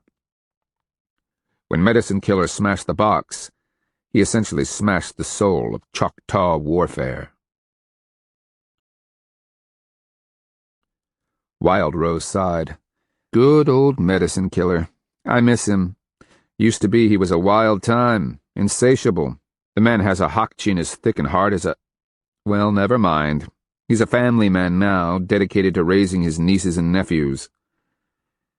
"So he'll argue for peace with the Kristianos," Pearlham prompted. "Medicine Killer?" Wild Rose shrugged. "There's no telling with him. One day he's a white chief dedicated to peace and tranquility, the next he's as red and chaotic as menstrual blood, ready to bash heads." I asked, "Is Fine Red Woman still alive?" Acknowledged head of her own lineage, she'd been my family's occasional ally, or opponent, depending on the situation. "Oh yes, ancient as an oak, going blind, but still sharp as a church-flake. You'd have known her grandsons. Nowadays they are known as Buffalo Back Man-Killer and Copper Sky. If Buffalo Back turns against you, Blood Elk will become your advocate. Or the other way around, it doesn't matter what the merits might be." "And Copper Sky?" "Since you left, he became a Hopaye. His souls are more suited to the pursuit of power than war. If he looks like he's napping, he is. He has trouble sleeping at night, wakes up whenever, and so energetic you'd think he was ready to run a race. Almost can't contain himself." I wondered how she'd know that. Hopayes generally didn't dally with women, even their wives, in an attempt to keep their spirit power unpolluted by chaotic female influences. "What of Posey Firecloud?" I asked, remembering the volatile and cunning woman who had forever battled with my mother over clan politics. Jabs, digs, attacks, vitriol, backstabbing, and figurative throat-cutting had consumed their lives since they'd been children. Who knew when it started or why, but more than once their shenanigans had almost split the nation in two. Exactly such a division had led to the split between the Tuscaloosa and Chicaza in the days following the abandonment of Split Sky City. If our peoples had a single failing, it was factional politics. By the Payasa's balls, breath-giver, why don't we ever get a break? "Old Posey Firecloud?" Wild Rose gave me a veiled, thoughtful look. "I was saving her for last. When you left, Firecloud used your disgrace to her fullest advantage. Over the years, she'd thrown that in your mother's face at every opportunity until people in her own lineage have asked her to stop. And now I'm back." I remembered the hard look in Mother's eyes as she kept trying to whisper into my brother's ear back in the Chicofa. Wild Rose smiled. I've got to hand it to you, Black Shell. No matter how your return works out, it will be a most entertaining time. What about my sisters?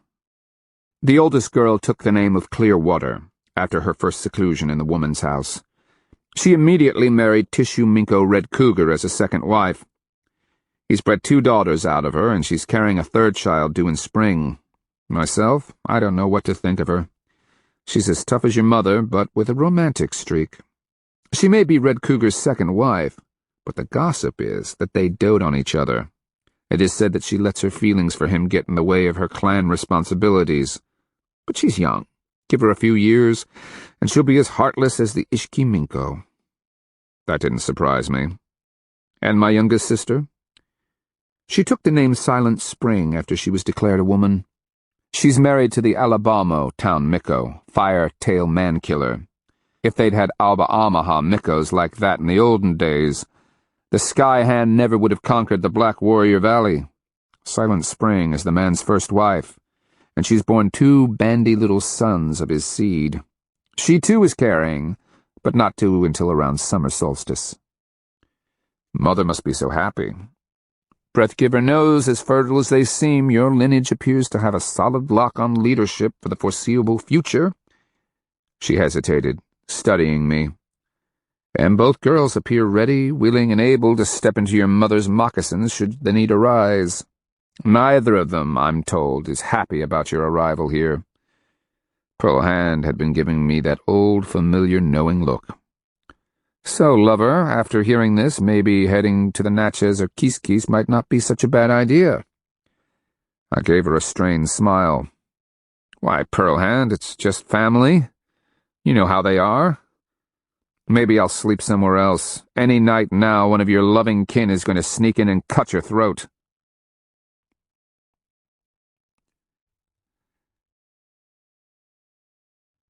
Chapter 18. We'd barely finished eating when a runner came for me. The young man, Green Stick, was chief clan. I could tell that by the cut of his hair. Not quite old enough to be a warrior, he was assigned to run errands, fetch things, and assist his elders. He looked both uncomfortable and entirely fascinated and awestruck to be scratching at Wild Rose's forbidden back door. He'd be telling his incredulous friends all about it by nightfall. Like so many people who place great emphasis on connubial virtue and violently discourage and punish adultery, the Chicaza allow a huge amount of wiggle room for a class of paid women. Wild Rose and the 5 or 6 others who plied her trade were widely respected, often acted as consorts, and had no inhibitions when it came to social relations with men. They talked politics, war, and gossip, offered marital advice, or gave their opinion on anything a man might want to indulge in. Young Greenstick, therefore, was all eyes as he stepped into Wild Rose's back room. Remembering what it was like to be that young and inexperienced, I imagine he expected to see men and women bumping bellies on every sleeping bench. "What can I do for you?" I asked with a restrained smile. "I am to escort you to the men's house, He realized he didn't know how to properly address me. "I'm known here as Atakla, the orphan." "As you will, Atakla. I'm directed to escort you to the men's house to discuss the coming of the Kristianos." Pearl Hand looked up from where she was combing through Bark's hairy coat in search of ticks as I said, "Let's go, wife." Greenstick gulped like a landed fish, clearly distressed by this. "But it's the men's house." "Pearl Hand's a war chief, boy. There may be a handful of Chicaza who've taken more Ishkobo than she has, but she's carved those scalps off of Kristiano's skulls." I gave him an evil squint. "Now give us a moment to prepare ourselves." Greenstick swallowed hard and jerked a nod. If his eyes got any bigger, his head was going to pop. Wouldn't it be nice if I could intimidate the rest of them as easily? With Tupac's gift of the brilliantly colorful and incredibly exotic Kristiano cloth garments, we had the choice of wearing the height of formal dress or wearing our travel clothing like forest vagabonds, and no in-between.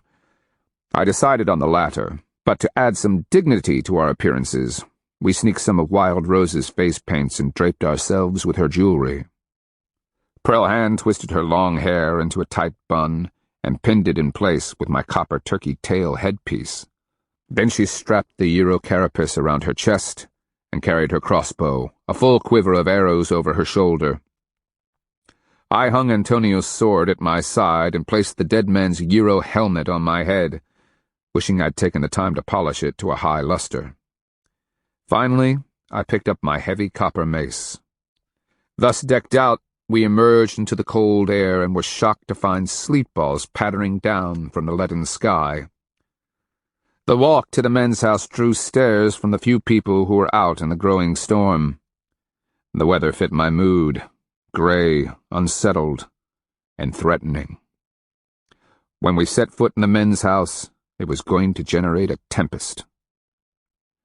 Greenstick had begun to shiver, though whether from the temperature or the fact that he was escorting a woman to the men's house I couldn't say.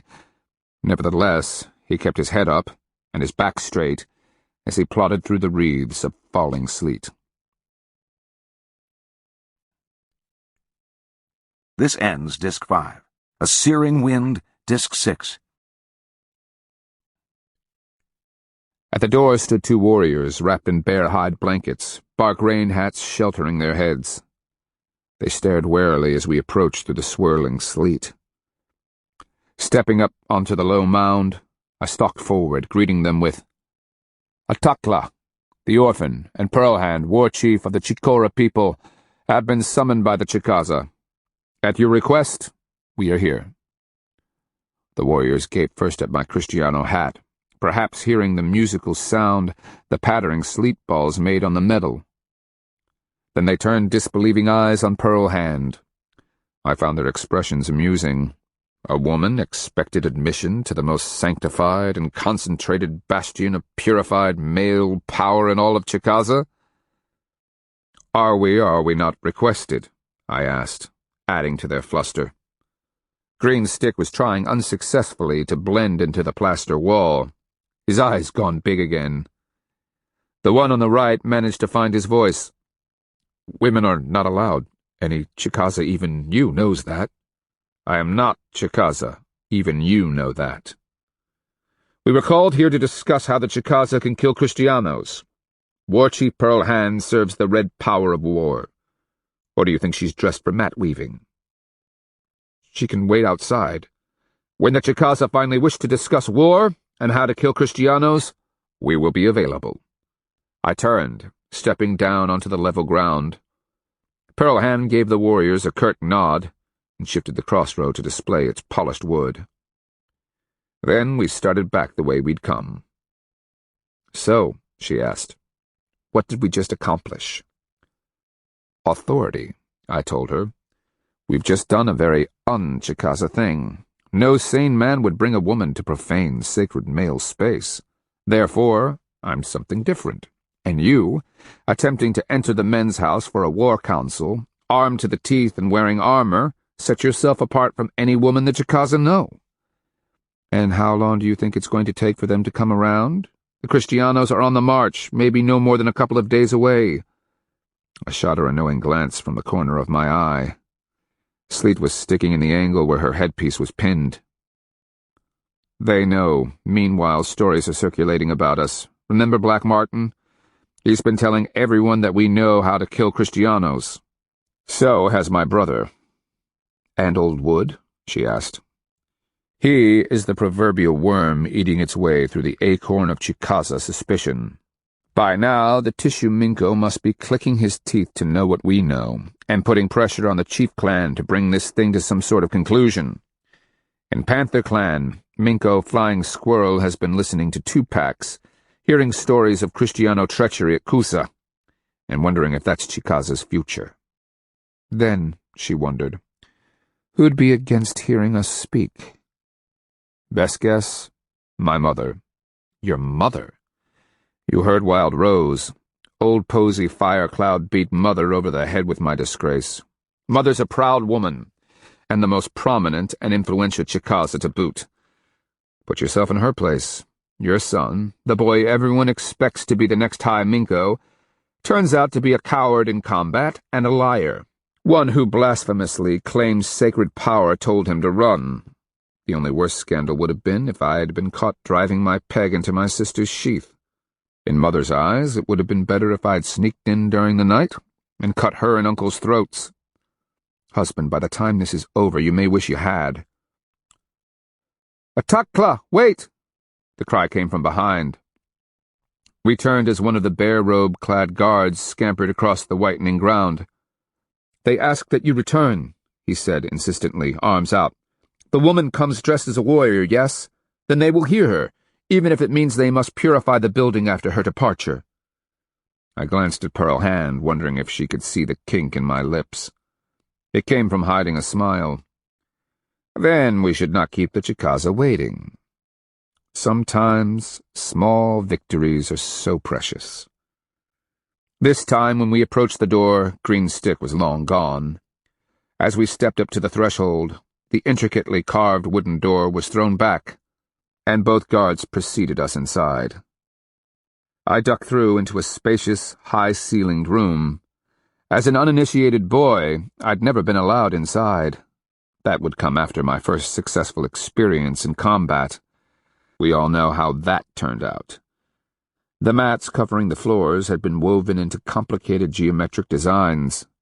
A crackling fire warmed the center of the room, and the walls were decorated in all manner of trophies: war clubs, bows, shields, leather helmets, painted human skulls, arm bones, leg bones, scalp locks, and the like. Intricately carved wooden statuary depicting ivory-billed woodpecker, falcon, eagle, snapping turtle, and rattlesnake, all totems of war, stood around the walls. Between them ran split-wood plank benches, cleverly mortised into sculpture sides. Beneath the benches lay wooden boxes, ceramic vessels, piles of cloth, and feathered ornaments to be worn at ceremonial events. In the rear of the room, behind the fire, stood a clay altar upon which rested a tripod. The sacred war medicine box should have been perched upon it. My guess was that due to Pearl Hand's impending arrival, it had been removed.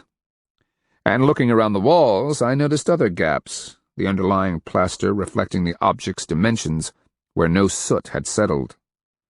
Ah, yes, they'd taken down the sacred masks of Morning Star, the Wild One, Birdman, and the Falcon Dancer, lest they be offended by Pearl Hand's presence. I turned my attention to the men who watched us with undisguised emotion.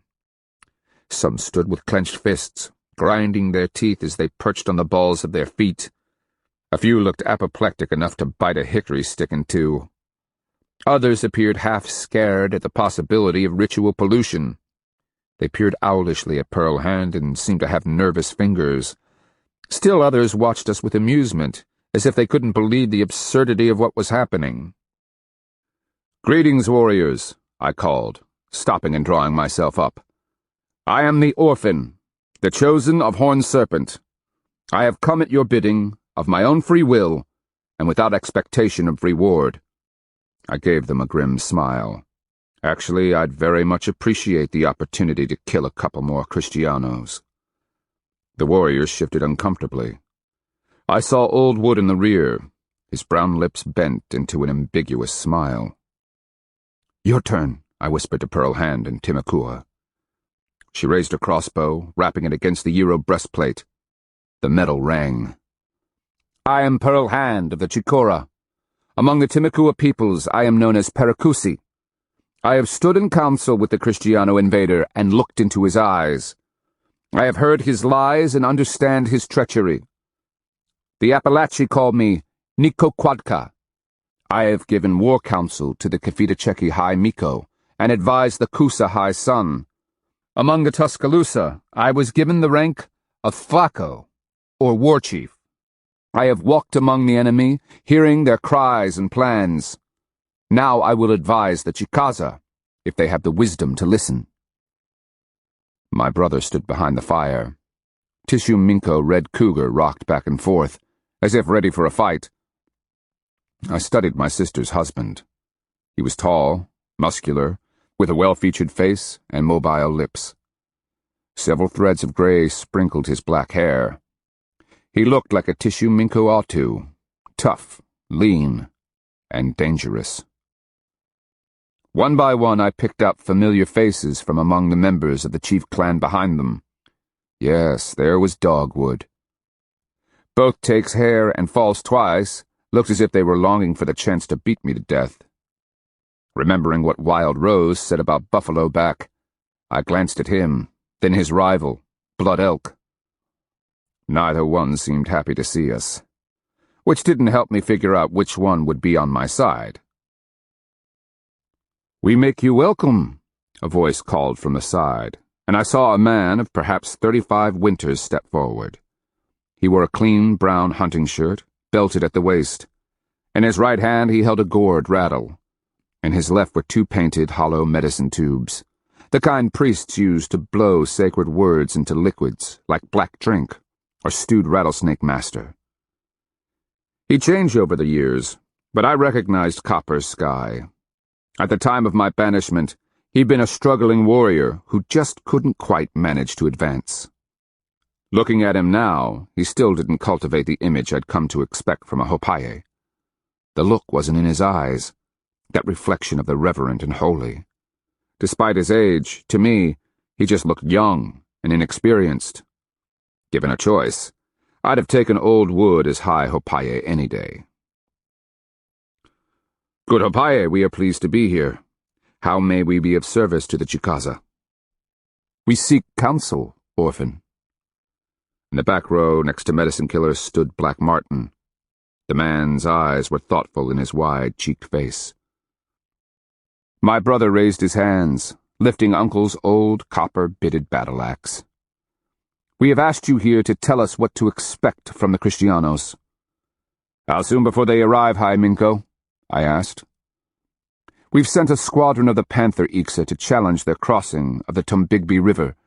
Should the Kristianos force the crossing, our squadron will kill as many as they can, until the enemy establishes itself on the near bank. After that they are to retreat, unless the Kristianos are so badly mauled as to be vulnerable." "Kristianos badly mauled?" Pearl Hand murmured indulgently. "I don't think so." I bit off a smile, stating, "After they cross and brush the Panther squadron aside, how long before they arrive here?" The Tissue Minko answered, 3 days at the earliest, 4 if they maintain their current rate of march, and the storm doesn't worsen." Pearl Hand's lips curled into a bitter smile before she said, "Too late to ambush the trails." I added, "They'd fight their way through no matter what." "Evacuation," she stated simply, then cast skeptical eyes on the Chicaza. "But that will depend on if these people have the discipline." "Discipline?" the Tissue Minko asked. "Woman, these are Chicaza warriors." Pearl Hand stepped forward, cocking her head, as if she were inspecting some unusual curiosity as she met the man's gaze. "And your enemy, Tissue Minko, are Kristianos, a people more deadly than any you've ever fought. Defeating them is about when you fight, if you fight, and most of all, how you fight. All of these things have been decided beforehand, and with great judiciousness. Once planned, the greatest care must be taken in the implementation and execution of the attack." He was glaring at her, lips pressed into a thin line. I smacked my mace into my left hand. "We will tell you the same thing we told the Kusahai Sun. If you would save Chicaza and its people, you have 3 days to evacuate Chicaza town. You must remove everything you hold sacred, including the graves of the dead. Anything or anyone who remains behind becomes the property of the Kristianos. Next, you must make a choice about how you want this to end. One is that you burn Chicaza town on the way out, including any food stores you can't remove. If you do that, the enemy will continue on, headed west. Or they might loop back to Apafalaya. Our guess is that the Adelantado will continue west. Another choice," Pearl Hand picked up the narration, "is that you decide to destroy them here. In that case, you must leave the granaries full, accepting that, like a plague of worms, they're going to eat it. The advantage to this is that Chicaza town isn't fortified. Handled correctly, over time they will become careless, lazy.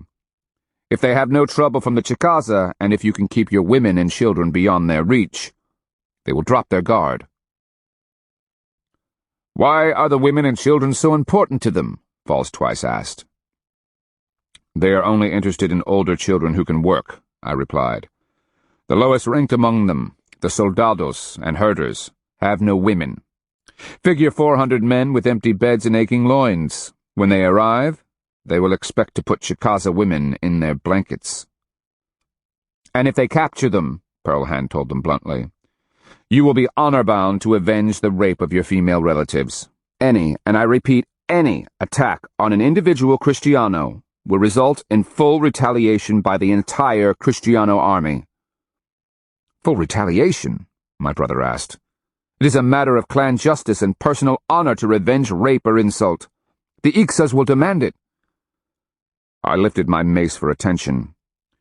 You will all grow weary of hearing me say this, but Kristianos do not honor or respect our ways. We share nothing in common with them. Even their notions of the spirit world are incomprehensible. They do not believe in our rules or common courtesies. They use the white arrow only as a mean to lull suspicions, before they take high Minkos and entire nations hostage. Minko Flying Squirrel nodded. That is what Tupac tells me. They entered Kuza under the white arrow, and promptly enslaved its leaders and occupied the palaces and fortifications. Pearl Hand nodded. They did the same at Kafita-Cheki, and also among the Cherokee.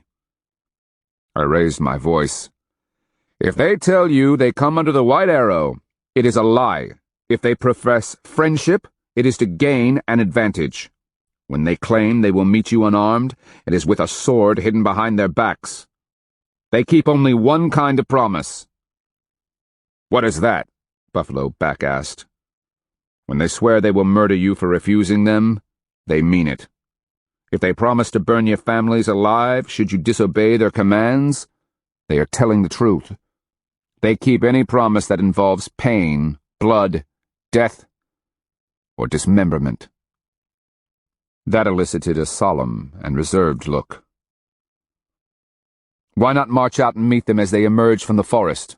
The Tissue Minko asked. It was Old Wood who said, Because of the war beasts. These caballos the orphan tells of, and because of the armor. He stepped forward, walking up to Pearl Hand. I admired the beautiful war club he held so reverently.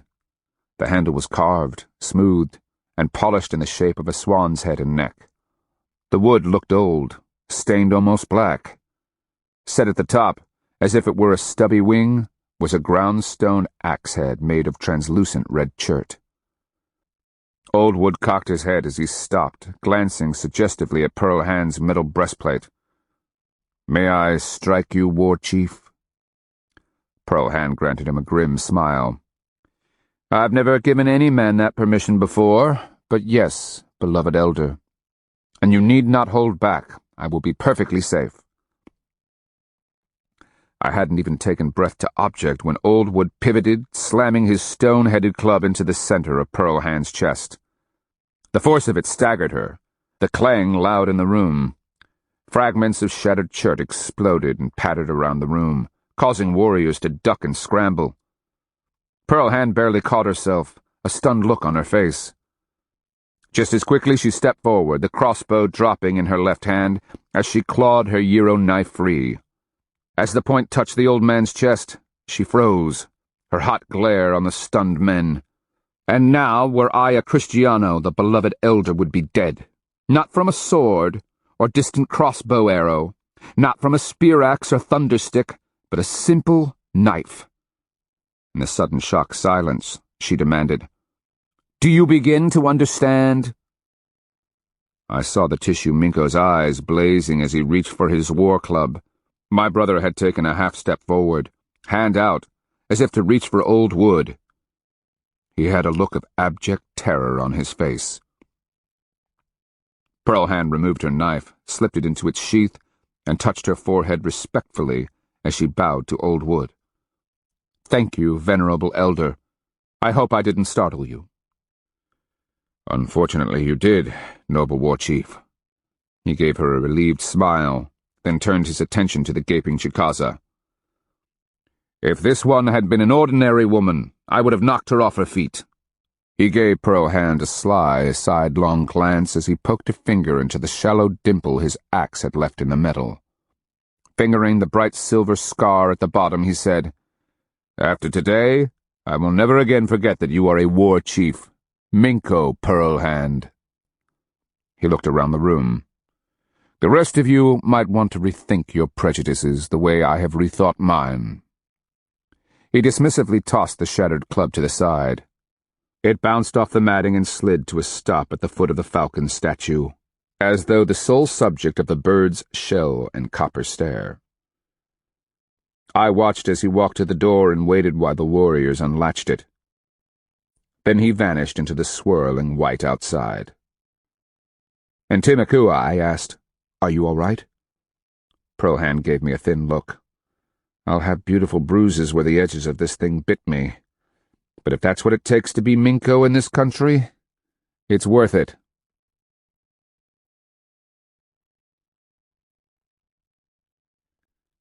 Chapter 19. Hands of time later, we were still seated around the men's house fire. The debate had flared hotly, ebbed, and flared again, but the majority of the Chicaza Ixas wanted to fight. The Kristianos had killed their kin at Mabila. Such actions could not be left unavenged.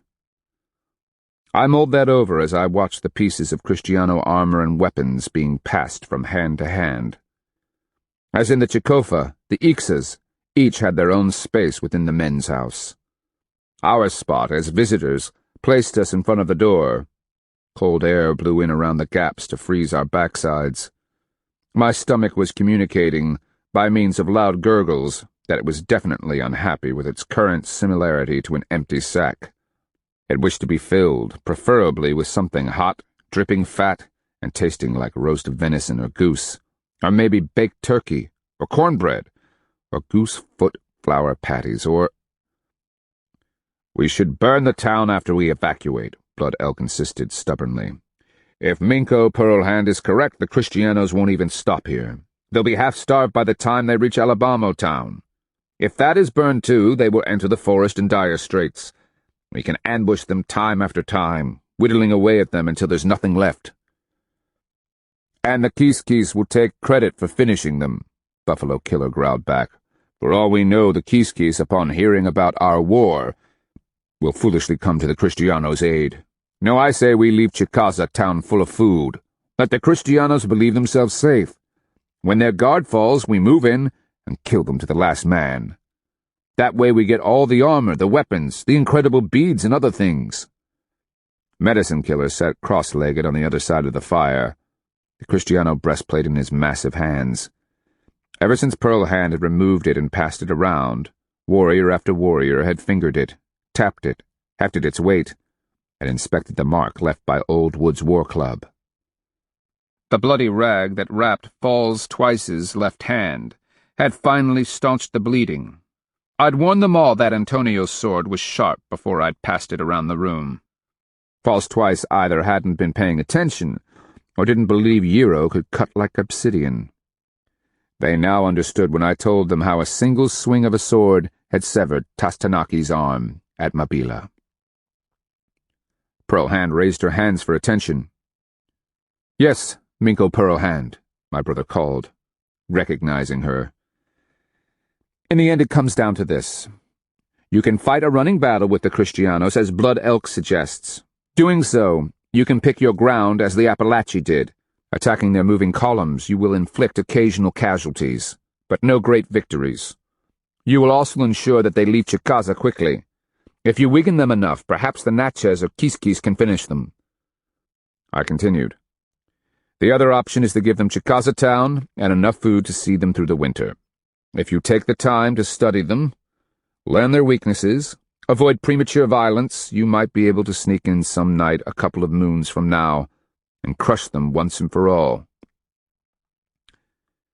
If we accomplish that objective, their weapons and spoils become ours," Dogwood Man Killer noted softly. "Some of the invaders would be captured along with their women. Perhaps we might even take some of the war beasts alive, learn to use them in battle as the Kristianos do. Perhaps, I agreed, wondering if spirit power would allow us to ally with such soulless beasts, as I believe caballos to be. No matter which course you choose, you must prepare yourselves. The enemy is capable and deadly. Victory will come at a terrible cost. Many of our people will die. Opaye Copper Sky shrugged his shoulders. It is the way of war, orphan. The Red Power demands a sacrifice of blood. If our warriors die honorably, they will be received with great fanfare as they follow the path of the dead across the sky world, to the land of the ancestors. Pearl Hand gave each man a thoughtful inspection to add emphasis to her words. Let's say you choose to let them winter here. Assume that you manage to keep your warriors from trying to exact revenge each time a Kristiano insults them. Through sacrifice and forbearance you manage to assure the monster that he is in no danger. The Kristianos become lazy, dismissive, and careless. Finally, you decide to strike, even if it seems to be a complete surprise and all odds favor us. These are Kristianos. They will have a trick, some way of turning your advantage against you at the last moment. They always do, I agreed. Pah! Flying Squirrel cried. You'd have us believe these Kristianos breathe fire, leap battle lines like magic, and will land in our rear in the blink of an eye. These are children's stories to frighten us. By the Payasa's bloody balls, you better be frightened, I bellowed back, because you have never faced such disciplined and terrible warriors. They always manage to do the impossible. Pearl Hand gestured for calm as the others roared derisively. Quiet, please, hear me. I've already seen Chicaza warriors killed to the last man by Kristianos. We told you earlier tonight how they turned our trap at Mabila against us. Even after all the time Black Shell and I have fought them, they still shock us with their inventiveness and fury. And you need to seriously consider something, I added to the sudden silence. You are Chicaza. You dare not lose. Now you're talking like a Chicaza orphan, the Tissue Minko agreed, a grim smile on his lips. No, I'm talking as someone who has viewed the Chicaza heart from afar. I don't understand, my brother, who'd listened silently for most of the evening, spoke. Widen your vision, High Minko. Whatever you decide tonight, your entire world depends upon it. I don't just mean the suffering, humiliation, and bloody death of thousands of Chicaza. I'm not just talking about a military defeat, the likes of which the Choctaw or Natchez might deal. What then? My brother studied me intently. What happens to the nation if you and the other Minkos are taken captive? What if the mighty Ixes march out in their squadrons, only to be crushed like dry leaves under the Kristiano boot? The bodies of the dead, in the thousands, will be left to rot on the field, as happened at Napatuca and Mabila. What if the surviving warriors are made to carry Kristiano baggage, chained at the neck, while their naked wives, sisters, and daughters are staked spread-eagled to the ground and raped by man after man? I shocked them to their roots. I continued softly, what impact will that have on any surviving Chicaza? I could ask, will you still even be Chicaza? I'm talking about down in that sacred place inside that believes Chicaza are specially chosen by power. Or will that fiery spirit be forever broken like an old pot, cracked and shattered? They stared at me, horror in their eyes. If that comes to pass, Pearl Hand lifted her chin and slitted her eyes. Then by the time the Kristianos finally leave, there will be no Chicaza nation. The spirit that makes you great will lie like cold, wet ashes in your chests. I said humbly, lose this thing, and you lose everything. With a gravity I'd never seen before, my brother nodded. For long moments he traded glances with the Tissue Minko, then with Flying Squirrel. He got a nod from Minko Wide Net of the Deer Clan, and another from Minko Cut Hand of the Crawfish Clan. Then he took the measure of the other chief clan lineages. Most made hand signs in support. He turned his back to us, his expression that of a man condemned to the square. It is the order of the High Minko and the chief clan, with the concurrence of the Ixas, that we will evacuate Chicaza town and leave the food as a trap for the Kristianos. Leaning his head back, eyes closed, he prayed, Breath Giver, help us to have the courage and dedication to destroy the invaders. Because if you don't get it right, brother... I couldn't finish the thought. Pearl Hand, having strapped Antonio's armor to her chest, led the way out into the frosty night. A light snow had fallen, and now crusted the ground, reflecting what little illumination penetrated the thick clouds. I looked back through the door, seeing my brother, head bent, locked in deep discussions with the Minkos. Poor man. Better him than you, Pearl Hand muttered. My gut is an empty hole. Come on, we need to put something in it. And by the tie snake's rattles, we've got to feed the dogs and take them for a walk. Altakla, a voice called from the snowy gloom. Yes, I turned, seeing a cautious young man, his head draped with a thick fabric blanket that left his features in shadow. He looked miserably cold, and I could make out bare knees above his moccasins. Now that the War Council is over, I am tasked with escorting you to the palace.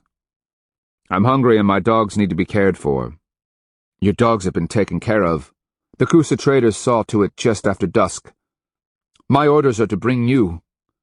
I glanced at Pearl Hand, who said, Husband, I'm tired, hungry, and in no mood for socializing unless it involves a deep-pitted roast venison haunch, warm raspberry tea, and steaming freshly baked bread. I growled my irritation and gave her the accompany me sign. She molded over for a couple of heartbeats and grunted acquiescence. The smile that bent her full lips, however, promised trouble for whoever delayed her meal. We followed our guide across the snowy plaza, past the red and white world tree post, and around the chunky courts.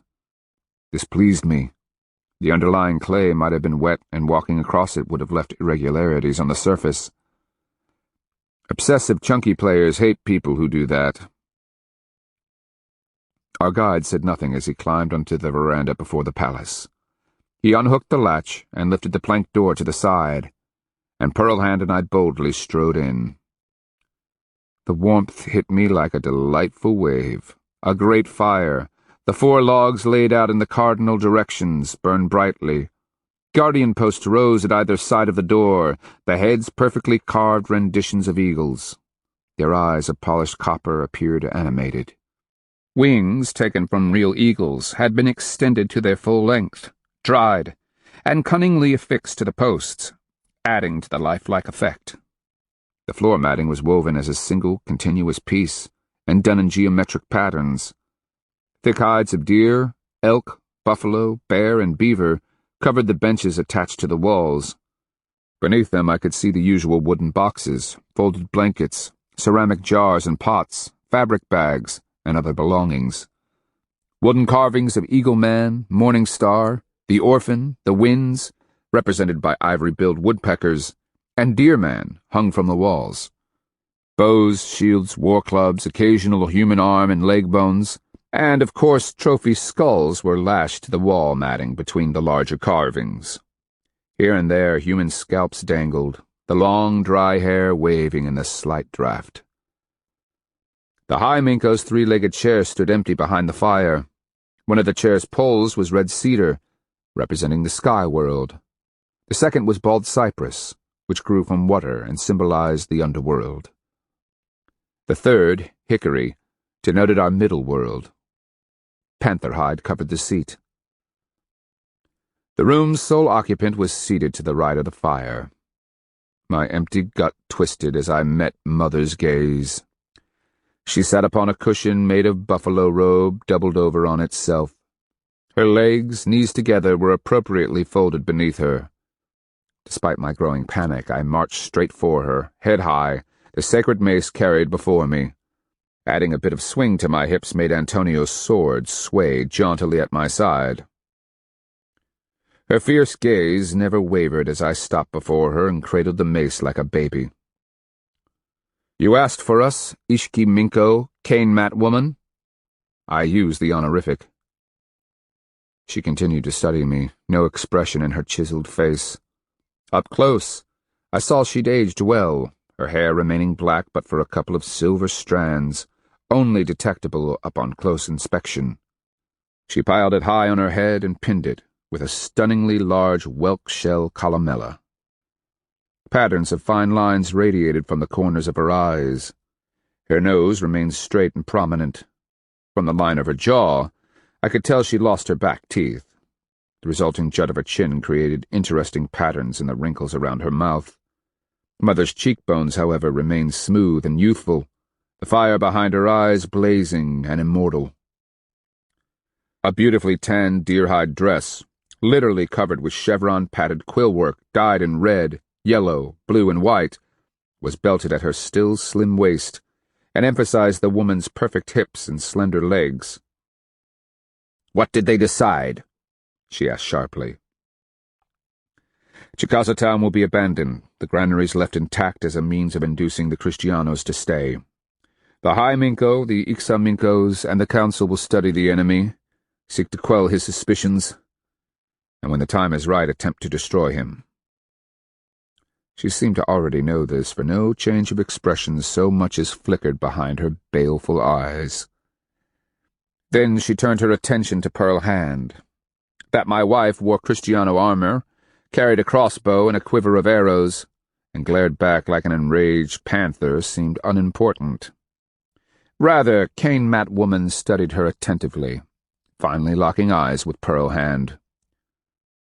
For long moments the silence stretched. I could feel the tension building, tight and straining, as the two indomitable women took each other's measure. Softly, Mother said, "She seems worthy of a better man than you." As if she'd anticipated this, Pearl Hand fired back, "In all my life, beloved matron, I've only chosen one man. The others were merely whimpering boys in comparison." "It's apparent, then, that you've been exposed to a poor selection of men." Mother's expression and tone remained aloof. "Perhaps you should look around Chicaza. Even our untried youths will be an improvement." "You take risks, old woman," Pearl Hand growled through clenched teeth. "And if he is your choice, it seems you'll take anything." I fought the urge to wince as Pearl Hand's eyelids lowered, her expression straining like a cougar on the verge of leaping. "Easy," I said in Timakua. "She's baiting you, testing you." "Talk like a human being," Mother snapped, shifting her glare my way. "And yes, woman, I take risks all the time. They pay off with such regularity it bores me." "Why are we here?" I asked, slicing down to the bone. "Because obviously you fooled your brother. He always worshipped you. Apparently you can float back into his life like a moldy leaf, and he's right back in your palm." "You're not worth my time tonight," I muttered, a dull rage burning in my much-too-empty gut. I turned and had taken 2 steps when she called out, "Why are you here, coward? Do you really think you can have your banishment lifted? That if you persuade us to fight your battle for you, you'll be asked to come home?" I stopped short, shoulders dropping as I sighed. Marching back, I dropped to one knee so I could stare at her eyeball to eyeball. "Old woman, I am the chosen of Horned Serpent. My purpose, my sole purpose, is the destruction of the Adelantado and his murdering army. If the earth opened up tomorrow, and the Piasa and Horned Serpent dragged every last Kristiano down and buried them alive, I wouldn't remain in Chicaza a moment longer than it took me to pack and head back east." I let the truth of that fill my soles. The chosen of horned serpent. She chuckled dryly, a bitter set to her lips. You are my lying and cowardly son, and that's who you will always be, you piece of Akeahusa filth. After what you did to me, what you cost my brother and our clan, I pray that I'd never hear your name again, let alone have you polluting my palace. You were the one who invited us here. Perhaps I should be away, lest I stay here too long and cause you to burn the place down in order to purify it of my taint. I snapped my fingers. Oh, wait, can't do that. We need it for the Kristianos. But that's all right, matron cane-mat woman, because when it's all over, win or lose, my pollution is nothing compared to what the Kristianos bring. Her jaw muscles were flickering, a searing rage behind her eyes. I saw again the old pulsing vein that stood out on her temple when she was infuriated. A slight tick that I'd never seen before jumped in her cheek. Get out. She barely breathed the words. I rose, straightened, and walked with all the dignity I could. Outside the door, the cold felt wonderful. I stopped, gasping for breath, my muscles bunched like knotted rope. Breathing deeply, I tried to still the pounding of my heart. Charming woman, your mother. Pearl Hand stopped beside me, raising her face to the falling flakes. Who do you think will kill her first? Me? Or De Soto? If I hadn't heard the War Council decide to trap De Soto— Yes. Pearl Hand placed a reassuring hand on my shoulder. Come on. If I don't eat something soon, I'm going to go back in there and rip that woman's heart out for supper. I think you'll find it hard chewing. You're right, bad idea. For days I'd be irritated at having to stop and pick the gristle out of my teeth. Chapter 20. We'd barely made it back to Wild Roses before word came.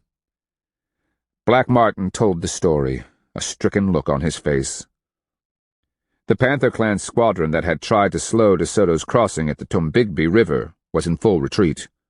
They'd made a show of force, parading along the riverbank, shouting threats, rattling their bows on their hardwood shields, and launching an occasional arrow.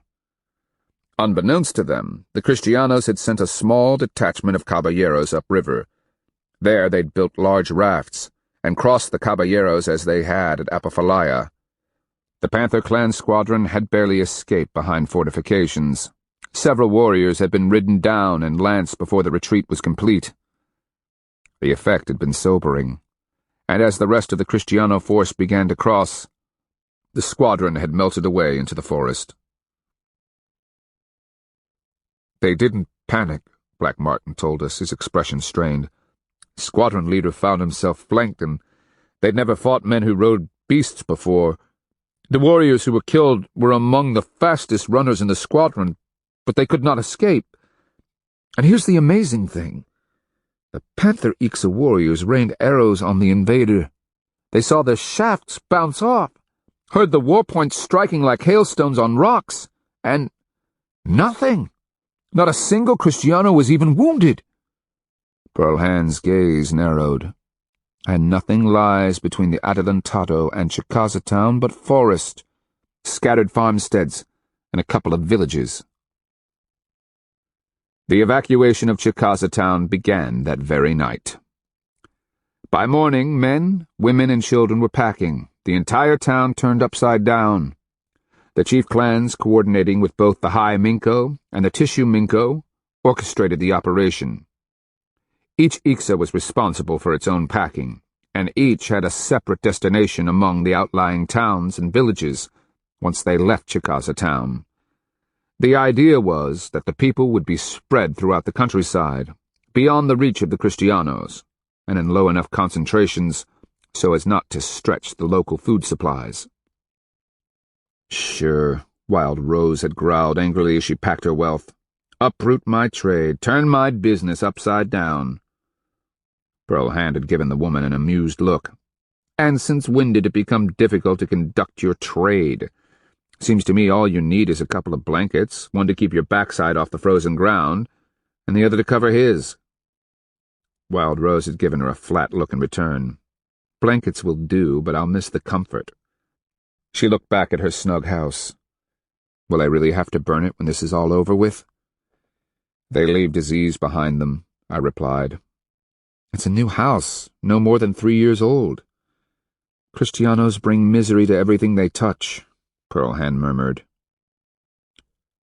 A pale sun illuminated the southeastern horizon as I led the way south, just one of the many on the trail. At a high point, Pearlhand and I drew the dogs to the side, watching the procession of men, women, and children filing out of Chicaza toward the various forest trails. The sight reminded me of lines of ants, all struggling beneath heavy burdens.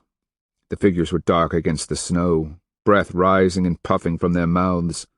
Blanket-wrapped, their feet bound in cloth, they struggled onward, plodding wearily, almost desperately across the frost.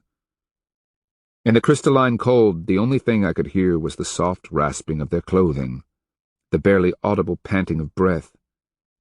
Beyond that, there was no talk, no laughing or angry shouts. Nothing. Then it came to me.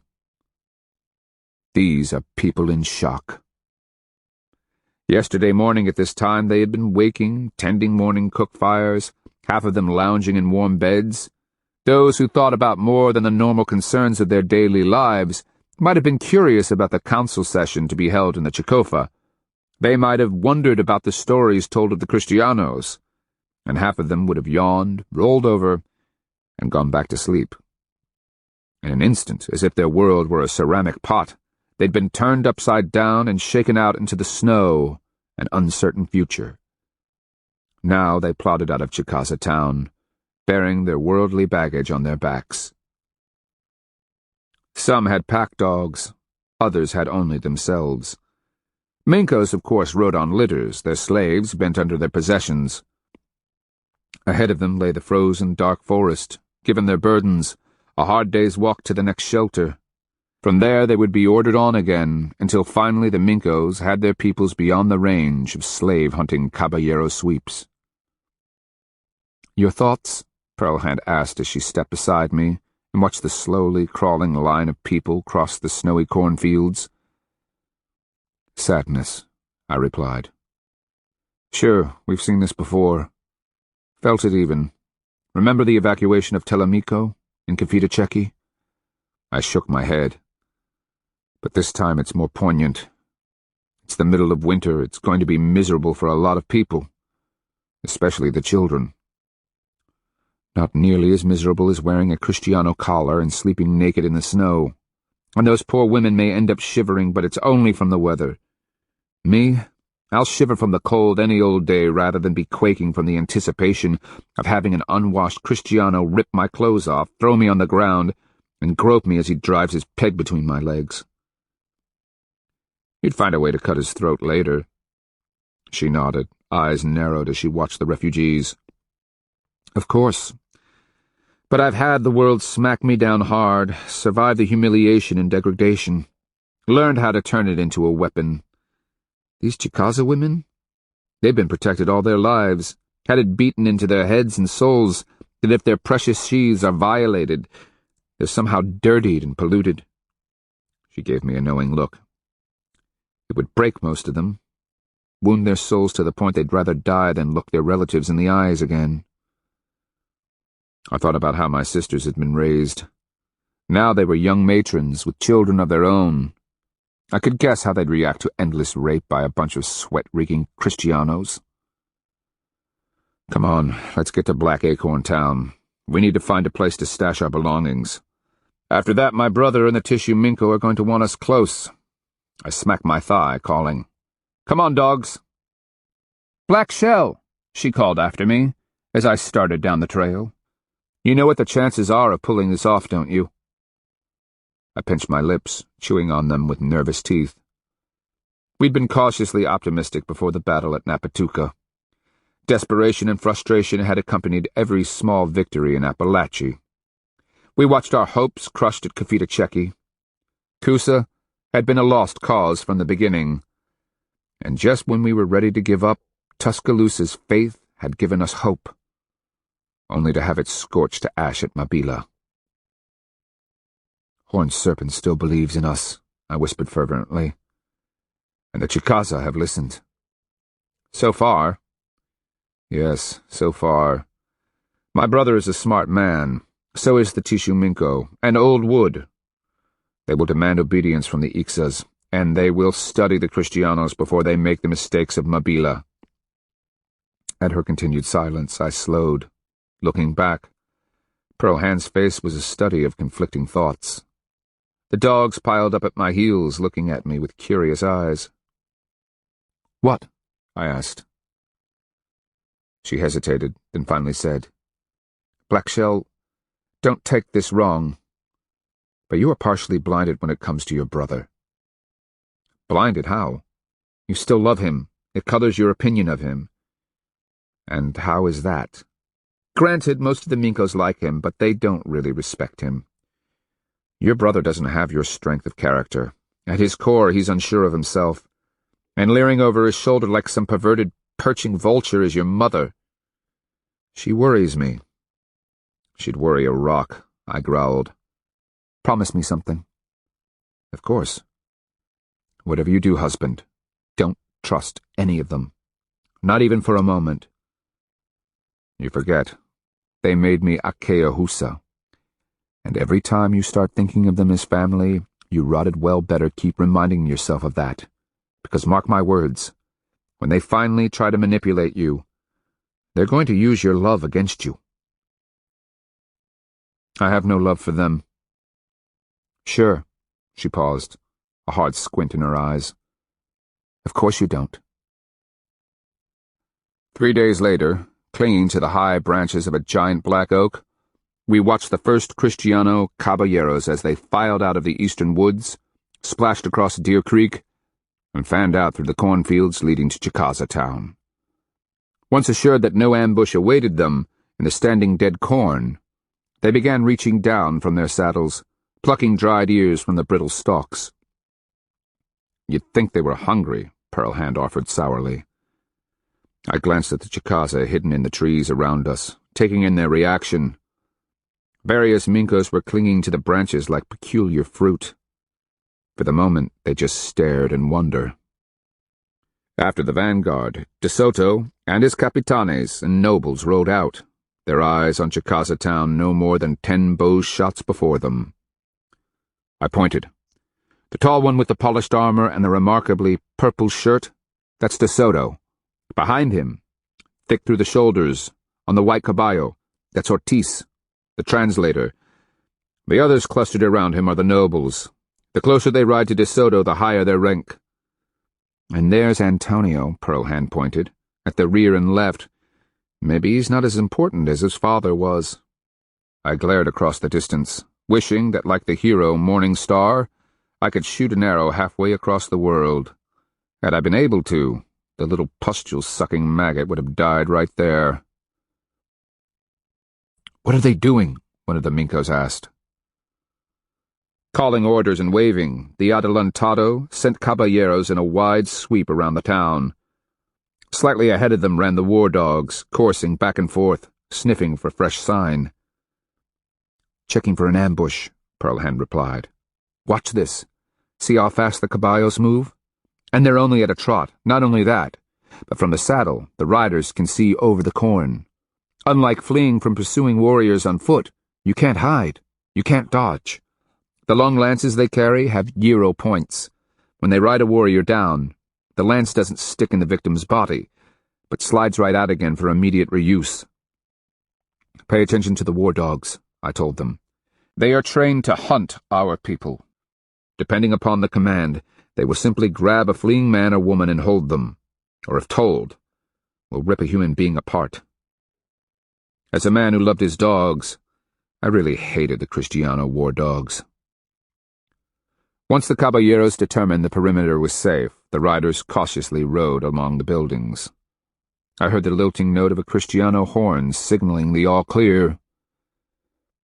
"So that's the enemy," my brother said thoughtfully. He clung to a fork in the branches just above me. "That's the enemy. Men riding animals.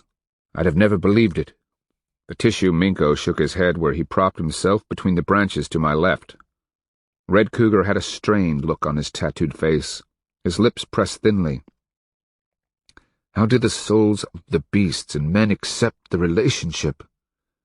There has to be power in it. Magical, Medicine Killer whispered, like some sort of spirit beasts come to life. And even more deadly, Pearlhand growled, as you'll find out if they ever catch you in the open. Across the distance I heard faint shouts as the caballeros dismounted and started searching the clan houses. Men's house and Chicofa. Look, there's more, one of the Minkos called.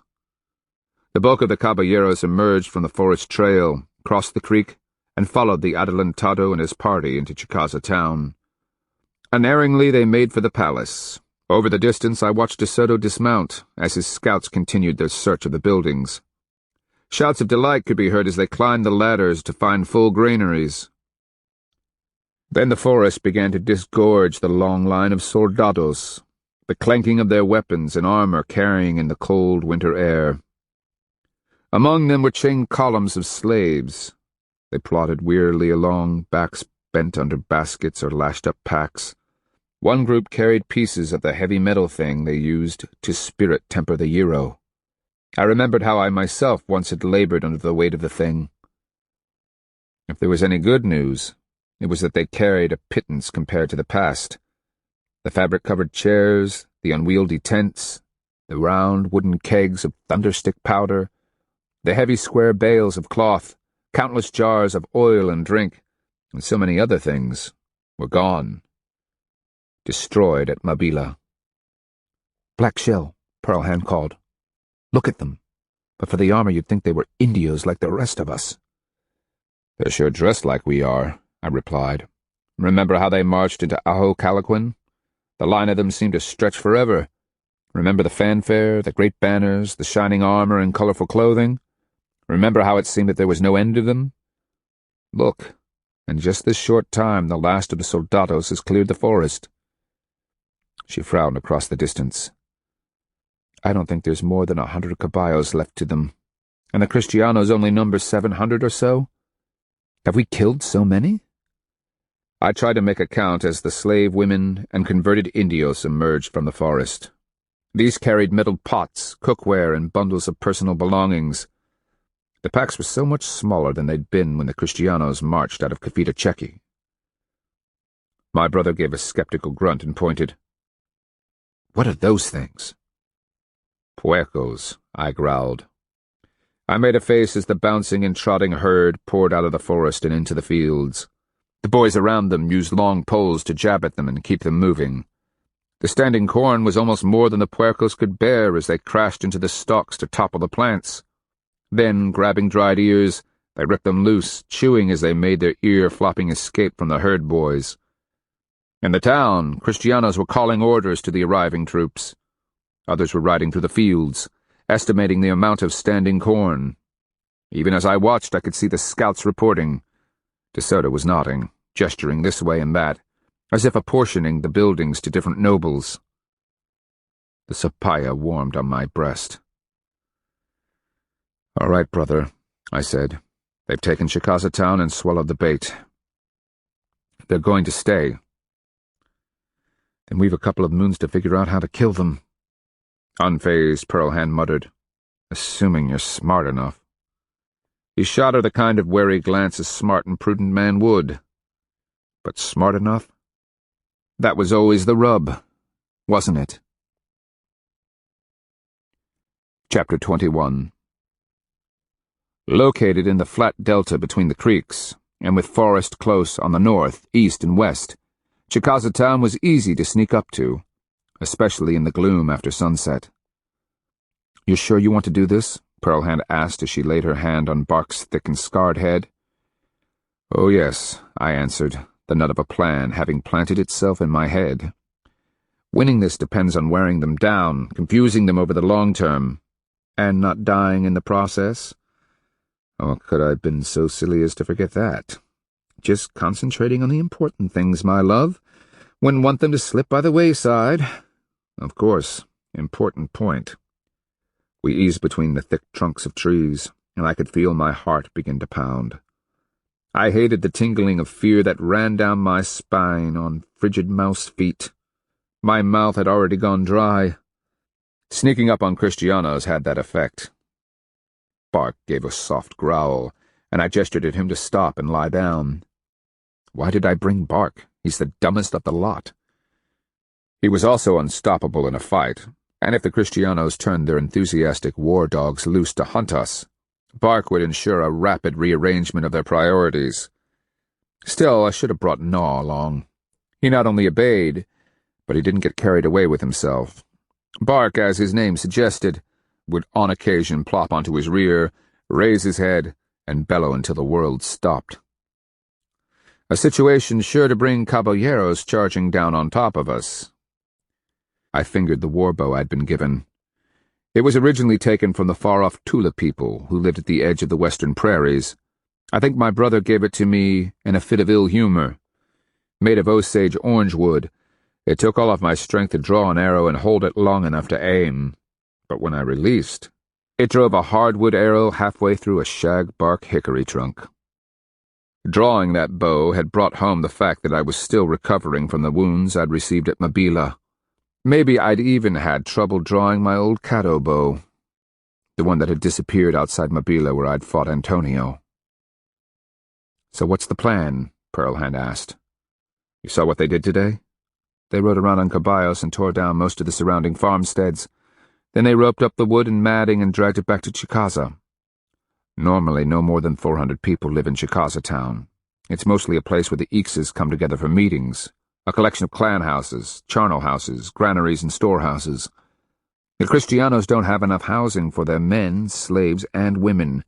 Half of the soldados are sleeping on the frozen ground and those miserable mat shelters of theirs. For the next couple of moons, they're going to be stripping the country for building materials. Next, they'll be sending out woodcutting parties." "Just like they did in Appalachia," she finished, a knowing look on her face. "And we'll be waiting for them. But in the meantime, unlike Ankaika, there are no defensive walls around Chicaza. We can sneak close at night and, well, raise a little havoc." "And what do you hope to accomplish? An armed pursuit?" She was looking around the darkening forest floor. "Got a notion of where to turn and ambush? I don't see any place in here where the caballos can't circle around and lance us from behind." "Nothing so dramatic." I patted the bow. "I'm just thinking of slipping into range and launching arrows into the outlying camps. Maybe 3 or 4 shots, then we ghost away in the darkness. And hope you hit someone. That'd be nice, but if you were a Kristiano, how well would you sleep after a couple of random arrows fell from the night sky?" She chuckled. "And if this were to happen with some regularity, it will wear on them like sand between the teeth." And so we did it. We slipped to the edge of camp just as the soldados were climbing into their blankets, their forms barely illuminated by the low fires. I shot 3 times, arching the arrows into the sky. At the sound of dismayed cries, we turned and ran. Well, all but Bark. He stopped short, tail whipping, as he bellowed one long, defiant, staccato string of arfs. The following night, some of the Crawfish Clan warriors sneaked close and shot into the outlying camps while calling out Chicaza insults. It became a nightly ritual. Then, come morning, caballeros, lances in hand, would scour the woods, looking for us, anxious to pay us back for the heightened alarms. By then, we were up in the hills, waiting in the brush, where we could ambush them and flee. Through it all, my brother, the Tissue Minko, and the squadron leaders watched, listened, and learned. 2 days later, the first of the messengers arrived. The man, an Indio captive, came trotting out from Chicaza town with a large white-painted arrow held before him. Our scouts watched the man as he came plodding down the main trail. The fellow was from Apafalaya, an Alba Amaha speaker, which was a close dialect to Chicaza Muskogee. Even as he was brought before my brother and his council in the Black Oak town of Chikofa, the man made no effort to hide his fear, and little wonder. The last Apafalaya emissary De Soto had sent had been killed at the Tombigbee River fight. At the council were my brother, Tishu Minko Red Cougar, Minko Cut Hand of the Crawfish clan, and Minko Alabamo, my youngest sister's husband, and leader of an allied population of Alba Amaha, who lived a couple of days' journey to the northwest. The emissary, his white arrow clutched as if it were sacred wood, entered, dropped to his knees, and touched his forehead to the floor in obeisance. "Speak," my brother said softly. Without the slightest raising of his head, the man said, "I am sent by the adelantado, el gobernador de la Florida, en el nombre del rey Carlos V, who asks that you stop your harassment of Chicaza town and the Kristianos. The adelantado wishes only peace and harmony with the Chicaza people. He asks that you come in peace to have counsel with him and his capitanes. If you will do so, he guarantees your safety and will reward you and the Chicaza people with fine gifts from his homeland." "I see," my brother said, and shot me a questioning glance, indicating the white arrow with a gesture of his fingers.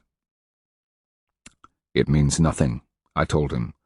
"The Kristianos consider symbols sacred to us like the white arrow to be inherently evil, tied to a bad god they call El Diablo. What they see is a pointed stick with feathers and a little white paint. Their word of safe passage is no more than the sound of air expelled from their lungs. To them, a word can be taken back as easily as drawing breath." "That's incomprehensible," Minko Cut Hand exclaimed. "Words carry the colors and weight of the soul, especially when uttered in the presence of the white arrow. Don't these Kristianos fear the reprisals of power?" "No," Pearlhand told him in a sharp tone. "They call their god the one and only true god." "That's foolishness," Firetail, the Alabama Miko, growled. "We all know that Breath-Giver made the world, and even while you Chicaza believe you were created from clay inside a distant western mountain, and we Alba Amaha believe we climbed up through the roots of the world tree to this world, we still respect the spirit power and laws and rules of behavior Breath-Giver instilled in each of our peoples." "Kristianos dismiss such notions as nonsense," I said simply. "Then they are witches," Cut Hand said in a hesitant voice. I raised my hands to emphasize my point. "Listen to me. Their spirit power is no stronger than ours. I was there holding the Sapaya when Back from the Dead battled with the Kristiano priest. They faced each other, each calling on his power. Back from the Dead held the great Cahokian mace and drew from the Sapaya. I could feel its heat. The Kristiano held his long-tailed cross, called upon Jesu Christu, and made crisscross signs with his right hand. And nothing happened." My brother glanced down at the groveling Apophalia messenger, then at me. "What do you mean, nothing happened?" "Just what I said, High Minko. For some time the two priests threw their curses at each other. I swear I felt the power in the air, but neither was superior to the other. Had the women they were burning to death not screamed and broken the spell, we might still be standing there, locked in a perpetual stalemate." "Have you discussed this with Copper Sky and the other Hopayes?" "It hasn't come up. I didn't want to tell him what I thought of Copper Sky or the other Hopayes." My brother apparently read my reluctant dissembling, a frown deepening his forehead. "Pay attention here. You see, I'd been in the presence of powerful medicine men, shamans, and priests, like the day I'd first walked into Back from the Dead's presence. Those with real power gave a person an eerie feeling that raises the hair on the back of one's neck, like you know there is lightning bottled up in a long-necked jar. Around Old Wood, I got the feeling that I was in the presence of a venerable and respect-worthy individual. Copper Sky, he left me feeling nothing. But for conscious effort, I'd forget he was even present in a room. On the other hand, I had heard that he was a master of power plants, and that he knew the medicines and could correctly diagnose witchcraft curses and spells. His emetics could purge a person within a finger's time, and he was known for healing every kind of illness, from soul loss to battle wounds. Just don't ask him to send his souls to the spirit world to fight evil spirits. "Messenger," my brother said gently, "please take the white arrow back to the Adelantado, and tell him he is an invader in our lands. Explain to him that we cannot accept his offer of the white arrow until he indicates to us that he understands and honors the power behind it. Further, if he means to broker a peace between us, he will stop his caballeros from riding sweeps through our country. I just heard this morning that 2 of my people have been ridden down by his beasts and taken captive. If he releases them unharmed, it will be a first sign that we might eventually trust him to keep his word. The Apophalia man literally crawled backward on his hands and knees until he was outside the Chicofa door. Then he rose, nodded to the guarding warriors, and started back towards Chicaza town and his terrible captor. "Think he'll run?" Pearlhand asked. "Not while he carries the white arrow," my brother replied wearily. "What does it mean when the captive messenger considers his duty sacred and inviolable and his Kristiano master doesn't? How did the world get turned so upside down?" This ends Disc 6. A Searing Wind, Disc 7. The messengers kept coming. De Soto, meanwhile, extended his caballero sweeps, occasionally catching unlucky stragglers and the foolhardy when they happened to stray too far from cover. The best count we had of the Chicaza captives was between 12 and 15. Not bad after 2 full weeks of occupation. Pearlhand and I, having fought a winter war against Kristianos before, exiled ourselves to the forest. There, with a couple of chief clan warriors, cousins of mine, appointed by the High Minko, we plotted ambushes and built caballo traps. White Necklace Mankiller had passed nearly 30 summers, was tall, and, though he didn't look it given his stringy muscles, was strong as a bull buffalo. In his medicine pouch, White Necklace kept 4 of the little white honor arrows bestowed by the men's house for valor in combat. A nasty pink scar ran along his cheek, and his right collarbone had been broken so many times it looked like a knotted rope. Like the rest of him, his face was long and thin, with hollows under his cheekbones and a firm jaw. Split Shield Mankiller was my mother's sister's daughter's son. Technically, he was in line for the High Minko's chair should my brother die and my 2 sisters lose all their male heirs. Given that Silent Spring had already borne boys, and that both of my sisters were pregnant again, his chances were dwindling. Split Shield, too, carried several of the honorary white arrows. A little shorter than me, he was perfectly proportioned, broad-chested, with a narrow waist and muscular legs. Pearlhand told me he was a handsome man, the sort Wild Rose would consider a keeper. They were both spies. My brother wouldn't have been my mother's son otherwise. Pearlhand and I couldn't have cared less. Our job was killing Kristianos. The problem was, this wasn't Appalachia, nor were these Kristianos the same arrogant and self-confident plundering raiders we'd fought around Ankaika. Crouching with Squirm and Blackie, I watched from a tangle of grape and raspberry as the latest Kristiano patrol worked its way down the deeply rutted forest trail. A dull silver sun was shining in the eastern sky. The high canopy of maple, oak, and gum trees cast dappled patterns on the Kristiano armor, on the rough clothing and tailored hides they wore. Their shields, however, were polished gyro, riveted to a thick wooden frame. I remember how, when they first landed at Usita, the shields had been painted in various designs. The paint had long ago worn off, and our local replacement colors seemed unable to duplicate the vibrant reds, yellows, greens, and purples. Gone, too, were the bright and marvelous cloth shirts, the thick canvas-like pants, and the shining high boots. Instead, these riders wore clothing made out of native blankets, mulberry cloth, or tanned deer or elk hide beneath their armored breastplates. Where the gyro had once been polished and smooth, it now had a gray appearance. When the light hit right, dimples and ripples could be seen in that once perfect surface. Each marked the impact of an arrow or war club. The same could be seen in their gyro helmets. The 5 riders picked their way carefully down the trail, eyes flicking this way and that, wary as hunted red wolves. They held their lances at the ready, and 2 rode with crossbows slung over their shoulders. The caballos, too, seemed wary. I could see it in the way they picked their paths so carefully, their rounded hooves occasionally cracking on a rock or root.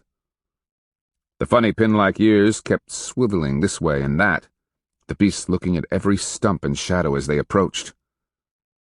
I breathed softly, feeling the breeze on my face, and thanked Breathgiver that the caballos couldn't wind me or the dogs, at least not until they passed my hiding place in the brush.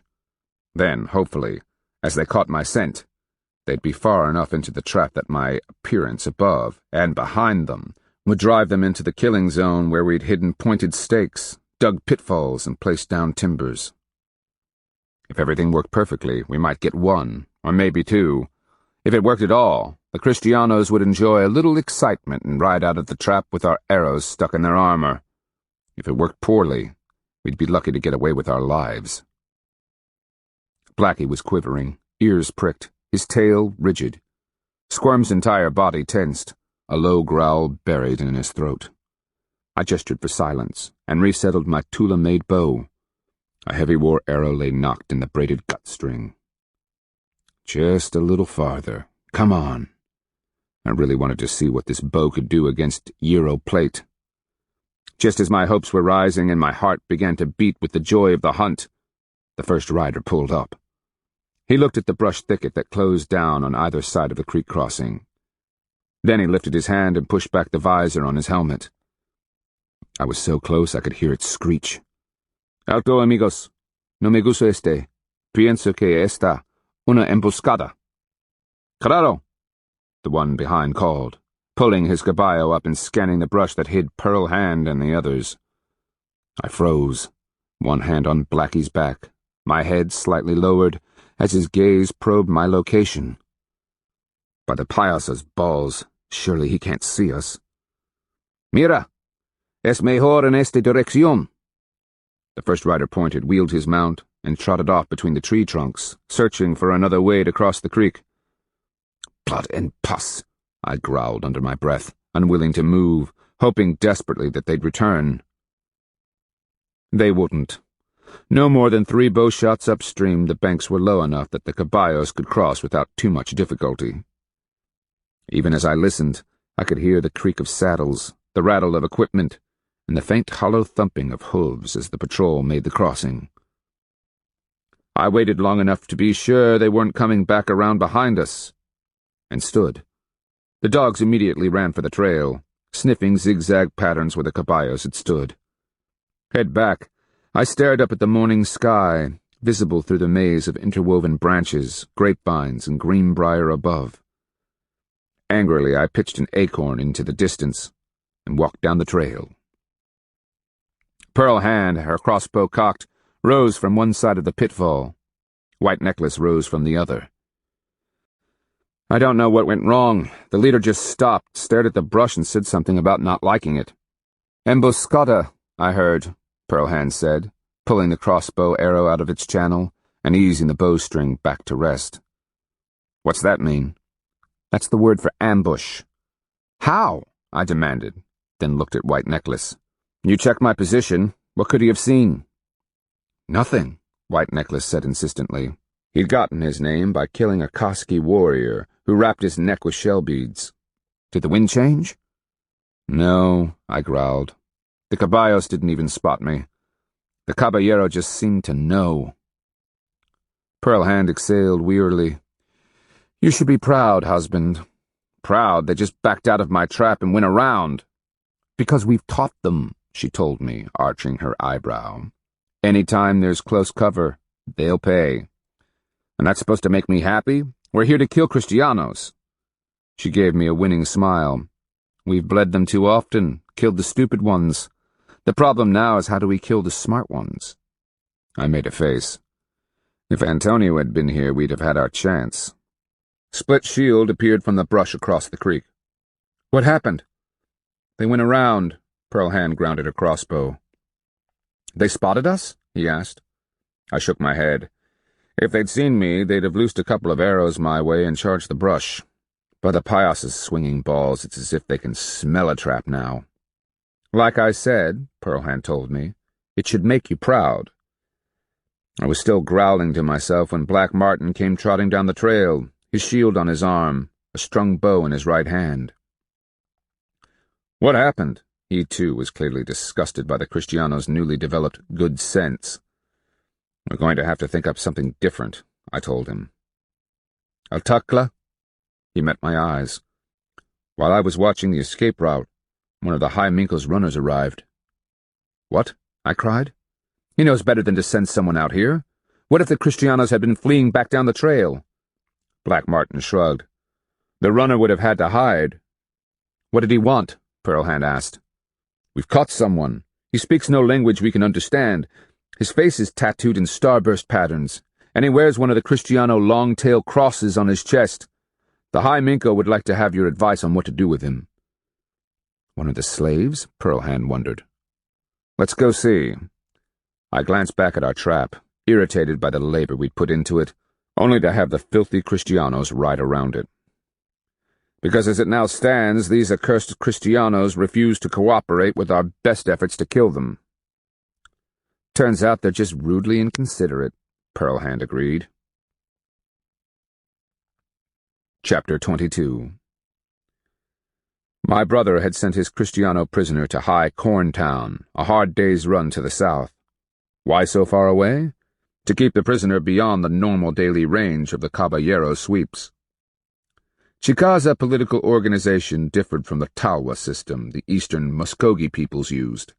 Instead, towns were established and governed by various ixas. High Corntown, a collection of nearly 100 houses, had been established by Hawk Clan of the old camp moiety. High Corntown occupied a gravel-topped terrace above the flood stage and overlooking cornfields along a creek filled with bald cypresses and tupelo. Off to the west, beyond the fields, rose low hills timbered with old-growth forest. In the beginning, the rich floodplain along Blue Mussel Creek had produced excellent corn, hence the town name. Over the years, as often happened, the corn crops withered as the soil played out. Talk was that High Corntown would be relocated in the next couple of years onto an old, long-abandoned site the Hawk Ixa had occupied in my great-grandfather's time. We arrived late that evening, escorted by my brother's runner, the indefatigable Green Stick. According to the story he related, the Kristiano prisoner had taken leave of his party and squatted behind a bush to relieve himself. Even as he grunted and strained, 2 young warriors stepped out of their hiding place behind him. On silent feet they had crept up, with one carefully placed blow of a war club, knocked him senseless. We entered the plaza, seeing the earth-covered Chicofa on one end. A world tree pole rose in the north center, and a palace, home of the local Hawk Clan Minko, stood just behind it. A crowd had gathered to the right of the turtle-shaped Chicofa, and it was there that Green Stick led us. Passing through the press, Green Stick called, "Make way for the Altakla and his party! Make way in the name of the High Minko! We have business here!" People backed away as Pearlhand and I walked forward. I could hear whispers on every lip, could see the awed expressions in the fading light. News of my return, my brother's acquiescence to my presence, and, without a doubt, my mother's disgust, had been carried from one end of the nation to the other. People, no matter what their ixa, relished any juicy gossip about Chief Clan and its internal frictions, squabbling, and backstabbing politics. The last of the crowd parted, revealing a wooden square. The name is descriptive. 2 upright logs were planted in the ground. A crosspiece was laid over the top, and another along the bottom to form an open square, just the right size to hang a human being inside if his hands were tied to each upper corner and his feet to the bottom ones. As per custom, the captive had been stripped naked before being tied.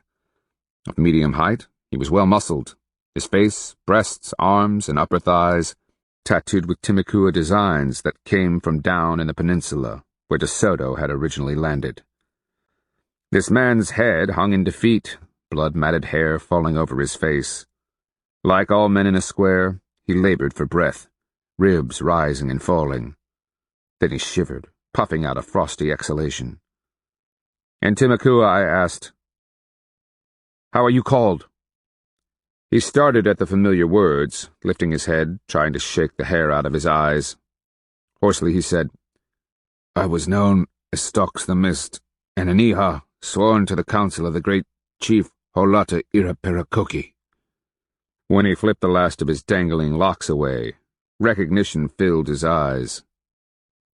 "Black Shell." "Greetings, ears." I glanced around at the crowd, then cocked my head as I inspected the bindings at his wrists and ankles. "Looks like your fortunes have fallen." We called him Ears for his necklace of pierced human ears cut from victims as battle trophies. After casting his lot with the Kristianos at Usachili, he'd given up the necklace for one of the long-tailed crosses. His expression fell as he said, "Jesus abandoned me because of my pecados." "I don't know that word." He smiled wearily. "The great Kristiano God can forgive the evil we do. These evil actions, they are called pecados. I was forgiven for a time. The Kristiano priest told me so. Then everything changed at Mabila." "I wondered about that. I saw you squatting below the Mabila Minko's veranda, just after the Kristianos entered the plaza. I thought that after I drove an arrow through De Soto's eye and shot my second through Ortiz's heart, I was going to put my third arrow here." I pressed the pad of my finger against the bridge of his nose. He flinched at my touch, eyes crossing as he tried to follow my finger. He vented a bitter laugh. "That was when I committed my greatest pecado. I thought all was lost when the fighting started.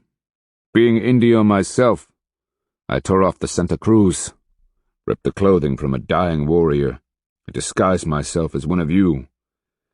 I ran, picked up weapons, but to my horror, the adelantado fought his way out of the gate."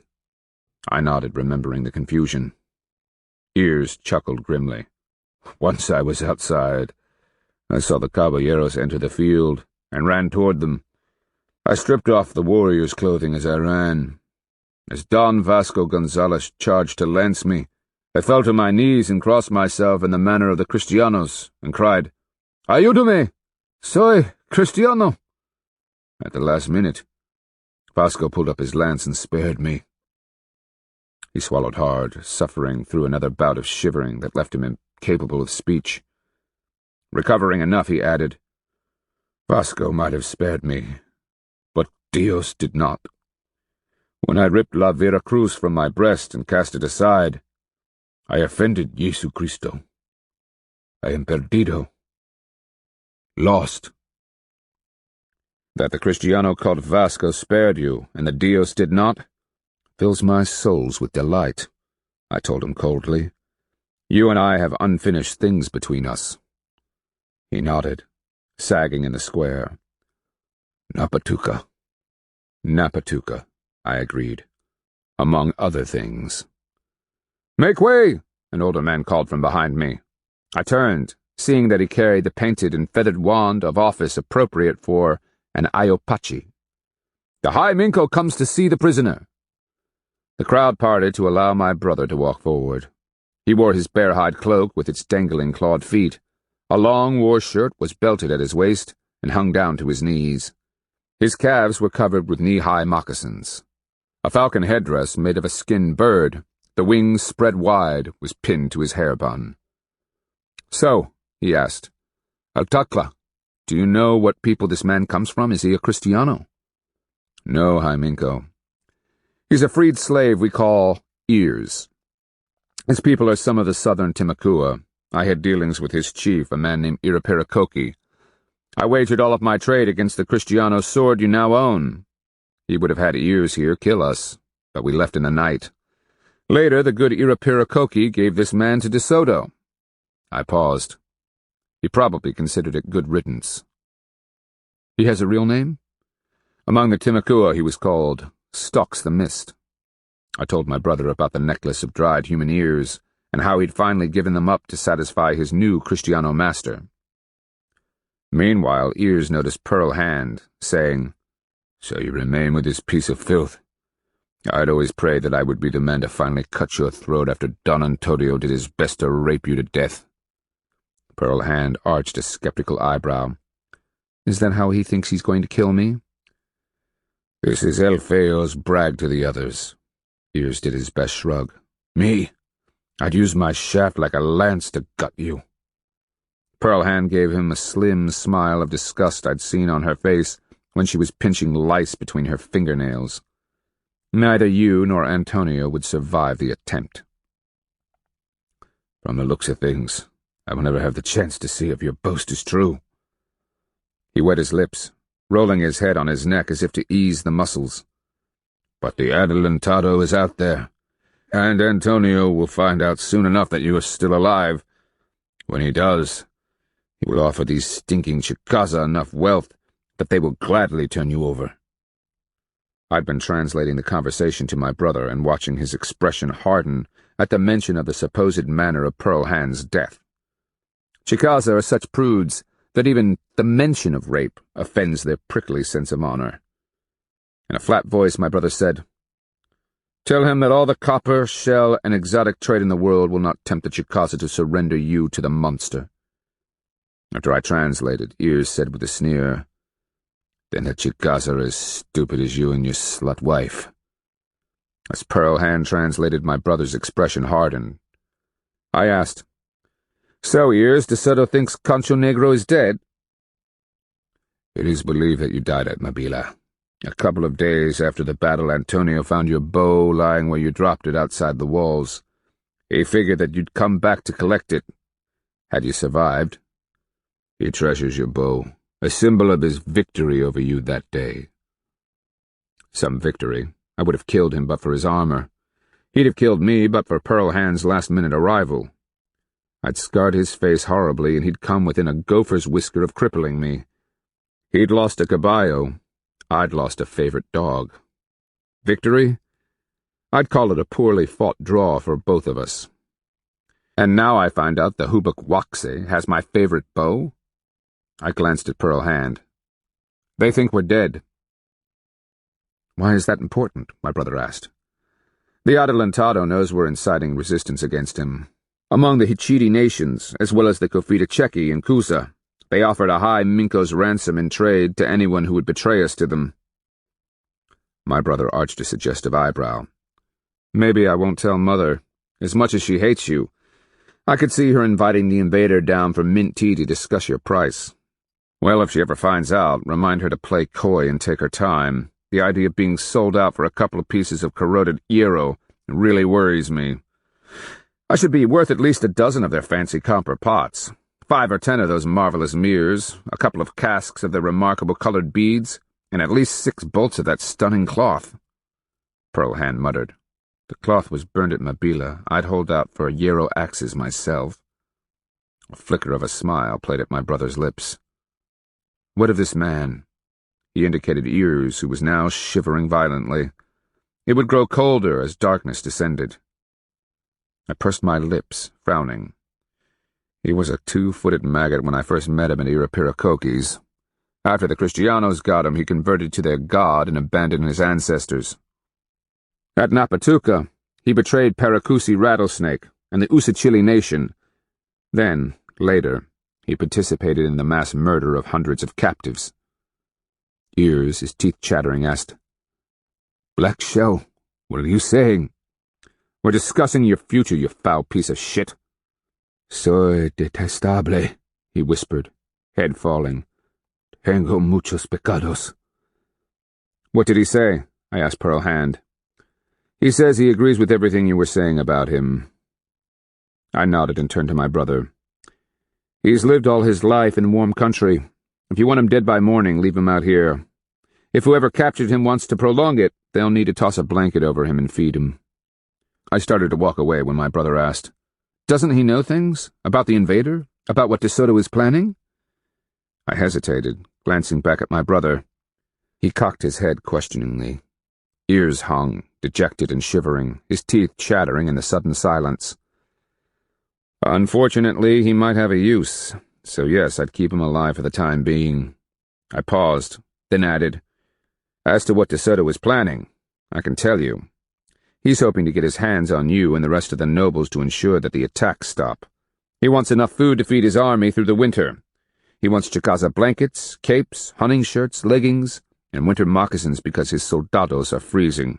He wants as many of our women as he can lay his hands on, so that his soldados can sleep warmly, or just pump their loins when the urge suits them. Additionally, he wants enough Chicaza prisoners to carry what remains of his supplies, and what he hopes to steal from Chicaza, onto the next nation. And when he gets there, it will all start over again. My brother nodded, glancing uncertainly at Ears. That's all there is, little brother. I pointed at the captive. Just be sure that when you're finally done using him, you cut him into small pieces. I toss his right foot and a couple of pieces of his left leg into the creek to be carried to the sea. Leave his left foot and some other pieces of his right leg in the trees for the birds to scatter hither and yon. Detail warriors to bury some bits of him here and there around Chicaza.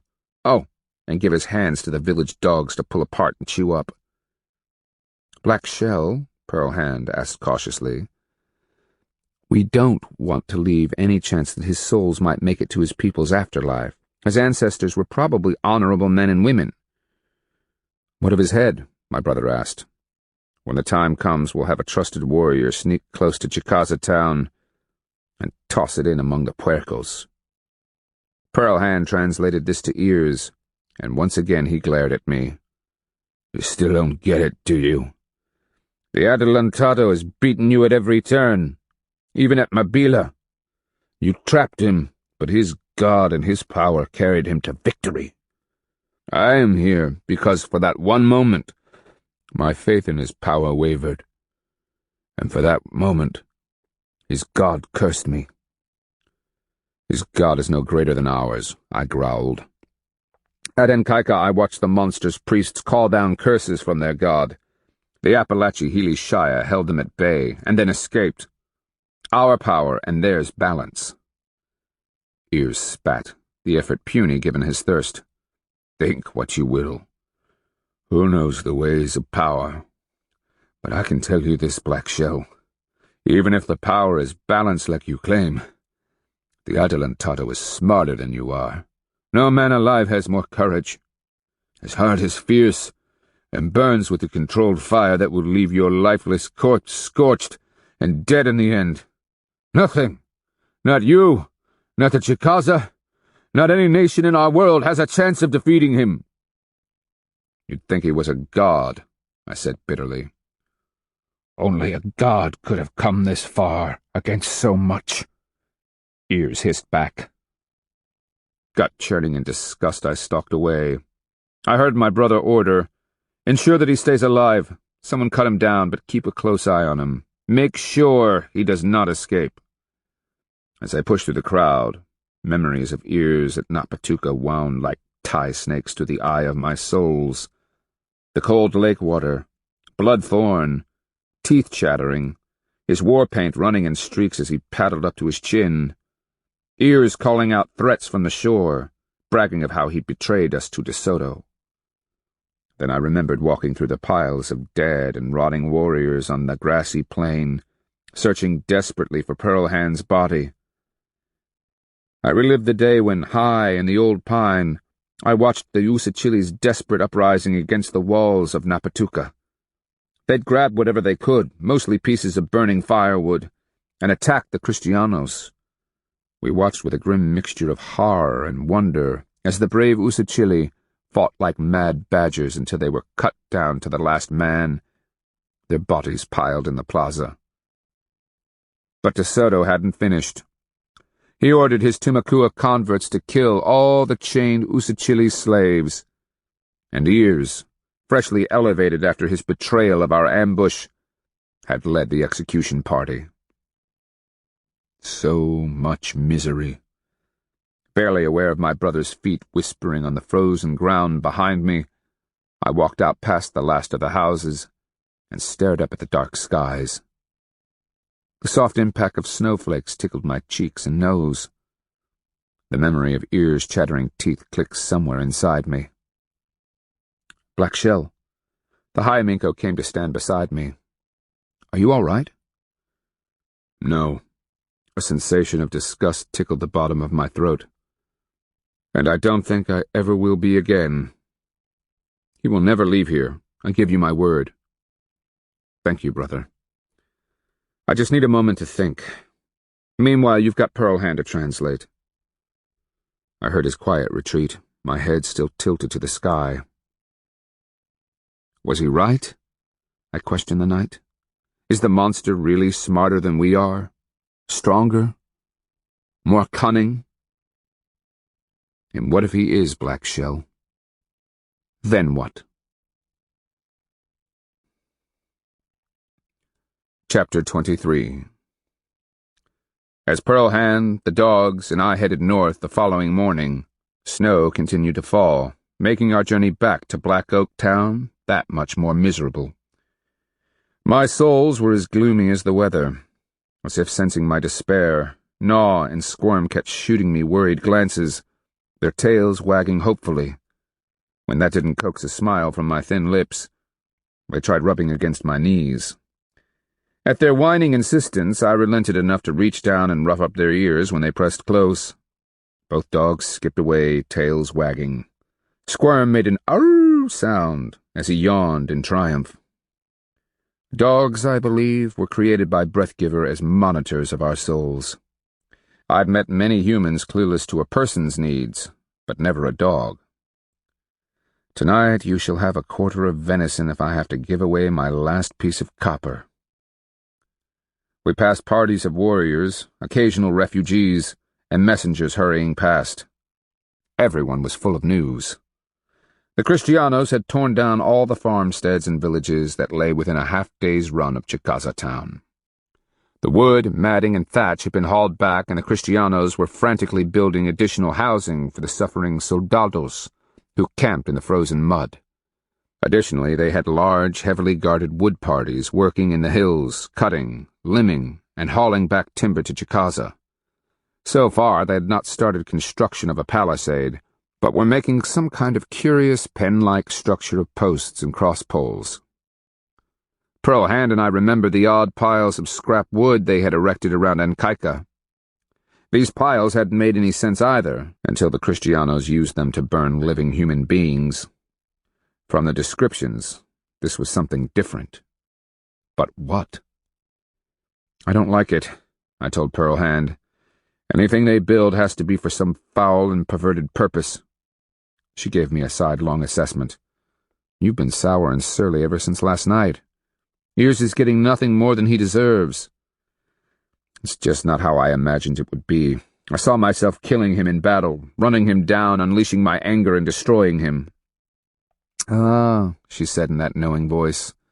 What do you mean, ah? You're feeling robbed. That's the heart of it, isn't it? I'm not following you.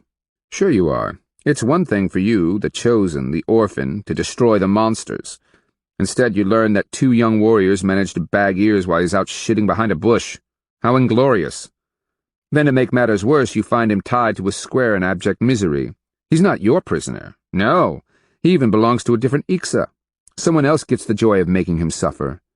These people don't even have the foggiest understanding of the depths of Ears' evil. All you can do to assuage the injustice of it all is to ask that when we're finally done with him, he be carved up into pieces and scattered to protect the peace and quiet of his distant Timakua ancestors. Perhaps. She threw her arms up. That's all you've got to say? I finally chuckled.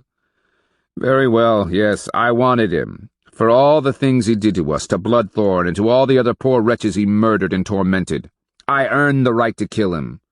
Then power just up and gives him to 2 strangers. And worse, they didn't even have to work to get him. He just walks in front of them, lifts up his flaps, squats, and snap. They have him. By the Pius's swollen balls, how unjust is that?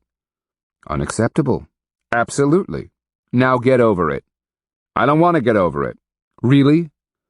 Feels too good to be mad at everything. I hauled back and kicked an acorn as hard as I could. I watched it go bouncing over the leaf mat to ricochet off a chestnut bowl. What would really help is if I could kill some Kristianos. But the pus-licking caballeros won't ride into our traps anymore. It's disgusting. Everything is disgusting. So what are you going to do about it? I don't know. That's what's so frustrating. Finally, I sighed. What if Ears is really right? What if they are smarter than we are? Do you believe that? I really don't know anymore. Black Oak Town had been transformed since the evacuation of Chicaza town. Now the place resembled an armed camp. Warriors lounged in the small plaza, their bows and war clubs propped suggestively. Full quivers of arrows were strapped to their backs. Shields decorated with power designs and denoting the various ixas leaned against house walls, the Chicofa, and any place else. Between Black Oak and Chicaza town lay several lines of scouts to keep an eye out for wandering caballero patrols. Should one head this direction, war chiefs were ready with established routes of escape. Squadrons had been assigned responsibility for different patches of brush, caballo traps, and other defensive positions. Most wished the Kristianos would come and chafed under the enforced restraint. I chafed with them, wanting nothing more than to rush out and shoot a Kristiano full of arrows. Which meant what? That I wasn't any smarter than the rest of the warriors? Ear's scornful statement about De Soto's superiority burned in my soles like poison ivy under a breechcloth. The Chicaza just didn't roll over. Warriors considered it a high honor and the best of luck to be chosen for the nightly infiltration past the Kristiano patrols to shout, shoot arrows, and otherwise harass the invaders' sleep. As many as 4 or 5 of these false attacks were initiated each night. The hope was that the weary Kristianos eventually would become careless ones. Wild Rose had established herself in a house belonging to an elderly woman of the Wildcat clan. Like her old house in Chicaza, this one, too, had 3 rooms. Wild Rose ran her business, booming now, out of the front room. The fact that she had a constant line of men slipping in and out fascinated me. Prior to initiating war or a raid, the warriors were ritually and spiritually cleansed by fasting, praying, taking sweat baths, partaking of black drink and smoking. After that, intricate rituals were observed on the war trail, all the way down to how a warrior could sit or sleep. One of the biggest taboos was contact with a woman. Chicaza considered sex to be the ultimate pollution of male power. A warrior wouldn't lie with a woman until he'd been spiritually purified of the red power of war. The 4-day ritual included more fasting, sweating, praying, smoking, drinking, and vomiting. But the Kristiano War proved different. Everyone had undergone the ritual preparation for war, painted themselves up, and marched out, only to sit down and wait for the leadership to order an attack. This wasn't like the war trail against a distant enemy where discipline was easily enforced, a line of march was maintained, and progress was measured by the day. Instead, the Chicaza loitered in frustration. How long did a warrior need to maintain purity if he wasn't going to fight for a moon or 2? And bit by bit, Wild Rose's business had blossomed. She used the middle room for her personal area, and we were rented the back room, a square space previously used for little more than storage. With the dogs, 2-packs, and our bedding, we just about filled it. Still, it beat sleeping out in the snow. I'd been wandering around the town, talking to warriors, listening to them grumble about the orders they'd been given. No matter what the Panther Clan warriors who'd fought at the river said, the majority of the Chicaza still held it in their hearts that if they could just march out in formation, they'd crush the Kristianos. I no longer tried to dissuade them. I'd been a trader long enough to know when an argument simply could not be won. In this case, though the Chicaza chafed under their renowned discipline, it was saving their lives. I was halfway back to the house when 2-packs came striding across the plaza, his cape flapping around his wide shoulders, a pinched look on his blocky face. "There you are." "What's happening?" I asked. "You're wanted. We've just received word. Tissue Minko Red Cougar has been captured along with one of his squadron leaders. He and an Abatuska was scouting a party of Kristiano woodcutters when a group of caballeros came up behind them. The word is the Tissue Minko put up a good fight, slightly wounded one of the caballos, but was knocked down and tied up." I closed my eyes, taking a deep breath to still the sense of anger and futility in my breast. "How long ago was this?" "Yesterday evening at dusk. Warriors followed along behind in the hopes of freeing him. The caballos moved too fast for them to catch up and try an attack. At least one scout has been able to get a glimpse of him. He's still alive. Somehow the monsters have figured out that he's important. De Soto is paying particular attention to him. I chewed my cheeks as I listened, imagining just how it was playing out. The tissue minka was being fed, entertained and coddled, anything to demonstrate the Kristiano's peaceful intentions and emphasize their natural superiority to their erstwhile and hopefully gullible captive. Let's see. I stared up at the gray winter sky overhead. The next emissary will be trotting out of Chicaza tomorrow morning, bearing a message from the tissue minko to my brother, telling him all is well, and that the Kristianos come in peace. The fight at the river crossing was all a misunderstanding. If the minko will just surrender himself and his council, everyone will profit. That's how it usually works. It does. Tupac shot me a sidelong look and lowered his voice. There's another reason I came in search of you. A young woman is waiting in your room. Pearl Hand is keeping her company. A woman? I'm surprised you didn't insist on keeping her company while you sent Pearl Hand after me. Not a chance. Tupac tried to keep his face expressionless. He'd been a trader for longer than I had and was generally pretty good at it. This time, not so good. I grunted as a means of saying I was on my way. He gave me a gap-toothed, good-luck grin as we parted, and slapped me on the back. I stopped long enough to pet the dogs where they lay in the afternoon light, what there was of it, given the cloud cover. I was growing tired of cold gray rain and snow. Then I unlatched the plank door and stepped inside. It took a moment for my eyes to adjust. "Hello, Black Shell," the woman said as she stood, hands properly clasped before her. She gave a slight, acknowledging nod of the head. Blinking in the gloom, I asked, "Do I know you?" "These days I am known as Clearwater." Ah, my sister had come. Either Mother had talked her into assassinating me, or her husband's capture had tilted her over the edge of indiscretion. These days people call me Altakla. Mother might be upset if she learned you called me Black Shell. Pearl Hand stood from where she'd been kneeling by the fire. In Cherokee she asked, "Would you like me to leave?" "No, stay. If she believes me to be Akeohusa, it would be like being alone with a strange man, and in Wild Rose's unsavory quarters to boot. If she wants help getting her husband back, you'll want to hear it." "What are you saying?" Clearwater demanded in frustration. From the tone of voice, she was used to getting her way. "Matron, we were discussing the purpose of your visit here and how to proceed." Clearwater clenched her fists, her delicate face drawn. She'd grown into a beautiful young woman, the swell of her pregnancy visible beneath the bobcat fur cloak that hung from her shoulders. The hem of a myrtle fiber dress extended below the cloak, and warm knee-high moccasins clad her feet. She pulled her long hair up and pinned it with a whelk shell columella. I didn't know where else to go. I said, "Don't worry about him. For the moment he's being treated extraordinarily well. The monster is feeding him, regaling him with stories, and doing his best to impress the tissue minko with how peaceful and kind he is." Clearwater stepped closer. My eyes had adjusted to the gloom. I could see the pinched worry that lined her forehead, the tension behind her large eyes. "You're not lying to me." I experienced a spear of anger. "I do not lie, no matter what Mother and Uncle might say to the contrary. De Soto is acting as he always does, trying to subvert the leadership with false promises of peace and friendship. He doesn't take chiefs captive and chain them until he can get the entire leadership wrapped in his web." She seemed desperate to believe me. I gave her a knowing smile.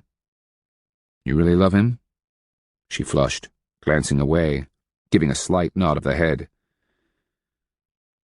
"If he wasn't tissue minko, Mother would tell me I was a fool." She paused. "I'm only second wife." "I'm told that second wife or not, he returns your affection. I'm happy for you. Life is too short, too harsh, and too brutal. When you find joy with another human being, relish and revel in it."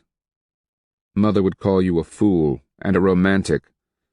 I would expect no less from a Chicaza matron who has lived the entire span of her life within the ever-so-liberating walls of her palace. Mother never loved anyone but her brother.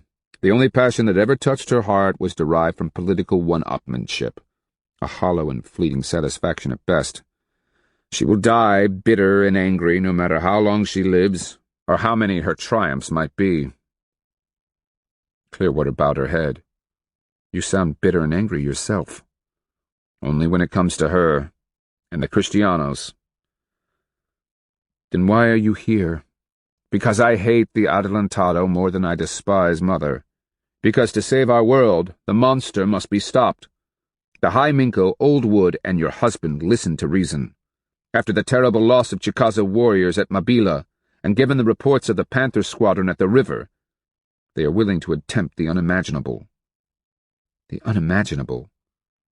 The complete destruction of the Kristianos. I shrugged. Chicaza can do it, but only if we have the discipline and military talent to mislead the invader, to manipulate him into a vulnerable position, and even if we manage to lull their suspicions, strike them when they are most vulnerable. Nothing is certain. She was giving me a shrewd appraisal, thinking the entire time. However delicate and feminine this one might have looked, she was no piece of brainless female fluff. My husband believes you, has faith in you. When he told me, it came as a complete shock. I tried to dissuade him, but whatever happened in the men's house that day convinced him. You tried to dissuade him? Blackshell, my memory of you isn't flattering. The important thing is that Red Cougar smiled indulgently, waved aside my objections, and asked me to trust his intuition. I did. Now he is captive, and you're scared to death of what they'll do to him. She was made of stern stuff. Her expression barely hinted at the panic inside. She was thinking of the square, her husband stripped naked in the cold as laughing Kristianos thrust burning torches between his legs to literally cook the man's genitals. Pearl Hand added from the side, He's too valuable for the moment. Alive and well treated, he'll be used as bait to lure the High Minko into De Soto's trap. Is there any way to rescue my husband? I shook my head. He'll be very well guarded. Ransom is out of the question. We have nothing the Kristianos want that doesn't entail our complete surrender. The only prisoner we have that might be worthy of exchange is Ears, and my guess is that De Soto won't think a Timakua convert is nearly as valuable as a Chicaza tissue Minko. I shifted uneasily. The Adelantado is going to want the High Minko himself in trade, along with some guarantee that will let his army get some sleep at night. And women, Pearl Hand reminded me. He always wants women. Yes, but given what was destroyed at Mabila, and as miserable as this weather has been, he might settle for blankets instead. He's De Soto, Pearl Hand countered. He's going to want those blankets and women to keep them warm for his men. My sister frowned. You mean he's going to want Chicaza women? I've heard that women already accompany his army. Pearl Hand told her. Those belong to the nobles and high-ranking caballeros. The common soldados don't have enough status to merit their own. They used to have slave women to serve them, but most of them starved to death, or froze. And if they demand them here? Clearwater's eyes narrowed. It would be considered the worst of insults. That's where this gets very tricky, I replied. High Minko Choctaw Hair is going to have to balance on a tightly stretched rope to keep any negotiations from disintegrating into a premature attack. On the one hand, he must keep the Kristianos satisfied that they are safe, maintain his freedom, placate and control the Ixes, and ensure that the Kristianos receive just enough of what they ask to keep them from ever-widening sweeps in search of captives. On the other, he's got to keep the squadrons assembled and ready to attack at a moment's notice. There can be no hesitation, and there will be no second chance. A difficult task, Pearl Hand agreed, and one that will take all of your brother's skill, finesse, and discipline. Clearwater's lips pursed as she thought about it. My brother is a good man, solid and dependable. She shot me an evaluative look. But he's not Uncle, if you know what I mean. When Uncle was High Minko, his word was law. My brother has Let us say a different temperament. He depends on my husband, on medicine killer and blood elk, along with flying squirrel, minko firetail, and minko cut hand, among others. He ensures he has their support before he makes a decision, and they ensure that it is obeyed. You're saying what? Pearlhand demanded. That he's weak? Clearwater's expression hardened, irritated that this foreign woman would dare question her brother's fitness. Not weak. My brother would rather build consensus than impose his will, knowing that if he consistently did so, opposition and resistance would result. He doesn't like confrontation, I said mildly. Great leaders never do. At the same time, I made a desist gesture with my fingers that I hoped only Pearlhand could see. This was, after all, my family. We fought among ourselves like a pack of famished weasels, clawing and ripping through each other's jugular, but let an outsider even hint at something remotely unflattering, and those same claws and fangs united into a formidable defense. I continued. The problem is that, as wise as the council might be, the High Minko can't take them with him when he goes to meet the Adelantado. Somehow De Soto has to be convinced that the Chicaza are different than, say, the Cuza or Tuscaloosa. Different how? Pearlhand asked. We tell De Soto that the High Minko's rule is not absolute. That even if he ordered the Ixas to surrender, they would continue to do as their own Minkos and councils decided. What? Clearwater looked shocked. That's not true. No, I said, seeing it begin to unfold between my souls. But who's going to tell the Adelantado any different? Ortiz relies on a string of different translators to convey his meaning. They are helped along by sign language, which covers the basics, but the intricacies, that's a different story. Clearwater gave Pearlhand a cool look. Your wife could circumvent the translators. Pearlhand doesn't go near them, I snapped. They know her. The moment she let slip that she spoke their tongue, Antonio would insist on seeing her. I'll keep my breasts covered, Pearlhand said dryly. He'll never recognize me.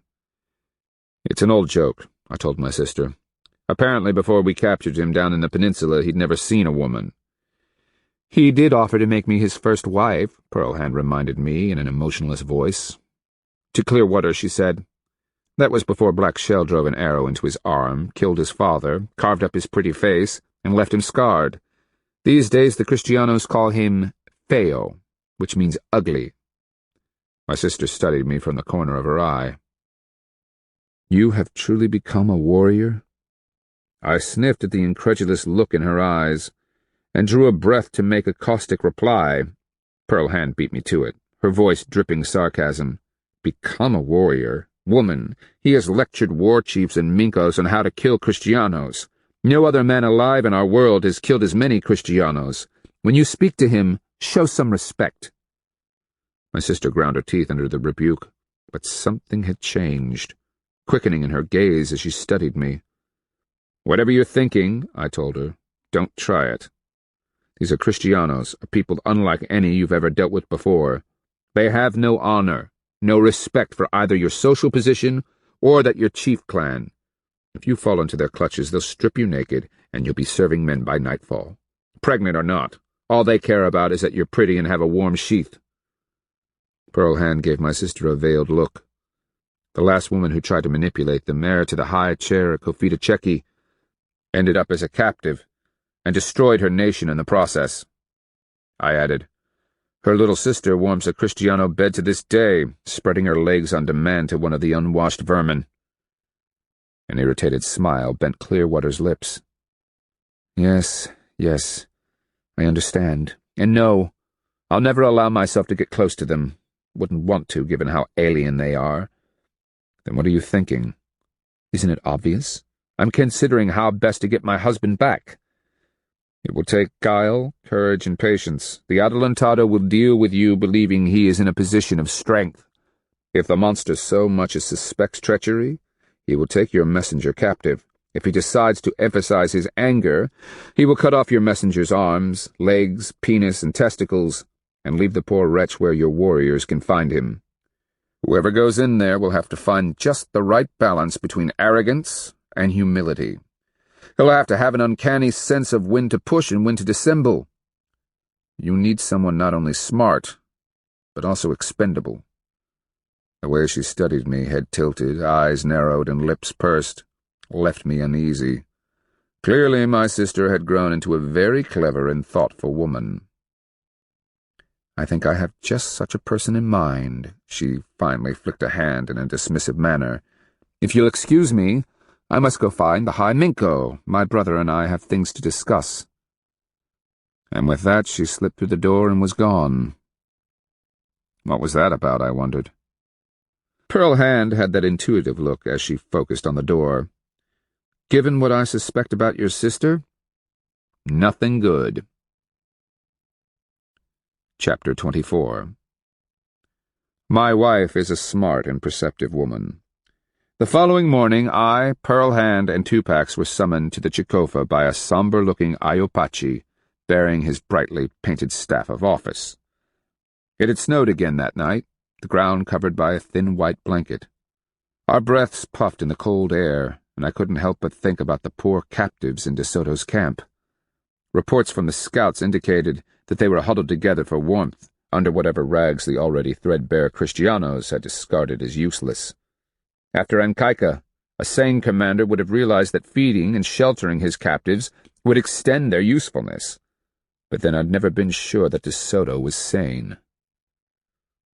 At the Chicaza, I was surprised to see a large crowd of warriors gathered outside, breath puffing as they tucked furry capes tight or clutched their thick blankets about themselves.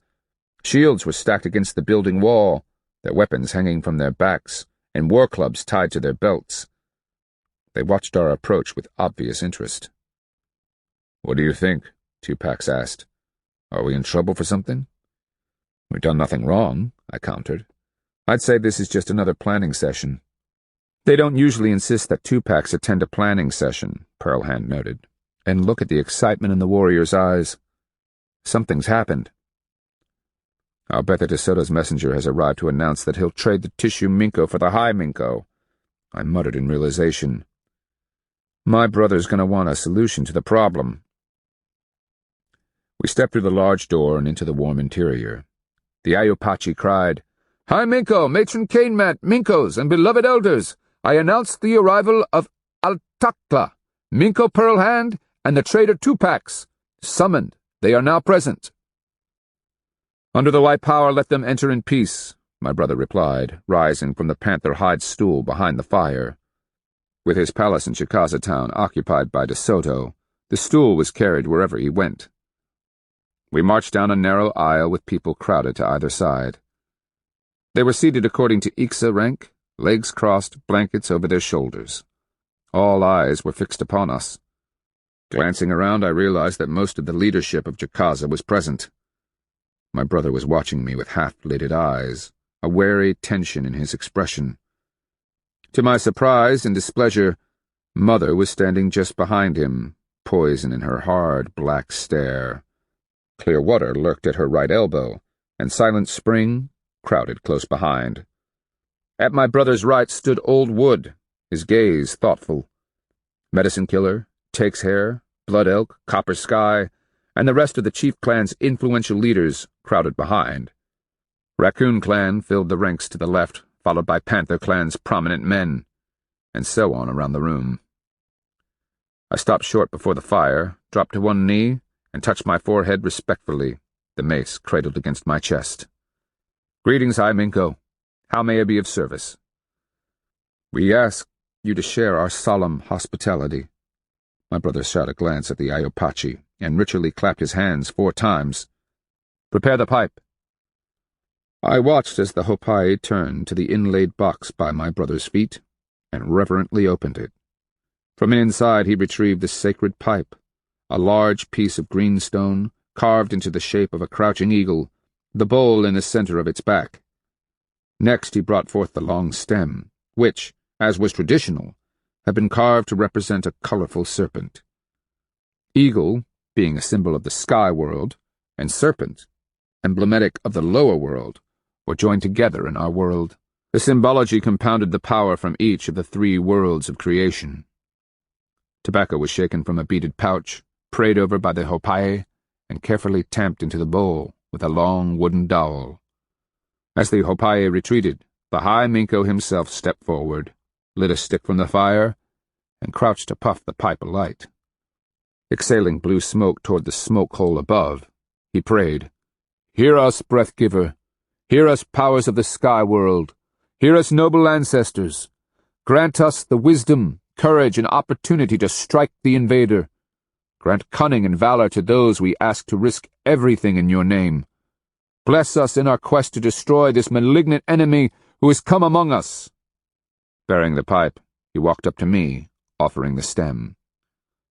I pulled on the sweet tobacco, filled my lungs, and exhaled as I prayed, "Horned serpent, hear my prayer. As you instructed, so I have come. Combined with the powers of the sky world, joined with the powers of our world, and united with the powers of the underworld, grant us the opportunity to finally put an end to the monster's threat." Next he offered the pipe to Pearl Hand. She took the stem, inhaled, and blew the smoke toward the shaft of daylight shining through the opening overhead. "Breath-Giver, I only ask for De Soto's beating heart. Let me hold it in my hand as it beats its last." Tupac took the stem, puffed and exhaled, praying, "Give me vengeance on the men who killed my sons." My brother handed the pipe back to the Hopae, clapped his hands another 4 times, and stepped back as a large, steaming shell cup was brought forward. Crafted from half of a large whelk, the cup was filled to the brim with hot black drink. I shot a questioning look at my brother, growing unease in my belly. I could sense Pearl Hand's rising anxiety, see the tightening of her eyes. Why the formality? This was the sort of ceremony used in a consecration, or in the brokering of some great political alliance. My brother remained aloof, no expression on his face. Behind him, Mother looked angry enough to bite a hickory stick in 2. Clearwater, back straight, chin up, watched with a satisfaction gleaming in her eyes that sent tickles of worry through my gut. What are they up to?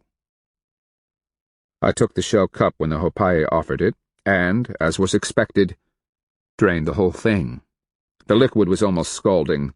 My tongue would feel like fuzz the next day, and the roof of my mouth would blister. With a clap of his hands, my brother ordered the cup refilled, and Pearl Hand drank the shell dry, all the while glaring distrustfully at my brother.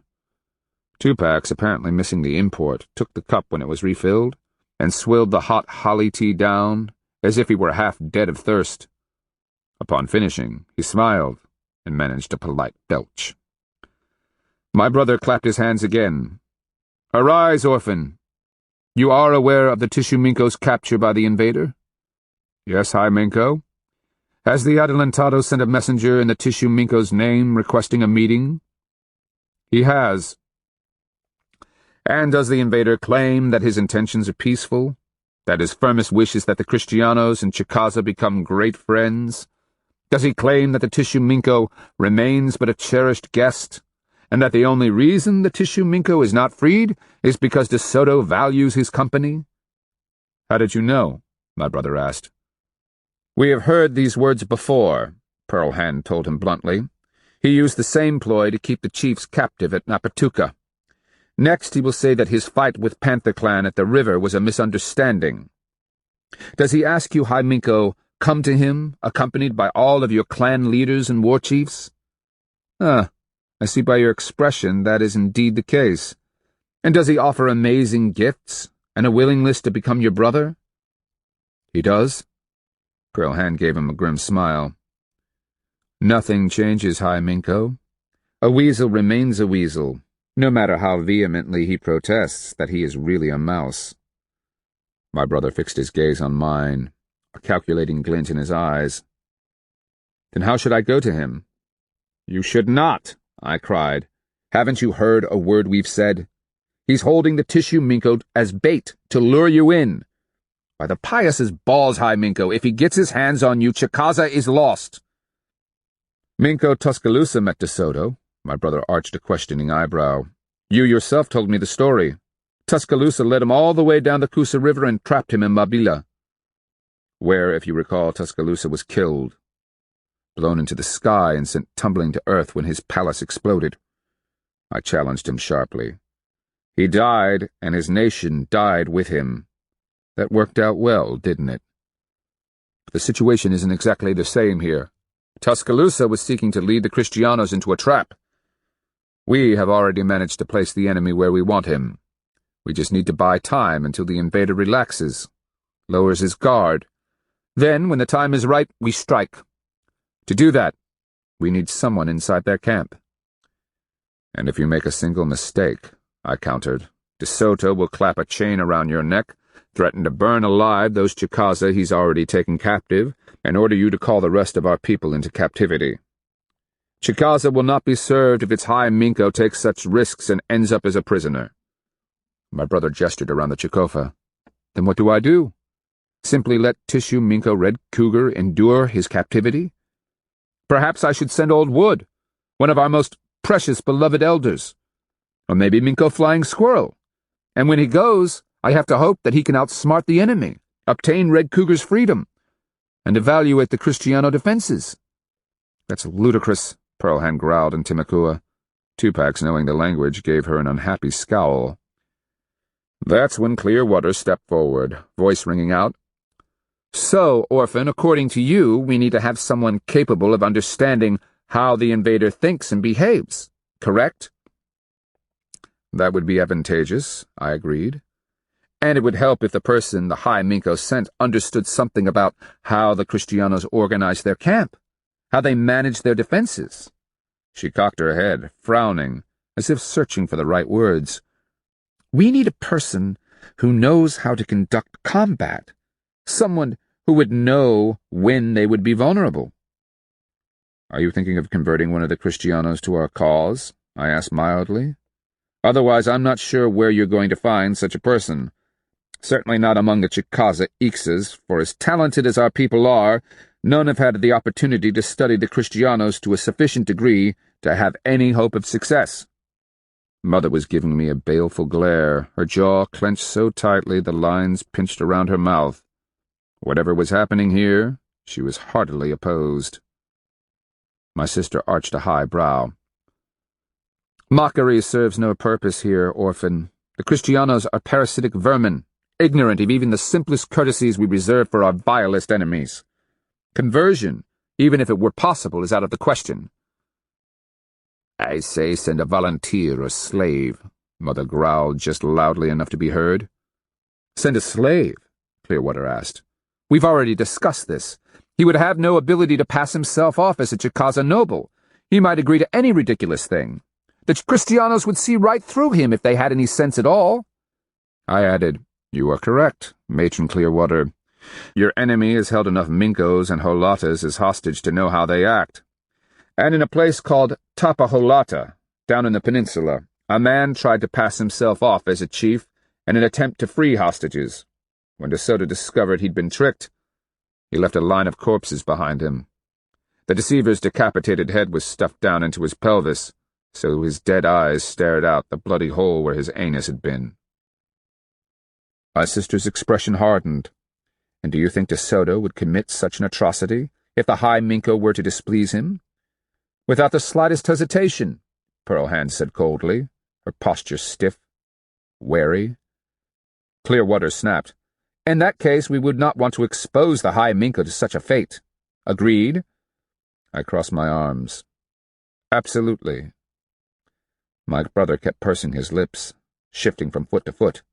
Mother looked as if she were about to burst, her jaw clamped, the veins in the sides of her head standing out. The tick in her cheek was jumping around like a panicked mouse. Clearwater touched her chin, as if musing, We need someone who knows the enemy, can act like a High Minko, and can not only spy on the Kristianos, but also comprehend what he is seeing. That would include a familiarity with Kristiano warfare. Good luck, Tupac muttered under his breath. Clearwater pounced. But, good trader, you told us what happened at Kusa. The orphan faced down the Kusa High Sun in his own palace. You told us how noble Black Shell's bearing was, how he practically cowed the leadership of Kusa with his presence and personal power. It wasn't exactly like that, I began. But for the High Priest's words, Did you or did you not portray yourself as a Chicaza lord? Clearwater demanded, her voice imperious, in the suddenly quiet room. Oh, no. Pearlhand reached out, grabbing my elbow and squeezing. This isn't happening. I drew myself to full height, the mace before me. I'm fighting to destroy the monster. I fight with what I have at the moment. If it means deceiving the Kusa as a means to gain an audience, I'll do it. My only concern is the destruction of the Kristianos. I stiffened. And I make no apology. I realized that all eyes were on me, heads nodding, and Clearwater was smiling, as if she'd just achieved some incredible victory. Black Shell, Pearlhand whispered insistently. Don't do this. Do this? Do what? Wife, they've got to understand that whomever they choose, the chances are good that he's not coming back. Mother, glaring daggers, said, This is a mistake. My brother gave her a sidelong glance filled with sadness, and clearly announced, We must use the tools power provides us. I gaped. What? Pus and blood, how did he expect us to— He's an accursed liar, Mother hissed, a disgrace upon his clan, and a blot upon my family. As the meaning of their conversation began to sink into my thick skull, Clearwater wheeled on Mother. And if he survives this, it will be proof that he was telling the truth. If he lives, you and Uncle will have been proven wrong. Power will have declared that even back then he was Horned Serpent's chosen. Surely they can't mean— Clearwater turned her attention to the packed Chicofa as she shouted, Power has given us a hero in our time of need. Horned Serpent has sent us the orphan, Minko Pearlhand, and the trader Tupax. They will walk defiantly into the invaders' camp.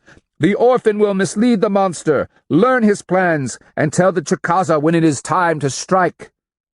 A loud cheer went up, chiefs and warriors leaping to their feet, stamping, clapping, whistling. Beside me, Pearlhand was cursing vehemently. And the bedlam, I just stared, my heart beating with fear and disbelief. On my chest, the sapaya seemed to burn with an internal fire, the ancient copper mace warm and tingling to the touch. Thunder and smoke, Black Shell, Pearlhand cried through the din. Tell them no! Around me, the crowd began to chant, Black Shell, Black Shell, Black Shell! This ends Disc 7. A Searing Wind, Disc 8. Courting Terror. In the beginning, his image consists of nothing more than filaments of smoke that drift in the noxious black shadows of her dreams. Over the years, she has skilled herself in the recognition of his evil infiltration. This time, she fails to interpret the drifting patterns of hazy smoke as they curl in the air around her. Cautiously, they weave into a fabric. She remains unaware, her defenses somnolent, as figments of better dreams fade into the growing gloom. Not until the black clots of smoke begin to thicken and solidify does she realize her danger, and by then, it is too late. Precious moments will be lost before she realizes he has thoroughly breached her defenses. By the time the cold, hard recognition sinks in, he has already begun to solidify. The image of his long face sharpens. Deep lines run from the corners of his protruding and hooked nose down to frame his pursed mouth. Black and full, the beard does little to disguise his hollow cheeks, though it seems to augment his pointed chin. Last to set are the hard brown eyes, flat and expressionless, as they drill through her defenses and into her vulnerable heart. As she opens her mouth to scream, his weight drives her backward and down. His hard flesh crushes her against unforgiving earth. As the clothing is torn from her, it burns across her skin. His cold length presses against her naked and defenseless body. Even as she draws breath to scream, Hernando de Soto's face fills her vision. Her soles rip and tear as they are spooled into the depths of his brown gaze. Then his mouth fastens on hers, sucking and devouring, his tongue spearing past her lips. Each of her screams is born in silence as he greedily inhales them from her lungs. Trapped with her back against hard stone, she struggles futilely as his knee is jammed between her thighs. She endures the pain of torn muscles as her legs are forced apart. His hands encompass her breasts, fingers digging painfully as he seeks to rip them from her ribcage.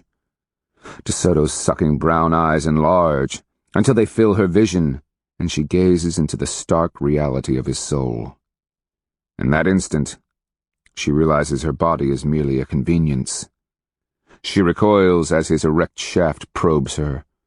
In a moment, he will arch his back and drive the fiery spear deep inside. She awakens with a gasp, her heart hammering crazily, blood racing in her ears. Her vision is blurred from the terrified shivers racking her old body, and she draws in great gulps of the cold air, seeking to dampen the hot and feverish horror that burns inside her. Knotting her fists, she beats the blanket covering her body, only to sag in weary realization that the unoffending cloth is just that. Dream, just a horrible dream.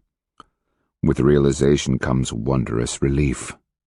She lies back, panting from exhaustion, as the fierce sweat cools on her body. Above her, the familiar poles and thatch composing her shadowy roof fill her with comfort. She is home, in Chicaza. Most of a lifetime has passed since she last looked into the Adelantado's eyes. He terrifies me, even after all these years. She swallows down a dry throat, grateful that the twisted knot in her guts has eased. Once again, she surrenders to violent shivering, then rubs her ancient face with a withered, dry hand. Black shell, oh dear black shell. How did we ever delude ourselves into thinking we could fool him? She turns her head to the side, jamming a fist into her mouth in an attempt to stem the whimper. Chapter 25. Of all the idiotic, irresponsible, stupid things! Pearl Hand wheeled like an angry cougar, half-crouched, as if to spring, but she only shook her finger in my face. Her eyes glittered with anger and fear. Pus and blood, Black Shell! Why? Are you that tired of life? She waited to unleash her wrath until we made it to the confines of Wild Rose's little room. Hands raised in placation, I said, "It may be the chance we need." "They played you, just like I said they would. That silly bitch of a sister of yours, and that brother you so dote on maneuvered you like a fish in a weir. And when they had you, where they wanted, dropped a bit of bait. You snapped it up, knowing full well it was a trap." She stormed back and forth. Well, as much as she could storm in the confines of Wild Rose's little back room. Having only 3 paces in either direction seemed to bottle her rage even more. The dogs, proving their superior good sense, had slithered under the beds, making themselves incredibly small and inconspicuous. Gnaw had his big head thrust under a burden basket, as if that would protect him. The rest of the pack was shivering violently. I wished I could wiggle under the bed with them and shiver too. Gods! Pearl Hand shook knotted fists before her, mouth working, hair whirling behind as she twisted away. "What makes you think Antonio isn't going to recognize you? He knows you. He thinks I'm dead." "He thinks? That's what you're pinning your life to? What Antonio thinks? Did you come back to Chicaza and lose any sense you ever had?" I winced. "It won't be that bad, remember? We stood face to face with De Soto in that village at Uriotina. Why is this any different?" "Uriotina?" she thundered, thrusting her face into mine. "You mean the time when Ears figured out we were planning to kill De Soto? Then told him? And now you ask if this time will be any different? Is your brain so small it's forgotten how that turned out? Does the massacre of Napatuka freshen your recollection?" I felt that distinct warm sweat break out on my face, the kind stimulated by humiliation and rebuke. The sort of discomfort that's preceded by stinging red ears and distinct intestinal upset. "I'll tell them no," I said meekly. "Tell them I've changed my mind. She shook her head, jaw muscles working under her smooth cheeks. You really have lost all of your wits. What, by the pious' foul breath, has happened to you?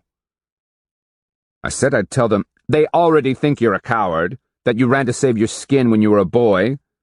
I stared down the slim finger she leveled at my nose and found 2 hot black eyes burning behind it.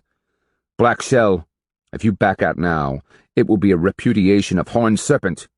You might as well declare yourself a fraud before the whole world. The Chicaza will despise you. Everything we've gained here will be thrown away. Our best hope is to sneak away in the middle of the night, run like red wolves for the Natchez, and hope that word of what happened here never reaches that far. Is that what you want? What I want? She glared frustrated anger at me. What I want is De Soto dead and you alive. Is that so difficult for you to understand? But if I can lure De Soto into believing he's safe here, you'll be in his camp. She was back to hammering air with futile fists. The instant Antonio sees you, he's going to grab the first weapon he finds, shouting, "Contra Negro," and you're dead. She uttered a tortured cry I'd never heard before. And worse, you've dragged me and Tupac into it too. Your bloody Chicaza think we're the answer to their prayers? That somehow the 3 of us are going to ensure that everything works out? Keep your voice down, half the town can hear you. I don't give a pack rat's left testicle if De Soto himself hears. I'm about ready to run down your cunning little sister, and when I do, by breath giver, she'll never plot another twisted little scheme. Pearl Hand, Get out! She pointed at the door. Just leave. But Go, Black Shell, leave me alone. I've got to think. I didn't have any. If you want your balls left hanging intact, you'll be out of here now. I nodded, ears burning as hot as the sapaya. Calling the dogs, I unlatched the door. They beat me out into the cold night, tails between their legs, heads down, streaking into the darkness in glorious escape. Pus and blood. Maybe it would be better if I just walked into the Adelantados' camp and let him kill me outright. She's scared, Tupac assured me as we huddled before the fire in the Panther Clan house. Around us, people slept on the pole beds that lined the building's walls. My relieved dogs lay in a clump just inside the door. I hope I didn't look as sad and pitiful as they did. From Tupac's solicitous and sympathetic eyes, any such hope on my part was pure illusion. I sighed and tossed another piece of wood into the fire, watching as flames slowly flickered around the sides. The last time I even came close to making her this mad was in Appalachia. I'd gone off to help back from the dead fight a spirit battle with the Kristiano priest. I heard that didn't turn out so well. Tupac gave me a knowing glance from the corner of his eye. He was sitting with his muscular arms wrapped around his knees. But for the timely arrival of Pearl Hand, a couple of Kristianos would have driven crossbow arrows right through my heart.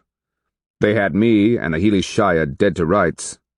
After she got me out of that mess, you should have heard the tongue-lashing she gave me. I rubbed my face. But it wasn't anything like this. Like I said, Tupac grunted. She's scared. Since when did you learn so much about women?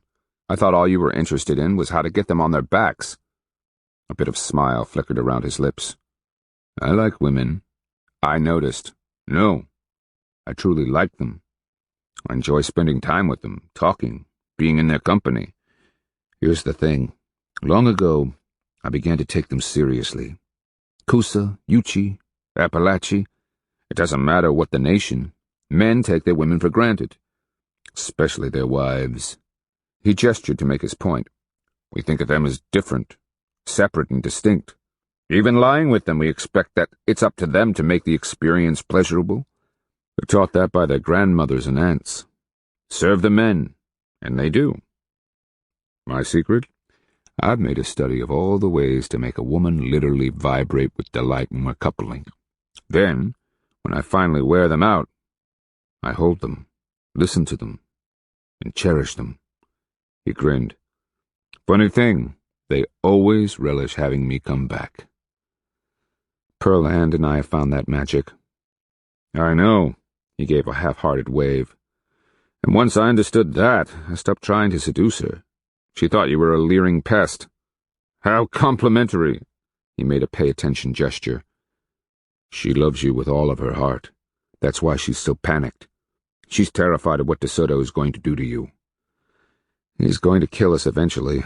Pearl Hand and I both know that.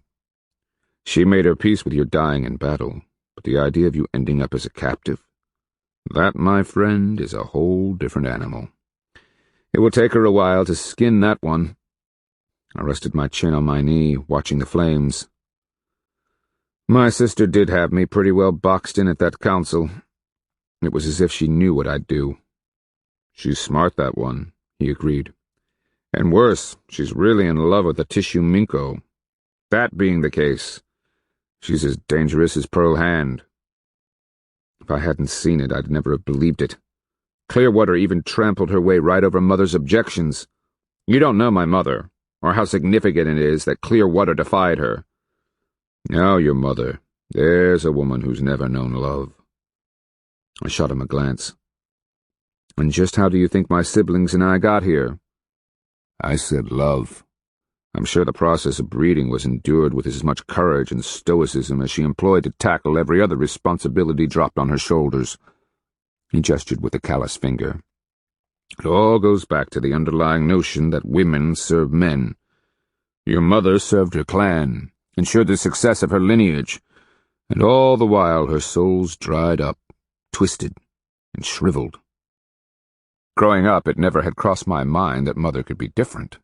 Even later, as I'd been exiled and watched other women with their children, it hadn't soaked in how special my rearing had been. With Mother, everything was a rule, an example, a lesson for leadership. The miracle, Tupac interrupted my thoughts, is that you, your brother, and Clearwater have turned out so differently. How's that?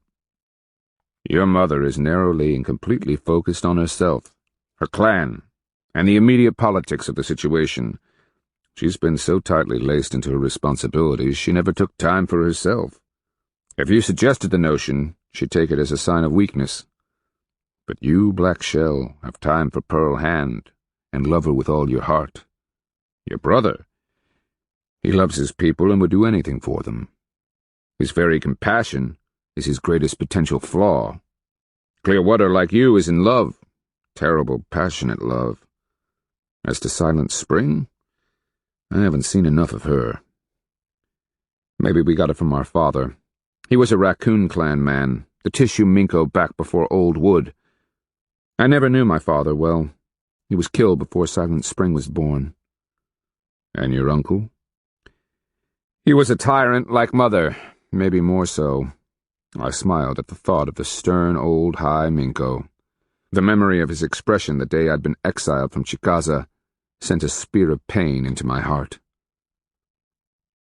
After a period of silence, Tupac said, So, are you really going to pass yourself off as the Chicaza High Minko and seek to fool the Kristiano monster? I nodded. But no matter what my sister is plotting, you stay out of it. He shook his head. I'm going with you. It's too dangerous. They'll take one look at you and their thoughts are going to be filled with how good you'll look in the slave line. Not if I'm your personal servant. You told me how that Kefita Cheki princess got to keep her servants. I gave him a dry look. You, my personal servant? Tell me your souls have gone flying somewhere and taken your wits along with them. What high minko wouldn't have a servant? He was rubbing his chin, thoughtfully. And I can help keep Pearl Hand from drawing too much attention. She's not going either. Oh, stop it. He looked irritated. You're just fooling yourself if you think we're not all in this together. Think clearly. The three of us. We're expendable. I sighed.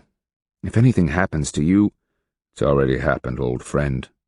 On the day the Kristianos murdered my boys. I don't want your death haunting me the way Bloodthorns does. Tupac placed a hand on my shoulder, squeezing.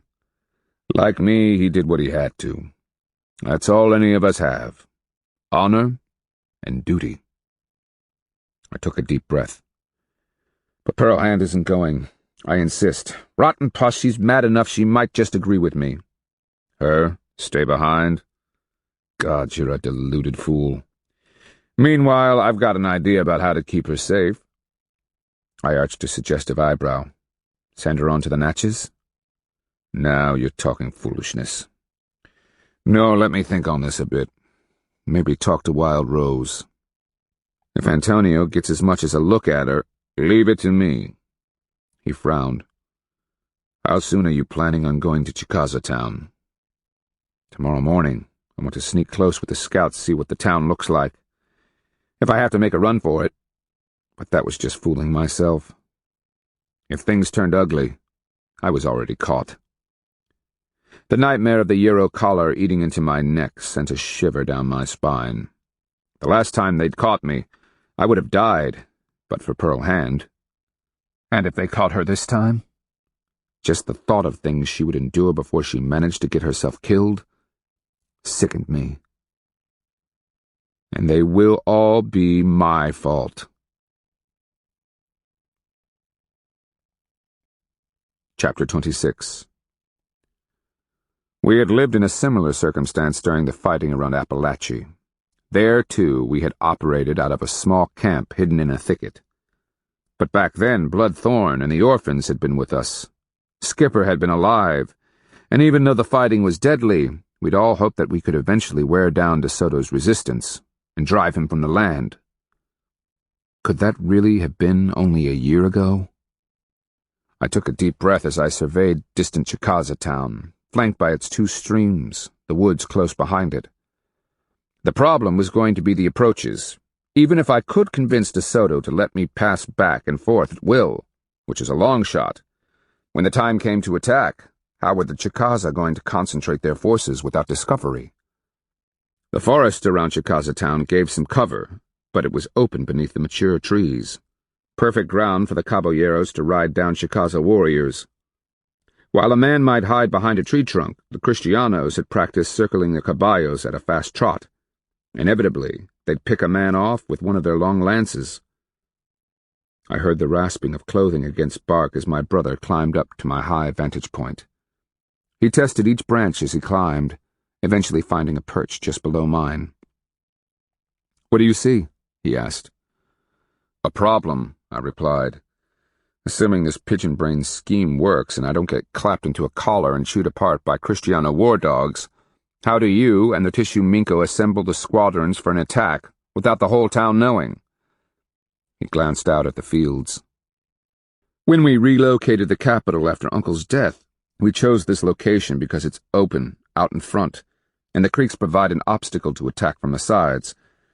We could place squadrons around the town and cover up any approach. Up until now, our greatest defense was the Chicaza squadron, who in their right mind would attack us."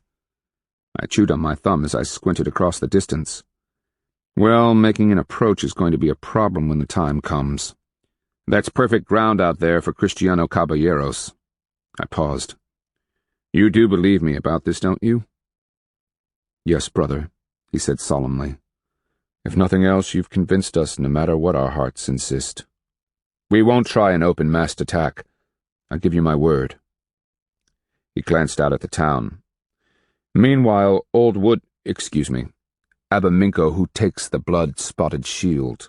Gods, it's hard to refer to the beloved elder that way.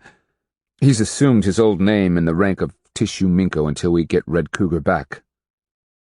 That surprised me. "He's a good man, brother. If he thinks the power is right, trust his instincts, especially if this goes badly and they take me and Pearl Hand prisoner." "You've given thought as to how you want to go in?" "Riding in your litter. I'll need a small escort, enough to look believable. I'll need to take gifts. We've already sent the traditional 4 deer, and De Soto figured out the meaning behind that clear down in the peninsula. But these are Kristianos. They always want food." "I'm ahead of you. Word is that Skunk Clan had a rabbit drive out west. I ordered them to bring the entire catch. But a couple hundred rabbits won't feed that bunch. I don't want them fat, just placated. And they're wearing rags, so any capes, blankets, or warm clothing that can be spared would help. Not too much. We want them grateful, but not warm and comfortable." "I understand." He paused. "Miko Alabamo and his brother Miko Lashki wish to accompany you. Why do the Alba Amaha want to risk themselves?" "For the honor." Firetail Miko of Alabama Town is married to Silent Spring. He's your Alok, your brother-in-law. For a moment I couldn't find the words. Brother-in-law? He's forgotten I'm Akeo Husa. The High Minko gave me a slow smile. What you are doing, every Chicaza with a beating heart is ready to volunteer to accompany you. Do you understand? You, Pearl Hand and Tupacs, are heroes. I swallowed hard, my heart pounding. As a distraction, I pointed to the fringe of the forest in the south. I want the squadrons assembled there, as many warriors as the Ixes can commit. They are to be as far away as possible, so fill the ranks with women, old people, the young, anything you can dress like a warrior. Have them put on a good show, singing, shouting threats, waving weapons. De Soto has to believe that any treachery will have immediate consequences. You'll have it. He narrowed an eye. What if something goes wrong? Then you need to get those squadrons back into the trees. Evacuate the women and children, while the Abatuscas withdraw the squadrons in an attempt to lure the caballeros into the traps we've built. Remember, shoot the caballos first. When you get the riders on foot, they're easier to kill. After that, your war is going to degenerate into a grueling task of killing them by ones and twos, wearing them down. Mobility is your tactic. Ambush is your friend. Yes, I've heard. We understand. But as to the caballo traps, the Kristianos know where most of them are. In the heat of pursuit, maybe they'll forget. I was forever an optimist. He glanced up at me, eyes pensive. How are you feeling? About tomorrow, I mean. Scared down to my bones. Scared? Power chose you, Black Shell, out of all the men in our world. I would think that, like the heroes from the beginning times, you would be fearless and bold. I chuckled at his naivety. I'll gladly face Cannibal Turkey, Stone Man, or any of the spirit beasts from the beginning times. As it is, Payasa wants to rip my heart out. I've faced him down enough times, but Kristianos, the very thought of going among them fills my souls with terror. But you go. I go. He bent his head. When Sister came to me with the idea, I thought it was a perfect solution. You and Pearl Hand know the enemy, can weasel out their intentions. Only now do I begin to understand what this will cost you, the risk you are accepting. He hesitated. Perhaps the interest of the people would be better served by your continued counsel rather than putting you at peril. It would be at my order. No one would doubt your courage. Why are you saying this? He looked away. When I was a boy, I lost my brother. Suddenly I have him back, and he is every bit the man I dreamed he should be. As quickly as this, he snapped his fingers, he could be taken away from me again. I had my way out. No loss of face, no recriminations. I have to admit, I really considered it. Thank you, Nakvik. Good.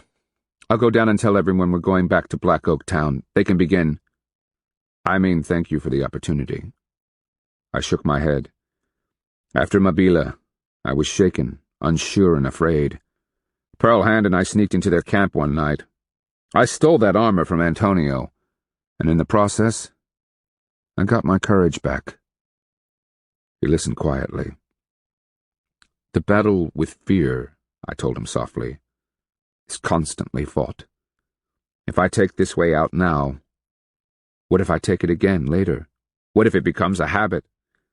There is a balance between mindlessly accepting risk and good sense.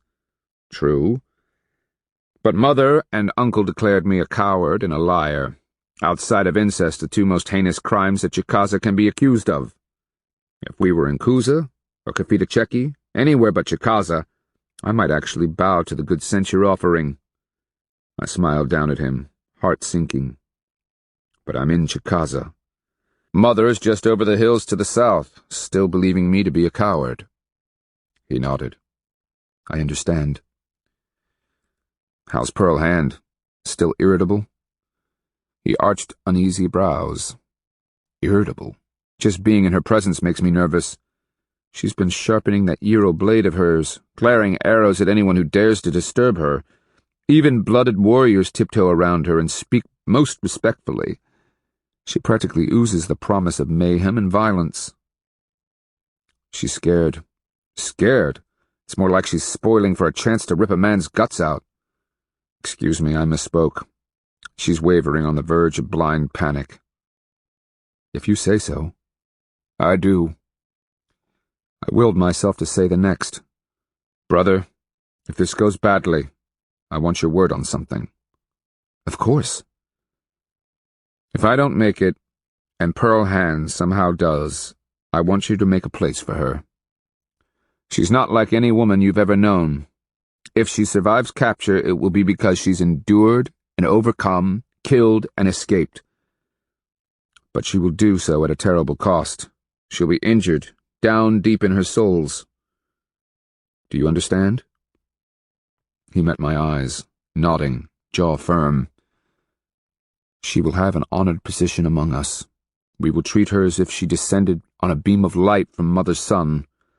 I will ensure that she's given a place in the men's house, that she's provided a dwelling, and revered like a beloved tissue minko. Thank you, I said hoarsely. There's one more thing. If I'm made a slave and chained in a collar, I want you to promise that no matter what, you'll kill me and the rest of the captives. Do you understand? He nodded absently. Nekvik, until you've been chained, made to suffer like they are suffering, you'll never understand that a quick death is a wondrous mercy. He swallowed hard. I understand, Tikba. As I was carried out from the assembled Chicaza squadrons, I was overcome by an eerie mixture of emotions. My heart began to swell in my chest as I looked down at the men carrying my litter on their shoulders. 2 Alba Amaha Mikos, Alabamo and Lashki, both relatives by marriage, both Chicaza Minkos. Flying Squirrel and Cut Hand, both clan leaders and proud men, and finally, Medicine Killer and Takes Hair, both celebrated for courage and skill in battle. A sense of destiny and uncertainty lay heavily upon my souls. At the same time, I was being borne toward the thing that most terrified me. Kristiano captivity. I was about to face the monster, look him in the eye and attempt to outwit him. I was scared half to death. To hide my identity, my face was painted, half red, half white. Black forked eye designs had been drawn around my eyes, my chin covered in black.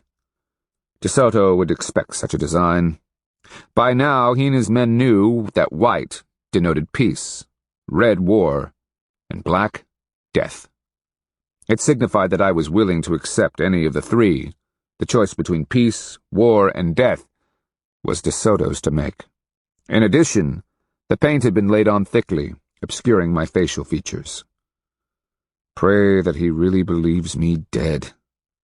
Even if he recognized me, would he believe an itinerant trader would be set atop a strange nation's throne as a gaudily dressed high minko? I carried the sacred copper mace. My shoulders were wrapped in a stunning cougar hide cape. A brilliant white hunting shirt, its front embroidered with a clawing eagle, was belted at my waist with a crimson rope. From it hung a long-tailed apron that ended in a point between my knees. Beaver hide moccasins rose above my knees, the tops turned down to expose the silky fur. My hair was pulled tight into a bun, greased and pinned, with a polished and gleaming split-cloud copper headpiece. Endless strands of shell-bead necklaces hung at my throat. I must have looked magnificent. If he suspects who I am, even for an instant, he'll order me taken, beaten, and made a slave. And Pearl Hand, despite my vow to the contrary, she'd refuse to be left behind. I glanced down to where she walked side by side with Tupac's. I'd been stumped when I first saw her. Under Tupac's ministrations, Pearl Hand's hair had been grayed with ashes. Her face was painted black on the right, white on the left, the division perfectly straight. She wore an old, thickly worn, woven pullover dress that obscured her figure. A buffalo hide robe wrapped her shoulders. Around her neck hung a necklace made of human jawbones, sawed in half at the chin and joined with finger bones. A beautiful blood-red pack rested on her shoulders, the image of a skull embroidered on the rear. In her hands was a long staff festooned with swan, eagle, and vulture feathers, indicative of the three bird kingdoms, the grazer, the predator, and the eater of the dead. "Who's this?" I asked. Only her smile, crooked and mocking along with that familiar arch of the brow, had given her away. I just stared, stunned at the sight of her. She looked 20 years older than she was, and not the least bit attractive. Tupac grinned, gesturing grandly. "Hi, Minko. Meet Death Speaker, your new medicine woman and sorcerer." "How do I look? Inviting?" She'd given a provocative flip of her hip. "Death Speaker? Sounds ominous and not very feminine, don't you think?" Pearl Hand fluttered her feathered stick. "Kristianos already think we have relations with their Diablo spirit. Not even the limpest hoopukwaxi among them would want to lie with a woman tainted by death and witchery." Tupac added, "And it gives the two of you an excuse to keep close. Kristianos are ignorant of Chicaza ways. As far as they know, no Chicaza High Minka would ever dare to meet with a visiting chief, unless his sorcerer was at his side." "And your purpose in accompanying us?" I asked. Tupac had dropped to one knee, touching his forehead in respect. "I am your translator, High Minko. It would not be prudent for you, a Pearl Hand, to appear to know too many languages. The Kristianos has slaves from all over. Who knows what I can learn from them?" "I just wish I had my Euro knife," Pearl Hand had muttered, slipping a long bone stiletto from her sleeve, then reinserting it. "I don't feel nearly as safe with only this." "Perhaps I can trade for another for you," I told her with a smile. Now, however, I wished I had even the false courage I had back in camp. I felt the litter sway as I was carried out past the chief clan squadron, my small escort of warriors leading the way. As we moved out into the weather-beaten winter grass, a great cheer went up from the Chicaza squadrons. I looked to either side, seeing them stretching all the way across the meadow and fronting the tree line. How many people? Perhaps 4,000 or 5,000? All carried weapons of some sort, even if the children were only armed with sticks. From a distance, it would look impressive. Then I turned my gaze toward Chicaza town, perhaps 10 bow shots to the north. My heart began to pound as a Kristiano horn rang out with its unique, clear tone. Caballeros began to pour out of the town, wheeling around, forming up in ranks to either side. Horned serpent help us if this goes wrong. As High Minko, I carried no weapon other than the copper mace, and the monster would want to capture or kill me first thing.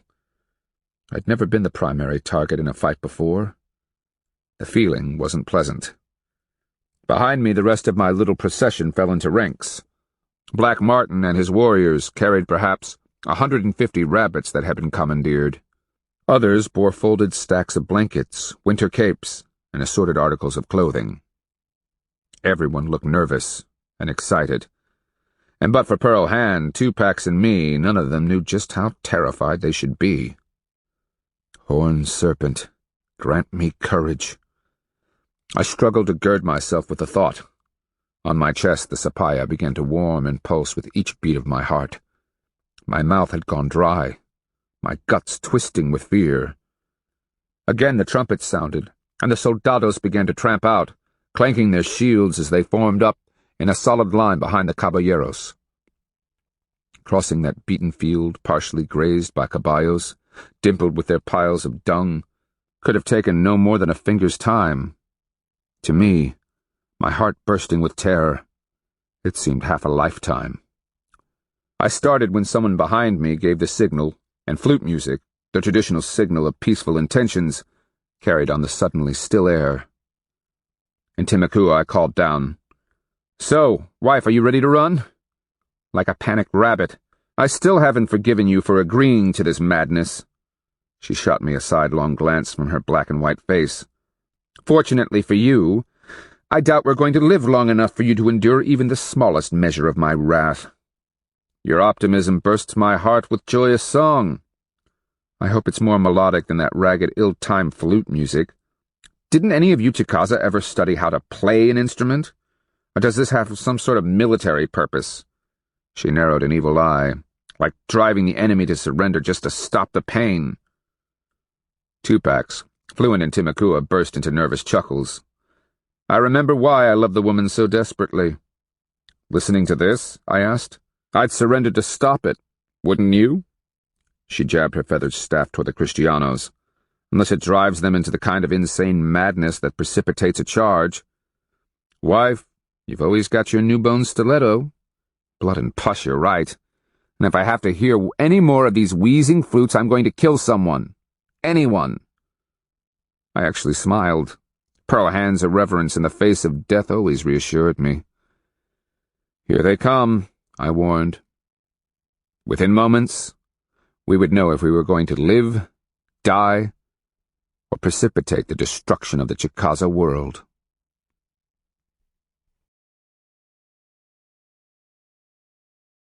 Chapter 27. My old captor and tormentor Ortiz and his group of slave translators led the way. De Soto and his nobles followed behind in an armored knot. While De Soto's party stopped a stone's throw beyond the Caballero line, Ortiz's party walked out farther. Behind them stood one of the priests, with a wooden cross delicately carved on a tall pole. I hadn't seen their golden one since we'd taken it at Mabila. Who knows where it vanished to? I gripped the copper mace, forcing myself to sit erect, head high, the litter swaying as we approached. If my heart beat any harder, it was going to crack my breastbone. Courage, black shell. If they so much as sense your fear, you'll be made a captive and all will be lost. Stop here, I ordered. Let me down. My chair was lowered and I rose to my feet, walking forward. Tupacs, tell them who I am. The burly trader stepped up, calling out, The Chicaza Minko, son of Cane Mat Woman, of the chief clan of the Hickory Moiety of the Chicaza people, bids greetings to the Kristianos. You are in Chicaza land, occupying our capital. The High Minko asks why you are here and what your purpose is. He asks why you have taken the Tissue Minko captive, and why you have invaded his lands as enemies. I watched an Alba Amaha translate to a Tuscaloosa, who translated to a Kuza, who in turn translated to a Kofita Cheki, who in addition to signing, spoke in broken Espanol to Ortiz. Ortiz answered, speaking slowly in Espanol and rudely signing. The reply came down the line of translators to the Alba Amaha. We come in peace, sent by the white power. Your Tissue Minko attacked us unjustly, but he is unharmed. A guest. I fought the urge to smile. Each of the different translators had subtly changed the message, though I hadn't been able to understand Ortiz's complete response. I dared not look at Pearl Hand for her take on this. Tell the Kristiano that my Tissue Minko was run down on purpose and made prisoner. Witnesses saw this. You have asked for this council and therefore are the parties asking for peace. You say the Tissue Minko attacked you unjustly? Such statements are not the acts of men who wish peace. When will the Tissue Minko be freed? I paid better attention this time. What got to Ortiz was, he is unhappy that we captured his noble and wants him turned loose now. Ortiz explained something in great detail that was translated down the line. What had been said was boiled down to, Your noble is a valued and well-treated guest. He is happy with us, and we wish you to be happy with us too. Are you here in peace? I gave the Alba Amaha a narrow glare, considering. Then I shot a hard look at Ortiz. Just the sight of his bearded face sent a chill through my stomach. The image flashed in the eye of my souls. Work, he bellowed, his face in a snarl. I almost shivered at the memory of the chain, the feel of the collar cutting into my neck.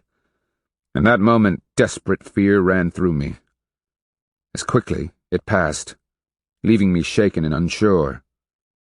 Courage, black shell. I reached up reassured at the feel of the sapaya. "Tupacs," I called. "Hi, Minko," he stepped up. "Ask which languages these slaves speak. I am talking to too many people." While Tupacs questioned them, I fought to keep from cringing, all the while battling my memory of Ortiz, his dogs and whips, the terrible desolation of being chained to the palisade at Uzida. Again I saw the rotting corpses of the dead, beheaded after the war dogs tore them to pieces. They'd been left to bloat, stink, and writhe with maggots at the side of the trail. "Hi, Minko," Tupacs told me. "This last one is from Kofita. I can speak with him." "Good. Get rid of these others." I waved the translators away. Ortiz kept shouting questions the entire time. Mostly I only understood, "¿Qué pasa aquí?" The rest was a rattle of chattering Espanol. "That one," Tupacs pointed and spoke in the drawling dialect of Kofita. "The High Minko will speak with that one. Tell your master we do not need these others." "Is this wise?" Pearlhand whispered, bending close to my ear. "I don't know, but cutting out these others makes our meaning more clear. Less chance for a misunderstanding."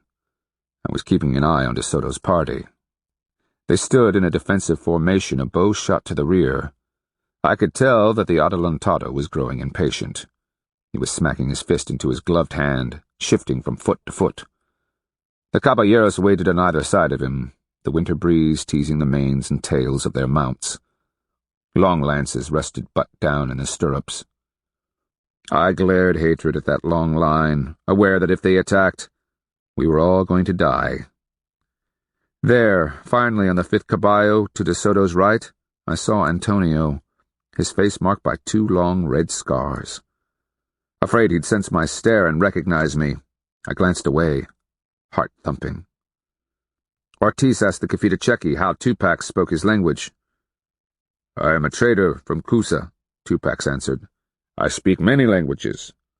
Ortiz nodded, giving a dismissive wave of the hand. "All right, so far so good." "¿Quieres usted estar en paz?" Ortiz stepped forward, glaring into my eyes. The Kofita translated. "Do you want peace?" Tupacs followed suit. "Homie," I replied in Chicaza. Tupacs translated, and the Kofita said, "Si." At that, Ortiz turned, lifting an arm, and De Soto and his party walked forward. A drum began beating in the background, and I watched as the Kristianos marched their steps to the rhythm. The ragged caballeros tensed, tightening their grip on the lances. Ah, yes. They know that if treachery is planned, this is the moment we will unleash it. Just knowing proved that Mabila and Napatuca had been worth something. De Soto, in full armor, walked forward, with each step clanking metallically. Behind him came 2 soldados leading caballos, mounts in case we tried to kill him. He stopped before me. My stomach tightened, a quake running down my spine. I was face to face with the monster. "You are an abomination." I stared into that long visage, with its half-lidded and arrogant brown eyes. Gray hair, something I hadn't noticed at Mabila, had invaded his beard. The lines around his oddly protruding nose were even deeper, his mouth hard. A tremor of fear and revulsion poured through me as I looked into those heartless eyes. In that instant I glimpsed the blackness within, the pulsing evil, like a coiled midnight worm writhing around his soles. Then I caught the reflection of my image in his large black pupils, and the swelling sensation of pollution seemed to wash over me. The urge to cringe, back away, and run in panic for the distant forest sent a shiver through my bones. And the reflection that caused it? In his gleaming eyes I'd seen myself as nothing more than an insect, a creature with no more meaning than a wasp that had to be treated with just enough respect that it could be lured into a place where it might be swatted and forgotten. Careful, Black Shell. Courage. You face a sucking and heartless evil. Think. I'd forgotten how tall he was, and though his men wore rags, he was richly dressed in a remarkable purple coat, the armor breastplate beneath it polished to a reflective silver. We stood there, eyes locked, communicating our dislike with an eloquence words could never match. "Tienes un nombre?" he asked. "What is your name?" Tupac translated. "Ishto Minko Chicaza," I replied, forcing arrogance into my unnerved souls. "And you are Hernando de Soto." "Tupac, tell him we know his name and that he is an invader. Tell him that we learned much of him from the Appalachi, with whom we trade." I listened to the translation, watching De Soto's eyes harden at the mention of the Appalachi. He turned, speaking softly with Ortiz. The latter shrugged, saying something back. I struggled to keep from breaking out in a cold sweat. I was gambling with the future of every man, woman, and child in Chicaza. De Soto spoke, the words imperious, his gaze daring me, seeking to intimidate. I caught most of the meeting as Ortiz spoke to the Confitechequi translator, who then told Tupac, "The Adelantado, born of the sacred sun, has been lowered to earth by his God in the Holy Trinity. He is a messenger of God's will, sacred in his being, and comes to bring a new power to this world. He comes in peace, and as proof of his words, wishes you to note the color of his skin. White, the color of God's peace and tranquility." This was a new twist. De Soto was claiming to be born of the sun? Divine? In the beginning, he just murdered and enslaved because he was invincible. I made a dismissive gesture. "Do not try to impress me. Why are you here?" De Soto lifted his chin, slitted gaze fixed on me. "I am sent by the great divine being." "Breathgiver has nothing to do with you, piece of filth," I growled. "Careful," Pearlhand said. "Or have you changed the plan? If you decided to try and kill him here, I'd like a little warning first." Tupac listened to the stammering Confitechequi, saying, "De Soto wants to know what you are discussing." Pearlhand said, "Tell him we're trying to understand his single soul and why his God chose him to try to conquer our world." The Adelantado seemed to have recovered his temper. The story came slowly. "God chose me because I have never been defeated. You would know what sort of man I am? At the age of 16, I burned a Panamanian cacique alive to get his gold. I fought my way through Panama, Nicaragua, and Peru. When the situation was lost, I charged into the fray, my sword swinging, just as at Mabila. Every time, like that. I prevailed because God protects those who dare. Friends and allies betrayed me. They envied me, and they tried every means to take what was mine. My enemies sought to destroy me in España, lying even to El Rey, the king. But I outsmarted them and grew rich and more powerful than any of them." He gave his speech with a flat-eyed, half-lidded look, continuing, as the Confitechequi translated. "I became the greatest of them, the richest and most influential. I was made governor of Cuba and given this land of La Florida to conquer. Because no one else was worthy, and no one, especially a bunch of Primitivo Diablo-worshipping Indios, will keep me from completing God's work. I will prevail if I have to burn every Indio in this land." He gave me a mocking smile. "So, do you wish to burn, or have peace?"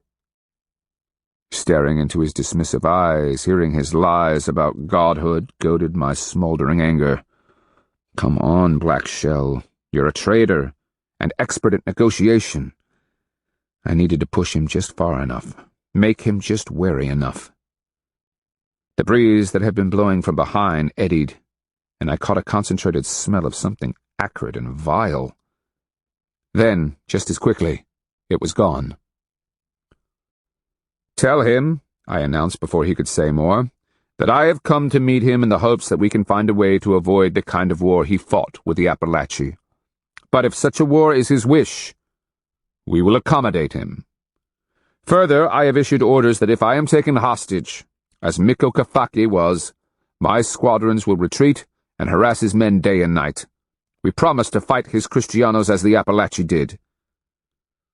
De Soto heard this, his expression hardening, eyes flat with promise. "Quieres una guerra, indio?" Si quieres, tenemos todo que puedes aguantar. He says that if you want war, he'll give you all you can stand. Tupac had stiffened, his face like stone as he continued the charade of translating from Kafita Cheki. Ortiz turned to De Soto, talking softly, hands gesturing, arguing for something I hoped Pearl Hand could understand. Death Speaker, I whispered, seeing the Alba Omaha translator was out of hearing. Are we about to die? You balance on the edge, she whispered harshly. The monster considers taking us hostage to ensure Chicaza obedience. The slave master argues for peace. Tupac muttered. Maybe we should just back away, call it off? Easy, I cautioned him. One thing at a time, old friend. My gut twisting, terrified of making a mistake, I pointed to the red side of my face.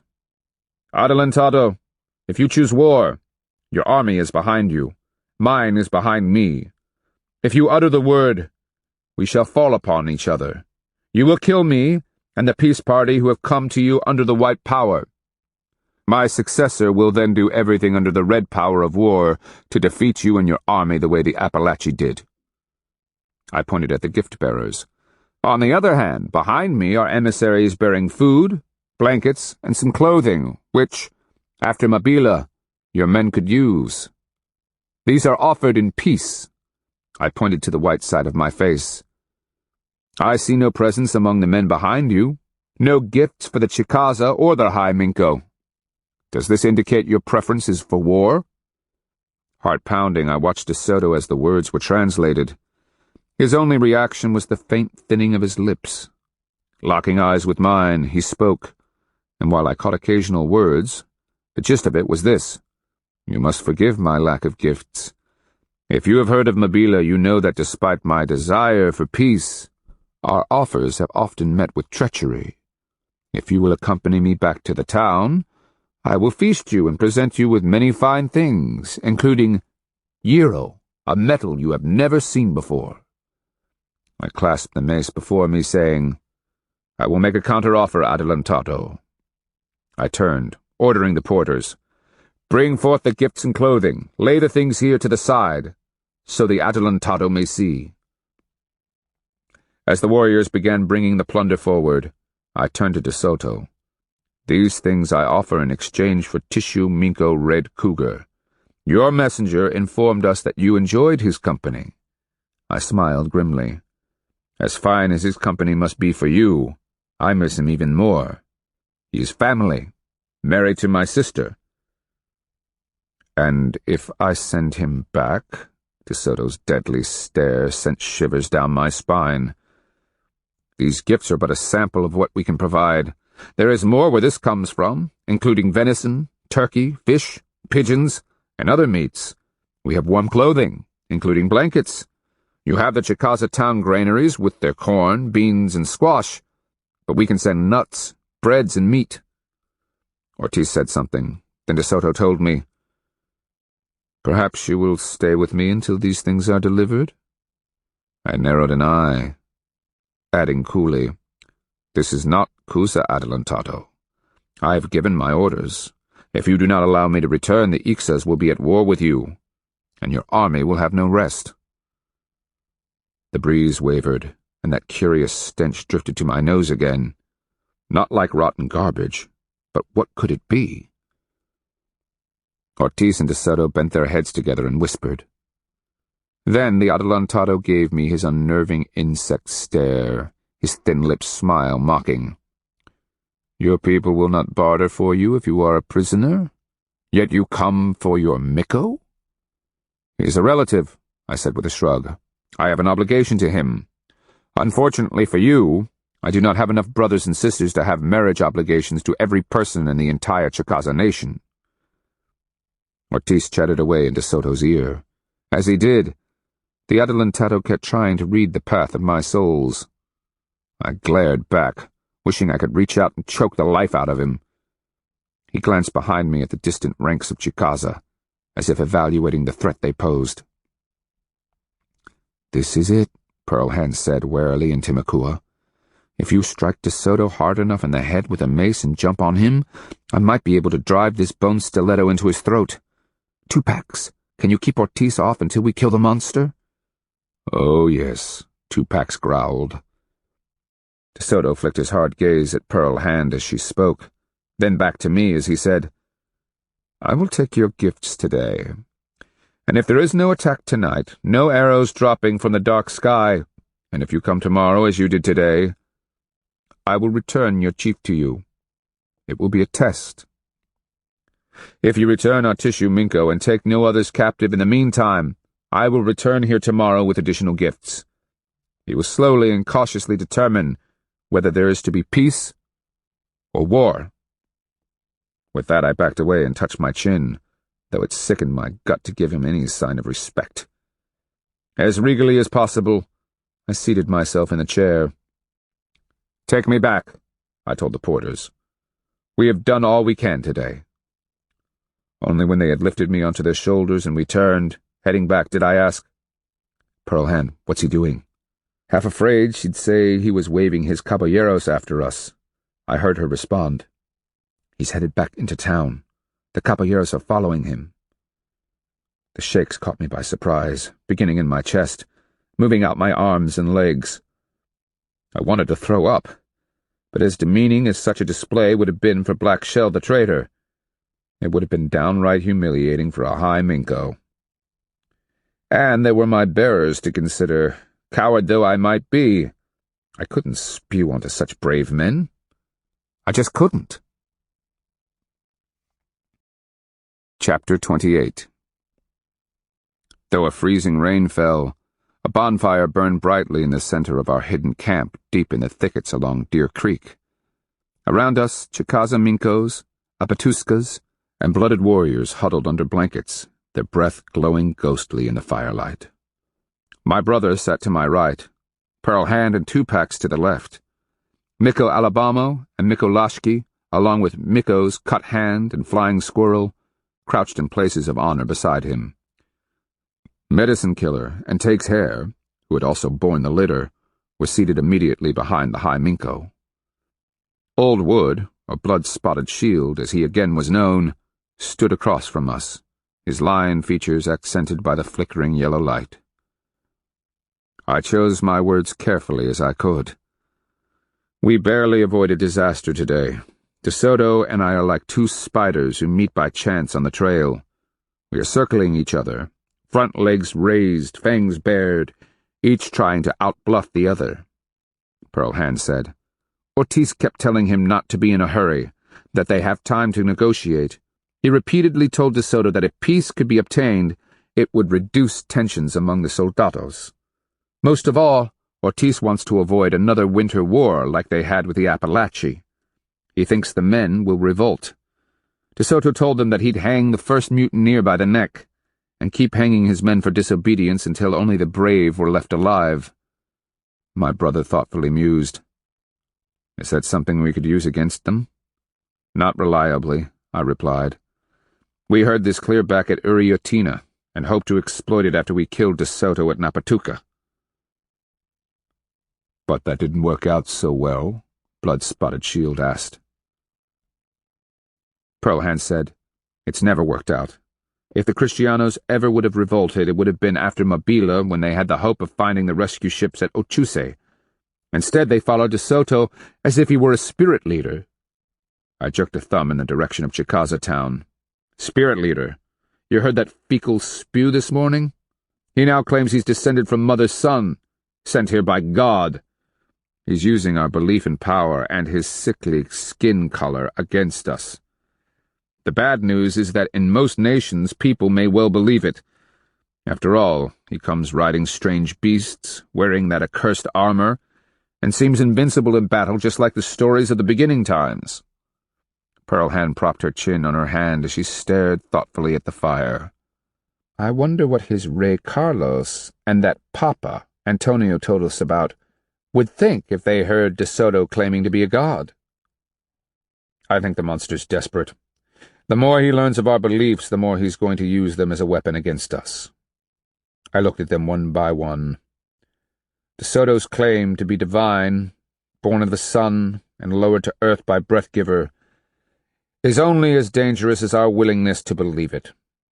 Pearl Hand leveled a finger. But we were there.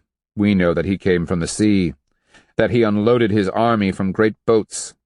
Think back, Black Shell. Remember how dazzled you were the first time you saw them? His claim of godhood is an easy lie for the average Minko to swallow. She paused, made more so by our belief that anyone who would blaspheme so would be struck dead on the spot. Yet he lives. I nodded, remembering my first sight of the Kristianos. I had indeed thought them magical. Did you hear anything else during the discussion? My brother asked Pearl Hand. De Soto did say one thing that was telling. One time he looked directly at Black Shell and said, "This one is smart as well as arrogant. We would do well to keep an eye on him." But they didn't mention plans to take me hostage. I desperately wanted to know the answer to that. Pearl Hand shot me a knowing glance. Your comment that you'd ordered the Chicaza to fight like the Appalachee if you were taken hostage had a real impact. It was after that that Artis began to counsel restraint. I said softly, "We must be very, very careful." "What next?" Choctaw Hair asked. "That is your decision, High Minko. I am only an actor playing a part." He smiled slightly, his hollow stare on the fire. "Perhaps we are all playing parts. What do the rest of you think?" Miko Alabamo spread his hands. Until I was out there feeling naked and defenseless, I didn't understand the threat posed by the caballeros. I imagined myself having to fight them, seeing how rapidly they moved, the advantage of height they have from the beasts they ride. I'm thinking of how to defend my town if they head that way. You don't want to fight them in the open, Miko Lashki agreed. Then he made a face. But they are so ugly, and what a horrible joke Breathgiver has played on them, making the hair grow on their faces. It must be some sort of curse. I must admit, Minko Cut Hand said with a shy smile, being that close to them was unnerving. They are so alien. I begin to understand just how different they are. This De Soto didn't even have the decency to ask who we were. But I'd give all my nieces in marriage to a Natchez farmer for a chance to get my hands on that purple coat and silver armor. That's the dilemma, I interjected. They have fantastic wealth, even now after so much was burned. And at the same time, nothing I've ever seen in this or the spirit world frightens me like they do. If you were scared you didn't show it, Tupac reached out and slapped my back. Me, it was all I could do to keep my voice from quivering. I'm just glad that the Minkos who carried me out there and back are men of honor, I told him. Otherwise they'd be telling you all how I shook, going and coming. They just seemed like men, Medicine Killer said cautiously.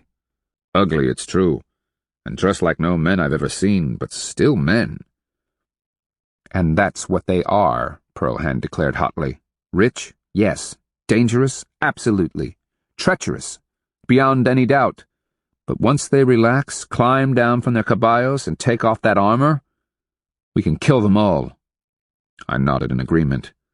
The scary part is getting to that point without De Soto discovering the ruse. Did you see Antonio? Off to the right on a caballo, Pearl Hand rubbed her jaw. He didn't seem to suspect a thing. He just fingered his lance and licked his lips, as if waiting for the order to charge. I sure made him ugly, didn't I? You did. My brother asked, How much of a threat is he? If he recognizes me or Pearl Hand, we'll be immediately captured and either mutilated or burned alive. De Soto only knows us by reputation, Pearl Hand said pointedly. He put a price on our heads long ago. When we are in the presence of Kristianos, no one must use our real names. My brother nodded. You all understand that? Around the fire, heads bobbed.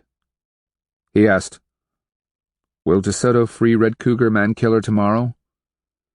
I took a deep breath. If he doesn't, we may have to rethink our next moves. Should it come to that, I don't envy you, High Minko. The decisions, well, they may come at a terrible personal cost. He met my hard stare. Meaning if he ends up chained to the slaves, a collar around his neck, the greatest mercy will be to sneak close at night and kill him. Let us pray that you, Blackshell, are clever enough to ensure that won't happen. We will see. I massaged my tired face. What have you heard about the gifts for tomorrow? They're on the way. He glanced up at the gray-tinged night. But with this mist falling and freezing, the trails are a slick mess. They may not be here until too late. We can wait, I told him. Neither De Soto nor the tissue minko is going anywhere. Take's hair groused. What galls me is leaving them in peace this night. With weather like this, we could have crept right in among them and shot arrows into their very beds. My brother gave him a sympathetic smile. We're keeping our word, brave warrior. And if they don't keep theirs on the morrow, we'll be right back to sneaking in, shooting, shouting, and ensuring they don't sleep more than a wink. As for myself, standing face to face with De Soto frightened me down to the bones. And now all these people expected me to outwit the monster? De Soto's droopy-lidded, soulless eyes were going to be filling my nightmares. Additional rabbits, a couple of deer, and roasting dogs arrived the following morning as we were being dressed and having our faces painted.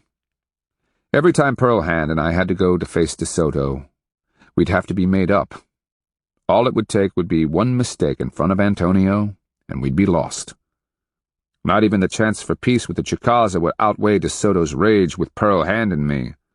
From the days in the peninsula, and all through the nations to the east, we'd thwarted him too many times.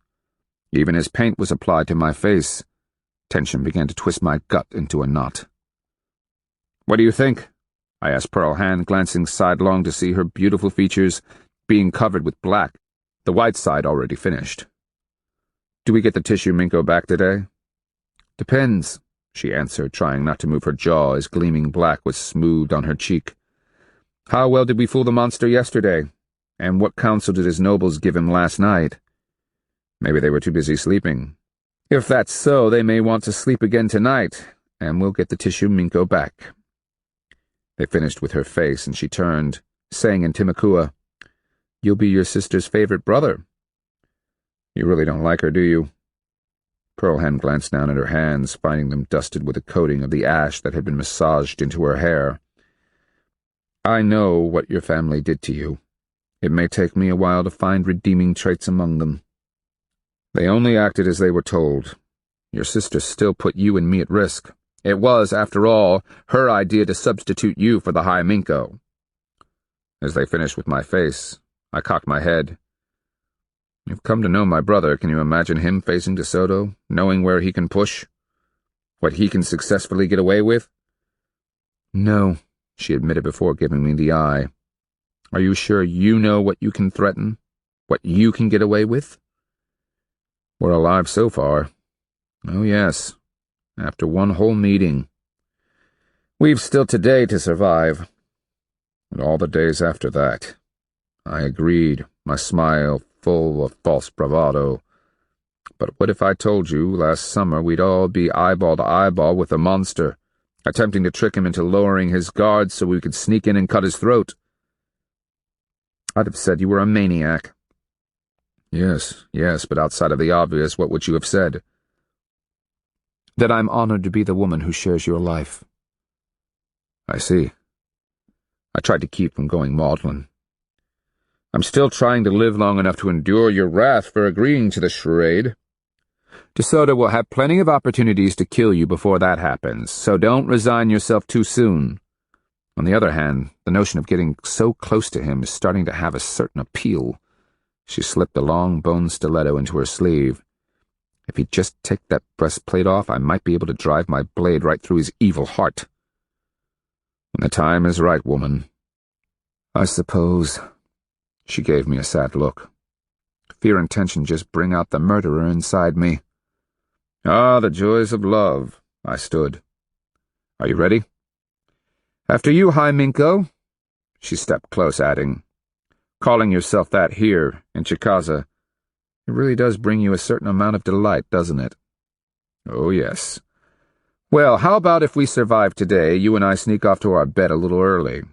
Once past the fear and tension, another part of my soul is going to want to exercise itself. And that is? Well, relief and survival just bring about the wanton seductress in me. I thought I was going to live only long enough to endure terrible retribution for getting us into this mess. And just how do you think I plan to obtain my retribution? I gave her a loving pat on the shoulder.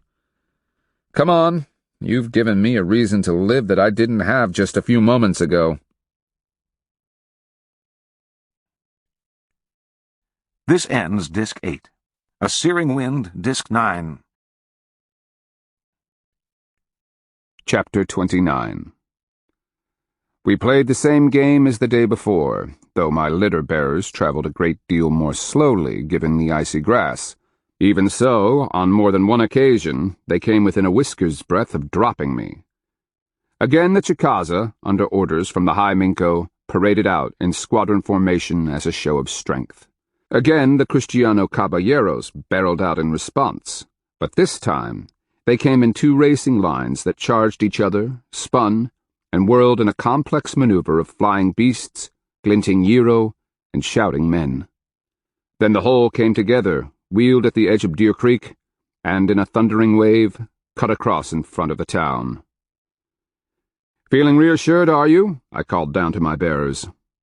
"Blood and pus," Alabama muttered. "They move like the very wind." "And are as irresistible as a river in flood," Pearlhand growled back. "Do you begin to understand?" "Oh, yes," Minko Flying Squirrel said fervently. "They'd crash right through a squadron like a rolling boulder, wouldn't they?" I added. "The only thing that slows them down is footing as the caballos trample warriors beneath their hooves." "This is meant to scare us?" Mikolashki asked. "It's working," Cut Hand said soberly. "Black Shell, Pearl Hand. May Breath Giver bless you both forever for talking us out of attacking them head-on."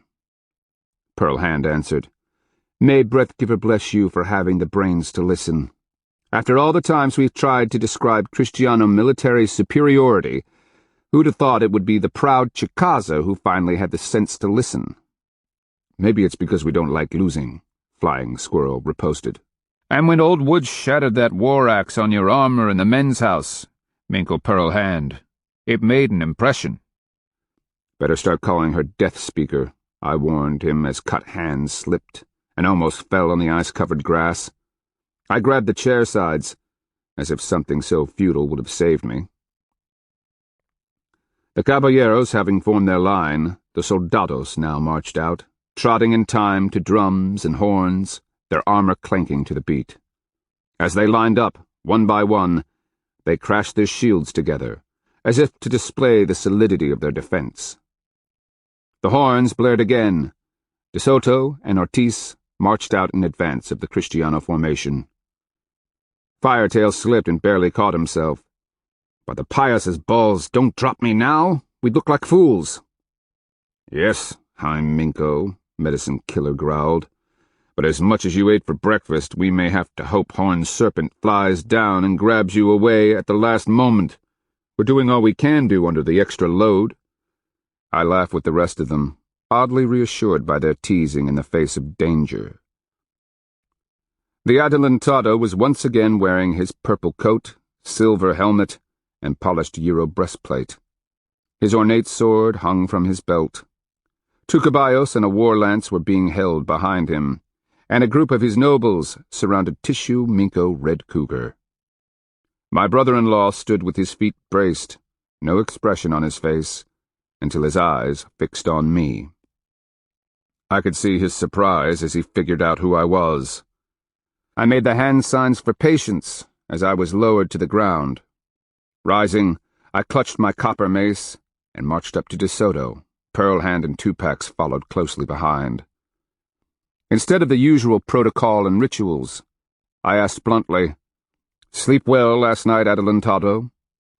The smile he gave me as this was translated wasn't exactly a thing of beauty. Neither was his eerie, death-sucking stare. The monster, it seemed, had even less a sense of humor than the Payasa. "You have kept your word, High Minko," Ortiz began.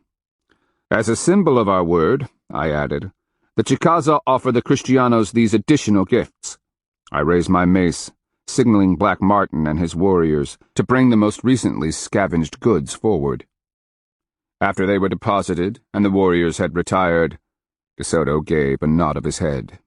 Soldados clattered forward from their formation, retrieving the things we'd brought and packing them back into Chicaza town. As soon as this was done, De Soto called, "Trae, el!" Red Cougar was led forward, face stiff, a slight limp in his left leg. Having been run down by a caballo myself, I was surprised he was doing this well. "Greetings, Alok." I used the Chicaza term for sister's husband, and embraced him. "Clearwater sends her fondest wishes for your safe return. So does my brother. Breathgiver willing, if we survive, we'll talk later." Red Cougar played his part, and as I released him, he gave me a confused nod and continued past to the waiting warriors. One small victory. De Soto and Ortiz watched the entire exchange.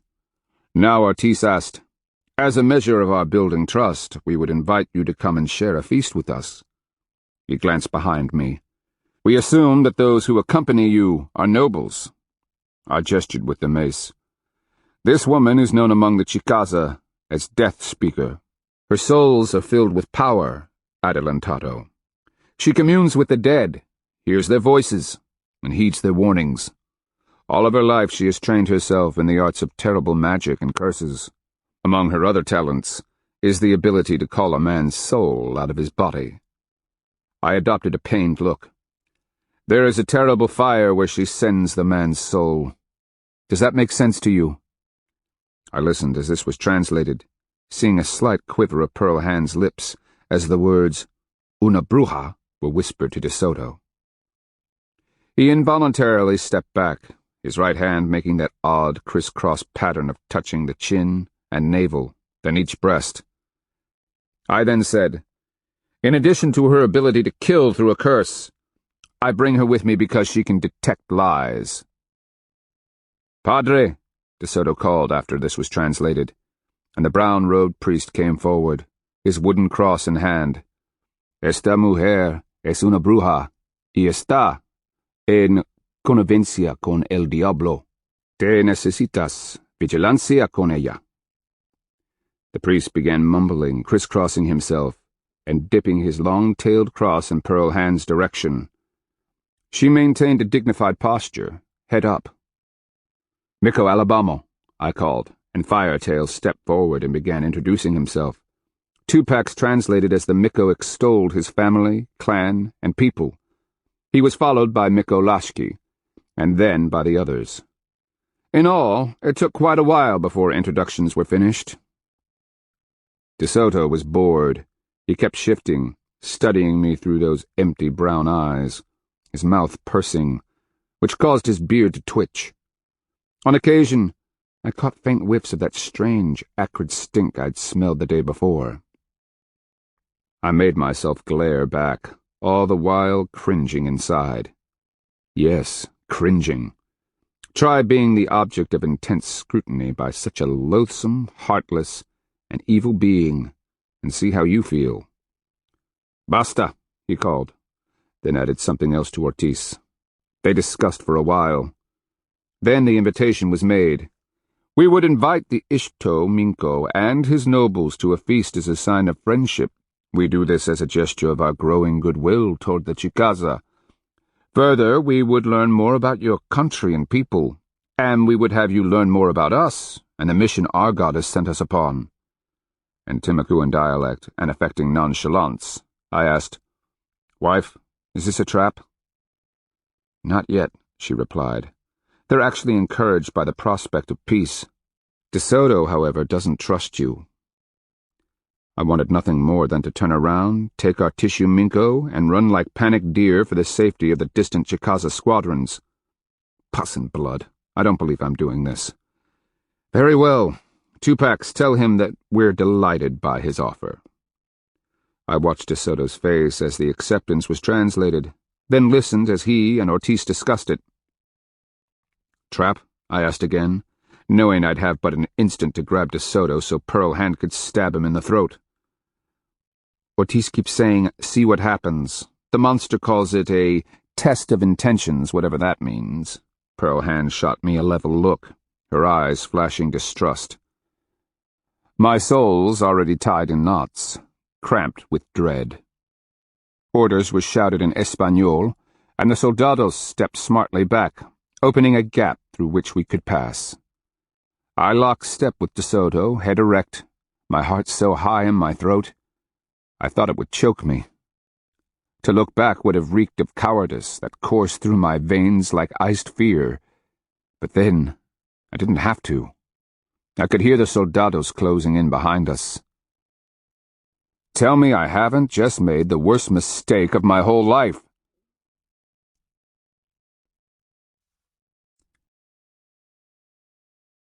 Chapter 30. As I marched into Chicaza town, the eerie Kristiano horns blew, their milky notes sending a spear of fear down my spine. The soldados, upon a signal, clapped their weapons against their shields and marched in perfect lines to create a corridor down which we walked. De Soto and I went first, followed by my nobles. Behind came De Soto's entourage of capitanes. Once they would have been dressed in a splendor of Kristiano fabrics.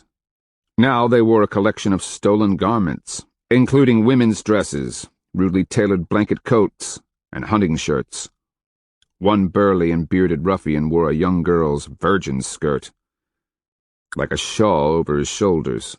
He had no idea why my warriors were pointing and snickering in disbelief. Another had 2 blankets tied around him like some sort of oddly made sack. Many, to my astonishment, had bound their feet in rags. But then I got a good look at the soldados. More than half of them were barefoot, on the nearly frozen ground. Ragged they might have been, but they had my little party surrounded, and there was nothing shabby about their Euro swords, the ready crossbows, or the couple of thunderstick shooters surrounded by spear-axe men. We were encircled by a barrier of sharp Euro. My mouth had gone dry, my throat tight as a clenched fist. I struggled to keep my expression blank, while my heart hammered in my chest. Beside me, De Soto walked in a languid pace, his eyes drifting from man to man as we passed, as if taking note of his soldados' performance. I almost stumbled at the sight of the slaves, huddled against the cold, shivering, with chains running from collar to collar. They pressed against each other in the frozen mud, skin streaked and smudged with filth, rags wrapped around their crotches, hair like tacky black straw. When they shot furtive glances our way, it was with empty eyes, devoid of hope. I barely caught myself as I reached for my neck, the gesture instinctive as I remembered the collar that had once rested there. I dared not let the Kristianos see the scars. And there before us was the odd construction the Kristianos had made of posts and poles. The purpose of it came instantly clear. The thing was an enclosure for puercos. Hundreds of the beasts were penned inside, grunting, sprawled in the mud, their flat noses wiggling. The odor made my nose tingle, but it wasn't the stench I'd smelled periodically while talking to De Soto. I couldn't stop the expression of revulsion and distaste, but got control of myself before De Soto glanced my way. There were plenty of women, almost all of them Indios, dressed in patched and sun-faded dresses of colored cloth. Several of them had young children attached. They watched our arrival with somber brown eyes. The majority of these, I knew, belonged to various caballeros and nobles. I caught a glimpse of the Lady Garden. She'd been White Rose's younger sister, an heiress to the high chair of Cecchi. Once she'd worn only the finest fabrics. Now her dress consisted of a shabby, sun-bleached hemp smock with tattered edges. The baggy rag did nothing to hide her very pregnant belly. Across the distance, she had little chance of recognizing me. When we reached the Chicaza, we stopped, and the Minkos with me muttered angrily at the vandalized guardian posts, the eagle wings now ripped away, and the wood scarred. De Soto's 2 caballos were then tied to them. Giving us a sidelong glance, the adelantado clapped his hands. His capitanes began chuckling to themselves, and I heard the words, "Mira, los indios estarán asustado." Immediately the caballeros charged around the clan houses and into the plaza. In 2 lines they raced in a great circle around the long-tailed cross De Soto had planted, where the world tree had once stood. Their hooves pounded the soil, the thunder of their passing sending a quake of terror into my soles. At the horn call, the caballos wheeled, breaking right and left, circling, and flying at each other. Deftly they swerved at the last moment, the riders reaching out to clang their shields as they skillfully avoided collision. Immediately the 2 groups separated, each curving around the plaza like a perfectly synchronized flock of birds. Again they raced at each other, a bellowed order called at the last minute. I watched in awe as they lined up and separated, a beast-sized gap between each of the riders. Instead of a wreck, the lines threaded through each other. The sight was miraculous, a thing of beauty to behold. A single misplaced animal would have brought disaster and collision, but their timing was perfect. The 2 columns came together at the far end of the plaza, massed, and came charging toward us at a flying gallop, the lances dropping, points glinting in the light. "Hold your places," I ordered softly. "This is a test of our courage." Nevertheless, I winced as the ground shook beneath my feet, the roar of their approach ever louder, the beasts growing larger as their hooves flashed and clods of dirt flew. My own panic grew until I remembered who stood beside me, a gloating smile on his face as he watched our reactions. Worse, the foul caballos were ruining the chunky courses, their once smooth surfaces, already a pockmarked travesty. Pus-licking maggot. You think this will cow us? Anger washed through me. I stepped over to Firetail, pointing at the approaching animals. "Do you see the place where the base of the caballo's neck meets the shoulders, just above the straps? That's where you put your arrows." To Flying Squirrel, I shouted over the building din, "When they get close, you need to leap to the opposite side of where they hold the lance. Before they can shift it over the caballo's head, you can shoot an arrow into the beast's chest and roll away." De Soto looked puzzled, his head cocked, confused by my reaction. By then the charge was almost upon us. "Watch this," I bellowed, forcing anticipation onto my face. At the last minute the riders pulled back on the straps, setting their feet in the stirrups and lifting their lances. I watched the panting caballos rear back, hooves plowing as the beasts slid to a stop. "Excellent!" I cried, clapping my hands. I turned to the Chicaza chiefs. "There, did you see? They have just given us a lesson in how to kill them."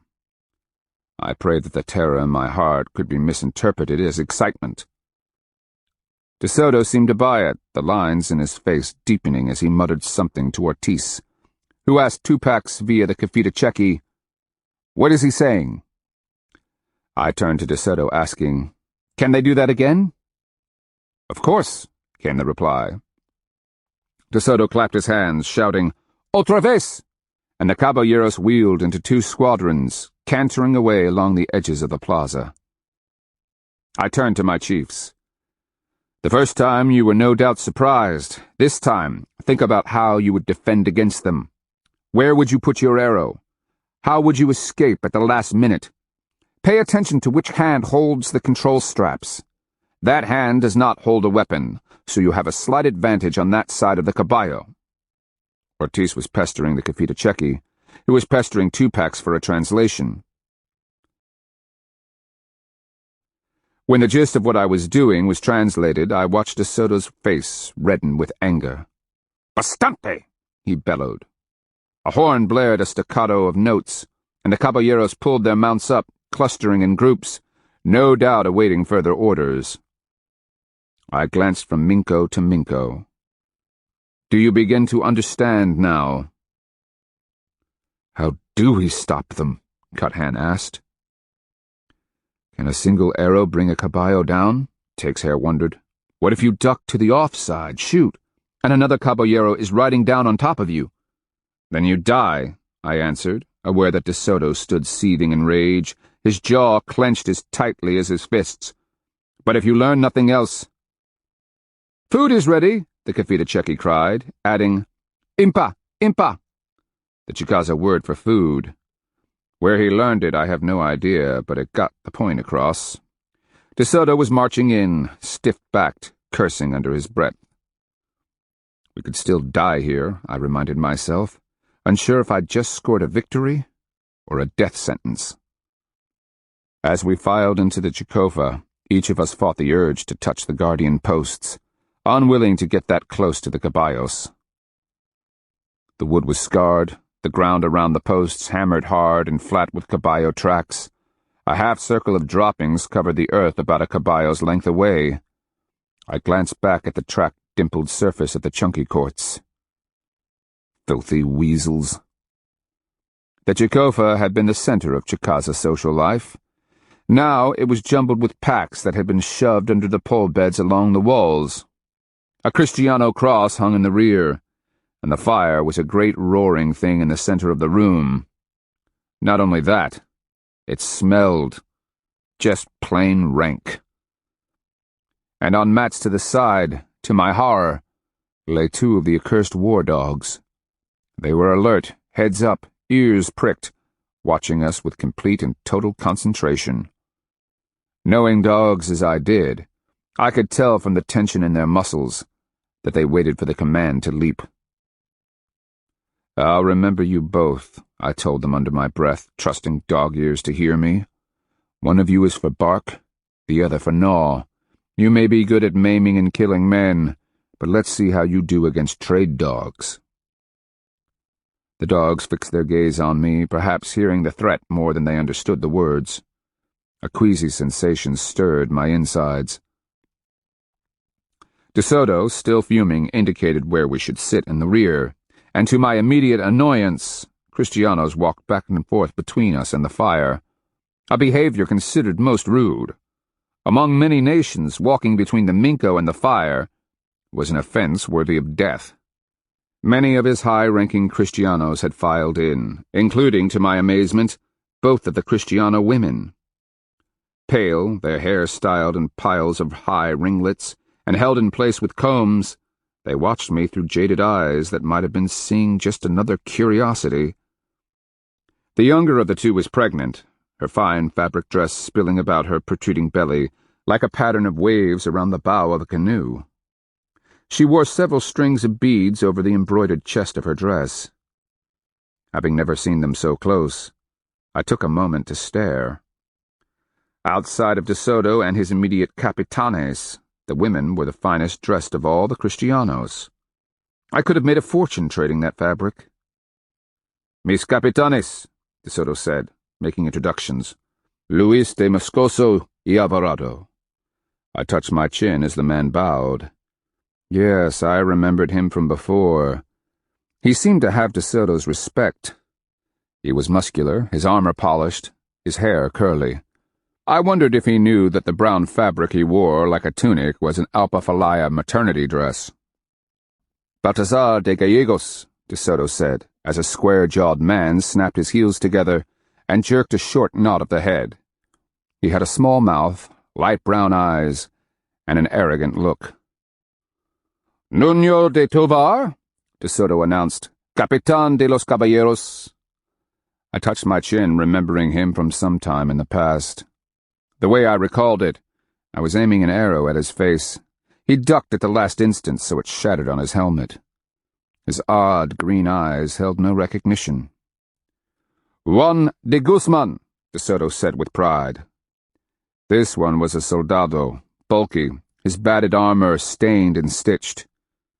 When I looked into his black eyes, it was to see a man who, like De Soto, considered me nothing more than an insect. There were more Kristianos filing in as the introductions were made. When the long line had passed, De Soto extended an arm, saying, "Sienta." Then he seated himself beside me and turned his unnerving eyes my way. My skin began to crawl. "Steady, Black Shell, steady. You're sitting elbow to elbow with the most loathsome man alive. By the pious balls, keep your wits." So close to the monster, my nose wrinkled as I got a full whiff of that vile and noxious stench. How do I describe it? Like rotted corn mash? Spoiled onions? Suffice it to say that it almost burned the back of my nose. And then De Soto lifted his arms, clapping his hands as the stench got worse. "Blood and pus! It's them!" I was catching the combined body odors of tens of men who never washed, but lived in the same clothing day after day. By the pious balls, how did they stand each other? I made a face, swallowing against the sudden urge to vomit. Would it kill them to show even a little consideration and take a bath every now and then? "I have a question." The Cafetacheki translated De Soto's sibilant words to Tupacs, who said, "When the caballeros were riding for your amusement, you were discussing them with your minkos instead of enjoying the entertainment." Barely winning the fight with my gag reflex over De Soto's smell, I gave Tupacs a smile. "The game begins, old friend. Translate well." "You'll know if I don't," he replied dryly, and glanced at Pearl Hand. Death Speaker had been sitting quietly behind me, her legs primly under her. To my knowledge, no expression had crossed her face, but she was hearing everything. Smelling it, too. I turned to De Soto, struggling to keep my nose from crinkling. "We were discussing the best way to kill your caballos. These are interesting and new animals, and the advantage they provide you, great Adelantado, is most impressive. Thank you for the display. We have learned a great deal from it." "What did you learn, precisely?" I smiled, calmly looking the monster in the eyes. "We will not deploy our squadrons in the open." "You surprise me." He yawned and feigned indifference, and I was able to see brown and rotted teeth. "Most Indios tell us at great length how they are the finest warriors in La Florida." "They are not Chicaza." "Now you sound like an Indio." I gestured around. "Do you see any great mounds, opulent palaces, or mighty temples here, Adelantado?" "Compared to Cusa or Cafetacheki, no. All peoples have a special calling." I stared down at the intricately woven mat that we sat on, thinking about the labor that had gone into its manufacture. The Kristianos, however, would only see it as a utilitarian floor covering. "The Hichidi are renowned weavers. The Cafetacheki are builders. The Cusa revel in complexity. The Natchez devote themselves to the mystical with even greater fervor than the rest of us." "And the Chicaza?" he asked abruptly. I gave him a bland look, hoping to disguise my hatred. I could have told him that we practice bathing instead of wearing our own filth. Instead I said, "We dedicate ourselves to war." He smiled, not even amused. "You do not understand, Adelantado. Compared to the Cusa or Tuscaloosa or even Appalachia, you do not see great cities. Here, in our capital, you find no more than 200 buildings, mostly clan meeting houses and granaries. But you do not see palisades." "Why is that?" He was humoring me. "Because Chicaza don't need them. You no doubt remember that all of Apafalaya was fortified, as was Tuscaloosa. When you proceed west on your journey, you will find Natchez, Quisquis, Casqui, and Pacaja fortified. Yet our land here is productive, as the granaries you've captured testify. Our people live scattered about in farmsteads, easy prey for any raiding party. You are a smart man, Adelantado. Does this strike you as different from what you've seen in the East?" Now I had his attention, a quickening of his interest. "Perhaps it does." I gave him a ghost of a smile. As Chicaza, we cherish maneuver and discipline. We train our young men from the time they are boys to be warriors. Maybe 1 out of 10 dies before he can become a man. Another 3 out of 10 are killed in their first 3 years as warriors. Advancement is by merit. Ingenuity is cherished, no matter what clan or lineage a young man might be born to. He was listening intently as this was being translated, Ortiz gesturing with his hands. I shot a glance at the Kristiano women, wondering how, given the stench, they could stand to lie with their men at night. Maybe they were born without a sense of smell? Or they stank just as bad. Or maybe they just got used to it over time. Concentrate, Black Shell. Your problem is De Soto, not if they have to hold their noses to mate. After the river battle with Panther Clan, I told him, our people retreated, understanding that they were facing something new, something different. We have been studying you since, considering different tactics. Why are you telling me this? Because you asked, Adelantado. You wondered why we were talking excitedly during the Caballo charge. Did you see us afraid? Did you see us cringe back at the end? No. His answer was clipped. I studied him, wishing I could read his black hollow eyes, peer into that dead fish Kristiano's soul. Blood and pus. Was I making my point? Surely to have come this far, he had to be clever enough, cunning enough to pretend to be manipulated when it worked in his favor. What point are you trying to make? He asked. I peered into his brown depths, trying to pierce his incomprehensible and alien soul. You are a ruthless man, Adelantado, but you are also a practical one. If you and I go to war, our armies will maul each other. I pointed at Tupacs. This traitor tells me that Cuza, which embraced you with open arms, is broken and destroyed behind you. Appalachia, however, remains whole and potent. If we cannot have peace, I will fight you using their tactics. His smile hardened. Adelantado, can you afford another Mabila? The look he gave me chilled me down to my bones, his lips pinching, the beard quivering with rage. Careful, Black Shell. Pearl Hand had reached into her sleeve where the stiletto lay. It took all of my courage to stare back, knowing the violence in De Soto's heart, remembering the way he'd fought his way out of the gate at Mabila. How long we locked gazes I cannot say, but when he finally nodded, I slowly became aware that the room was deathly silent but for the crackling fire.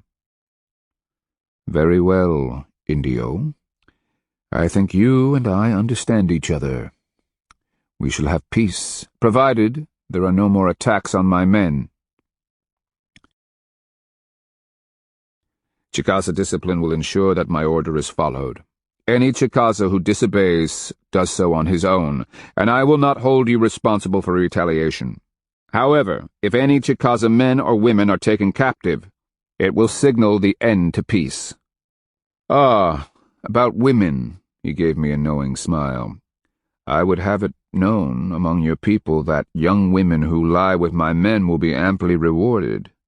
He reached into a pocket and then extended his hand. The palm was filled with the marvelous chevron-patterned, multicolored beads I'd once salivated over. I stiffened, eyes half-lidded. We are not Coosa or Choctaw. We protect our women and their honor. They are not for hire. You understand what would happen if a warrior's daughter, sister, or wife was taken and abused? He gestured around the room where nearly 100 Kristianos now seated themselves. They were watching us like half-starved wolves. I caught a glimpse of Antonio in the rear of the Fish Clan section. That I had not seen him enter worried me. De Soto said, We are an army of mostly men. The capitanes don't like sharing their wives, and men, you know, we have needs that cannot always be denied. Adelantado, I cannot change the ways of my people. We guard and honor the chastity of our women. I assume you can control the passions of your men as I can mine. If you are unable to enforce discipline in your ranks, let me know now." He glared at me, eyes baleful, teeth grinding. I could see the rage building. Through gritted teeth he hissed, "No hay mujeres para joder. No hay paz. Si queremos una sola coguémosla." Festering pus-black shell, you pushed him too far. Subtly, I shifted my grip on the mace. Since he still wore the helmet, I'd have to hammer him across the face. Someone had hit him in the face at Napatuka. It hadn't worked there either. But a pearl hand could grab him from behind, drive her stiletto into his throat.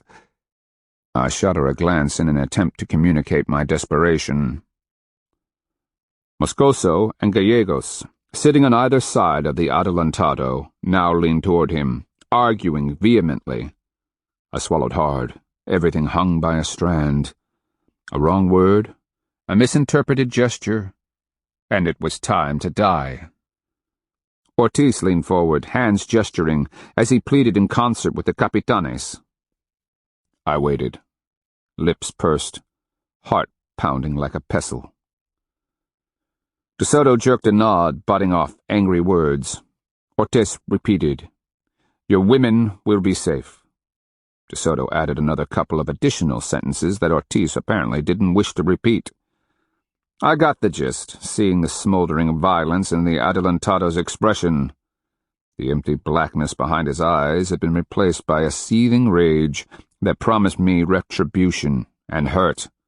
But was it because he couldn't rape Chicaza women, or because I'd implied he couldn't control his men? By the pious balls, that was a close one. My heart slowly resumed its normal beat. Food came, carried in by slave women, and the Kristiano stench that clogged the air was ameliorated by the scent of roasting meat. We were fed liberally. I glanced at Pearl Hand as the wooden plates were laid before us. She gave me a knowing arch of the eyebrow and a slight smile. I filled myself with corn, stewed rabbit, baked squash, and the most delightfully cooked venison I'd ever eaten.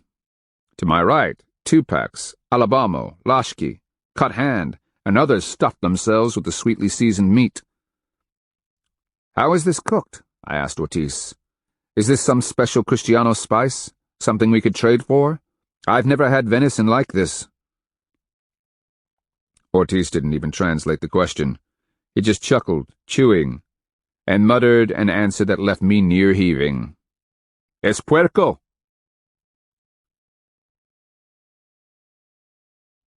Chapter 31. I'm a trader. It comes with a trader's life that he must eat any number of unusual foods, many of which are considered polluted or taboo by his native people's standards. That I did not vomit the contents of my overfull stomach was a testament to my ability to swallow just about anything and keep it down. The effect on my soles, however, was so staggering that I almost forgot that I was sitting beside the most hated and despicable abomination of a man my world had ever known. I'd even forgotten that I'd managed to wheedle a promise of peace out of the monster. I remained so distraught that I couldn't comprehend what a remarkable miracle it was to be able to take my leave, walk bodily out of Chicaza town, and settle myself on the litter for the ride back to the forest and the Chicaza lines, especially after the mayhem he'd promised with that one terrible glare. Instead, all I could think about was that those foul puercos ate rotting corpses, and that I'd just eaten a puerco. My real dismay came from the grudging admission that I liked the taste of puerco. But wasn't that the whole terrible contradiction of the Kristianos? Temptation and death, all mixed together? I'd been so preoccupied I was barely aware of the excited chatter among the bearers.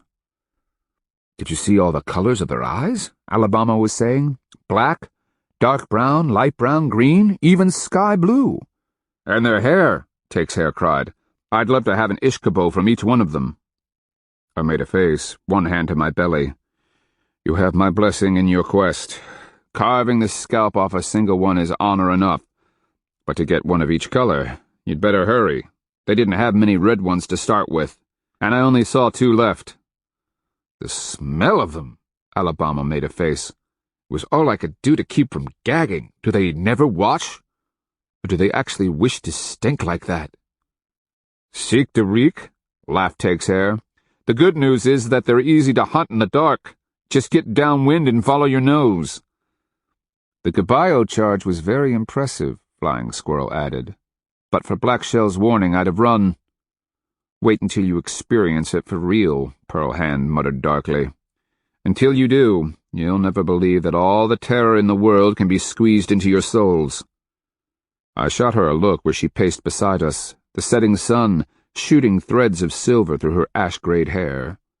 The half-light left the black side of her face in shadow. All right, wife, let's hear it. What did they say that we could not understand? A great many things. The most important for us is that De Soto has ordered that no Chicaza are to be run down and captured. That buys us time. Meanwhile, Moscoso, Ortiz, and Gallegos argue for peace.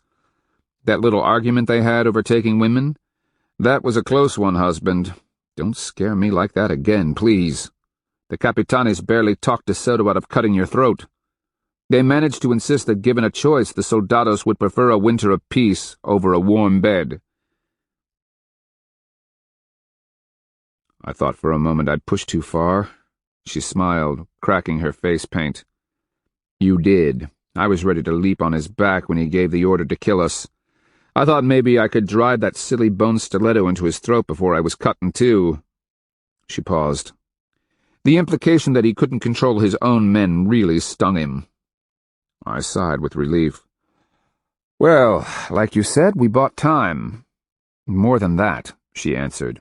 Why, they still think we're filthy Indios condemned to their inferno. The tools of El Diablo, they're impressed that we're not impressed. Explain that. Everyone was listening intently as Pearl Hand said. They were all talking about it. When De Soto ordered the caballo charge at Cusa, the High Sun was plainly afraid. When the charge was ordered for Tuscaloosa, he feigned boredom, obviously a front and sham. As a result, De Soto never really trusted him. That might be, but Tuscaloosa still lured him to Mabila. She dismissed it with a shrug. Today, however, they expected anything but an analytic discussion during the charge. It caused them to rethink, to be wary. They know they can defeat us in a stand-up fight. What worries them is that we won't give them the opportunity. That's a fact, Tissue Minko Red Cougar agreed from where he followed behind 2 packs. Pearl Hand glanced across the grass toward the waiting squadrons. They think they have enough food in the captured granaries to feed them until the weather breaks, but just barely. They want the Chicaza to provide additional food, a surplus, for when they head west in spring. And when that day comes, they are going to want tamemes to carry it. I don't know that word, Cut Hand said as he shifted the litter pole. It means slave, Tupac told him bitterly. Once the warriors have volunteered, they're chained by the neck like those poor wretches you saw. When they refuse, those accursed dogs are turned on them, or a whip is used. He raised a clenched fist. Which is how my boys died. No Chicaza will ever stand for such a thing, Medicine Killer growled. I narrowed my eyes. We are in a grand game, my chiefs. If I am smart enough and careful enough, I can get the Adelantado to lower his guard at the last minute. You didn't inspire confidence today, husband. I winced. You should have lived it in my skin. I was trying to figure out how to kill the Scubale with my mace. She snorted derisively. Call him a Scubale if you want, but there must be something that stiffens his penis. I learned today that he has a wife in some place called Cuba. No less than 5 women now serve his bed, one being the Lady Yellow Stem, once the Cusa High Sun's niece. And you learned this how? Moscoso was wondering if you had a niece that De Soto could add to his collection. The High Minko hears this, it will enrage him, Takes Hair cried. For the coming moons we must endure the insults, subdue our pride, and control our emotions. The High Minko understands this. Do you? And what? Medicine Killer asked. Act like Choctaw? No, great warrior. Keep your anger inside. Let it abide. I promise you that the day will come when we can retaliate. Meanwhile, your hearts must be like granaries, a place to store your rage until you need it. Discipline, Alabamo said. Discipline, Flying Squirrel agreed. Brains before honor. I glared around at them. Repeat that. Brains before honor, came the mumbled replies. Did you see all that euro? Take's hair waxed enthusiastic. We'd be the richest people in the world if we could capture all that. Me, Medicine Killer added. I want one of the yellow-haired Kristianos for a slave. They'd keep him around just to grow his hair. Sun hair, that's what I'd call him. I could trade cuttings of yellow hair like that for all kinds of wealth. They're not beaten yet, I reminded them. And I don't want to discourage you, but every time we've had De Soto's fate sealed in a pottery jar, he's always broken his way out of the bottom and come close to cutting our throats with the sherds. Meaning, if we can kill him, it's going to come at a terrible price in lives and suffering. So, if you plan on obtaining that yellow-haired slave, you'd best pray that just this once everything goes the way we want it to. And the odds of that, Pearlhand wondered. About as good as getting the geese to migrate north in the winter.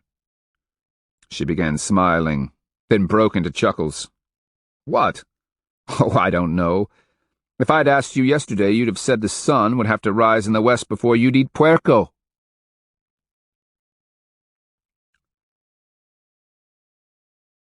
For 2 days we waited. The High Minko withdrew the squadrons, dispersing them to clan villages and towns within a couple of days' run. Feeding that many people so far from food stores was quickly becoming a trial. And, best of all, we'd bought time. Orders had gone out from all the clan Minkos that the Kristianos were not to be threatened, attacked, or otherwise harassed. So what do we do? My brother asked over the Chicaza fire the night we returned to Black Oak Town. Just let them rest in peace? I glanced suggestively at Pearl Hand. She shook her head, saying, Hi, Minko, do you have warriors you can trust to keep their heads? I do. Have them appear just at dark, show themselves, and then, in the middle of the night, slip close to Chicaza town. If they leave signs, an arrow here, a track in the mud there, the Kristianos will know they've been close. I nodded, appreciating the way her head worked. Just the knowledge that we've been close will keep them on edge. It's tough to get a night's sleep if you know a warrior's been prowling around. But it has to be carefully balanced, Pearl Hand warned the High Minko. Any threat must be only implied. If one of the warriors loses his head, goes too far, everything could collapse in flames. I understand. He peered intently at the fire. You did a good job in there, brother. The Minkos speak of you with the greatest regard. I reached out, placing a hand on his shoulder. It is only because they have a wise and thoughtful High Minko to guide them. If the Kafita-Cheki, Kuza, or Hichiti nation had been so ably led, the monster would never have made it this far. He nodded his appreciation, his smile thin and strained. If we manage to achieve a victory, if we actually destroy them, have you given any thought to what you would do? I glanced at Pearl Hand. For a long time now, it's been our assumption that the monster's destruction would come at the cost of our lives.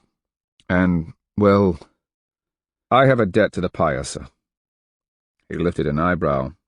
We don't have a lot of water around here. That means little. I watched a tie snake leap out of the spring during a spirit dream. And there was one night down in the Usachili lands, the Payasa came in a downpour and stood outside our tent. What? Pearl Hand cried.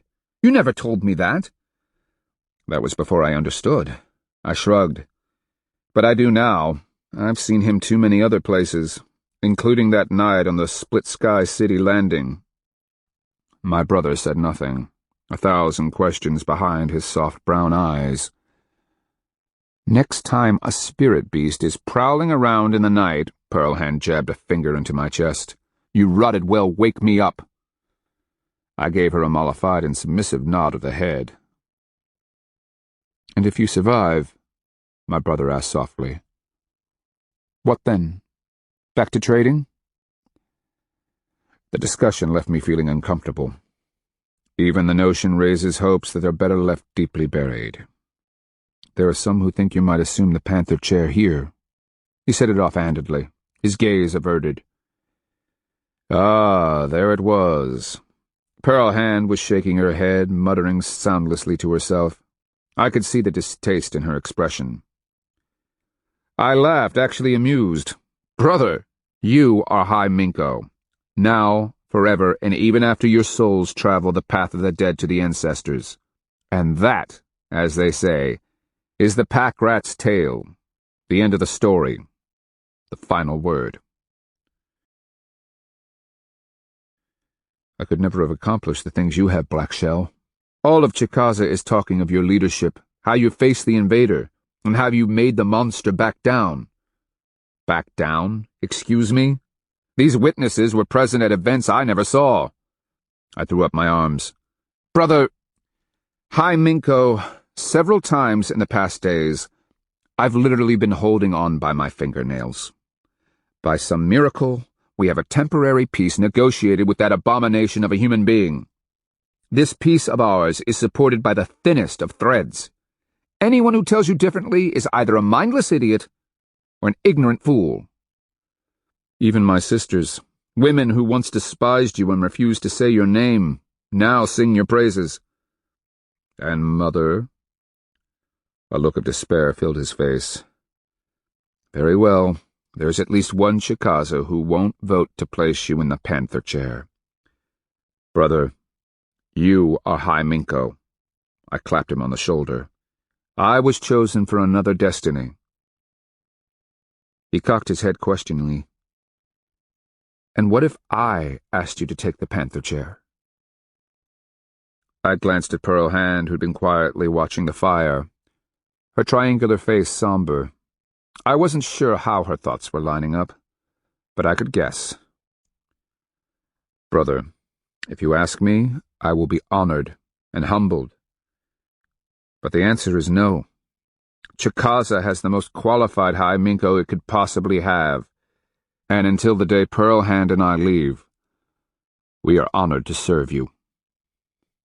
I stood, reached down, and tugged Pearl Hand to her feet. We left him, his eyes fixed on the fire, and walked outside. That was a kind thing to tell him, she noted, gripping my hand in hers. It was the truth. So, what if we do survive? I can't think about that.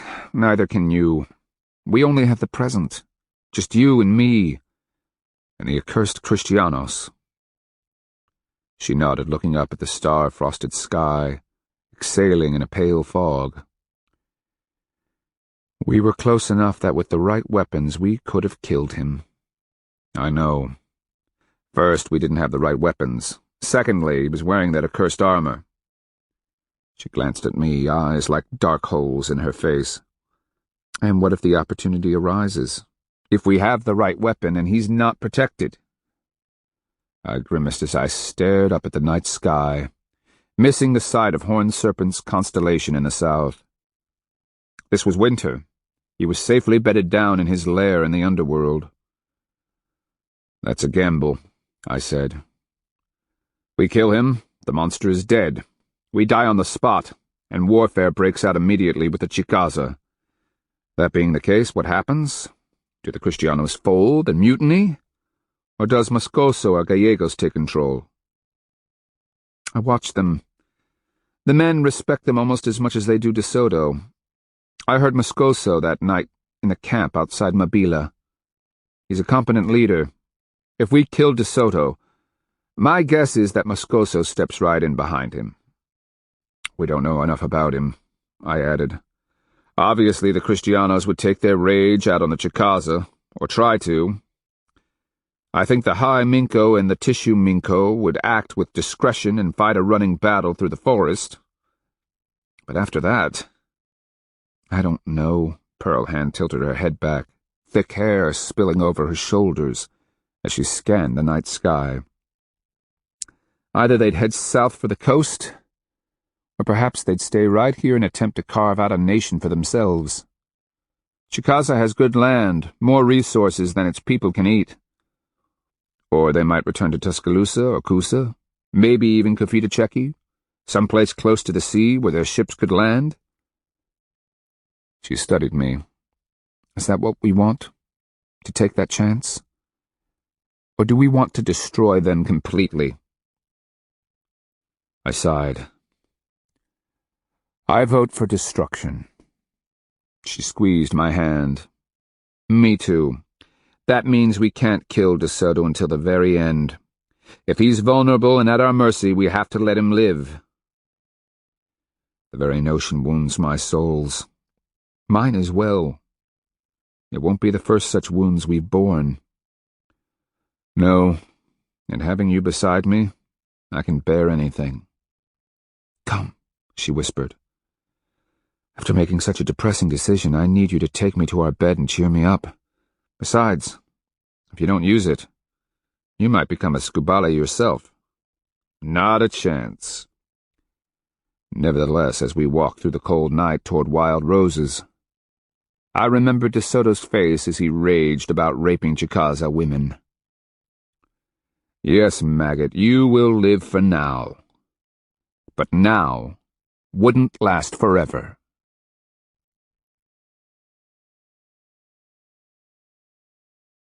Chapter 32. 2 days later, at our request, Ears was led into the Chicofa. I noticed immediately how he walked, each short step carefully placed, loosely taken, his body swaying. I grimaced, knowing exactly what I was seeing. Make sure he doesn't escape? They'd obeyed the High Minko's orders by cutting the thick tendon above the heel.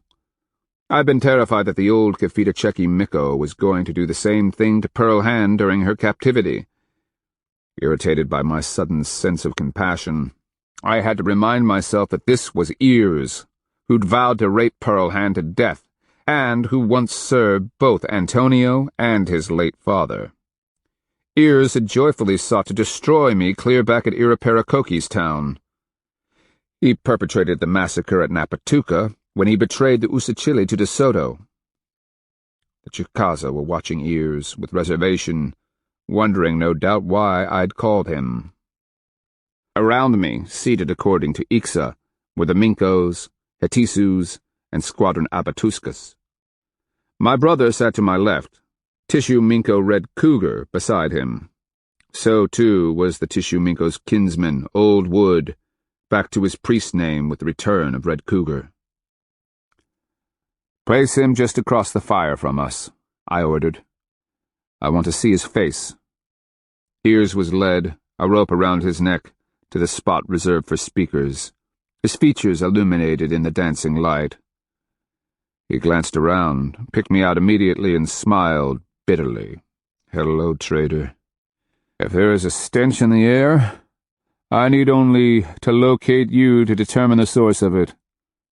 He spoke in Timakua, and I gestured for Tupacs to translate. He was relishing his role. Traitors rarely got to participate in the midst of a foreign nation's political machinations. We brought you here for a purpose, slave, I told him coldly. How you answer, what you tell us, will determine how you live the rest of your life. I am dead, traitor. Jesu Christo condemned me back at Mabila when I tore his cross from my chest. He is but one God, and a Kristiano one at that. The fate of your souls is your concern. What we can offer is a better existence in this life, and even a say in how long you live it. A full belly, warmth and shelter, and limited drudgery? Do these things appeal to you? Perhaps even the chance to earn your freedom? Why would you offer such? His gaze had narrowed, expecting a trap. I ask myself the same question. I don't like anything about you. Your souls are warped and bent, and a darkness lies between them. Something festers inside that makes you a polluted human being. I paused, letting Tupacs translate the Timakua, then continued. It turns out, however, that you have something to trade. You have traveled with the Kristianos for nearly 2 years. You converted to their beliefs, served as one of their translators, and got to learn their ways. His bitter smile curled his lips. I even betrayed you in the Usachili at Napatuka. I think that was my proudest moment, watching you shiver out in that lake, your jaws chattering so loudly it slurred your words. He cocked his head. I always wondered, how did you survive that? Spirit power. The same power you betrayed for the Kristiano god. And yes, I swore I'd kill you for what you did at Napatuka. The murder of the defenseless Usachili at your hands was the worst. And had Bloodthorn survived, I'd have let him kill you in a square. Ears gave me a slit-eyed stare. You are all fools. You've grabbed hold of the Kristianos, and like the boys who grabbed the bobcat by its ears, there is now no way to turn it loose. As they also appear to have grabbed us. We are both circling, baiting our traps, hoping the other steps first into the snare. I made a dismissive gesture. What we Chicaza need to know is how the leadership works. If De Soto were to be killed, would Moscoso assume the leadership? His mocking smile conjured flickers of rage inside me. He glanced at Pearl Hand. Come share my bed camp, bitch, and I'll tell this limp penis of a man everything he wants to know. Sorry, she told him with a bored expression. I'd bet a corpse before I'd allow you into my blankets. Would you rather have your remaining days be pleasant or miserable? He grunted, heedless that the Chicaza had stiffened over his insult to Pearl Hand. All right. Yes, they'll follow Moscoso. The soldados call him El Segundo. You know what that means? Before we could reply, he blurted, The second. Moscoso has always backed the Adelantado, even when the others would have revolted. Third in command is Gallegos. In many ways, Gallegos is the more competent when it comes to getting things done. And if De Soto is dead, Moscoso would continue looking for gold? They are coming to believe that there is no gold here. Some still have faith. Others are more interested in staying alive long enough to establish a Kristiano nation. They want Indio slaves to farm for them and make them rich. Most, however, want to return to Mexico, Panama, or España. They just want to go home. Would they want to stay in Chicaza? Pearl Hand asked. Or would they go back to Mabila, Kusa, or one of the other nations they visited? Mabila? He nearly spat with disgust. They consider it a place of demonic death. Of all the places, they like Kusa the best. We all became nobles there. The rulers were easy to control, the land fat. But I heard them often say it was too far from the sea. Would Moscoso and Gallegos fight over control of the army? I asked. Ears shook his head. You're still living in Napatuka, traitor. Killing De Soto then would have split the Kristianos in all directions. Now they have a bond. If that gate had been closed at Mabila, and you'd killed the capitanes before the rest of the army arrived, the survivors would have fled south to Ochuse and the ships. That was your last chance. The loss of their supplies, clothing, all the trade, that shook them, didn't it? Ears nodded. So did the number of dead and wounded. They think it was a miracle, the will of Dios, that they survived. He twisted his face into a knowing leer. That, and the Indio stupidity of packing thousands into a burnable town surrounded by walls. A bit down on the hot rage his words kindled. Careful, you need his advice, even if it comes with a thick dose of arrogance. Where is De Soto going? If he's no longer searching for gold, what does he hope to find? Some great nation off to the west, something bigger and richer than Kusa that he can conquer and become like a god. After this was translated, I glanced around the room, asking, Has anyone here ever heard of such a place? Head shook. I asked Ears. If the Kristianos were to suffer another defeat like Mabila. Defeat? Ears cried. They killed 5,000 and escaped your trap, fool! To the Kristianos, Mabila is a victory, proof of their god's love and support. All right. If they were to be summarily beaten, most of them killed, their caballos dead or maimed, what would they do? He snorted at the ridiculous notion of it. Assuming you could do this, they'd beat a fast retreat towards some nation they call Mexico. It lies somewhere off to the southwest of here. When this was translated, I glanced around, seeing heads shaking. The Chicaza know of no such place. Ears shrugged. Then once again, perhaps the Kristianos are smarter than you are. They've been there, and they know it's close. Perhaps a couple of months' travel. Smarter? But I couldn't help but ask. This is our land, and we've never heard of it. He just gave me a half-lidded stare. Of course they're smarter. They've got you just where they want you. Your High Minko is still free, but if they are acting according to plan, they've already invited him to a feast. They've pledged friendship. The next thing you know, they'll send a caballo for him to ride to meetings with the adelantado. Then, when the time is right, they'll seize your nobles and Chicaza will do their bidding. Oh, sure, me on a caballo? Take him away, I muttered. As his rope was tugged, Ears called, Did I earn my freedom, trader? Or was that just a lie? Feed him, I ordered. Keep him warm and sheltered. We may have need for him again. We watched as he was led, wobbly step after wobbly step, from the room. What do you think? I asked Pearl Hand. It sounds like the Kristianos will be tougher than a stone nut to crack. What did you learn from the slave? My brother asked. Even though Tupac did his best to translate, much of it made no sense to us. If we learned anything, I sighed, it's that our task is just as difficult as we thought it was. We're going to have to— A young warrior burst into the Chicofa. Trotting to the fire, he dropped to one knee, touching his forehead respectfully. High Minko, he cried. The Kristianos are coming on caballos. They send a messenger. They wish Minko Black Shell to attend them. And not only that, they send a caballo for him to ride upon. A caballo, the High Minko noted with surprise. And what did the slave just say? My gut had already turned queasy. Don't remind me, I muttered. This ends Disc 9. A Searing Wind, Disc 10. Chapter 33. Ride upon a caballo. I'd been on one before, mostly unconscious, tied across its back quarters, my head hanging down, swaying with each step, and my skull cracked with pain. That once had been more than enough.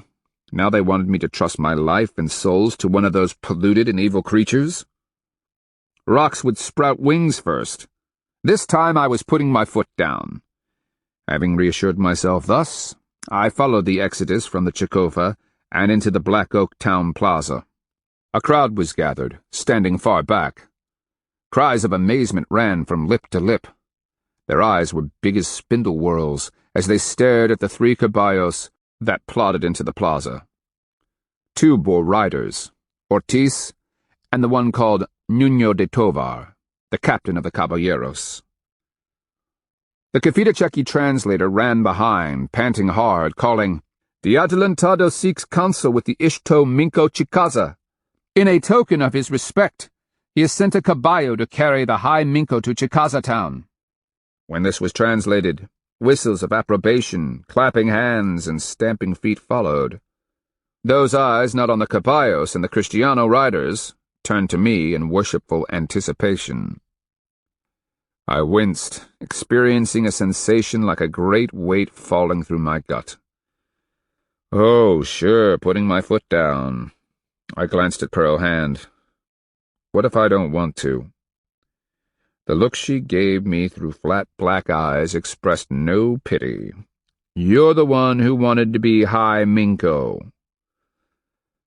Rocks, it seems, are sprouting wings, I muttered in a pitiful voice. I turned to Tupacs. You'd better wander out there and stall them while Pearlhand and I are painted. And if the high Minkos, Pearlhand emphasized the words, courage dribbles away like an old man's urine, I'll let you know the moment he slips out the back way and disappears into the forest. Hush, foul woman. Her lips quirked as she asked me, You really gonna do this? Ride one of those vile things? I gestured at the building crowd. Look at them. Tell me there's a way out of this. Nope, she took in the crowd. They were shooting me speculative glances, talking, pointing at the caballos, waiting by the center pole. Ah, the sacrifices of leadership. I growled. You and Tupacs have to walk the whole way. But at least our souls will be intact when we get there, and we won't end up broken and dying when the caballo unleashes all of its disgust at having a filthy indio on its back. She shot me a sly smile. You've been thinking about how you feel about caballos? How do you think the caballo feels about having to carry you? My look must have been horrified, because she began to snicker and finally burst into giggles. You just wait, death speaker. After the thing eats my souls and kills me, you'll have to ride it back. I kept wishing that painting my face would take all day. Normally it's a boring process, about as exciting as watching a beech tree grow. And when done correctly, the person being painted is not allowed to move. That day it seemed like slip, slap, and I was ready. I slowly dressed in my borrowed high Minko's finery. All the while, my gut tickled anxiously like a colony of ants was crawling around inside. Tupacs, face grim, handed me my mace. Good luck, high Minko. Bring your bow and arrows. If this thing tosses me off and kicks me to death, kill it. He nodded, reading the worry behind my eyes. Blood and pus. Nothing about caballos was good. Outside Encaika, I'd watched one somersault into a creek and crush its rider to death. Fleeing from Uzida, I'd been hammered flat and unconscious by a caballo. I still remembered how sick I'd been, the beast's stench filling my nostrils as it carried me into captivity. Nothing good ever comes of caballos, I muttered as I walked out, and the crowd parted. My brother, looking remarkably un-Minko-like in the brown shirt he'd donned, glanced first at me, then the waiting caballeros. The wide-open space around them showed the Chicaza's inherent good sense to stay clear of both beasts and Kristiano riders. Choctaw Hair said, I'm sending Pearl Hand on the litter, but Black Shell, is this a good idea? Pious as spit, no. I don't like sharing the same world with the foul things, let alone climbing atop one. He gave me a disgusted look. I meant going to see the monster without the squadrons assembled should things go wrong. I took a deep breath and tried to exhale my tension. It didn't work. Maybe I needed bigger lungs.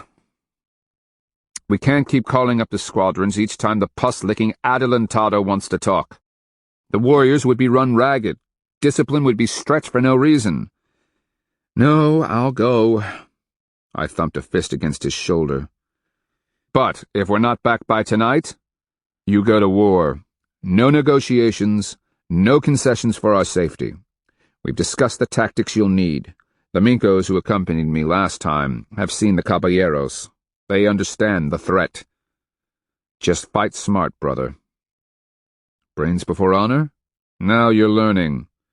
I looked out at the waiting caballos and the two riders. Pearl Hand appeared at my shoulder, her hair full of ashes, her face split in black and white. The litter was waiting at the edge of the crowd. Tupacs, a bow hanging from one shoulder, a quiver over his back, stood with his hands clasped before him.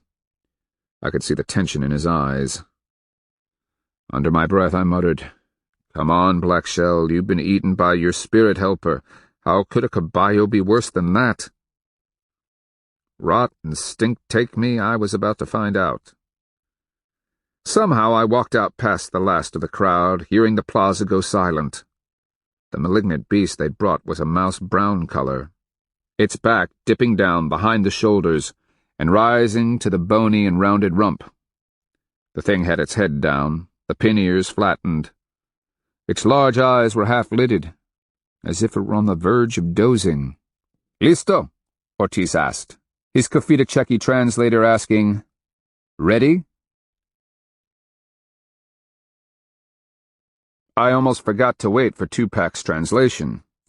I gave a jerk of my head, aware that the Chicaza, still timid, were nonetheless edging closer, wonder and awe in their expressions. "These men will lift you onto the caballo," Tupac's translated, as several of the converted Indios stepped up, their eyes wary.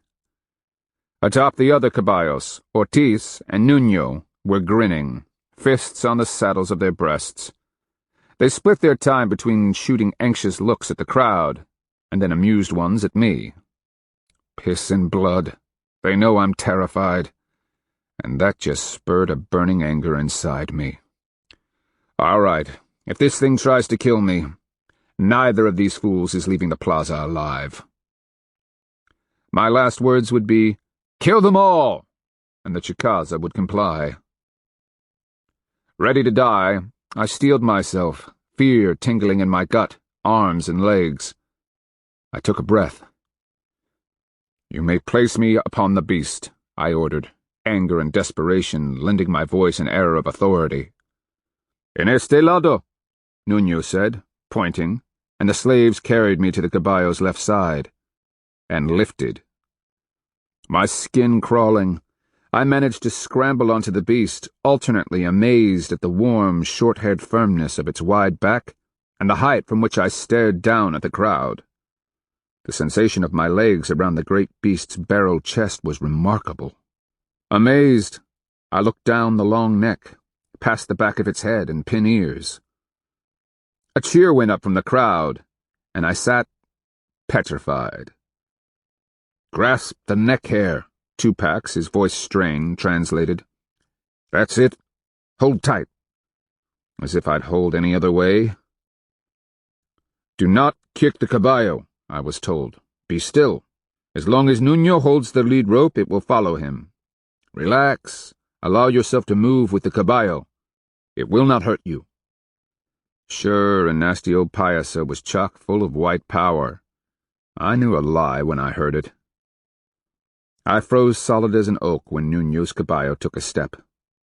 My beast shifted, sending a quake through me. Then it took another step and began to move. My heart hammered at the sensation of movement, at how I seemed to float along effortlessly. Below me, the crowd watched, rapt with amazement.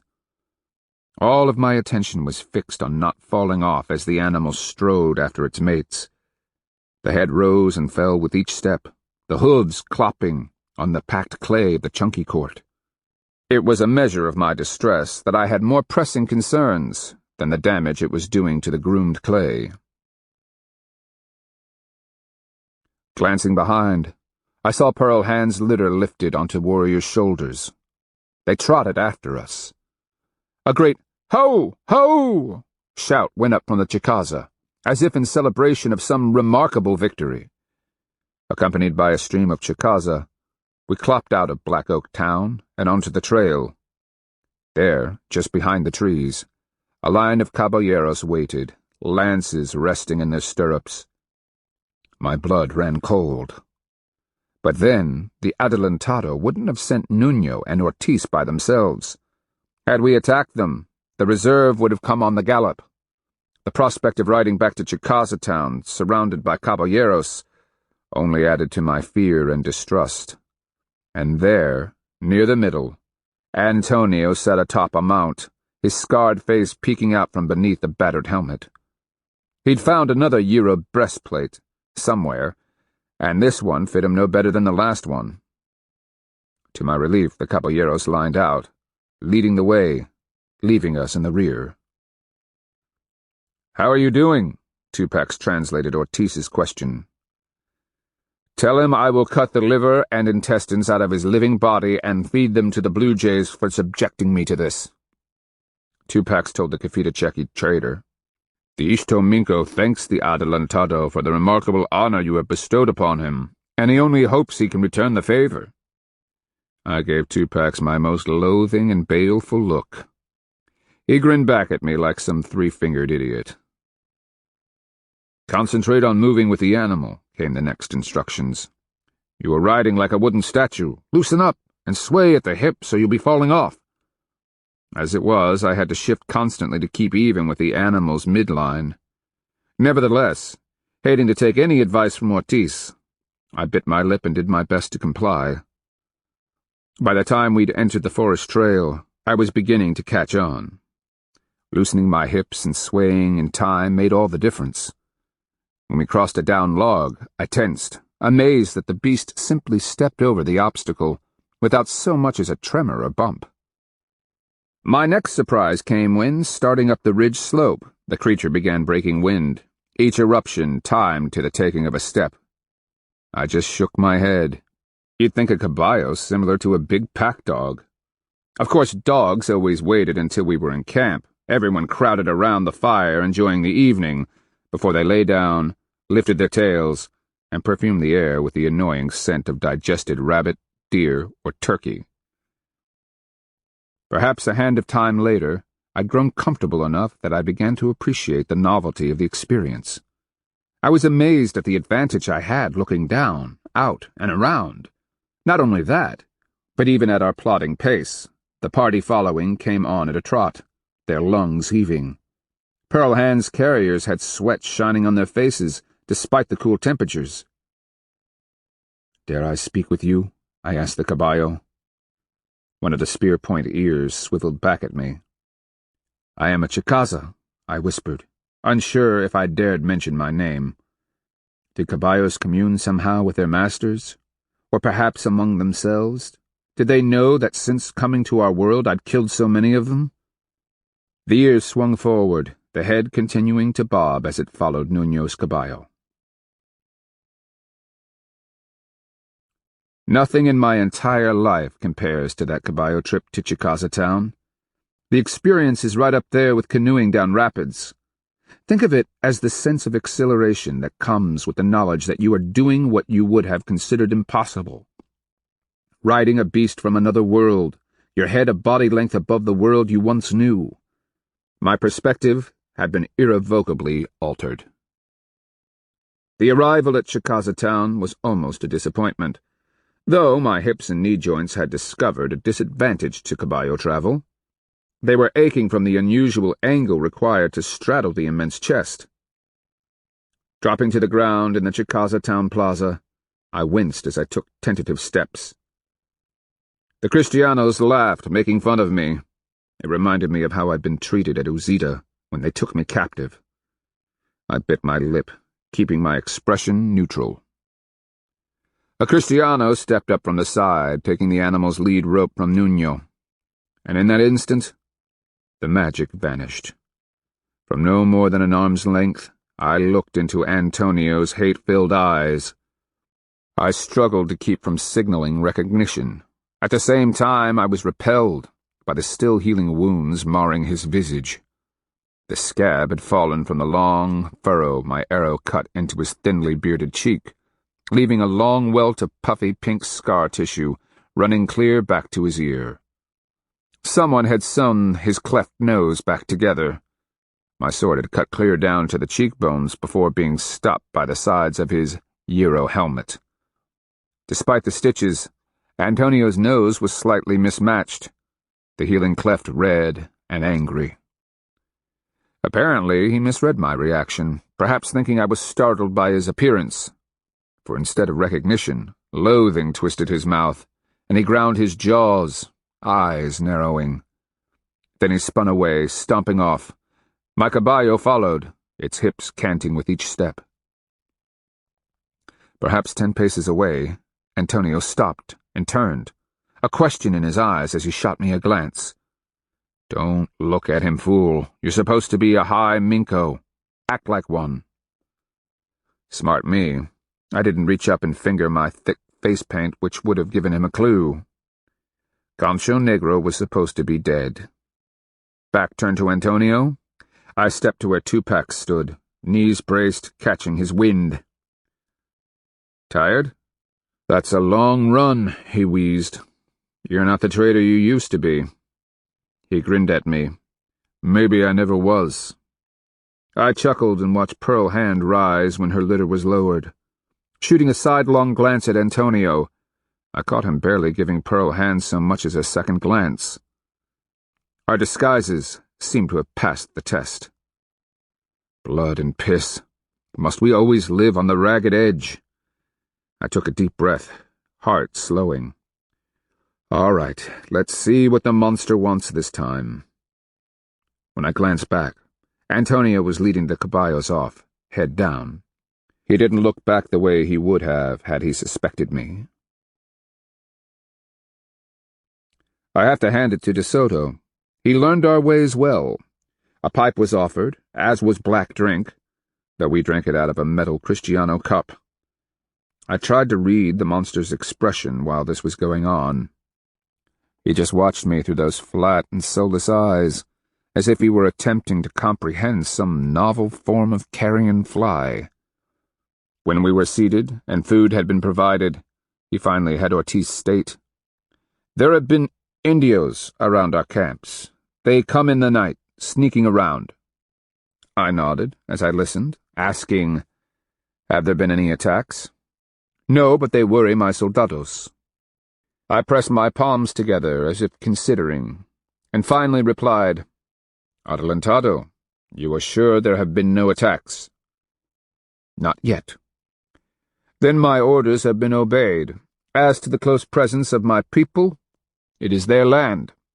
You are occupying property belonging to the Ixas. You cannot blame them for being curious about who you are, what you are doing to their clan houses and dwellings. Their presence is a provocation." I shook my head. We are at peace. As to the fact that they come in the night, of course, they still don't trust you not to take them captive. Meanwhile, you must understand that as long as we are at peace, I cannot order the Minkos to keep their people away. I pointed to the left of where we sat. That space right there belongs to the Raccoon clan, and next to it there, past their support post, that is the property of Panther clan. It is the same outside, around the plaza. I saw your Capitan, Moscoso, step out of a house belonging to Panther clan. But you are Ishtominko. I cocked my head. Perhaps you do not understand the Ixas and how they function in our world.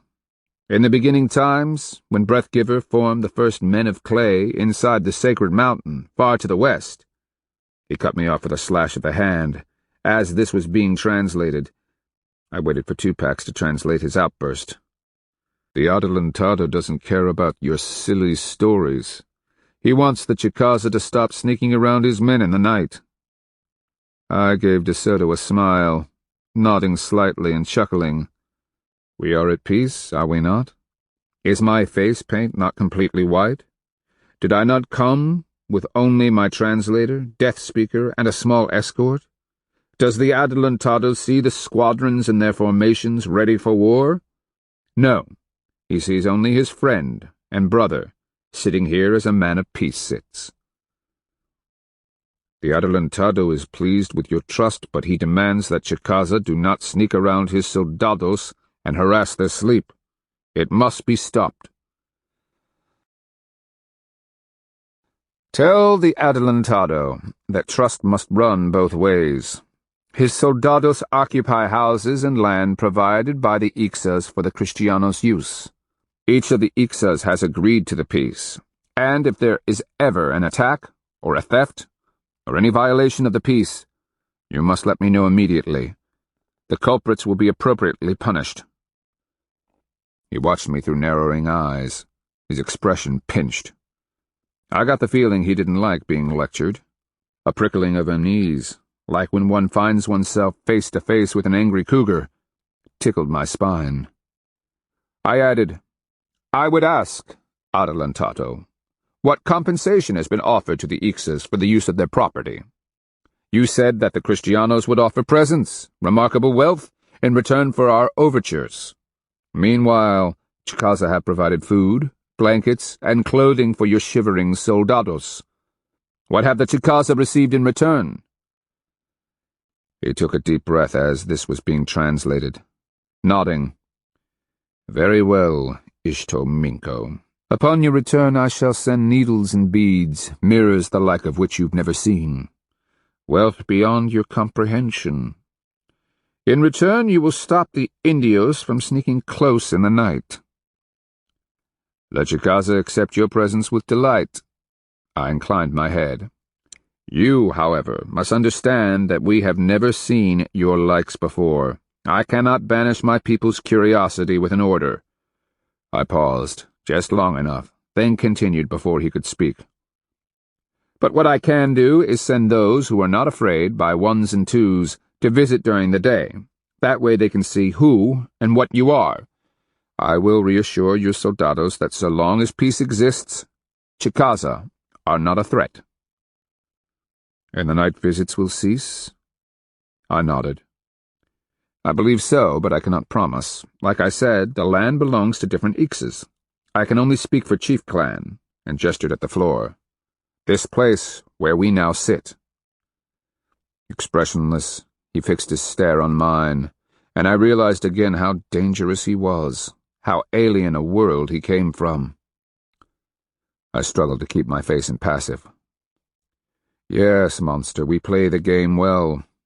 You will give on this, not knowing my ultimate goal, but relying on your superior arms." Finally he spoke. "We will welcome small parties of Chicaza who come to visit and trade. Our priests are anxious to tell them about the true God, in Jesu Christo. Those who come bearing gifts of food and clothing will be repaid with euro needles, stunning beads, and the blessing of Dios. Adelantado, we are in accord. Let us smoke, partake of black drink, and celebrate our continued peace and friendship." He was right where I wanted him. The question was, did he have me exactly where he wanted me?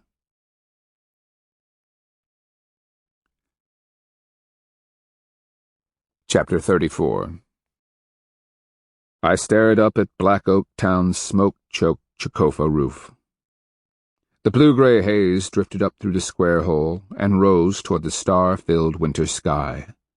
Around Pearl Hand and me, the Minkos, Tissue Minko Red Cougar, several Hedisus, the Tissue Minko's message carriers, and the various squadron Abatuskas were seated according to clan and squadron rank. They listened, arms clasping their knees, nodding on occasion, grunting dissatisfaction at other times. My brother, Choctaw hair, his expression somber, sat to my right. Pearl Hand looked pensive, her triangular jaw set. She sat to my left. The fire in the central hearth reflected in her large, dark eyes. 4 logs were laid out in the cardinal directions. I watched as a young man pushed them together and added a couple of branches to freshen the blaze.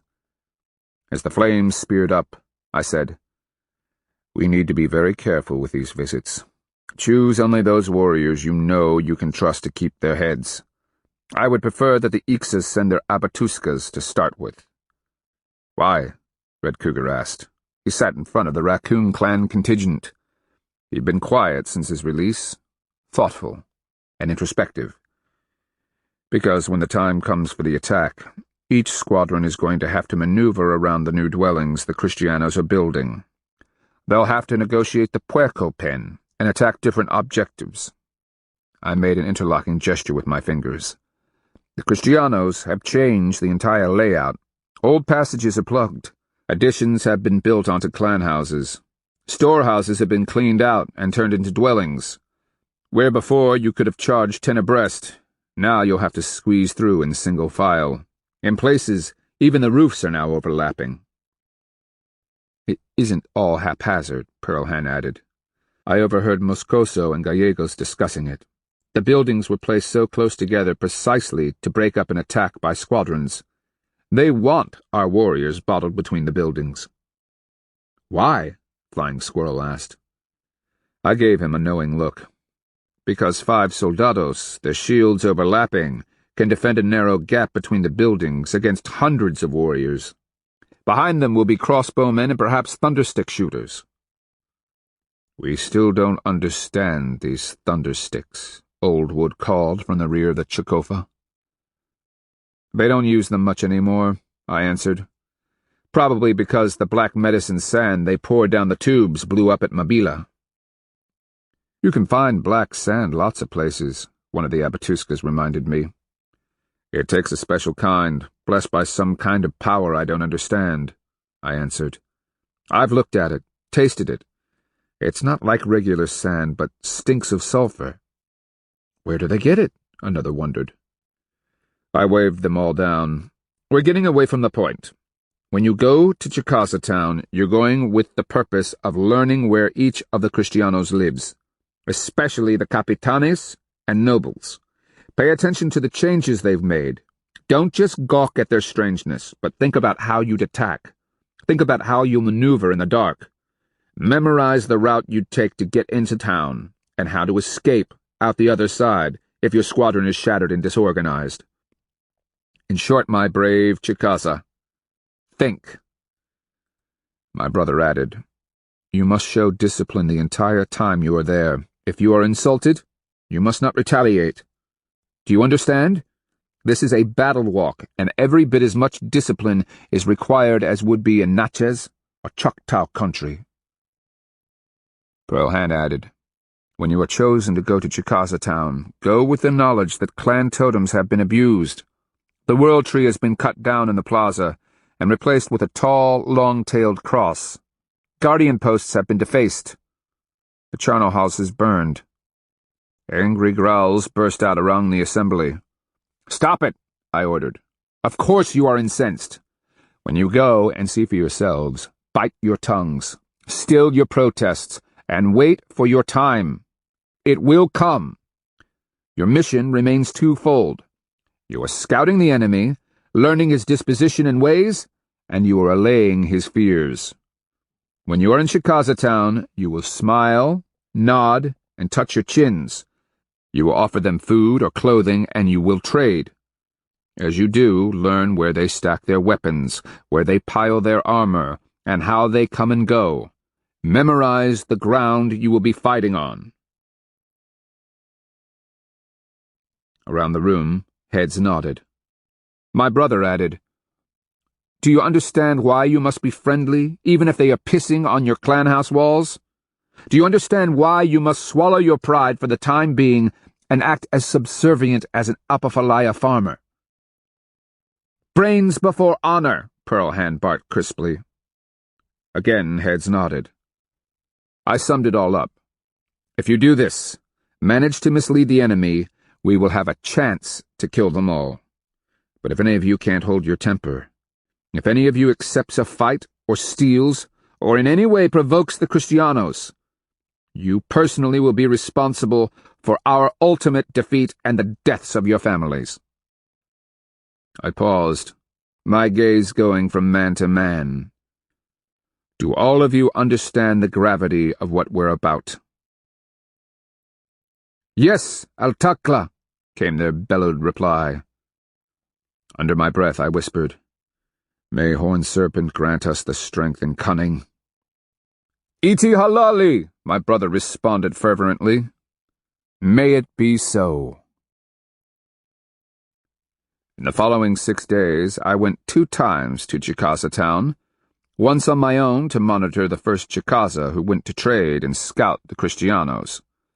My hope was that my presence would ensure good behavior. Tishu Minko Red Cougar picked his men well. They acted with reserve, but couldn't hide the wonder in their eyes as they inspected the caballos up close, gasped at the glass beads and gyro awls and chisels they were given. Hard-jawed, they said nothing about their clan houses, stripped of the guardian posts and the totem images that had once blessed them. The Kristianos treated their visitors to food, and sent the Chicaza packing in good spirits, completely unaware that what had posed as Chicaza curiosity had been a complete reconnaissance by Abatuskas. Or so I hoped. For the second time, De Soto sent a caballo for me. While my trepidation about mounting the beast had diminished, no shortage of fears cascaded through my souls. A Chicaza has killed a Kristiano outside De Soto's front door. He has discovered our plan. He's going to demand our women now. Antonio figured out I'm Concho Negro, or any number of other disasters. As I rode back, my face thickly painted in white and blue, Pearl Hand followed again on the litter, and poor Tupac trotted along beside. I took a small number of blooded warriors, bearing packs of meat, as an escort. Their orders were to run like the wind and scatter at the first sign of trouble.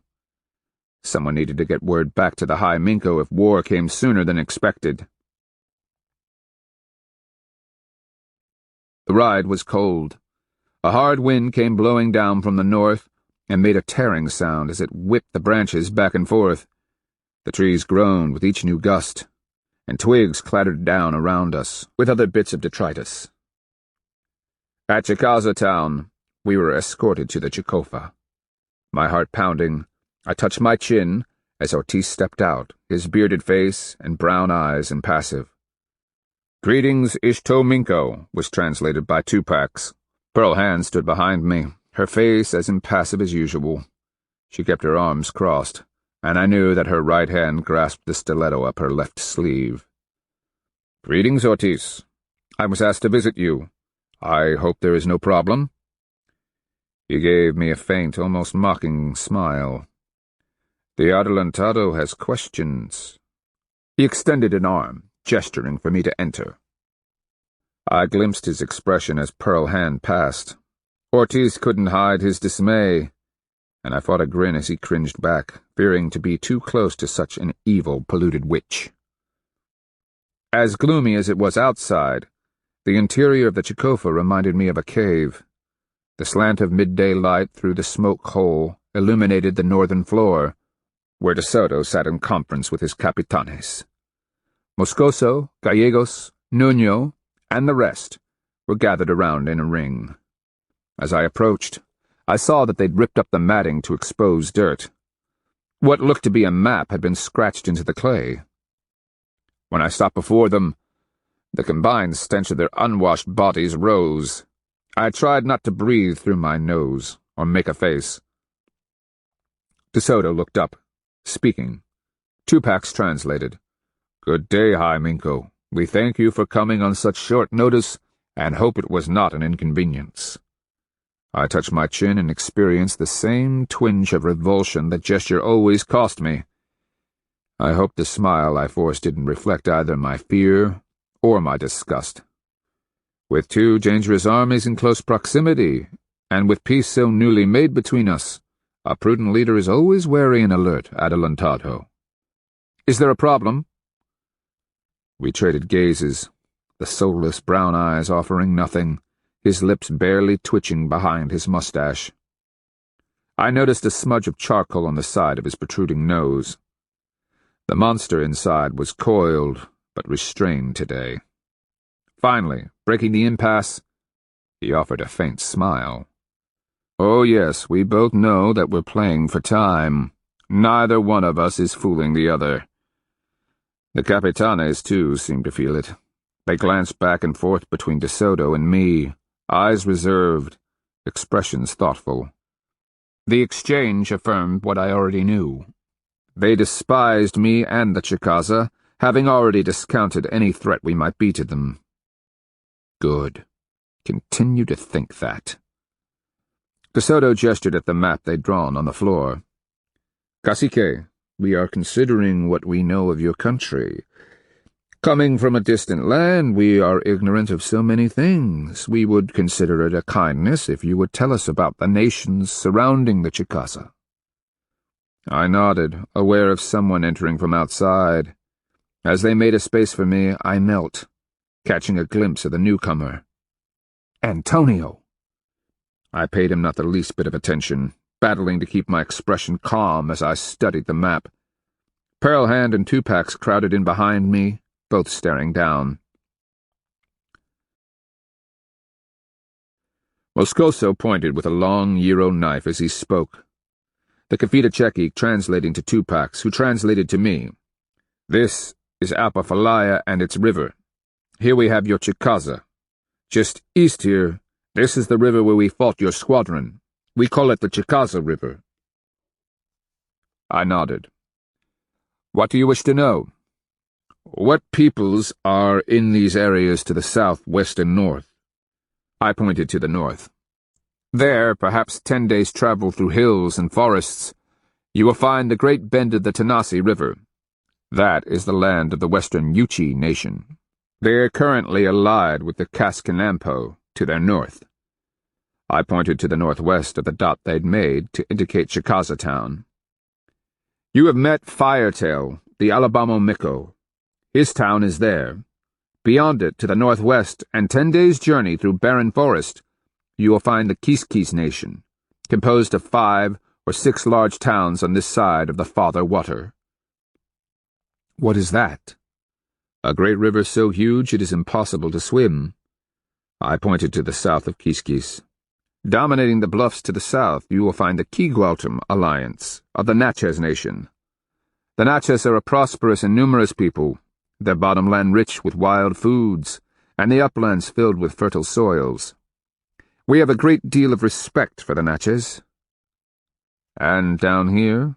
Moscoso pointed with his knife to the area southwest of Chicaza town. "That is the Kalalosa nation. It is a collection of Choctaw towns governed by High Minko Kalalosa.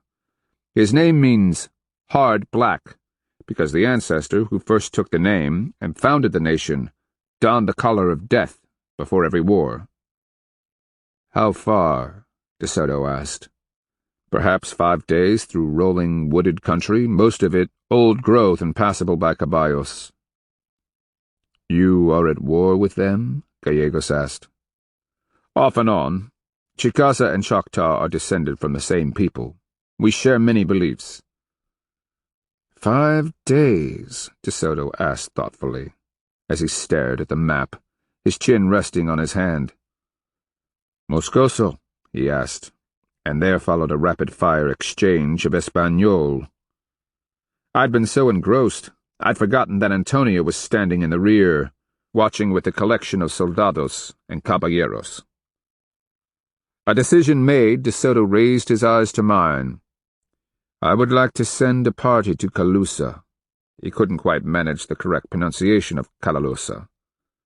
"Hi, Minko, would you be willing to lead me and a squadron of my caballos there?" I considered it for a moment. He might be having his forces, and he wanted me along. I inclined my head, saying, "I thank you for the kind offer, but I should remain in Chicaza to ensure that none of my people get into trouble with yours. Our peace is still too fragile. A simple misunderstanding that might be smoothed over by my presence might grow out of control." He gave me that half-lidded and emotionless look that was anything but benevolent. De Soto, I was coming to understand, was at his most dangerous when he gave you that empty-eyed look. "I understand. Could you, however, provide guides and interpreters for the journey, trusted men who would allow us to approach the Calusa in peace, without misunderstanding?" I gave him a compliant smile. "Such persons can be had.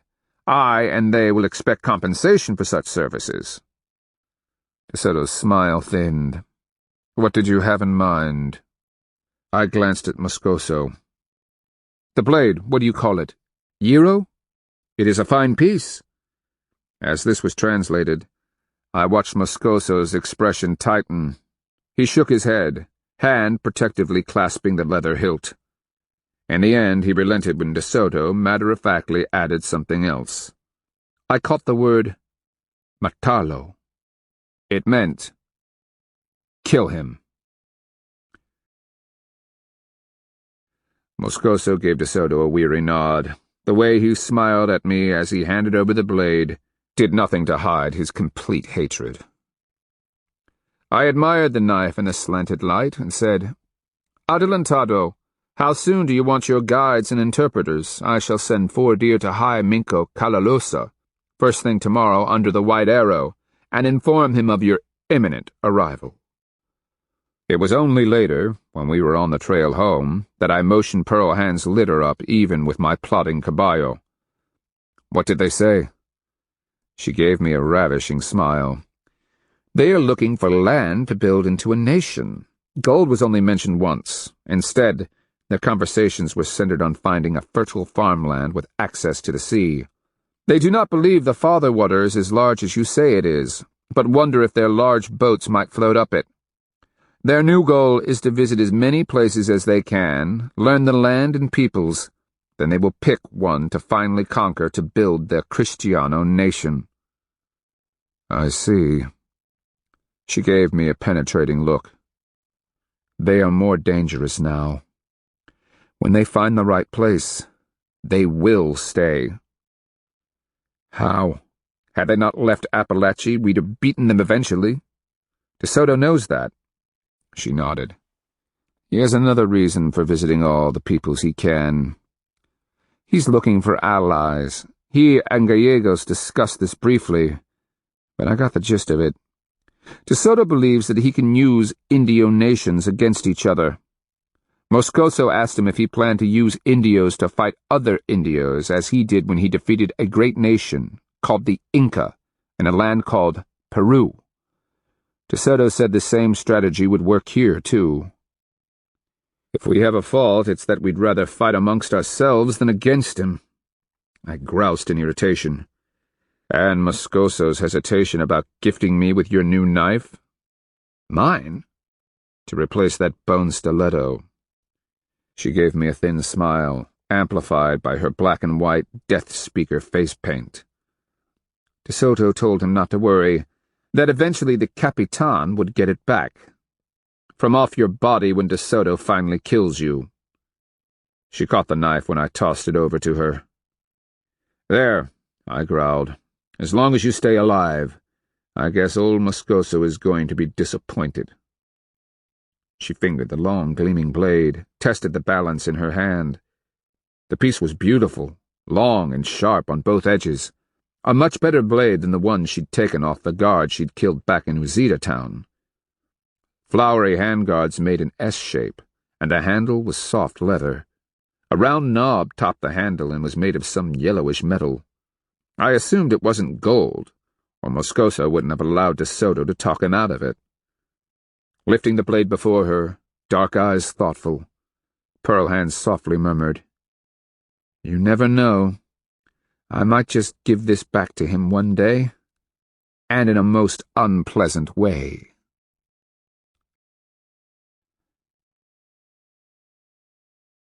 Chapter 35. Moscoso didn't have time to fret over his missing knife.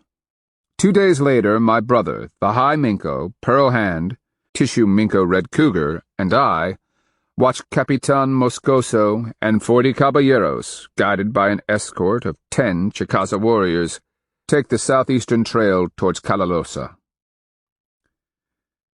Despite the High Minko's warning, I hope the Choctaw are ready for this, Red Cougar said under his breath. Not that I have much love for the Choctaw, but even the Calalosa deserve better than what they're about to get. Being run down by a caballo and made captive changes your perspective, doesn't it? I gave him a sidelong glance, and enjoyed the distasteful expression with which he watched the departing Kristianos. He told us, I remember the impact, my body flying. Next thing I knew, I was in Chicaza town with the Euro chain around my neck. Before I could even get my souls back, that Alpafalaya slave was asking me who I was, where I came from. I shared a grim smile with him. I had to starve and work for them for a quarter moon before Pearl Hand got me out. You were lucky, Tissue Minko. He nodded. My honor and my life are yours, Alok. The last of the caballeros vanished into the forest, and we turned, heading back to Black Oak Town. As soon as the Kristianos were out of sight, work parties back in the forest behind the town began chopping. They were using new Kristiano axes made of Euro. Not only did the things cut like a rabid beaver, but the novelty of them led to plenty of volunteers to work on the caballo traps being laid out back in the trees. After all, De Soto knew exactly where we were. He could destroy Black Oak Town on a whim, and there was nothing we could do to stop him. The only recourse we had was to evacuate the town, flee to the forest, and hopefully lead the pursuing caballeros into the traps. If successful, we'd kill a couple of the caballos, and maybe their riders, meanwhile buying time for other Chicaza to make their escape. "I have an idea," my brother said thoughtfully as we walked, hands clasped behind him, head down. The winter sunlight played on his bear hide cloak and winked in his copper ear spools. "We've already dismissed the notion of attacking them while Moscoso's caballeros are gone." Pearl Hand snorted derisively. "The remaining 70 or so caballeros would be more than a match for your squadrons, even if you could get through them. The soldados could hold Chicaza town even without the help of the caballeros." "I understand, Minko Pearl Hand." He slowed, giving us a sidelong glance. "But what if we could have their forces? Lure a large part of their army away, keep them on the trail for perhaps half a moon, and that time one of the two forces might let their guard down." Red Cougar grunted to himself, then added, "I've been to Chicaza town a couple of times since the peace. Our people have done their job well. I see Kristiano's relaxing. Maybe too much, since they no longer seem to be worrying about the tracks we leave around their houses at night." "De Soto isn't relaxing," Pearl Hand told us. "The Adelantado may say all the right things, offer gifts, and act grateful for the things we do, but I can't help wondering who's fooling whom. Curse the man for a seer, but he knows we are playing him." "He knows," I agreed, voice flat. "Explain," my brother prompted as we stopped before the chief clan house. "Like Pearl Hand says, it's in his eyes, the set of his mouth, the faint amusement he hides behind that beard. Brother, I've been a trader for years. I've been bargaining, reading people's faces, judging the depths of their wants and desires. A good trader develops a sense of when a deal is turning sour, or when he can ask for just a little more. It's part of the power of trade. My intuition tells me that De Soto is playing us with the way a boy teases a snapping turtle in a wooden cage. Miscalculate and you can lose a couple of fingers. In the end, however, it is inevitable. The turtle's going to be dropped in the stew pot." My brother nodded and kicked at one of the balls of caballo manure left by the departing riders. Once the very sight of the stuff had triggered panic deep in my soles. Now I thought of it as a nuisance. Worse, for some perverted reason I couldn't get my head around, Bark ate the stuff. Good thing he'd become Pearl Hand's dog. "What would be tempting enough to induce them to split their forces?" Red Cougar asked. "A chance to go make war on someone," Pearl Hand told him. "It would have to be someplace he hasn't been, and in a different direction than he's heading. Just like with the Choctaw town down south, we need someplace that increases his knowledge of the land and peoples." "You are sure?" the High Minko asked. Pearl Hand's eyes narrowed in thought. "Everything changed after Mabila. His men have come to the conclusion that they are not going to be rich from gold and jewels as happened in this far-off Peru. Now the monster tells them that they are going to own land, much land, and Indios are going to be the slaves to farm it, to build them great houses and become their property. I've heard the soldados discussing how they will all become hidalgos." "Become what?" I asked. "Hidalgos, like Minkos. De Soto is promising them that they will be lords." "Does he think Chicaza will be the center of his new nation?" the High Minko asked. Her gaze narrowed. "Not for the moment. Having knowledge of what is behind them in the east, most are intensely curious about unknown lands in the west. They speculate that somewhere out there may be another Mexico, a place of stone cities, gold and glory. But if there is not, an empire of giant farms will satisfy them." "I'm thinking about this idea of splitting their forces," I said. "And I think, yes, De Soto will volunteer part of his army for a raid on a recalcitrant town. He'll do it because it will take him someplace new, keep his soldados occupied, and give him the chance to show us how invincible Cristianos are. A way to intimidate us, keep us in our place, if you will. Pearl Hand was giving me her skeptical look, one eyebrow arched. He already suspects your motives, of course. But if you and I go with him, he'll expect that I'm doing the same thing Tuscaloosa did, luring him into a trap. Red Cougar cried, "That's exactly what you're doing. Why does this not reassure me?" Because Pearl Hand and I are a distraction. The real target is Chicaza town and the soldados he leaves behind, the ones who will be delighted to have him gone, the lazy ones who let their guard down. If the Chicaza squadrons are kept ready, and the right storm or moonless night or thick fog rolls in, and the Cristianos are asleep at their posts, Red Cougar clapped his hands. We rush the town and destroy them. He hesitated. But what about you? Eventually the monster is going to discover the truth, and he'll still have half of his army, with you and a couple of Chicaza squadrons at his mercy. Pearl Hand and I expect to die. I raised my hands helplessly. Who knows? Perhaps power will find a way to save us as it did at Napatuca and Mabila. The hard part, brother, is that you'll have to crush his force at Chicaza town and then march like mad to meet De Soto as he returns. You dare not attack him in open country. If you can't ambush him in rough terrain, filled with brush and down timber, withdraw. Your other choice is to attack in a swampy backwater, where the caballos can't maneuver. Even then it will be bloody, Pearl Hand told them, a chill in her voice. Very, very bloody. I took a breath, adding, Cristianos never die easily. Red Cougar, always practical, asked, And if De Soto makes it back before we can set an ambush? Scatter the people throughout the wilderness areas. Have them hide in the deepest thickets. De Soto and the surviving Cristianos are going to be enraged. Every town will be burned. Any Chicaza they encounter will be enslaved. Your only hope is to sneak close at night and shoot arrows into their camp. Then, when they finally march, ambush their route. Use the forest against them.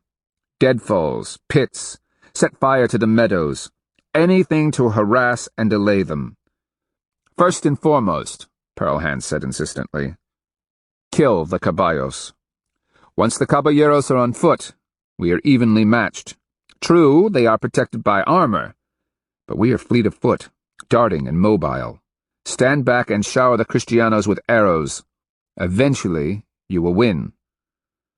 My brother took a moment to study Black Oak Town, taking in the houses with wreaths of blue rising from the smoke holes. A soft staccato of thump-thumps could be heard as women milled corn in log mortars.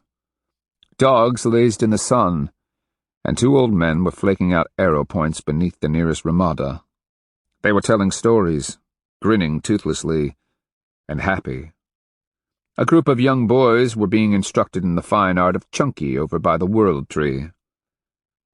I knew what Choctaw Hare was seeing, thinking. All of this would be destroyed if we made a single mistake. I made my point perfectly clear. The trick is to fight smart. Brains before honor, he smiled wistfully, a sadness in his eyes. And, Pearl Hand repeated, expect it to be bloody.